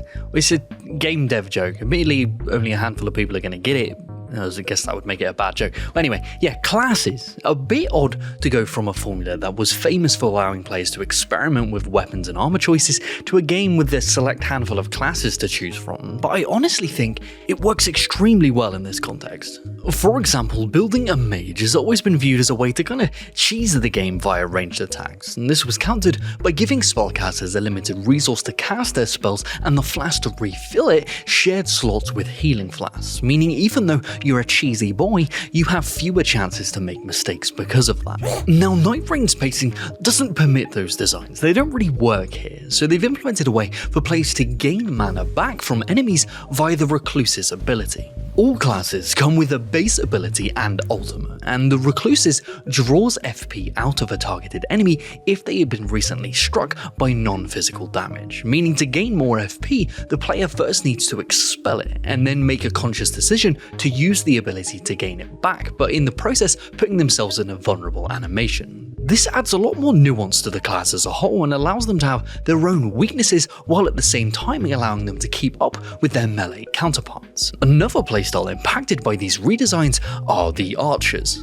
Now, bows exist in previous Souls games, many of them in fact, but doing a bow-centric build has always been finicky and cumbersome due to the low damage output and reliance on crafting and collecting unique ammunition. This wouldn't work here, so the Iron Eye class has had their ammo count completely removed. So to better balance them for having infinite ranged ammo, FromSoftware have given them a rather intense damage fall-off at greater distances, encouraging players to stay within a certain range, which coincidentally matches enemy aggro and attack ranges. This is encouraged further by Ionai's mark ability, which dashes them through enemies, slashing them with a dagger and marking them for increased damage, meaning to play optimally, you have to get into the same level of danger as melee players. Along with this, the charged weapon FP attacks that do considerably more damage than just spamming basic arrows also places your character in these lengthy animations mirroring the mage's same setback. Does this make it too easy? Well, let's look at another redesign of something that hardcore fans deem too easy in Elden Ring with spirit summons.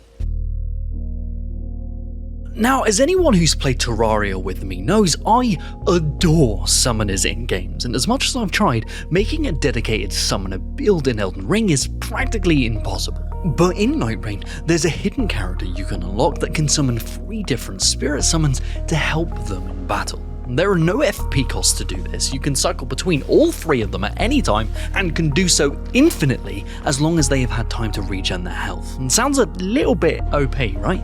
Well, there are a few things they've done to attempt to balance this out. Each summon is only useful in specific scenarios. Helen is nimble and useful in single target. Frederick is slow but attacks in AoE. And Sebastian, mate, he's completely immobile but can stun smaller enemies and stagger bosses. Each one has its own strengths, and mismanaging them dramatically diminishes their usefulness. Along with this, the Revenant has one of the lowest dodge distances and health pools to make this class more about creating and managing space for you and your allies with your summons, making it a really unique playstyle. I completely adore all 3 of these classes, but to be honest, any and all of these selectable characters have their unique uses and are insanely fun to play. Also, small tangent, can I just say how immensely appreciative I am that Nightreign has skins and you get them from just playing and completing the game, because damn, can someone call a plumber because my boy is trippy. This class system works beautifully, but that's not to say that having classes is better than what came before, but all of this has insane implications for the future of FromSoftware design. I'm willing to bet money that we'll be seeing these uses of archery, magic and summoning come back in future FromSoft titles, and this level of speed, freedom and having more viable builds and higher focus on multiplayer has honestly given me a lot of hope for their PvE switch to exclusive Duskbloods, which I was kinda lukewarm on beforehand. All in all, I think it's actually insane that Nightreign even exists. It shouldn't be possible with how this industry is functioning at the moment. And taking a massive AAA company that is arguably famous for doing the same thing over and over, and then have them produce an experimental game combining the best parts of 3 different genres and somehow having it all come together, breaking the molds of their own decades-old designs to improve upon them, this doesn't happen in AAA. Ever, and indies don't have the budget to do something like this on this scale. This entire game is a design anomaly, and I think that should be applauded. This game shouldn't exist in this current climate, but I'm sure glad it does. But what do you think? Do you think the redesigns of the FromSoft formula are a net positive, or do you believe that the class designs take away from the mechanical and fashion souls freedoms the previous designs afforded? Let us know down below, because we would love to discuss this with you. Oi, Ludes, I just checked and I saw that you're not in the Second Wind Patreon. And can I tell you, Missy, that you are missing out. We have Patreon Hangout movie nights, we have exclusive experimental videos, and a bunch of other goodies that you could be involved in, but I guess you're too busy with, I don't know, not having thumbs. Well, yeah, that is fair. You do work here too. Okay, yeah, I'll get you added to that after this. Alright, time to say goodbye, Ludo. Alright, bye guys. You alright, Ludo? Yeah, I was just sweating my absolute tits off on Arrakis. Yeah, I've become clinically obsessed with Dune Awakening. The most I've been in the longest time, but as much as I truly adore this game, I have some major worries about it. Fixable worries, but oh yeah, we'll get into it, but first, put this on. Ooh, that looks good on you. Well, now that you've got your own piss drinking suit, let's get moving. Now, I want to preface this by saying that I didn't like this genre at all. I found a lot of the tedious farming, survival food and water management laborious for very little personal reward. I got why other people enjoyed them, but it wasn't my bag. But my time on Arrakis changed my mind completely. But why? What makes this game so different? Because at face value, it's doing a lot of the same things. You build tools to mine successive ores, to craft greater items to get more minerals, taking you deeper and deeper into the map over time. And this is then explored further by the rarer resources being located further away, needing vehicles to be made to weather that journey, like aluminium requiring a bike or a buggy to access beyond the Great Wall, or atop spires that requires ornithopters. And then along with this ore, items needed to craft these vehicles require players to engage with enemy camps, research bases, and at its endgame, required PvP areas, meaning that to progress, the player needs to interact with the majority of its systems. Well, yeah, there's nothing really revolutionary about this mechanically for the crafting. Largely, it's still just a tried and true formula for the genre, so why do I suddenly care about this game in particular? Well, the operative word there is care. The world Frank Herbert created lends itself fantastically to being interpreted into game mechanics. The desert planet of Arrakis translates perfectly into a survival game due to its inhospitable nature. The immense scarcity and value of spice and the arms race for its harvesting translates beautifully into a player-driven extraction shooter, which this game's entire endgame is centered around. Its hierarchy of classes, the Bene Gesserit's use of the voice, Mentat's study of logic and precision, Holtzman's shields that cannot be penetrated by fast-moving projectiles such as bullets, gives a perfect excuse to engage with melee combat or craft more powerful weapons to circumvent this. These have all been translated into selectable classes to hold true to their narrative origins and explored via gameplay. And because all of its mechanics are so intrinsically connected to its narrative, Dune Awakening makes it a lot easier to care about the narrative being presented. And because I care about the world, I then care about surviving in it, which is crucial when it's the primary mechanic being explored here. It's not just fending off some zombie-adjacent goons while I chop down some trees, it's a communal fight for survival. And the biggest thing that drives that is water. Water, as you could expect on a planet made up of your mum's belly button dust, is extremely scarce, which makes it incredibly valuable. Going back to good old Frankie's brain, he thought up ingenious ways the culture of this desert planet would gather water from dew harvesters to suckle the moisture out of the nighttime air, or these suits designed to repurpose bodily fluids. Oh yeah, that's a Fremen Death still. It's designed to rapidly siphon moisture from corpses, which I had to collect myself. Yeah, I'd think about getting down too. Drinking one's own secretions and defiling enemies seems extreme, but in reality is justified because of how offended this planet is at your very existence. But before we get into the nail biting, how about some air fighting with today's sponsor? Alright, now we're back on Arrakis, Ludo. You gotta be a little bit more careful, yeah? No, not because of random sand bandits. You gotta watch out for the very concept of cosmic ray. Alright, lad, watch out. He's a bastard. If you're not mindful to stay in the shadows while he's out, he can dehydrate you to the point of death if you don't use your precious water resource, which, can I remind you, is used to craft nearly everything. And yes, the still suits can help with this, but sipping your own mellow yellow ain't gonna do anything when going for an evening stroll personally angers a sand-huffing freight train. Now, I don't think I need to explain the worms. They're probably the most famous part of Dune's world, but the basics are that these omnipresent threats are drawn to anything that produces rhythm. The hum of your shields, the ticking of your engines, or even your steps on the dunes themselves. If they catch you, they kill you instantly and permanently delete anything you had on your person. Because of this, their threat is enormous early on in the game. It dips a little bit in the mid-game and then skyrockets again in the endgame, but we'll touch on that later.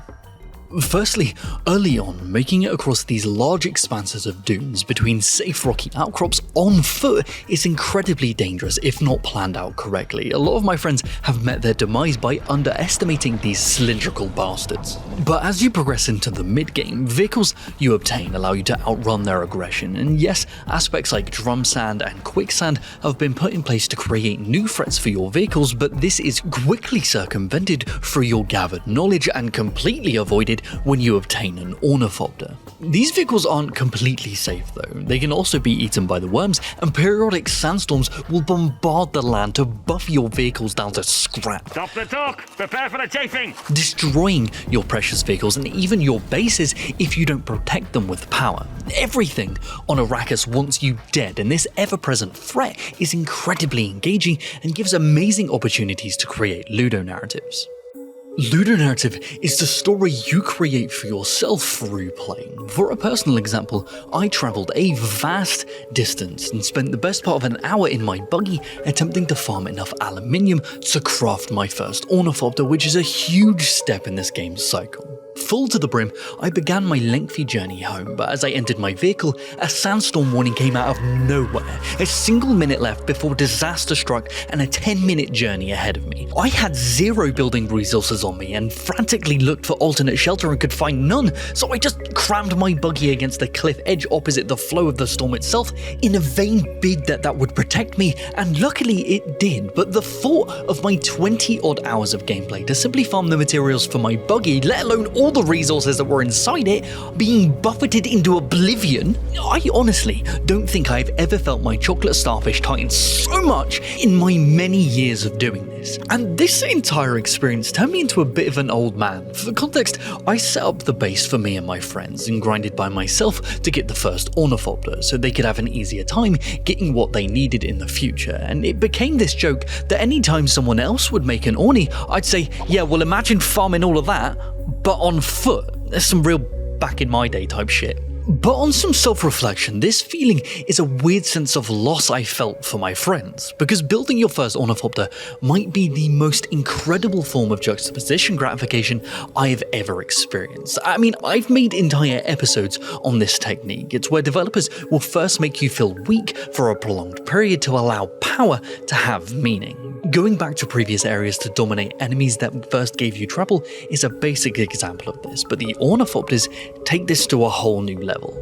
You start by farming basic materials, struggling to cross simple gaps into this slow power creep and damage, but also in your ability to farm and traverse. This journey takes you across vast oceans of sand, on top of mountains, into deep trenches as you struggle to survive, and after around 20 to 30 hours of play, you finally manufacture and piece together the parts to claim the skies. I honestly have never felt something so liberating in a game, and this opens up a whole new aspect of the game, which is the deep desert, and this is where my worries begin.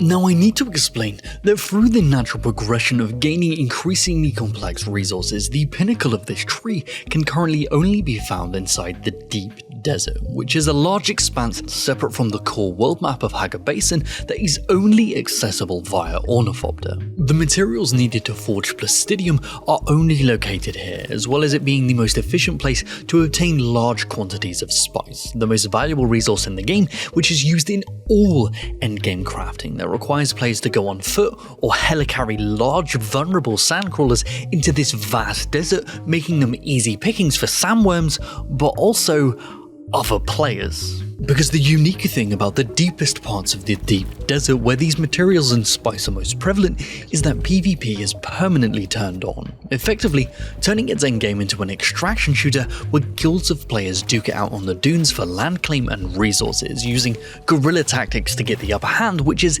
exactly in line with Frank Herbert's writings. But just bear in mind that if you're mindlessly farming resources here and someone pops out of the sand and shoots your ornithopter down, that thing is gone forever, meaning you'll have to farm up all of those resources up again to have another chance to enter this arms race for spice.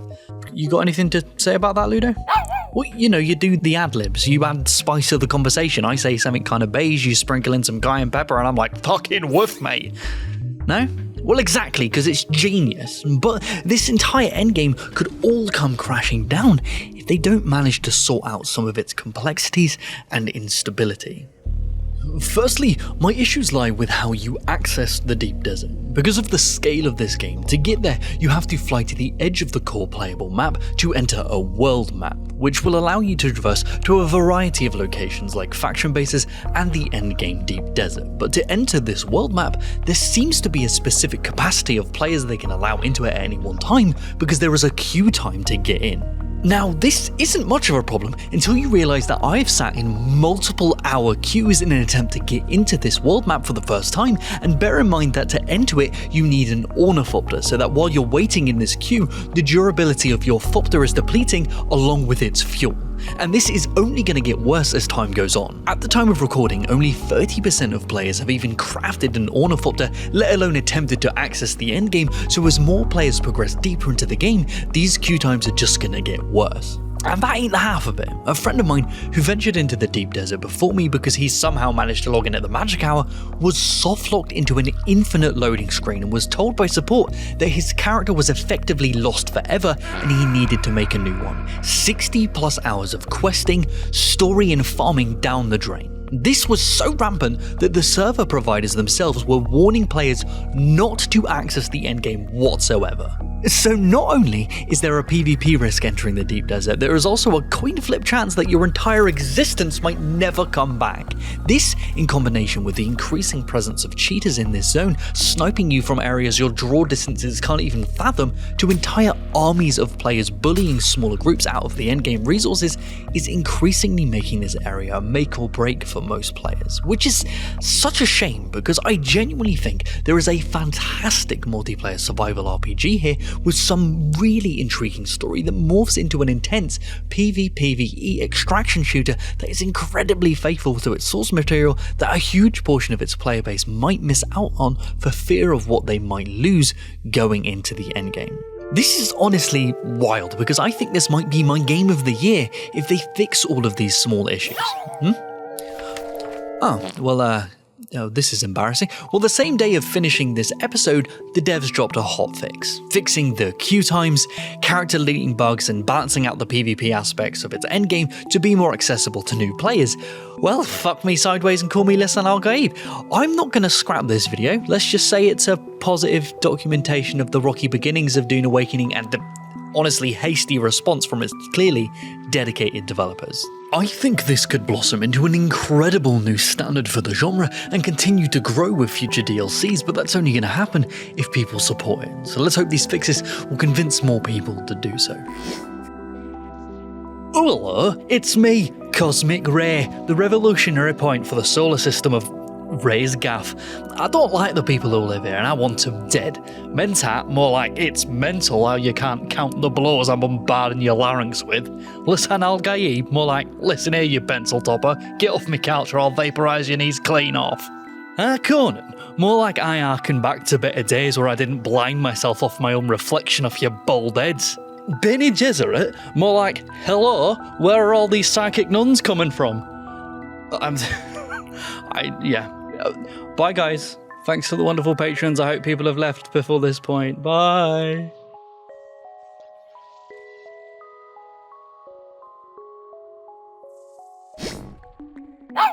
Yeah, it's good to be back, Ludo. I was off travelling across the country from coast to coast, and a lot of that travel got me thinking about open world level design and how a lot of developers misunderstand its entire purpose. What even is an open world? Well, that's a good question. For something to be considered an open world game, there are a few qualifiers. First would be that progression takes place in a large open space, or world if you will. You will? Alright, good.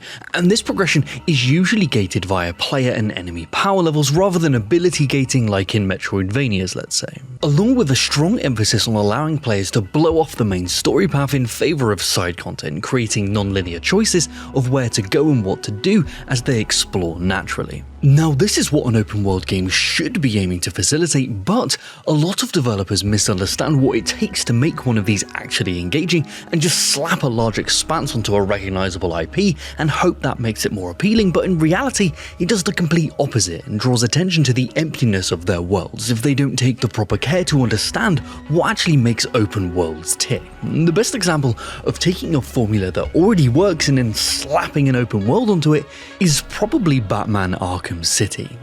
Well, I'll let you and the viewers decide whether I think it was a good or a bad thing ultimately.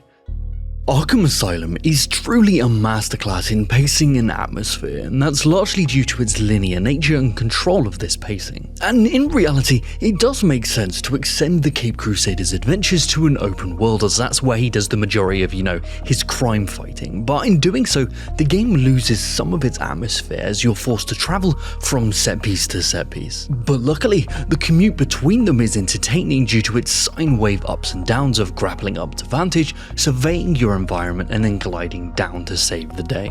In your game, if there are large stretches of emptiness, the act of traversing those stretches needs to be entertaining in their own right, and this is something that all Spider-Man games have understood with their web-slinging intricacies, but games like Mind's Eye have completely botched. Now, even if you circumvent this by having a lot of things to do in your world, increasing player choice makes it harder to compel them towards specific key events without an over-reliance on the map, taking them out of the world you created and forcing them to focus on UI elements. So the problem is, how do you compel your players to focus on your world and give them a copious amount of things to engage with at the same time? Well, yeah, FromSoftware are a great example of this. But before we dive into Limgrave, how about some money save with today's sponsor? Yeah, I still got it, Ludo. Right, so we've already explored how FromSoftware have used level design techniques to control the player mindset in their Souls series, but seemingly this only really works in situations where they can carefully control pacing and progression in a linear setting. But famously, FromSoftware took their tried and true formula and flung its players into a massive open world with endless caves, caverns, castles and catacombs to explore. So what is it? What makes Elden Ring's open world so much more successful than its competitors? No, it's not Rani's feet. Well, maybe. Well, no, it's all about motivation. A sprawling, densely packed world means nothing without motivation to explore it. And when it comes to motivating players from a design perspective, it comes down to 3 simple categories: intrinsic, extrinsic, and narrative motivation. And these all constantly overlap one another, but they're easier to discuss in isolation. Intrinsic motivation is the driving force that you feel to play because you personally find it rewarding. From overcoming challenges to getting the perfect Fashion Souls combo, it's not about a tangible reward, but an internal one, whatever that might be.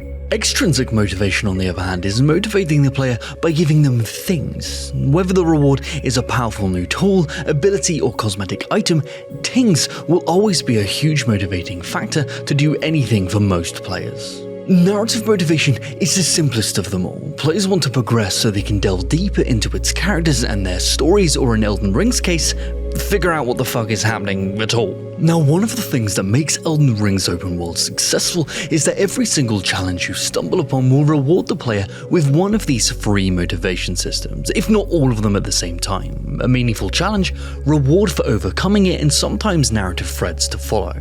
And on top of that, always procuring runes is an ever-present extrinsic motivation to progress and explore. Because of this, every structure and event the player stumbles upon targets a wide range of motivation systems to entice a broad spectrum of players, leading to the majority of them anamorphing into truffle pigs snuffling around for anything and everything that they can get their grubby little trotters on. And these pigs ain't aimless. We can see FromSoftware's masterful use of framing in every aspect of the game. Framing is where developers used forced perspectives via level designs to highlight certain elements and encourage players to notice them. For example, once you wake up and crawl through the starting catacombs, you're greeted with your first sight of Limgrave and its outer wilds. This one snapshot contains a site of grace, an NPC, the next viable point of interest, and a boss, all of this in one frame. The same exact thing can be seen here with Arkham City. A small challenge for you, Ludo: try and spot what it's framing with this opening shot. Now, framing can be simple when you know what direction a player will arrive from, but FromSoftware have had to account for a limitless amount of angles of approach, and the newly bolstered verticality just quadrupled that complexity. But this is where FromSoft fall back on old tricks, using Vantage to allow its players to look down on environments to spot points of interest. They then use diegetic signifiers like endemic life, ruins, or simply candles to draw the player's attention in certain directions. This verticality is not just a mechanic for players to indulge in, but a design necessity that allows its developers to guide its players, keeping exploration feeling natural, but ultimately influenced. And coming back to motivation, there are also extrinsic reasons to carefully observe your environment instead of just staring at a map. Due to the insane amount of builds accessible in the game, it could become overwhelming or even encourage players to stop caring if their rewards were always something they personally didn't value. Because in a lot of games, and Souls is guilty of this as well, item placements are arbitrary. The magical sword to end the universe is contained in a rat's ass. But in Elden Ring, item placement has narrative cohesion. If you're a mage who wants to expand their knowledge, what should you seek out? A distant, riddle-guarded mage tower. Bows and arrow stocks are always found within siege towers. Gravewort can be found near, say it with me, graves, and shards to upgrade your weapons can always be found in abundance within mines. This allows players to look down from vantage, see a litany of options that could be overwhelming in other games, but then quickly determine where they want to go based on their own personal extrinsic motivation tied to their build. This is mechanically and narratively genius and bolsters the verisimilar quality of the world itself. And you'll see this as a theme for any open world game that has any acclaim. They'll either be focused on engaging traversal in between core mission areas, and if not, dynamic events will transpire to bring those open world stretches to life, or motivation systems will be endlessly rewarded via side content, and in the best cases, all of the above. Effective open world design is one of the hardest level design challenges out there, and if you don't approach it with the correct level of respect for your players' time, you might think these wide open spaces with hubs dotted around will be perceived as expansive, but in reality, it makes it feel empty and bloated, like a gassy cow with a quest marker on it. Oh god. But what do you think? What is the best and worst example of open world design that you've seen in recent years, and what do you think of quest markers as a whole? It's a bit of a complex question, but let us know down below, because we would love to discuss this with you. Oi, Ludes, I just checked and I saw that you're not in the Second Wind Patreon. And can I tell you, Missy, that you are missing out. We have Patreon Hangout movie nights, we have exclusive experimental videos, and a bunch of other goodies that you could be involved in, but I guess you're too busy with, I don't know, not having thumbs.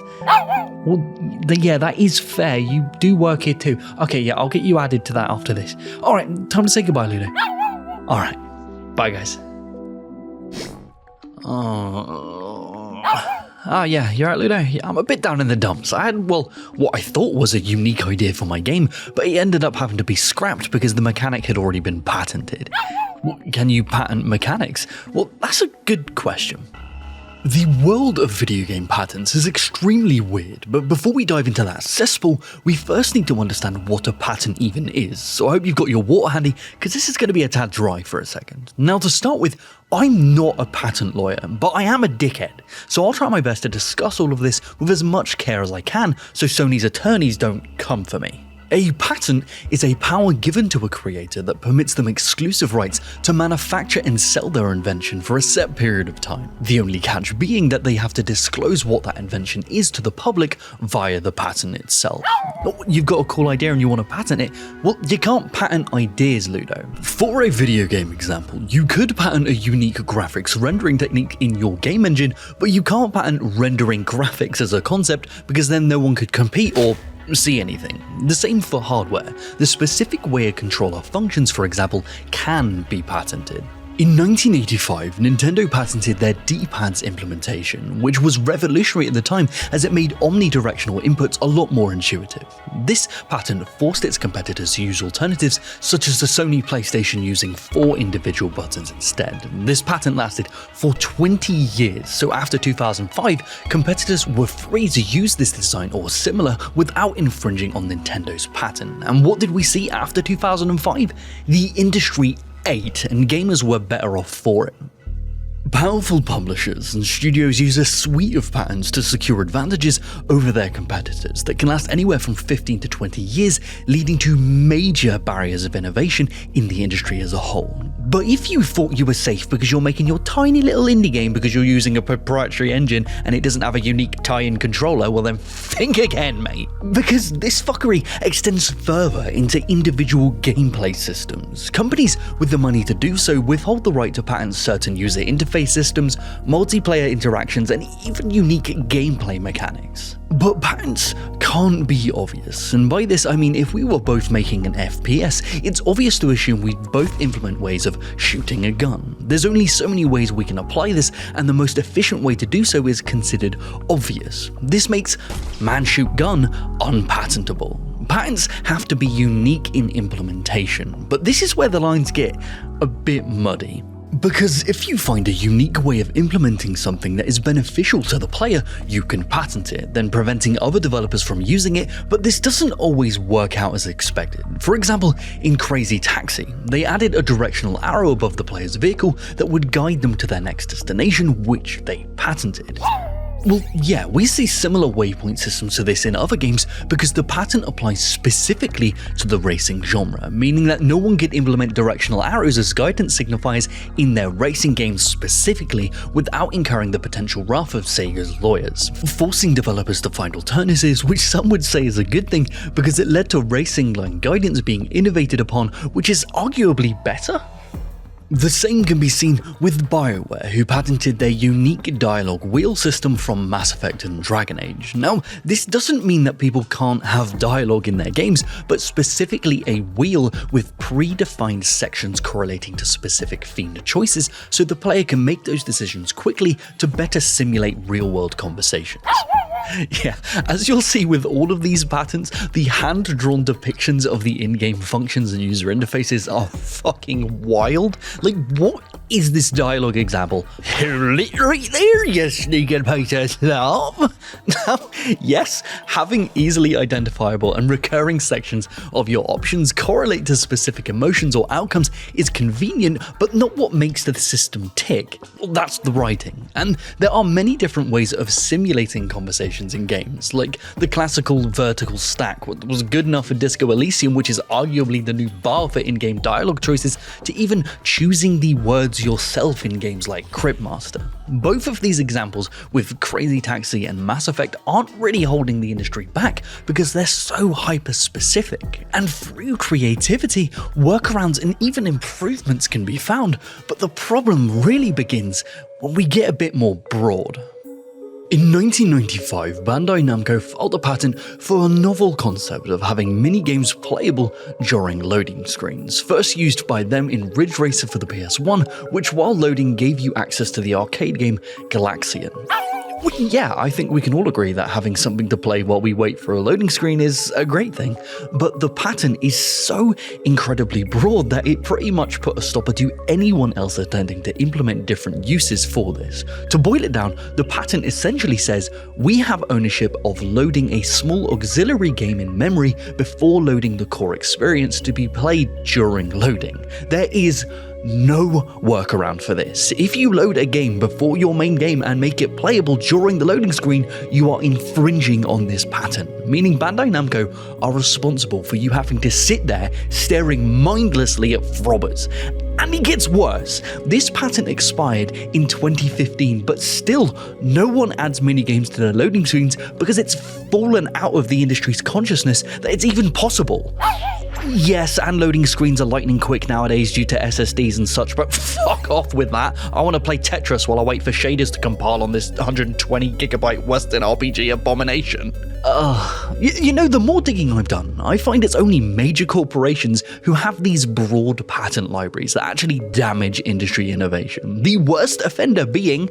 yeah, that's right, Nintendo, because we all know their lawyers aren't afraid to dish out cease and desist like they're suspicious candy at one of your nan's gilf parties. Nintendo holds a staggering 8,788 patents globally, and at their peak files for 760 in a single year. These range from spawn rates of Pokémon and how they're encountered, Z-targeting in Ocarina of Time, all the way to the sanity system in Eternal Darkness. Well, yeah, it was a great game, and the question has always been, oh well, that was neat, why has no one done this again? This is why, because Nintendo owns 8,788 ways to stop you being creative and have the time and spite to destroy you if you attempt to do so. But after all of this, the worst offender for me is still Warner Brothers.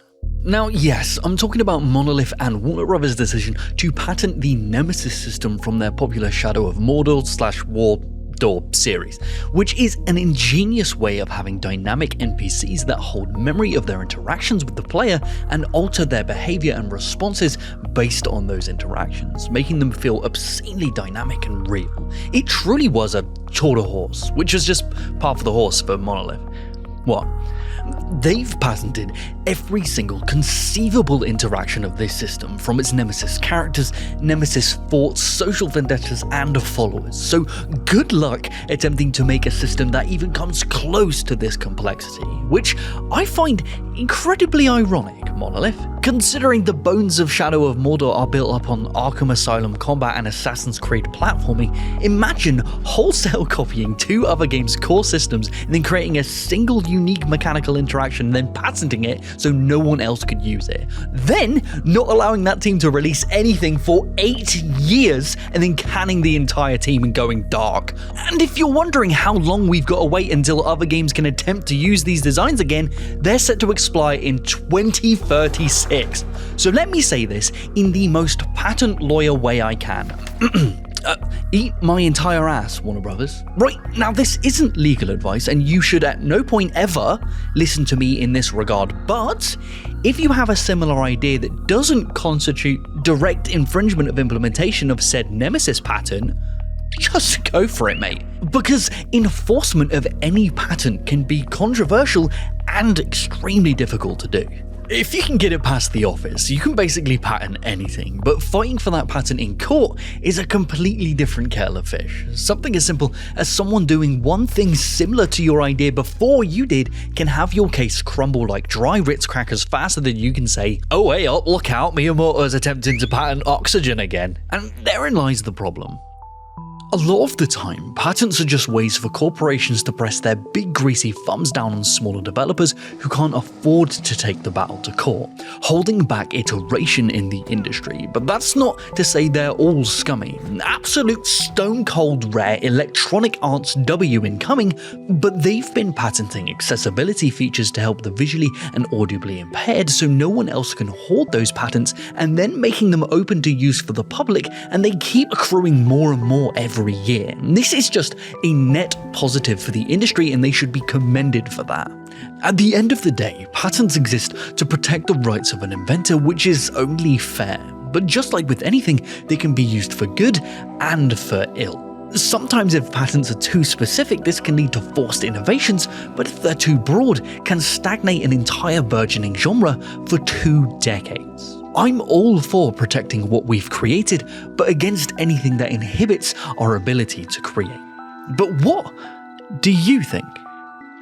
Are patents as a whole holding back the industry, or do these constraints force innovation in a dystopian but positive way? Let us know down below, because we would love to discuss this with you. Oi, Ludes, I just checked and I saw that you're not in the Second Wind Patreon. And can I tell you, Missy, that you are missing out. We have Patreon Hangout movie nights, we have exclusive experimental videos, and a bunch of other goodies that you could be involved in, but I guess you're too busy with, I don't know, not having thumbs.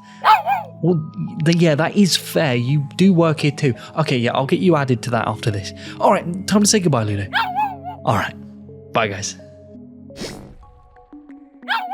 You're excited for Silksong? Yeah, aren't we all, puppy? But that's got me thinking about Hollow Knight again, and how a lot of people I know struggle to get past its opening hours, and I think that might be because it is intentionally designed to make you feel bad? Let me explain. So, what do I mean by bad? Wait a second, this doesn't feel right. Wait there. Yeah, that's better. Now, I don't mean the game is bad whatsoever. I think it's actually immaculately designed, but it's common for developers to use subtle tricks such as screen shake and deep low-end sound design to make attacks feel strong, for example. But in Hollow Knight, they're trying to achieve the exact opposite. They want you to feel small, weak, like an insignificant bug in a gigantic, decrepit world, and changing the smallest detail about how a character looks or controls can completely transform how the game feels overall. One of the highest contributing factors to this is that the knight is knocked back when they attack. And this tiny detail makes the knight feel light and makes the enemies feel so much more powerful and immovable in comparison. But along with this attack, the other most prevalent action you'll be performing the entire game is jumping, which has 3 elements of adjustment. We have the speed of the initial jump and how fast your jump begins, gravity or how quickly the character loses that momentum, and the terminal velocity, the maximum speed at which they can fall. And skewing with these free values can drastically alter how a jump feels and how the player perceives that character. A high initial jump speed, for example, and your character is going to feel powerful. If the gravity is too high, your character will feel extra thick, and having a low terminal velocity, and the characters are going to feel a bit floaty. And a lot of people describe the Knight's jump as floaty. And this is due to his terminal velocity being incredibly low. This, coupled with his relatively slow initial jump speed and gradual curve of his gravity, makes him feel lighter, smaller, and ultimately weaker. This feeling is also increased by the immense amount of damage you take from even basic enemies, and death being so punishing, with the loss of all of your currency and resetting you back to the last sparsely distributed bench checkpoint. Keeping yourself alive becomes incredibly important. But you don't want to encourage the player to simply run past enemies due to this weak feeling, and this is discouraged twofold. By the currency geo dropping from enemies, which is used to purchase upgrades, access new areas, and fast travel, but also that the resource used to heal yourself from that damage is gained from attacking enemies, encouraging enemy engagement. But ultimately, these enemies aren't that difficult to fight, they just punish the player massively for misusing the restrictive moveset of the Knight. Even something that seems like a positive, like the Knight's variable jump height, means players have an extra step of mental gymnastics to compute when jumping over enemies of differing heights, increasing their chances of failure early on. Yes, you get a lot of minute control, but not the relative experience to understand how to utilize it yet, which is a really important balance in allowing the player to develop mechanical mastery. Huh? What's that? Oh, well, mechanical mastery is the state where once the mechanics of the game settle into your muscle memory, everything kind of melts away and you just do. You don't need to think about pressing the buttons during gameplay, it just happens, and this is sometimes called reaching flow state, and the Mantis Lords are the perfect example of mechanical mastery in motion. When the Mantis Lords are first introduced, you're challenged with facing one of them. It has 3 attacks, a dash, a plunge, and a spinning blade bullshit, and this first phase allows the player to become comfortable with those attack patterns, and then phase 2 begins, and the 2 in phase 2 stands for 2, because there are 2 of them, and in this moment, the boundaries of the arena fade away, as you're completely enveloped in the fight. So many attacks are flying at you, and you have no time to think, you just do, and what you feel here, this is flow state. But for this to even be possible, mastery over the mechanics must be achieved, and reaching this state is so much more difficult when the player is overloaded with options. Instead of giving the player hundreds of unique abilities for them to keep track of, Hollow Knight has compartmentalized its controls so that platforming and combat become one. For example, a huge focus of the game is the Knight's down/slash attack, which can be used for a pogo-like jump in platforming and combat, giving it a plethora of applications via one button press. Alright, Ludo, listen up, we gotta remember this. Keep it simple, stupid. The simpler the mechanics are, the better chance your player has of developing mechanical mastery, which is intensely more rewarding than just having a couple more options in combat. Well, yeah, don't get me wrong, there is a ton of choice here with the game's charm system, but how they alter these mechanics are additions, so they maintain the core functionality to perpetuate that mechanical mastery, which allows the player to fully focus on enemy attacks and then countering them. Hollow Knight's opening is designed to introduce you to this harsh world and your inability to conquer it, which is important so that overcoming it via eventual mechanical mastery and then gaining access to new abilities actually feels satisfying. It's all about that juxtaposition, and Hollow Knight nails this aspect of its combat design. Something else I believe the developers nailed is how they naturally teach the player to observe and navigate through the world of Hallownest non-intrusively. As the player tentatively explores Hallownest, they'll encounter aspects designed to teach and guide, like ability blockades, where specific abilities are needed to progress, which encourages more attentive backtracking, and points of no return to teach the players how to use these new abilities without allowing them to go back until they've proven their mastery over those new abilities. But Hollow Knight is a wonderful example of how to condition the player to scour the map for secrets through play conditioning. And the best example being how it teaches the player to look for secret breakable walls. Now, when designing something like this, you want to do it without just going, "Oi, there are breakable walls, you pleb, off your pop." You want to do it in a non-intrusive way that feels player-driven, and this all starts with the geo itself.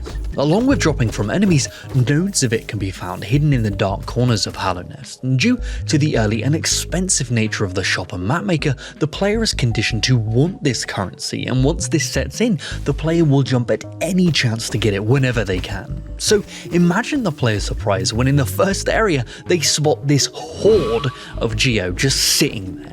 Then, once the player begins to take this third Geo node, the wall falls apart, teaching the player that there are secrets hidden within the game and they should be looking for them. And yes, this is incredibly simple, but just consider the alternative, just telling the player with a text box, slicing the thin veil of immersion in half. And this keeps the player naturally in the game world, paying attention to their environment by looking and listening. Oh, yeah, listening, because another one of Hollow Knight's greatest achievements is its careful use of sound. The mapmaker corner humming and the grub's mumbles have the same effect of subtly leading the player to their locations, and this same conditioning via sound can be used to guide the player to secret paths and hidden treasures as seen in this elevator in the City of Tears. And this is beautiful, organic design that takes the player away from just obsessively looking at the map because they're lost. But that's the point. All of this game's frustrations, its restrictive controls, maze-like areas with ability blockades are there in service of overcoming them. Becoming frustrated with navigation and not being able to achieve certain things just makes the acquisitions of trams, stag stations and new abilities all the sweeter, in part due to this pain and frustration. But this tends to only work in one direction. Yahtzee and I were talking the other day about how coming back to Hollow Knight for a second playthrough feels tedious for having to relive this aspect. You understand what is needed of you, of course, but the returning first-time user experience is plagued by the memory of what the Knight's full repertoire permits and highlights its early restrictions, which makes me extremely curious of how all of this is going to transition into Silksong. Are they going to go with a similar opening, which instills this negative, helpless feeling with a gradual curve of overcoming its hurdles? Wouldn't that just feel like a backward step for the players who have just finished Hollow Knight, which I'm sure most of you have? And does that really fit the pre-established characteristics of Hornet? Regardless, I'm super excited to see how Team Cherry have tackled this issue, or if it's an issue at all. But what do you think? Is the oppressive world and feeble protagonist of Hollow Knight's opening intentional, and will that translate well into the sequel that stars a different protagonist? Let us know down below, because we would love to discuss this with you. Oi, Ludes, I just checked and I saw that you're not in the Second Wind Patreon. And can I tell you, Missy, that you are missing out. We have Patreon Hangout movie nights, we have exclusive experimental videos, and a bunch of other goodies that you could be involved in, but I guess you're too busy with, I don't know, not having thumbs.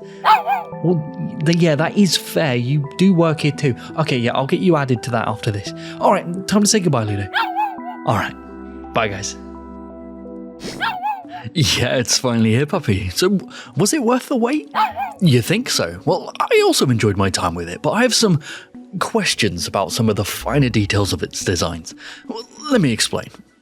In our previous episode on Hollow Knight, we covered how its early game is designed to make the player feel bad, which makes eventually overcoming that challenge feel all the sweeter. But is that still the case with Silksong? Well, we'll get into that, but before I tear into the inner workings of its more unfortunate stuttering cogs, I want to preface that I adored this game. I believe the advancements Team Cherry have made in combat and platforming are monumental and give the player a sense of control I have never seen in a 2D platformer before. The tools, selectable abilities and core moveset give Hornet a cornucopia of ways to counter enemy slams, dashes and projectiles. The greater emphasis on parrying enemy attacks gives weight to your own, and bosses remain readable even with a bunch of ads thrown in. And abilities designed to allow you to quickly re-enter and disengage from the fray make combat feel so much more fluid. And the same can be said for platforming. The incredible foundation Hollow Knight laid has been improved upon, taking a simple dash and turning it into a sprint that can be comboed into an extended jump or attack. This combined with the grapple leads to, well, once mechanical mastery settles in, incredibly satisfying movement among the scenery and enemies alike. Which is important, as you'll be doing a bunch more backtracking this time around due to Silksong's newly introduced quest system, which encourages more thoughtful exploration that's not wholly centered around the map and is a fantastic addition addition to the game. But as much as I fell in love with these systems, my problems begin with how they're all taught to the player. For example, in Hollow Knight, you're not explicitly taught how to pogo jump with your down slash. The closest thing they have is the hidden grub challenge that forces you to pogo off of spikes, and it's the same here in Silksong. There's no dedicated tutorial whatsoever, and you're left to work via trial and error. And to top it all off, in Hollow Knight, this action required one input of the analog stick and an attack. But here, for some unfathomable reason, they've given Hornet a diagonal down slash attack, depending on her initial facing direction, and then require the player to alter their orientation mid-jump, pushing their analog stick in the desired direction. And because they have the most sensitive dead zone known to man, a lot of time you'll just simply attack instead of down slashing, sending you to your thorny doom. And to add a cherry on top of that, because it's a diagonal attack, the positional requirement of the player is doubled, as it's no longer simply a horizontal adjustment to align yourself with the object, but also directional, with tight room for error. And they led with this design. And what I mean by this is the game actually becomes infinitely easier in this regard once you find the Reaper or Wanderer's Crest, which alter Hornet's moveset and playstyle and replace her diagonal down attack with the Knight's original one. So why did they choose to open the game with the one attack that the majority of people are going to have the most issues with? Because it closely lines up with Hornet's moveset from Hollow Knight boss fights? Well, yeah, that's true, but was that worth it? Its design discourages players from using it in combat due to its complexity compared to the alternatives, leading a lot of players, well especially new ones, to not utilizing it as intended. This can also be seen in the grapple using Silk, which, yeah, makes sense thematically, but just means if you have limited Silk, which is common, you have to wait on hooks for it to replenish, leading to a lot of downtime. And this is the thing, when you use the grapple in combat, hitting an enemy will refund the Silk that you spent, making it effectively free. Well, yes, if you do have enough Silk, you can use the grapple twice in the air, this is true, but because the developers can never fully account for how much Silk a player will have at any one point in time, they cannot incorporate double grapples into legit platforming challenges without a hoop or an enemy to reset them and regain that Silk. So why does the grapple cost Silk at all? Completely removing the Silk cost and having the grapple's usage reset once you remain stationary or hit an enemy would encourage more of its uses in combat and also completely stop this hoop downtime. Yes, this is a tiny detail, but these things add up when you're trying to condition and teach your players silently. In an ideal world, you want your players to utilize all of their platforming and combat options as much as they possibly can, because that's where the fun is. I cannot stress how fluid and satisfying the movement is once you get used to all of this, and I promise that you will eventually get good at it because of how unbelievable the boss runs are. Now, a lot of people have been complaining about Silksong's difficulty as of late, but to be honest, it's not that difficult. And now, before you say get in line for the shower, you sweaty beast, what I'm trying to say is that Silksong isn't difficult per se, it's punishing. Think of difficulty in terms of a puzzle. It could be incredibly difficult, but there is no punishment involved for failure to understand or execute the solution. Enjoyment comes from overcoming that, whereas punishment has nothing to do with the inherent challenge. For example, getting over it. It's extremely simple to play mechanically, but if you make one mistake, you could lose hours of progress. So how does Silksong punish its players? Well, firstly, nearly all bosses do 2 damage per hit, which is certainly a choice. This can also be seen in certain environment hazards, but I genuinely believe that this might be, pun intended, a bug. Because you're not taking 2 damage from these thorns, you're taking 1 damage twice. Now, some hazards are 100% designed to do 2 damage. Lava, for example, has a specific charm to take its damage down from 2 to 1, but when you fall into lava, it does all of its damage in 1 instance rather than 2. I think they may have forgotten to activate invulnerability when the player hits a hazard as they transition them to the temporary checkpoint, so as you remain inside the hurt box of that hazard, you take another instance of damage. It's food for thought, but it is unmistakably intentional in boss designs though. And yes, in Hollow Knight, some bosses did 2 damage too, but only late game ones, and they did so to show size, intensity of the attack, and scale the game based on player acquired health. But here, nearly all the bosses, big or small, do 2 damage, dramatically making the game more punishing, and there's not a lot of room for growth scaling wise either.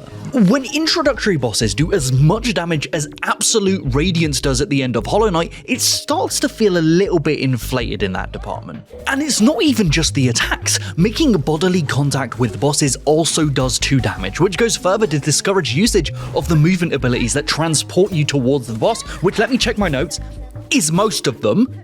All of this basically halves the player's health from 6 to 3, making it incredibly difficult for players to actually learn the fights. And these issues are just compounded upon with all of the changes made to how healing works. Previously, the knight could spend a portion of a resource to heal a single mask of damage, but in Silksong, the player has to build up to a specific amount of silk before they can execute a large free mask heal, which seems like a net positive, right? Well, just like with the first game, if you're hit mid-heal, you lose all of the resource you were attempting to use, which is fine when it's only 1/5 of the total, but in Silksong, you lose over half of your entire resource bar and have to build back up to it all over again, meaning you're probably cooked for the rest of the fight. This also completely discourages players from attempting to use silk abilities due to how much you need to build up for a heal, and this is only exacerbated by the 2 damage issue and leads to a lot of rage-inducing deaths, which isn't helped by the lengthy and sometimes challenging in their own right runbacks to the boss arenas. These can range anywhere from 30 seconds to 4 minutes in length, with their own sets of enemies, hazards, and challenges. Every mistake making your chances of actually killing the boss crumble before you. They are extremely frustrating, but as many players have claimed, they're not here to simply waste the player's time. They are 100% intentional, and we have proof.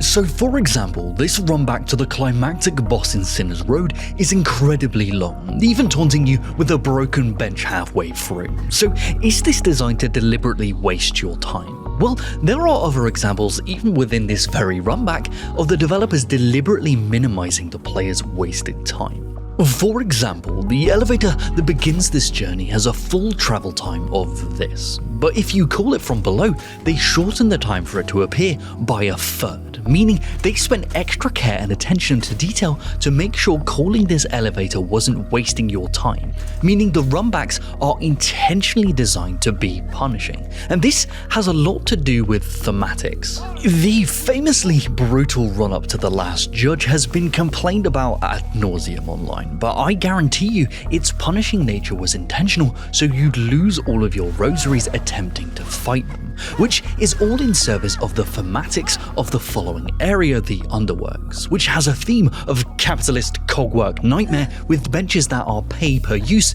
like some kind of penny stand-up. Let's see how many fellow Dickensian orphans get that joke. This nickel and diming you for benches and the added tension that brings to the area wouldn't work if you were flush with rosary beads, hence why The Last Judge and its brutal runback are designed the way they are. The pain and frustration caused by these runbacks can also encourage more thoughtful exploration, like with the broken bench I mentioned before in Sinner's Road, that seems to be an evil joke until you explore and realize it can be fixed, which is extremely rewarding, but this isn't always the case, as seen with one of my biggest frustrations with Silksong, currencies. But before we do that, Ludo, we need to make some IRL beads by shouting out today's sponsor.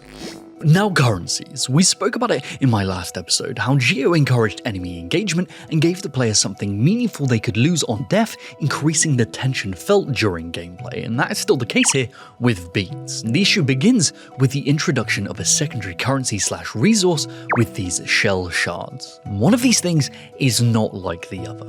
Shards are used as donations in certain questlines and as a refill for certain tools. You don't lose these on death, but if you run out of them, you cannot use your tools at all, which for one disincentivizes their use in combat till you're fully committed to a fight, which is hard to gauge at the best of times, but the issues don't stop there. Enemies either drop beads and shards on death, or only shards, depending on if they would thematically have little bug pockets to hold their spare change. So if you're full of shards and enemies don't drop beads, there is very little incentive to engage with them at all. And an additional issue with this is that for large stretches of gameplay, no beads can be acquired at all. So a lot of the time you'll end up getting to a bench that requires a certain amount of beads to unlock, and the entire area you've just trekked through dropped 0, unless you've been paying your bead taxes like a good little capitalist bug. This was a personal problem for me when I was doing the Mount Frey Icy platforming gauntlet. I got to what I thought was the halfway point and luckily found a bench, but had not a single bead to my name because no mobs dropped any on the way up. I was done for. I even popped my post-tax bead threads and still didn't have enough. But the developers thought of this. Kind of. There's a hidden room of beads right next door to the bench, but guess what? It still isn't enough. 87 out of 90? You've got to be pulling my mandibles, mate. What do you want me to do? Pick myself up by my silken bootstraps and carry on? Or gamble for them, because I bloody will? Or, I don't know, tactically unalive myself in the icy depths, track back to the bell station, go to a completely different area to farm beads, come all the way back up the hellish gauntlet again just to have enough for a single bench? Yeah, you'd have to be an utter twat to do that. Why do only certain enemies drop beads? Is this to stop farming? Well, because not all enemies drop them, you need to go to specific areas to kill specific enemies, which is the definition of farming. I absolutely adored 90% of the game's designs, but all of these specific ones baffled me to no end, feeling like a regression from what came before them, and I keep going over in my head of why they were made, and I think a lot of it comes down to narrative cohesion valued over the play experience. Hornet's grapple must use Silk because that's what it uses narratively. She must start with the diagonal downslash because that's what she had in the first game. Runbacks in areas must be brutal to convey the capitalist downfall of this corrupt bug kingdom that uses honks and doots to communicate, and this bug can't drop beads because it's female and therefore her jorts have no pockets. Narratively, it all makes sense, but my question is, would it make the game a lot more fun if those buggy jorts did in fact have pockets? But what do you think? In what area has Silksong made improvements on its predecessor, and in what ways has it regressed? Let us know down below, because we would love to discuss this with you. Oi, Ludes, I just checked and I saw that you're not in the Second Wind Patreon. And can I tell you, Missy, that you are missing out? We have Patreon Hangout movie nights, we have exclusive experimental videos, and a bunch of other goodies that you could be involved in, but I guess you're too busy with, I don't know, not having thumbs. Well, yeah, that is fair. You do work here too. Okay, yeah, I'll get you added to that after this. Alright, time to say goodbye, Ludo. Alright, bye guys. Yeah, I know, right? What a month for indies, with Silksong and Hades 2 getting its 1.0. It's kind of overwhelming, to be honest, but all of these games have got me thinking about balance of difficulty in different ways, and it made me realise that Hades 2 will never be balanced, and that's actually a great thing. Well, let me explain. So balance, in terms of game design, is a tricky word that players and devs alike love to throw around nebulously, so because of that, it can be viewed in a myriad of ways. So how would you define it, Pudo? Something would be unbalanced if it was too powerful or too weak. Well, yes, in relation to the game's already established status quo, and because of this, a lot of people use the word balance when referring to multiplayer games, since they understandably want the playing field to be level so skill is the only factor to be considered. As we've explored in depth in my episode with Mortdog, this is never an easy feat, but through all of their complaints, players are just hoping for consistency and fairness. And this extends into single-player games as well. The goal is to create a core experience that is consistent for a variety of players of differing skill levels, and this consistency allows them to understand and overcome the challenges presented. But interestingly enough, this is the complete opposite of what makes roguelikes tick. They don't need to be balanced in a traditional sense, which is an opinion I share with Anthony Giannovetti, creator of Slay the Spire. I first heard him mention this while he was on the Game Design Roundtable podcast. Insane power levels and busted builds is what creates the rush and excitement of delving into new roguelike runs, so how do you balance imbalance? So instead of controlling the individual balance of specific power-ups and combinations, I believe the goal of balance in a roguelite is to manage the percentage of success across a range of player proficiencies. Because in terms of skill, we all lie somewhere on this spectrum between absolute pleb and pro. Well, where do we line up on that? Well, you'd be about here, and I'm like, here? Yeah, okay, here. Anyway, because this is such a wide spectrum, the way roguelites are balanced needs to accommodate both extremes, which is tricky, making sure that success rate doesn't get too low for the less proficient plebs or too high for the pros, and ideally raise the chance of success over time as the player unlocks new upgrades and gets more familiar with the game's systems. Then give highly skilled players a way to optionally lower that percentage so the game isn't too easy for them in particular. All of this can be seen in Hades 1 and 2 via rare busted build combinations, permanent power progression between runs, and extra challenges designed to reward if completed and punish if failed.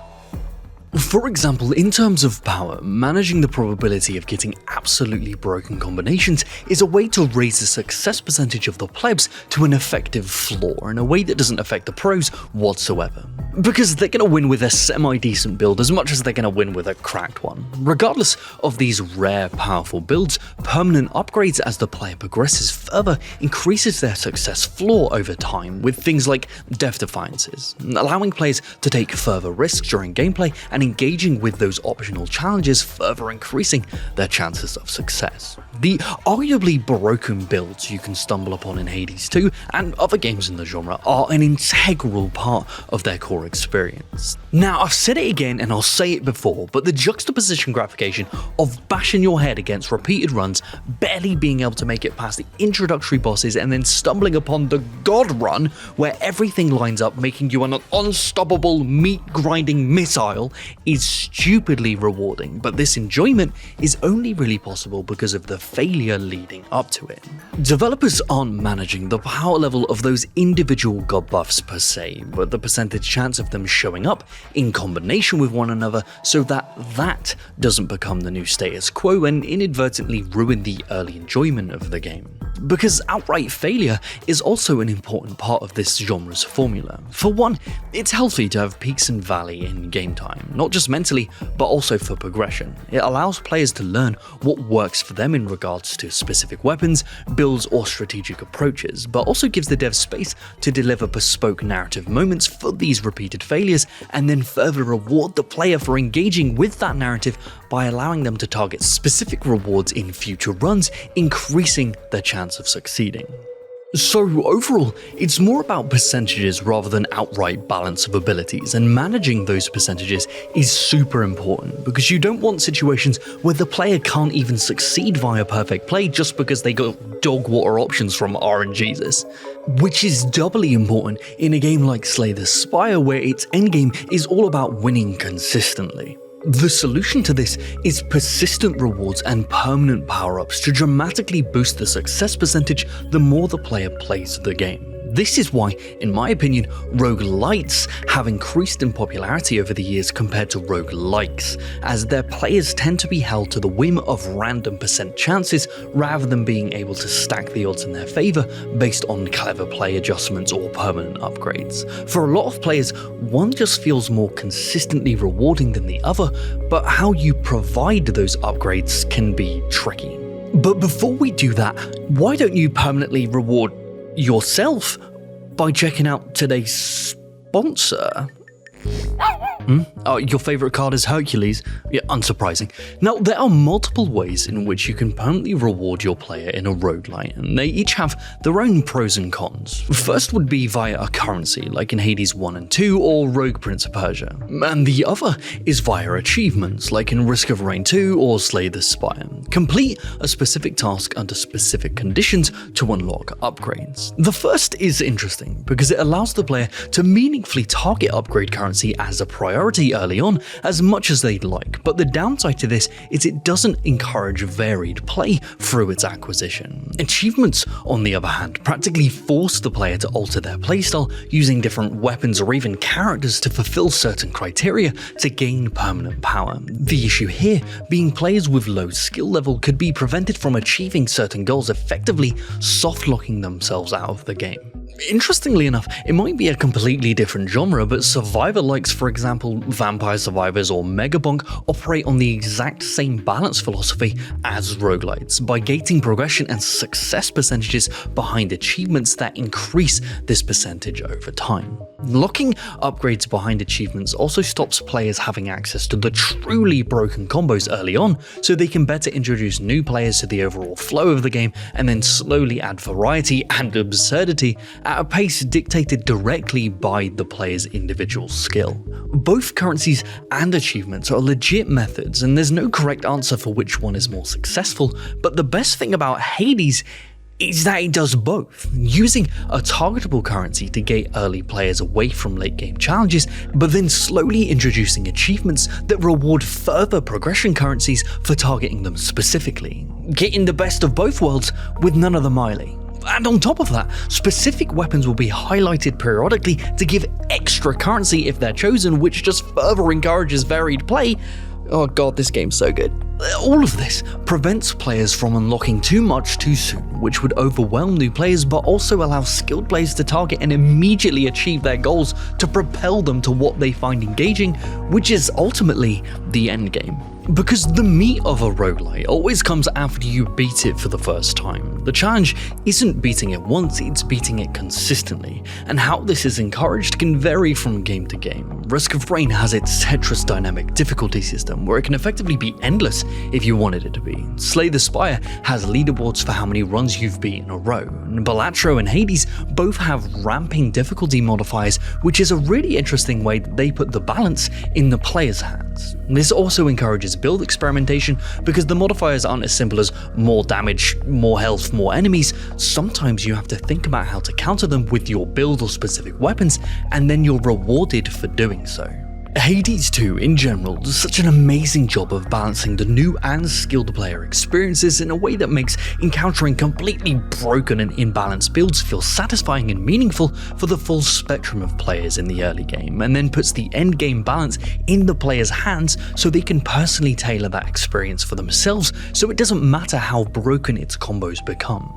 They've taken something that is famous for its random RNG nature, but molded its play experience to work for anyone who plays, and then blended this so effortlessly with the unraveling narrative. Supergiant Games are truly the GOAT in this regard, and there's no question. Wait, there is one question. What do you think? Is the strategic imbalance of Hades 2 what makes it for you, or is there something else under the hood that is greasing the wheels of this monstrous engine? Let us know down below, because we'd love to discuss this with you. Ludes, I just checked and I saw that you're not in the Second Wind Patreon. And can I tell you, Missy, that you are missing out? We have Patreon Hangout movie nights, we have exclusive experimental videos, and a bunch of other goodies that you could be involved in, but I guess you're too busy with, I don't know, not having thumbs. Well, yeah, that is fair. You do work here too. Okay, yeah, I'll get you added to that after this. Alright, time to say goodbye, Ludo. Alright, bye guys. Get in. Oh, you alright, Ludo? Yeah, I'm struggling with this puzzle here, right? And it doesn't have an easy mode option, so instead of figuring it out, I'm going to waffle on about why this difficulty irks me to distract myself from my own ineptitude. Let me explain. When designing any game, regardless of the genre, it's going to appeal to a wide variety of players, be it casuals or the hardcore. No, casuals isn't a slur, it's just a descriptor. Anyway, because of this, it's important to be able to adjust the game's difficulty to make your mechanics engaging for that broad spectrum, be that through combat, puzzles, or narrative deduction. This can be done in a variety of ways, but the most common way developers have been handling difficulty systems for decades has its own set of issues that might be holding their games back. Because if implemented haphazardly due to cargo cult thinking, video on that up here, it can lead to repetitive, spongy, and simply boring gameplay. But before we can deconstruct why modern difficulty systems aren't working, we first need to understand why they exist at all. We see them in most single-player games, ranging from easy, normal to extreme modes to choose from. Normal mode is the baseline, the version of the game where the developers have set the balance to what they believe is enjoyable and manageable for the majority of its players, making its obstacles have the appropriate level of challenge to tell the correct story through ludonarrative. That's a story being told via play. You want Kratos to feel like the god of war during play, and its normal difficulty is balanced to achieve this. And because such a high percentage of players choose this option, it's the version that is most heavily playtested and focused on during development. Easy modes, on the other hand, are either for people who want to enjoy the narrative without the stress of the game's intended challenge, or for accessibility reasons. And because of this, easy modes are, well, easiest to design, because balancing for ease has a wider margin for error than balancing for challenge, like in hard modes, which are designed to challenge a game's most devoted players to master and exploit the utter depths of its gameplay systems. Now, at face value, these seem like 3 solid ways to balance your game for a varied audience, but there's something wrong with how most developers have been approaching these systems for years now. Blindly adding them without understanding why can lead to bland and kinda insulting gameplay. Now, in terms of difficulty adjustment, there are 2 basic schools of thought, doing it quantitatively and doing it qualitatively.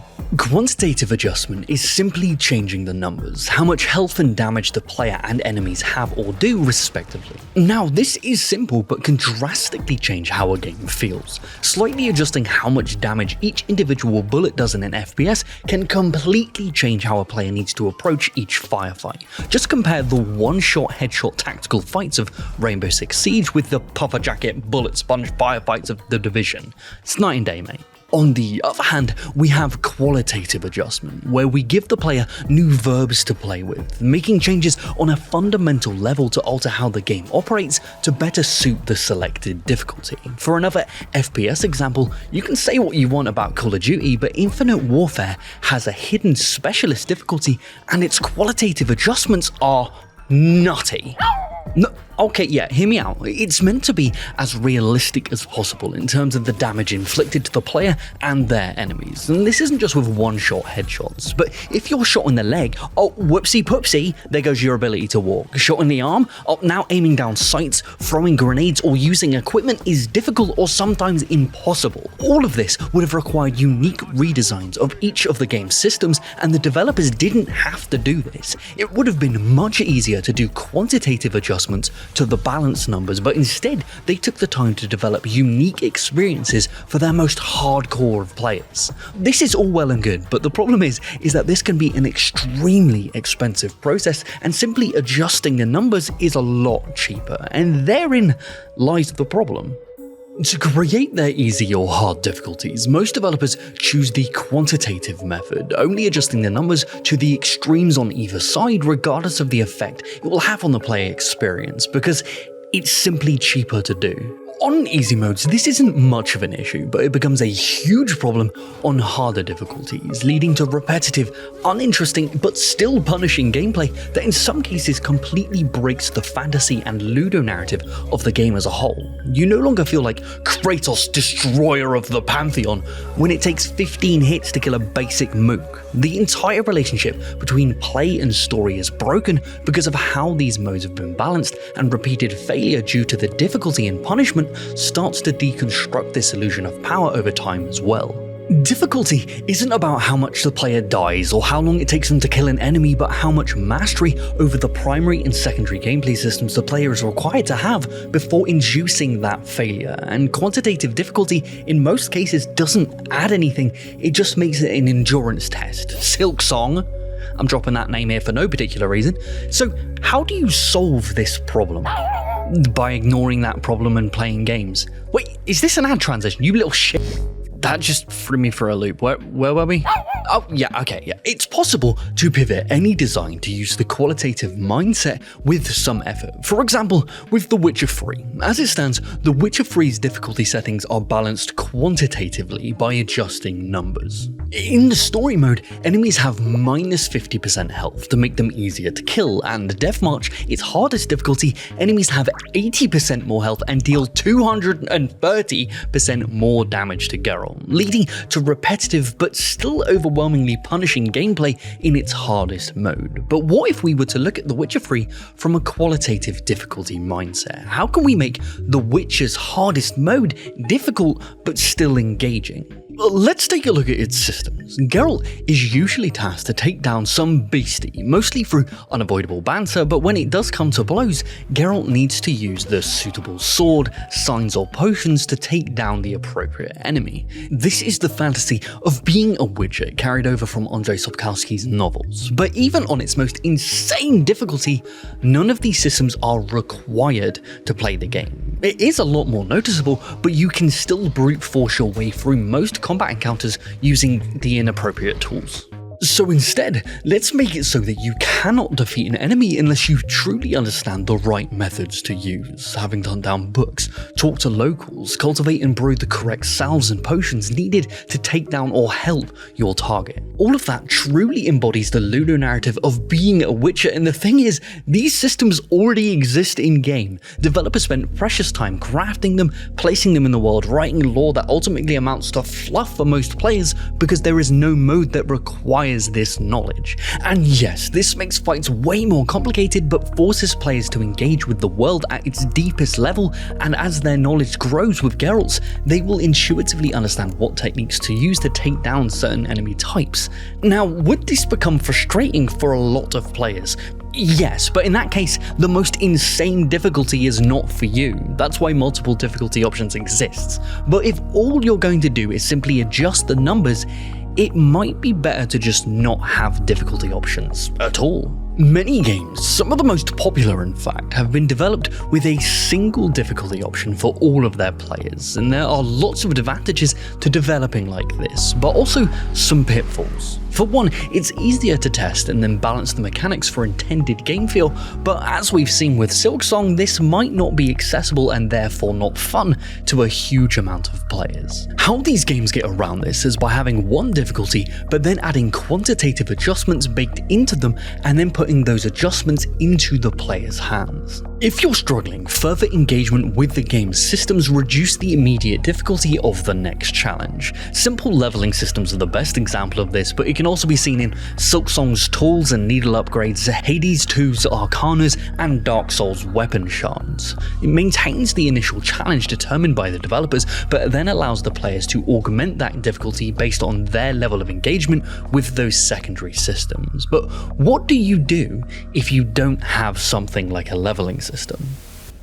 A great example of a game that has one difficulty and is intended to be extremely challenging is Celeste, but the difference is that they also inform the player of an assist mode when you start a new save, which can allow them to access features like infinite jumps or no damage on hazards. They warn them that this will ruin the intended challenge of the game, but include this feature for people who may need it.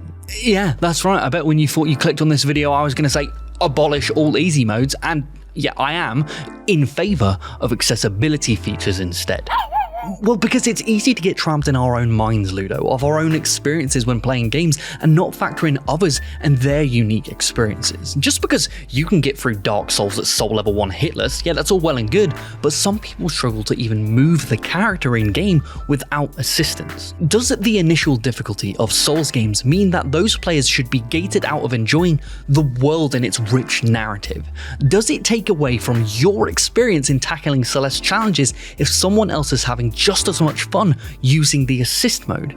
Gaming is sometimes the only escape people have, and to deprive them of getting to explore the wonderful worlds that we've created is just fucking heartbreaking. Celeste is the perfect example that you could develop for intended difficulty, but then add accessibility options to allow the game to be accessible. You can in fact have your cake and eat it too. Now, I'm not saying people who solely develop difficulty modes are lazy or anything. That's just what the industry has been told to do and what players have been taught to expect. But developing for intended difficulty and then altering it via accessibility options covers a wider spectrum of players, and it's just going to take some time to become the norm. But this shift has already started happening. Bloober Team, for example, in their Silent Hill 2 remake, had individual selectable difficulties for both combat and puzzles, which is a huge step in the right direction. Easy or hard modes can be really effective if they're done qualitatively, to give the player more verbs to use, catered to their skill level, but this is extremely rare. If that's not manageable and you can't do much more than tweak some numbers, your time would be better spent balancing for a dedicated difficulty and then adding accessibility options, placing them in the player's hands. There is a reality where games can be hard and accessible at the same time, and if you're fighting against that for whatever reason, well then maybe secretly you might be some kind of demonic horse. Think about that. But while you're at it, what do you think? What is one of the most challenging single difficulty games you've ever played, and how did they put the balance of that in the player's hands? There's lots of different ways to do this, and I'm wondering what examples you have. Let us know down below, because we'd love to discuss this with you. Ludes, I just checked and I saw that you're not in the Second Wind Patreon. And can I tell you, Missy, that you are missing out. We have Patreon Hangout movie nights, we have exclusive experimental videos, and a bunch of other goodies that you could be involved in, but I guess you're too busy with, I don't know, not having thumbs. Well, yeah, that is fair. You do work here too. Okay, yeah, I'll get you added to that after this. Alright, time to say goodbye, Ludo. Alright, bye guys. Yeah, hello to you too, puppy. I'm back from shooting Adventurers Night, and while I was away, I played a lot of Pokemon ZA, and it got me thinking, because of all of the changes it made, was Pokemon intentionally designed to waste players' time? Well, let me explain. And I see this as someone who doesn't really consider themselves a Pokemon superfan. Yes, I do own 2 of every mainline game in the series, but that's besides the point. What I'm trying to say is that I like Pokemon, and I'm not trying to dog on it in any kind of way. I've just seen some interesting design shifts in the recent ZA that are counter to previous trends for the series from the last 3 decades. But first, what do I mean by wasting player time? With nearly all Pokemon games, small design decisions add up over a prolonged period of time that lead to a lot of wasted time for the player, and this can be seen all over the place, from the micro moments even to its core mechanics. Now, before the JRPG Death Squad descends from the heavens because they just finished killing God with the power of friendship and Reddit posts, I have no issue with turn-based game pacing. It's slow, but that's the whole point. The nature of taking turns to attack, buff and heal affords players the time to strategize as slow or as fast as they desire. Yes, the menuing need to host this plethora of options incurs a whole host of interaction costs or button presses, but that's the trade-off for having a complex multi-character battle system. Turn-based games are slow, that is true, but as a necessity. Random encounters, on the other hand, can eat the fattest part of my ass. There's a reason why in Pokemon Let's Go Pikachu and Eevee they took random encounters out completely and replaced them with visible Pokemon walking around that could be provoked via direct contact. This allows players to hunt and then choose exactly what they want to engage with without being randomly interrupted. Well, you're not a random encounter, you've been here the whole time, mate. I can literally see you with my peepers. But that is a good point though. I'll show you what it used to look like because you're kinda young. Now let's use Pokemon Fire Red on the GBA as a baseline for all of the examples going forward to see how they did things back in the olden times. While walking in most tall grass, there is roughly an 11% chance per step to randomly encounter a wild Pokemon. So effectively, a 1 in 10 chance for every step you take, regardless of whether you want to fight or not. Once the enemy is engaged, it takes 8 full seconds for the battle intro scene to play out before you can do anything. And let's say you want to escape because you're beelining it towards your next location, or these enemies are beneath you due to your team's level. Well, wait that 8 seconds for that bastard Zubat to fly in, then 3 interaction costs just to get out of it so you can walk 3 steps forward to randomly count another one, the twat, unless you want to go buy a Repel with your hard-earned cash, which is just Game Freak selling you a solution to a problem they themselves created like the Ekans oil salesman they are. Now, if you prefer random encounters, I genuinely want to hear from you, because in my eyes, from a design and a player perspective, targeted visual encounters are infinitely superior, and the devs seem to agree as they've started to make this shift in nearly all mainline games after 2018. But the question is, why did it take them 22 years to make this shift? Was it a lack of technological advancements in handheld systems, making it not a viable option till the Switch came along, or an adherence to tradition for the series? But back to the main topic. These seconds lost in random battles are tiny amounts of time individually, but you'll be seeing them hundreds, if not thousands of times in a single playthrough, accounting for hours upon hours of gameplay, and this extends to every corner of how the game operates. The 8 seconds to begin an enemy encounter will repeat that every time a trainer brings out a new battle rat for you to turn into a quiche. It takes 11 seconds to heal your Pokemon at a Pokemon Center, pushing a boulder, casting strength takes 7 seconds, and you have to do this every single time you enter a new screen. Thank God there are no caves entirely based around kicking rocks with multiple levels. It's 5 seconds wasted, 15 here, 24 there. It's just littered with purposefully long interactions that slow the game to a crawl. Okay, yeah, that's not to say that slowing a game's pace can't be beneficial. For example, I've seen a lot of people complain about how late in mainline games you tend to obtain the ability to fly and how that makes backtracking tedious, but that's the entire point. Flying only becomes as satisfying as it is based on the juxtaposition of time that you spend without it. That's not wasting the player's time, that's just good game design. The same for the time it takes for text to unfold that can't be skipped. A common complaint, yes, but this feels intentional to encourage full digestion of the story being presented. There are times where this makes sense and feels intentional, and others where it feels needlessly stretched thin. But again, are these micro-mechanical time wasters a necessity for elements to load correctly due to hardware restrictions, or are they intentionally placed there to buffer player playtime overall? You can put away the hat, it's not a conspiracy, it's just a simple question. Because as we've progressed through the generations of games and hardware improvements have been made, these time wasters have remained, and sometimes have even got worse in some areas in the case of Black and White. But to give Game Freak their dues, there has been an attempt to rectify these small issues over the years, just slowly.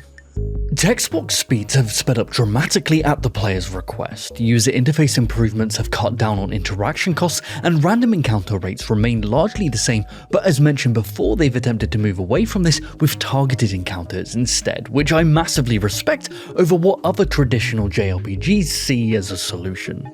For example, with the Pixel remaster of Final Fantasy VI, it has a dedicated button to turn random encounters on and off, allowing the player to decide when and where they want to fight. This way, they can turn them off if they're struggling with a puzzle or want to explore the world without having their resources drained by unwanted combat. However, these random fights are also necessary for prolonged progression. The amount of enemy encounters and boss fights encountered in each area is carefully designed to make sure the player's party obtains an appropriate level for the next area. Being able to turn battles off whenever you want can lead to players being underleveled, making farming a necessity rather than it happening naturally throughout gameplay. Farming is another issue encountered with Pokemon that historically has slowed the pace of the game. If you wanted to level a new team of pocket monsters to better tackle the incoming challenges, you have to level them individually, as only the Pokemon who engages in battle can actually gain experience. And this makes sense in a way, but also leads to dramatic slowdown of having to constantly switch out or individually level specific Pokemon. Now, this was mitigated early on by the introduction of EXP share, which once acquired would split the single EXP gained by a single Pokemon across all 6 party members, so it was really slow and you had to catch 1/3 of all of the Pokemon in the game before it even became available, so it was pretty meh all around. This then evolved over the years from becoming a held item to now a party-wide, permanently applied feature to ease the woes of mindlessly grinding. And speaking of grinding mindlessly, farming for levels is still a slow process, but that grind is part of the fun and is commonplace in many JRPGs. However, other games have attempted to make farming easier where Pokemon never has. For example, in Bravely Default, there are features to make your team auto-battle with a single button press and ways to multiply the game's speed up to 4 times, making farming a breeze rather than an interaction cost nightmare chore. And even though there is a kind of auto-battle feature in Violet and Scarlet where Pokemon will run off, attack random Pokemon and pick up items, it's still been criticized for how the overall battle speed is unusually slow even for Pokemon standards. But I'm happy to say that ZA is here to stay, and when you play, you'll want to say, wow, this hasn't wasted an entire day because of how it's changed the formula. No game has ever come close to making sweeping improvements to everything I've just mentioned more than Pokemon ZA, and that's a fact. And facts are facts, which is a fact.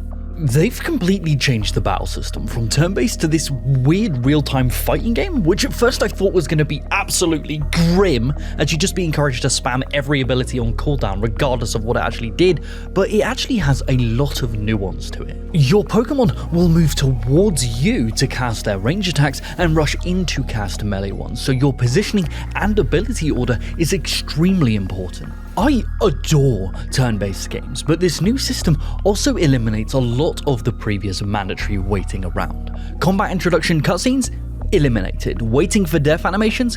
Gone, mate. The same for gaining XP or leveling. You get all of the information you need in an instant and can freely move on to go pick up items or head towards your next location as your battle wraps up. Changing between Pokemon is as simple as a few button presses, and attacking is a single button tap, dramatically cutting down on the interaction costs of trudging through the menus previously, and even the required menuing here is drastically improved. You can change your team setup while in the start menu itself instead of having to travel all the way to a Poké Center to access a PC, which makes sense because narratively we're just turning these Pokemon creatures into data, which is kind of fucking messed up when you think about it. Anyway, all interactions with your satchel or other menu systems are all housed in the same area at all times, cutting down on the learning curve of having different menus for in and out of combat. Some smaller details are that you can now freely teleport to previously visited areas at will, even doing this from within buildings without having to use paid escape ropes or tediously backtracking out of them. Yes, this does take away from the juxtaposition gratification of obtaining fly, but also makes it so effortless to explore. Healing Pokemon is now much shorter, and if you're spamming the continue button and accidentally reorder a heal, the NPC now says, nah mate, no need, off you pop. Even scouring the environment for important NPCs is now signified by their text bubble and its respective colour denoting their intentions or if they have a quest to give you or not, so you don't have to mindlessly run around talking to every pleb under the sun, hearing them wax about how hench their grandson is. Now don't get me wrong, I'm not trying to say that ZA is perfect by any means, it's far from my favourite in this series. The dialogue is kind of rough, the entire game taking place in one city is kind of boring, and some of the combat and narrative lacks a serious amount of variety. But it's so refreshing to see Game Freak take a bold new direction with the franchise and eliminate what I and a lot of others viewed as needless tedium in favour of letting the players get right to the meat of what makes Pokemon Pokemon. The question is, will they take the improvements they applied here and transition them to the mainline series? History would say no. Many of the series' minor improvements were not ported over to future titles for one reason or another, but I see this as a branching point for the series. I think the core mainline games will continue with their turn-based sensibilities, as they should in my opinion, but in doing so cling to the slower pace and the setbacks that brings. Hopefully, the Legends series will continue with this reactive, more fast-paced battle system and everything that affords. And honestly, I'm here for both. Alright, Pokemon Death Squad, is your moment to shine. What do you think? Does this new take on Pokemon combat appeal to you, or does the slow pace of the older games make it superior in a way? And if so, why? Let us know down below, because we would love to discuss this with you.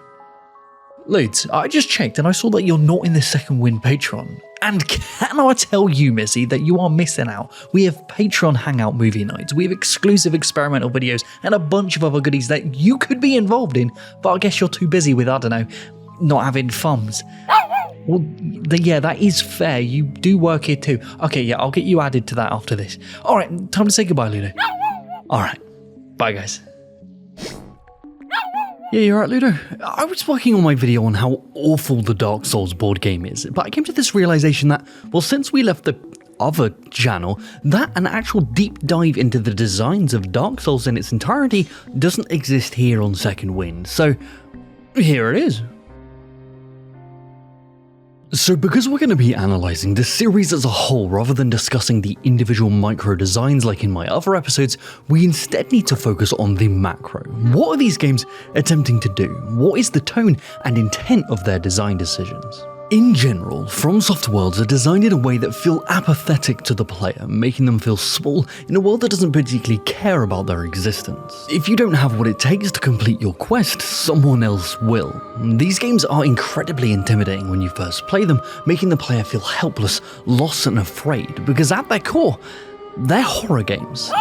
No, not like that. Not horror in genre, but in design technique. mechanical fear instead of narrative fear, and all aspects of their design, from their levels, bosses, and progression, are all designed to accentuate and come back to this central theme of fear. But first, how does this influence this series' level design?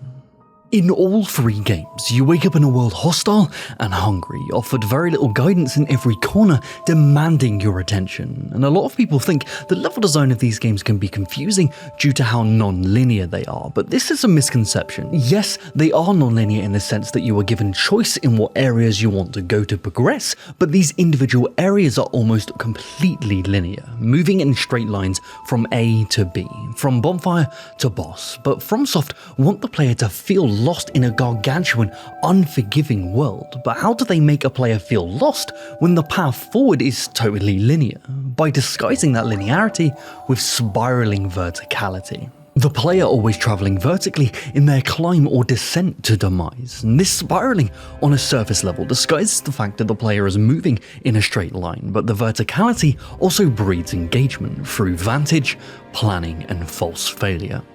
Firstly, vantage. The verticality of these spirals allows players to look down on levels via strategically placed vantage points, spotting signifiers of alternate paths, enemy placements, and where they came from and where they need to go, always being framed from these vantage points. But the most important implementation of these is how it allows players to plan. Most action RPGs simply consist of moving from room to room, tackling each threat as it is presented to you in a self-contained encounter. It's purely reactive gameplay, and Dark Souls does have this, but it's much more of a tactical RPG than it is an action one. Enemy packs and patrols are placed to be viewable from these vantage points to allow the player to plan their attacks, then formulate ways to ambush and navigate to gain an advantage, which adds a completely new level of engagement and decision making on top of the moment-to-moment action gameplay. But how does allowing the player to plan their attack route connect to fear and apathy? Well, it gives the player a chance to feel as if they're mastering these levels, but then FromSoft pull the rug out from under them.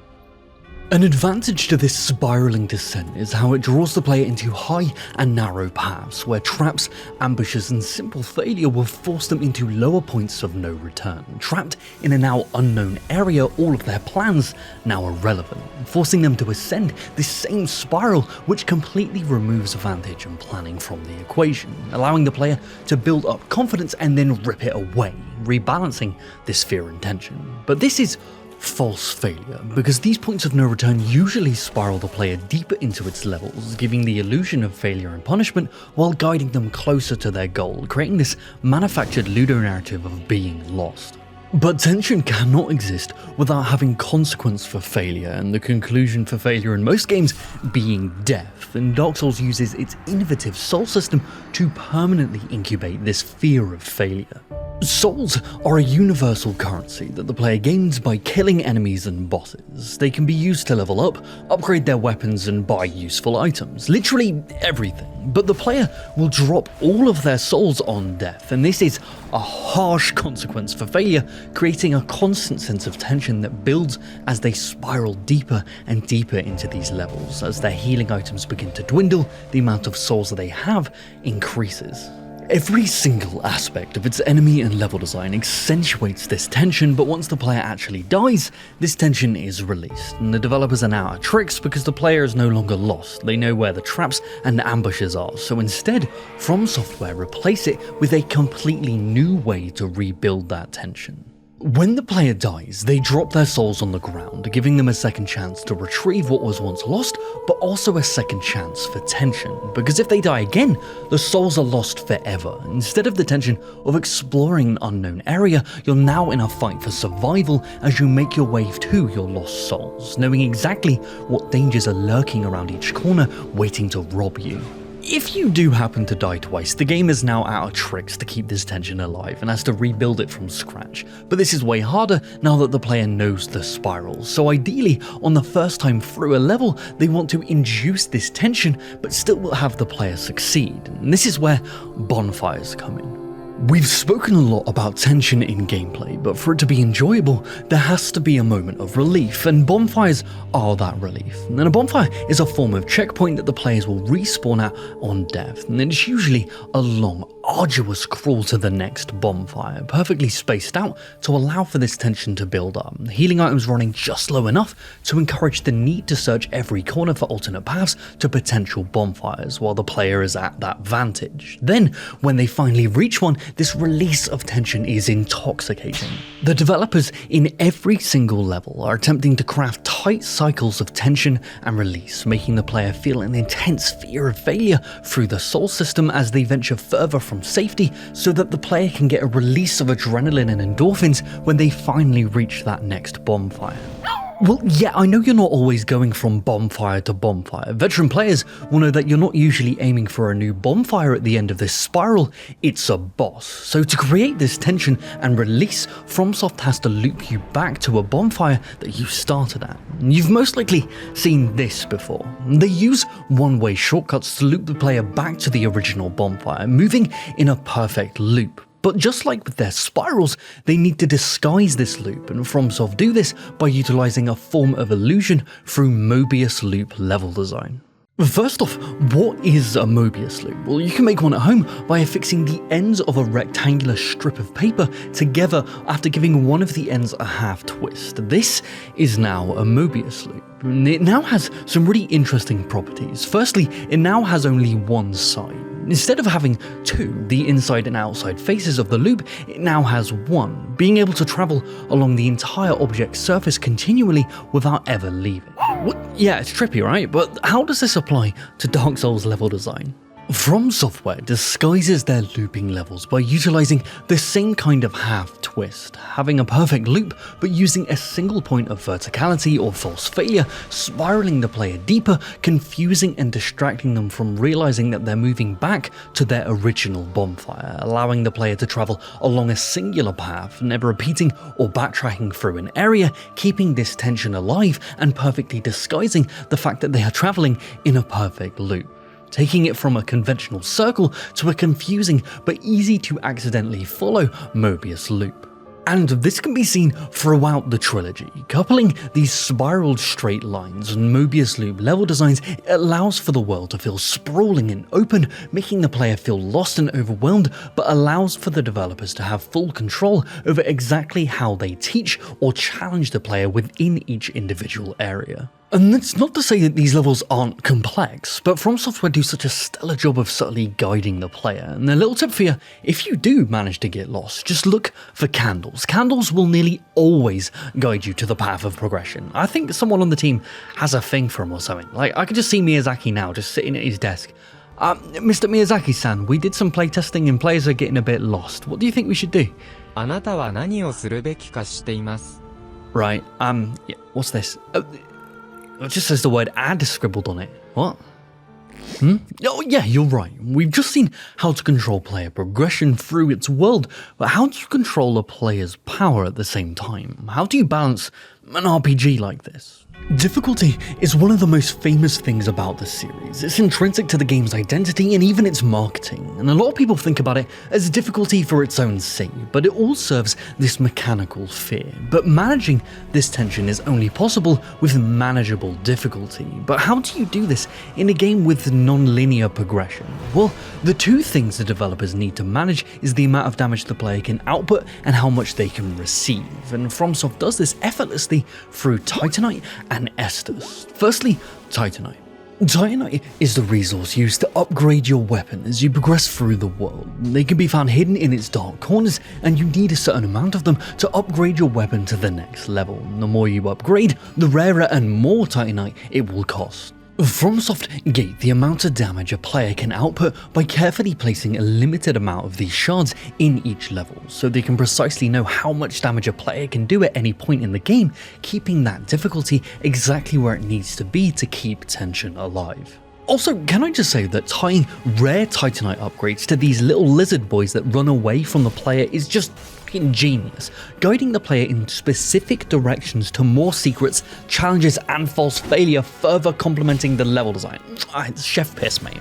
The same has also been done with how you heal. Contrary to Bloodborne's counterintuitive blood vial system, don't at me, Dark Souls uses Estus flasks. At any one point, you can only have access to a set amount of them to heal yourself. And once you're out, you're out. And they can be refilled at a bonfire or if you die. But think of it as a counter for how many mistakes you can make during gameplay. But just like with the Titanite shards, the player can also find Estus shards, Firekeeper souls and undead bone shards hidden throughout the levels to upgrade the amount of healing they have access to, accomplishing the same form of power gating on a per level basis while simultaneously encouraging exploration. Yeah, but that's all well and good.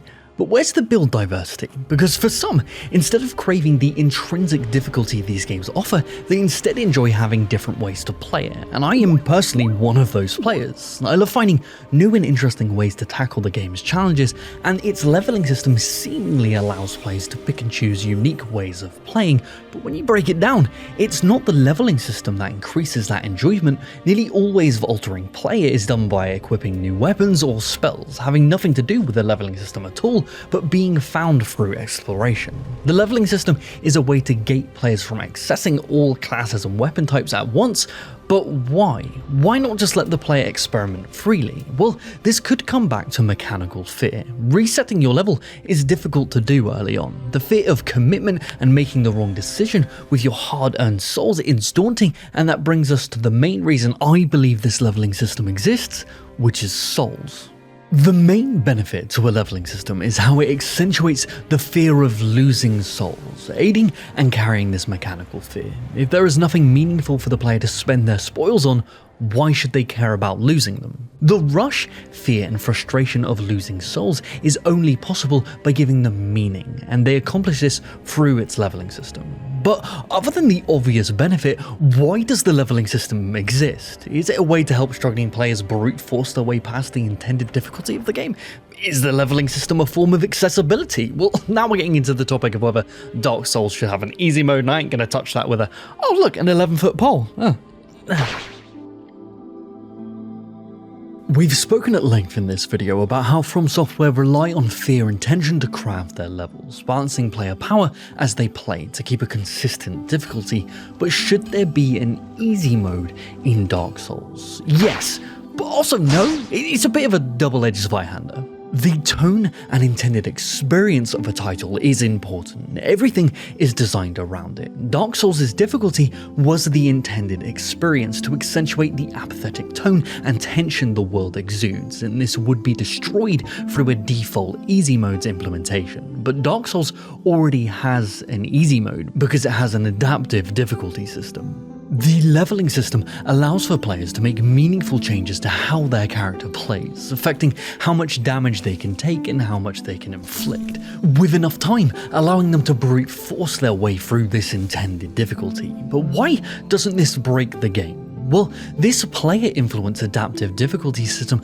allows for the game to be designed for a baseline difficulty, designing everything around it, then allowing the player to influence that difficulty themselves by increasing what they personally need, keeping this tension high, but allowing struggling players to slowly overcome it. FromSoft have found a way to exude that tone of imposing challenge while making the games more accessible over time, and the fact that many players don't even notice this adaptive difficulty system is a testament to how well it has been executed. But the problem is that the player needs to already be able to play the game to even gain access to this adaptive difficulty. So the real question is, should Dark Souls have accessibility options to run alongside this? Yes. The answer is yes. Accessibility options allow players with a range of disabilities to access the games they couldn't otherwise, being able to customize controls or other options to suit their specific needs. And this could be done to Dark Souls. They could add accessibility options to, say, remove stamina costs or add a god mode so that you couldn't die. Would accessibility options break the tone and intended experience of Dark Souls? Yes, 100%. But these options are designed specifically for people who could not access the game in its original state, allowing them to delve into the beautiful worlds FromSoftware have designed. Do you love Dark Souls because of its perceived difficulty or because of the world and the stories that you were given to explore, carving your own path through this apathetic world? Adding accessibility options allows for more people to fall in love with this world at their own pace while allowing for the intended difficulty to still exist for a wider range of players. We all win because we all get to play. But What do you think? Out of all of the 3 Dark Souls games we discussed, which one has the best example of a Mobius loop level design executed well? And do you think the leveling system holds more weight than I was alluding to? And are you against adding accessibility options to FromSoft games as a whole? Let us know down below, because we'd love to discuss this with you. And just for a small update, I'm still working on more level design breakdown videos like this, but if you'd like to see me cover singular levels in more granular detail, let me know as well. And yes, I'm still working on my own game and beginning a dev diary series for it, so if you want small updates on how that's going, follow me over on X and Blue Sky. I'd love to talk to you over there. Alright, time to say goodbye, Luke. Oh, she's asleep. Bye, guys. Yeah, I know, pup. What a year it's been. So many amazing games back to back to back. But just like with last year, it comes to the point where we want to highlight the best game design of 2025. We're going to be going over a lot of different fields of design, like combat, levels, sound, narrative, and puzzle, to see which games came out on top in their respective categories. And I do in fact have an overall game of the year, but I'll save that one for a little bit later on. But first, what should we start with, pup? Multiplayer design, because there's 2 of us. Well, that makes sense. Well, for best multiplayer design of 2025, it's got to be Nightreign. Just from a base perspective, the combination of roguelike design philosophies with battle royale time management is genius in how it forces you and your friends to plan on the fly where to go and what to prioritize, and that all changes based on your team composition. Even though there is a lot of feigned randomness to its level design, things are also targetable. Certain locations will always have certain weapon types that benefit certain classes, so even if you're playing with randoms, your plan of attack will constantly change based on what class they're playing, allowing for you to develop familiarity with your environment, but have it constantly shift each run. And on top of that, their reinventions of decade-old class designs are just incredible. The additions to the magic system were inspired, but the improvements made to archery and summoning have elevated what were previously unviable builds in past titles to not just functional, but now competitive, giving such a wide range of playstyles viable ways to engage with the game with friends. I could go on for days about all of this, but I already made a full episode on the entire topic, so go check that out if you haven't already. Alright, what's next, Pudo? Combat design. Well, that's gotta be Expedition 33. Now, there are many things that are incredible about Expedition 33, and don't worry, I won't be spoiling anything that happens in the game narratively, because the story is one of the best things about it, but the standout for me is its combat design. Namely, it's a turn-based game that allows you to parry or dodge enemy attacks, which impacts the wider turn-based ecosystem. Now, alright, stop writing that comment. I know Expedition 33 was not the first JRPG to have reactive elements in its combat design, not by a long shot, Super Mario RPG being the standout here, where you could hit a button at the correct time to deal/take extra damage. All of it done in an attempt to add stakes and additional verbs of interaction to what was usually a black and white system. But what really sets Expedition 33 apart in this regard is how they utilize the scale of enemies and depth of field to alter the perceived timing of those interactions, adding a lot of complexity. And then on top of that, how it's much easier to dodge attacks due to their invulnerability frame window than it is to parry them. But as an encouragement to actually put yourself in danger,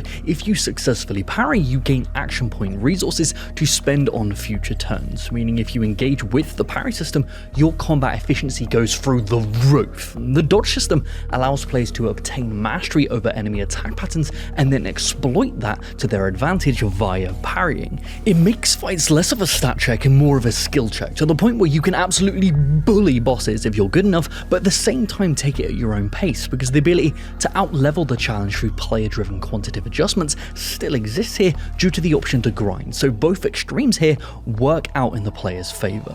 Now, do I wish that the game had accessibility options to allow for automatic dodging so people with specific disabilities could still engage with the game? Yes, 100%. Now, there are accessibility options to automatically complete player attack QTEs, but not for dodging or parrying. The thing is, turn-based games are unique in the sense that they allow players with a range of personal experiences engaging with games to take that game at their own pace. It doesn't matter if it takes you 20 minutes to navigate to the attack menu, the outcome is still the same, and forcing players to engage with the parry and dodge system eliminates that possibility for a large number of people who might be incredibly excited to play Expedition 33 because it is an incredible game with an amazing story. But enough of that. What's the next award, Ludes? Best soundtrack? Well, I guess it's Expedition 33 again? Gestural Market, Poème d'Amour, Lorient to Start really went above and beyond. There wasn't a single song, mainly due to the recurring motif, that I wasn't humming or chanting as I played the game. But that being said, the same thing occurred with Silksong. Choral chambers, cogwork blooming dancers, mate. Christopher Larkin, you've done it again. It's incredible that this immaculate album only cost $20 and somehow came with a free game, but then again, Hades 2 slap us severely. Even if we only selected the Siren songs, the soundtrack would be a heavy hitter, but when you layer on everything else from its ambience to its diegetic duets, it's simply riveting. So I'll be honest, all three of these games are going to win the award for the exact same reasons. You're each ahead on the same beautiful Cerberus. You wish you had 3 heads. No, I don't think you do. And what does that have anything to do with this ad transition? Got you, bitch. Alright, mate, back to award things. What's next? Puzzle design. Oh, that's easy. Cerulean Monarch. Blueprints. Similar to how Nightreign blended the roguelite and battle royale genres, Blueprints combined roguelites with puzzle mystery designs, creating a really strange but compelling, ever-shifting environment for you to scour for clues to solve the mystery of the elusive 46th room. Seeing how the roguelite elements lend themselves to the unraveling nature of Blueprints' puzzle design is incredibly unique. The excitement of discovering a new room or unraveling a clue that teaches you new things to look for in previously explored areas is honestly intoxicating and makes note-taking a necessity if you want to keep track of it all. These sudden realizations and aha moments are just fantastic.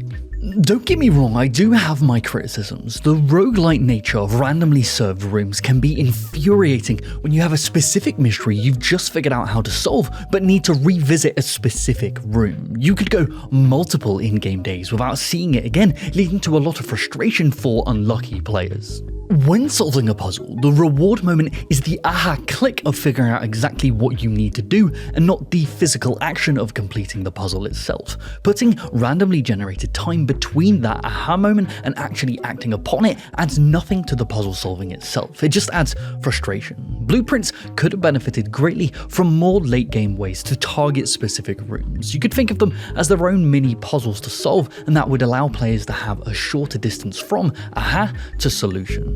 Don't get me wrong, the unraveling of its puzzles is the best I've seen all year, but it's not without its faults, but that's just par for the horse when exploring completely virgin genre combinations, so hats off to you.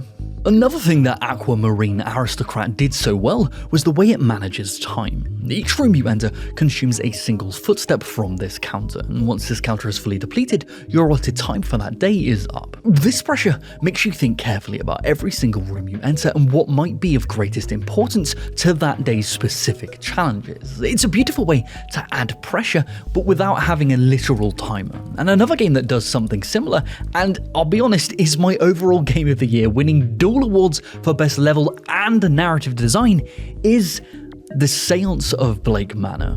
Again, no narrative spoilers here. Please, my god, go play this game. It deserves your attention 100%. But as a general description, it's a game where a detective is tasked with investigating a disappearance at a rural manor 2 days before the titular seance. During these 2 days, you need to solve a slew of mysteries pertaining to the manor and its many guests to unravel what dastardly deeds are afoot.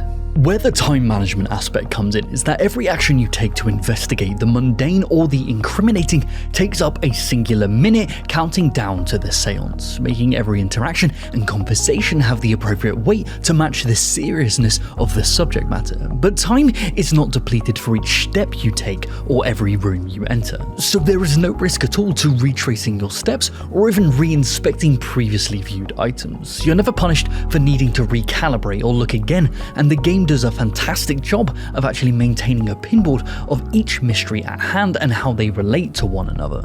As your knowledge grows, you can also slowly learn the guest schedules, now adding new places you want to investigate based on their whereabouts or where-or-nots. Now, mysteries are all well and good, but the actual narrative delivered here is one of the most compelling I've seen all year. Consider the twists and turns of your favourite game, right? Now apply that to each one of the manor's inhabitants. Slowly uncovering new motives teaches you vital clues to a myriad of other ongoing cases and the larger mystery at hand. No matter what I discovered, it felt relative and enticing to the point where I just couldn't put the game down. It's an endless cascade of oh shit, really? And then sprinting around like a mad bastard trying to juggle all this intrigue, but I never felt overwhelmed by it. On the topic of level design, the Seance of Blake Manor took quite a simple environment but used the information you gather along your journey to allow you to recontextualize previously visited areas through a new lens. And like we said before, you're never punished for backtracking, so suddenly obtaining that aha moment of where you need to be and then being rewarded for doing it, further pushing you down this rabbit hole. It's extremely hard for me to justify why this game got both of these awards and is my game of the year without spoiling specific details of its narrative. But I'd rather you just go and experience that for yourself, because video games, just delve into it yourself and then we can talk about those designs in Discord or in the comments. And that'll do it, Ludes. My best game designer 2025. We've got some amazing indies, AA and triple all coming through and pushing the industry forward. But now that I think about it, nearly all of the best games this year for me have a lot to do with time as a resource. Well, that'll be the first episode of 2026 then. It's time to make that episode after the break, because I'm done. Ludo, come on, let's go get some pigs in blanket. All right, say Merry Christmas. All right, Merry Christmas, everyone. Well, I can't believe it. You made it through this entire episode. To be honest, you're probably asleep right now, aren't you? It would be a terrible shame if a naughty dog was about to bark extremely loudly. Yeah?